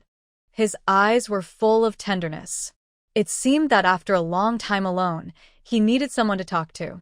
He began to tell Lin Yan about his life. His name was Chang Chunli. He married at 20. The next year, his wife gave birth to a daughter. He loved his daughter very much and named her Chang Hui, hoping she would always come home no matter how far she went. Their family of 3 didn't have much money, but they managed. He thought that as long as he worked hard to earn money, life would get better. But then, misfortune struck. When Chang Hui was 3, her mother, tired of their poverty, left them to go with a wealthy merchant. After that, he raised his daughter alone, working tirelessly day and night to earn a living. He gradually neglected his daughter's growth because of the hardships. Chang Hui, who is naturally shy and lacks parental protection, often becomes the target of bullying both inside and outside school, struggling to get through each day. At this moment, A light appeared in her life. A boy with blonde hair helped her when she was in deep trouble, giving her a sense of salvation. From that moment, Chang Hui quietly developed feelings for him. When her uncle found out, it was already too late. He forbade his daughter from seeing the blonde-haired boy, and when they argued fiercely, he even locked her in her room. The sound of the iron lock being fastened felt like a seal on their future. I always say I do things for her good, but I overlooked how bright her eyes were when she looked at that boy standing at the alley entrance from the window.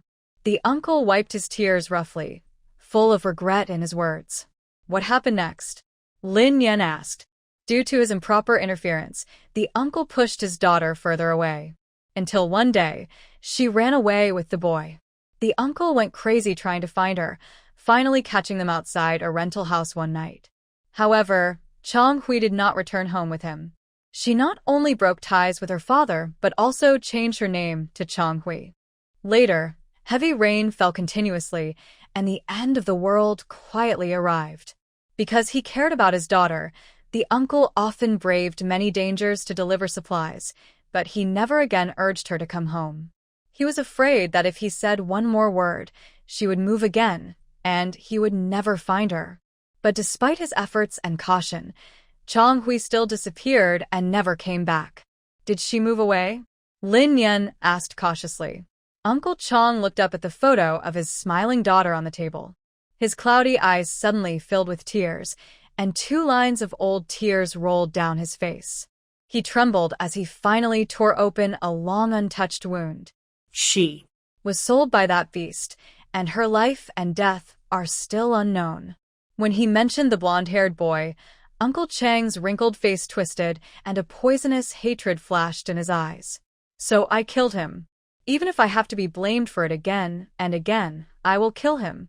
After saying this, he suddenly grabbed the photo frame and the picture inside, holding them tightly in his arms, with a look of confusion in his eyes.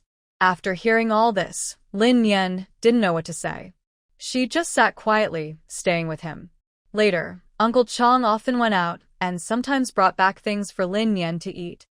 At first, Lin Yan didn't know where he found these supplies. When she noticed that some of the household items gradually disappeared, she realized something was wrong. But she had no other choice. She secretly gave Uncle Chang some spiritual spring water to help strengthen his body and protect him from the cold. The scene shifted, and many days passed. Lin Yan's injuries had mostly healed, and she could use her right hand a little. However, Uncle Chang's health was getting worse day by day. Sometimes he was clear-headed, sometimes confused. One morning, as soon as Lin Yan opened her eyes, she saw Uncle Chang squatting in front of her bed, staring at her face with intense eyes. When he saw she was awake, he cheered like a happy child. "Wahui, you're back. Dad knew you'd come back. You don't want to be apart from Dad, right?" He gently touched Lin Yan's face as if he was handling a delicate crystal ornament, soft and careful, afraid of breaking it. Although Lin Yan was surprised, she didn't dodge. She let her nearly crazy father touch her beloved daughter. After a brief touch on her face, Uncle Chang quickly withdrew his hand in a panic. But at that moment, Lin Yan noticed something unusual about his hand. His thumb was covered with dark red scabs, and faint yellow pus seeped between his fingers. Several boils had burst, with torn skin, looking shocking, and faintly emitting a foul smell. Uncle Chang looked at his hand, then at Lin Yan's gaze, realizing something. He hurriedly hid his hand behind his back, looking nervous. Worried that his daughter might dislike him, he kept apologizing. "I'm sorry. Dad will leave now, I'll go now." He quickly got up, shrank his shoulders, and sat in the corner, crossing his hands into the torn sleeves of his ragged coat, slowly closing his eyes. When Uncle Chang's reason returned, he didn't know what had just happened. He supported himself as he moved out of the house, went to fetch a piece of wood, and again propped it against the slanted roof. This was a self-built house. The surrounding buildings had mostly collapsed, and this house, after being soaked by the flood, was not very sturdy. Recently, heavy snow had piled up for many days, causing the roof to gradually sink. Occasionally, the wood would creak, and it seemed it might collapse at any moment, which was very dangerous. Uncle Chong added a piece of wood to support the roof, making it barely stable. Lin Yen got up, went outside, and fetched a jar of spring water. After heating it on the stove, she poured it into a basin and forced Uncle Chong to wash his wounds with warm water. Uncle Chong thought Lin Yen had brought back snowmelt water from outside, so he didn't complain and simply dipped his swollen hand into the basin. The soothing warmth made him exclaim in relief. The spring water worked quickly. Uncle Chong wished he could keep his hand in the basin until the water turned ice cold, then reluctantly took it out. Lin Yen chuckled. Feels good, right? I'll heat some more water for you this afternoon. After washing his hands, Lin Yen used a clean cloth to bandage both of his hands. Your wounds are healed. You can leave now. This place isn't safe, Uncle Chong suddenly said. Lin Yen was silent for a long time before slowly replying, You should leave too? Although the windows were sealed with wooden boards and plastic sheets, they were already old and drafty. Finding another place to stay wouldn't be much worse than here. But Uncle Chong shook his head. I won't leave. If I leave, what if I come back and can't find her? She'll be worried. Lin Yen knew arguing was useless, so she didn't bring it up again. Once you're healthy, I'll leave, she said. Uncle Chong nodded, okay. However, the spring water could heal physical wounds, but not emotional scars. His frostbite showed signs of healing after a few days, but his mind was falling apart. He often laughed to himself in the air, muttering to himself, and handed things to the empty space, as if someone was sitting across from him. One day, Lin Yen mistook a jar of spring water for distilled water and took it to exchange for a bag of sweet potatoes. Just as she was happily walking back to her small house, she saw only ruins buried under the heavy snow. Uncle Chong. Lin Yen rushed madly toward the ruins, desperately trying to gather things she touched into her space. After nearly filling half the house with her space, she finally touched warm flesh deep among the debris. That arm was twisted at an unnatural angle, and the torn sleeve was wrapped with cloth that was now soaked in blood, turning black and red. In the bloody, mangled fingers, Lin Yen found a blood-stained photograph. In the photo, a handsome, sunny father was holding a 5- or 6-year-old girl, both smiling happily. As Lin Yen looked at this warm scene, she suddenly felt a cold shiver all over her body, as if she were immersed in icy water, making her tremble with cold. She slowly stood up, her eyes hollow, and walked aimlessly in an unknown direction. The cold grew more intense, piercing to the bone, numbing her entire body, making it hard to move. Outside the door, Ding Hai pounded on the door with his fist, the sound echoing with the sirens blaring through the neighborhood, deafening. But despite this, Lin Yen did not respond. Ding Hai was anxious and took a step back, then kicked the lock hard. With a cracking sound, the wooden board at the handle shattered, and the door was forced open. Ding Hai rushed inside, turned on the light, and quickly ran to Lin Yen on the bed. Lin Yen, he called her softly, reached for a spare blanket nearby, and wrapped it around her. Then he checked her nose for breath. Fortunately, she was still breathing, but her exposed half of her body was extremely cold, clearly showing signs of hypothermia. In a hurry, Ding Hai clenched the electric blanket on the bed with one hand, wrapped his arms around Lin Yen, and directly pulled her into his space. The moment she landed on the bed, Ding Hai quickly spread the electric blanket over her curled-up body, plugged it in, and staggered toward the heater in the corner. When the small sun's red light turned on, the temperature in the space rapidly rose to a comfortable level. Seeing that Lin Yen still hadn't woken up, Ding Hai suddenly remembered her mentioning that spiritual spring water could heal serious injuries. He suddenly pulled back the blanket, quickly slipping his left arm under Lin Yen's shoulder blades and hooking his right arm around her knee. Just as he was about to get up, he saw Lin Yen suddenly open her eyes. Their eyes met, and their breathing tangled together. The atmosphere became so awkward that it felt like the air had stopped moving. What are you doing? Lin Yen's voice was hoarse from just waking up. Ding Hai only then realized that his palms were pressed against Lin Yen's body. Through her thin pajamas, he could clearly feel her soft skin. His mind was slow from lack of oxygen, and before he could think clearly, his throat gave the answer. I want to hug you. Before he could finish saying, take a bath, he immediately realized it was wrong. His ears burned, and he quickly let go of her. Lin Yan was suddenly thrown onto the bed and let out a muffled sound out of reflex. To ease the awkwardness, she slowly sat up, casually grabbed the blanket beside her to cover herself, and teased Ding Hai. What's wrong? Seeing too many swimsuit models made you excited. No, it's not that. I was thinking. Ding Hai's face was as red as a cooked shrimp. He knew he could explain everything with just a few words, but his stubborn mouth just wouldn't listen. Lin Yan was also feeling confused. She really wanted to explode and chase this little pervert out of the room, but her rational side told her she couldn't do that. This matter was very sensitive, and she had to handle it carefully. She tried to control her emotions and said gently, no matter what you're thinking, you can't just barge into my room in the middle of the night. Before she finished, Lin Yan suddenly realized something was wrong. This wasn't her bedroom. She tightly clutched the blanket in her arms, looked around, and confirmed that this was Ding Hai's room in his space. In an instant, Lin Yan's temper flared. Her chest rose and fell rapidly as she looked around for something to hit this wolfish guy. He even knew how to drag prey back to his den. Suddenly, Lin Yan froze mid-movement. She looked at the small, hot sun beside her, felt the heated electric blanket beneath her, and saw a military coat at the foot of the bed. She suddenly understood what was happening. Is a cold snap coming? She quickly turned her head to look at Ding Hai. Ding Hai stood nearby, nodding silently. You were frozen stiff, so I brought you inside. I was just thinking of taking you to the hot spring for a bath, he said. After taking a deep breath, he finally revealed a few key points.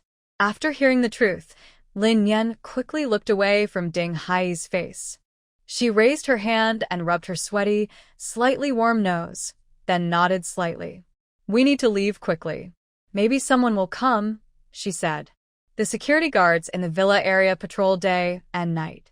If a cold snap comes, things outside will get chaotic. Ding Hai nodded softly and calmly. I'll go out first. You get dressed and come out later. Wear more clothes. He then grabbed his military coat, put it on quickly, and disappeared as if he was running away. Lin Yan suddenly hit the bed with a loud bang, staring at the ceiling and exhaling heavily. She felt embarrassed when she remembered her misunderstanding of Ding Hai earlier. He was clearly trying to help her, but she thought he was just a flirt. However, she had never seen him as a romantic interest before. This strange feeling was new to her. She self-deprecatingly pulled at the corner of her mouth and unconsciously touched the fabric of the quilt with her fingertips. The intense cold she felt in her dreams still lingered in her heart, probably a real physical reaction to stress. She knew that the dream was not just a dream, but a real memory from her past life. In her previous life, she never paid attention to the young face in the photo frame on the table. But in this dream from another world, she was sure that Chang Hui, who escaped from the castle, was actually Chang Hui's daughter, Chang Hui, who had been missing for many years. In this life, she was saved. She hoped she would go home. She wished Uncle Chang could wait for her return, and that father and daughter could live happily together. Thinking about the cold outside, Lin Yan moved her mind, and several pieces of thick clothing appeared before her eyes. She first put on thermal underwear, then warm cotton pants, and layered a fleece-lined hiking pant over them. On her upper body, she wore 3 layers of clothes and finally a military coat before leaving the room. When Lin Yan suddenly appeared on her bed, her whole forehead felt as if she had just swallowed a large scoop of ice cream, frozen and dazed. Fortunately, she was dressed warmly enough, so she could still adapt. She took out a thermometer from the space and checked the temperature. It was -10 degrees indoors, so outside was probably at least -15 or 16 degrees. Listening to the continuous alarm outside, Lin Yan walked toward the door wearing fuzzy slippers. When she reached the door, she paused, her gaze falling on the hole in the door handle, and silently sighed. In the guest bedroom, Ding Hai had already lit the fireplace, and the room's temperature was gradually rising. The security guard came by earlier, Ding Hai said when Lin Yan entered. She guessed that the patrolling guard would call out to everyone. The cold wouldn't directly cause death, but like before, if someone fell asleep unprepared, their body temperature would drop quickly, leading to danger. This was especially risky for the elderly and children with weaker health. I wonder how old Lu and the others are doing, Lin Yan muttered casually. She wasn't really worried when she said this. Yesterday, she saw Wei Wei bring 2 boxes of charcoal over. With so many people living together, it shouldn't be a big problem. But she was very relieved. If they hadn't arranged everything properly yesterday, including the women, just one night like this could have been dangerous, as was obvious. Ding Hai added more wood to the fire, then came over to adjust the small heater toward her and said, "They should be fine. Aren't they in the basement? With so many people together, nothing will happen." Lin Yan checked the time. It's past 3 a.m. Although she was completely awake after all this, there was nothing else to do at this hour. The two pulled out a foldable bed from the corner of the room and spread a thick quilt on it.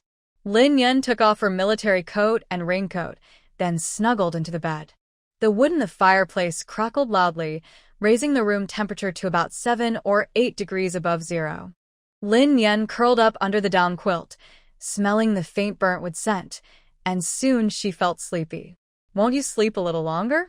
she asked when she saw Ding Hai not moving. "Go ahead and sleep. I'll keep an eye on the fireplace," he replied. She yawned, slowly closed her eyes, and soon fell into a deep sleep. Ding Hai sat in a lounge chair, gazing at Lin Yan's sleeping face for a long time before leaning back. He pulled a blanket over himself and closed his eyes.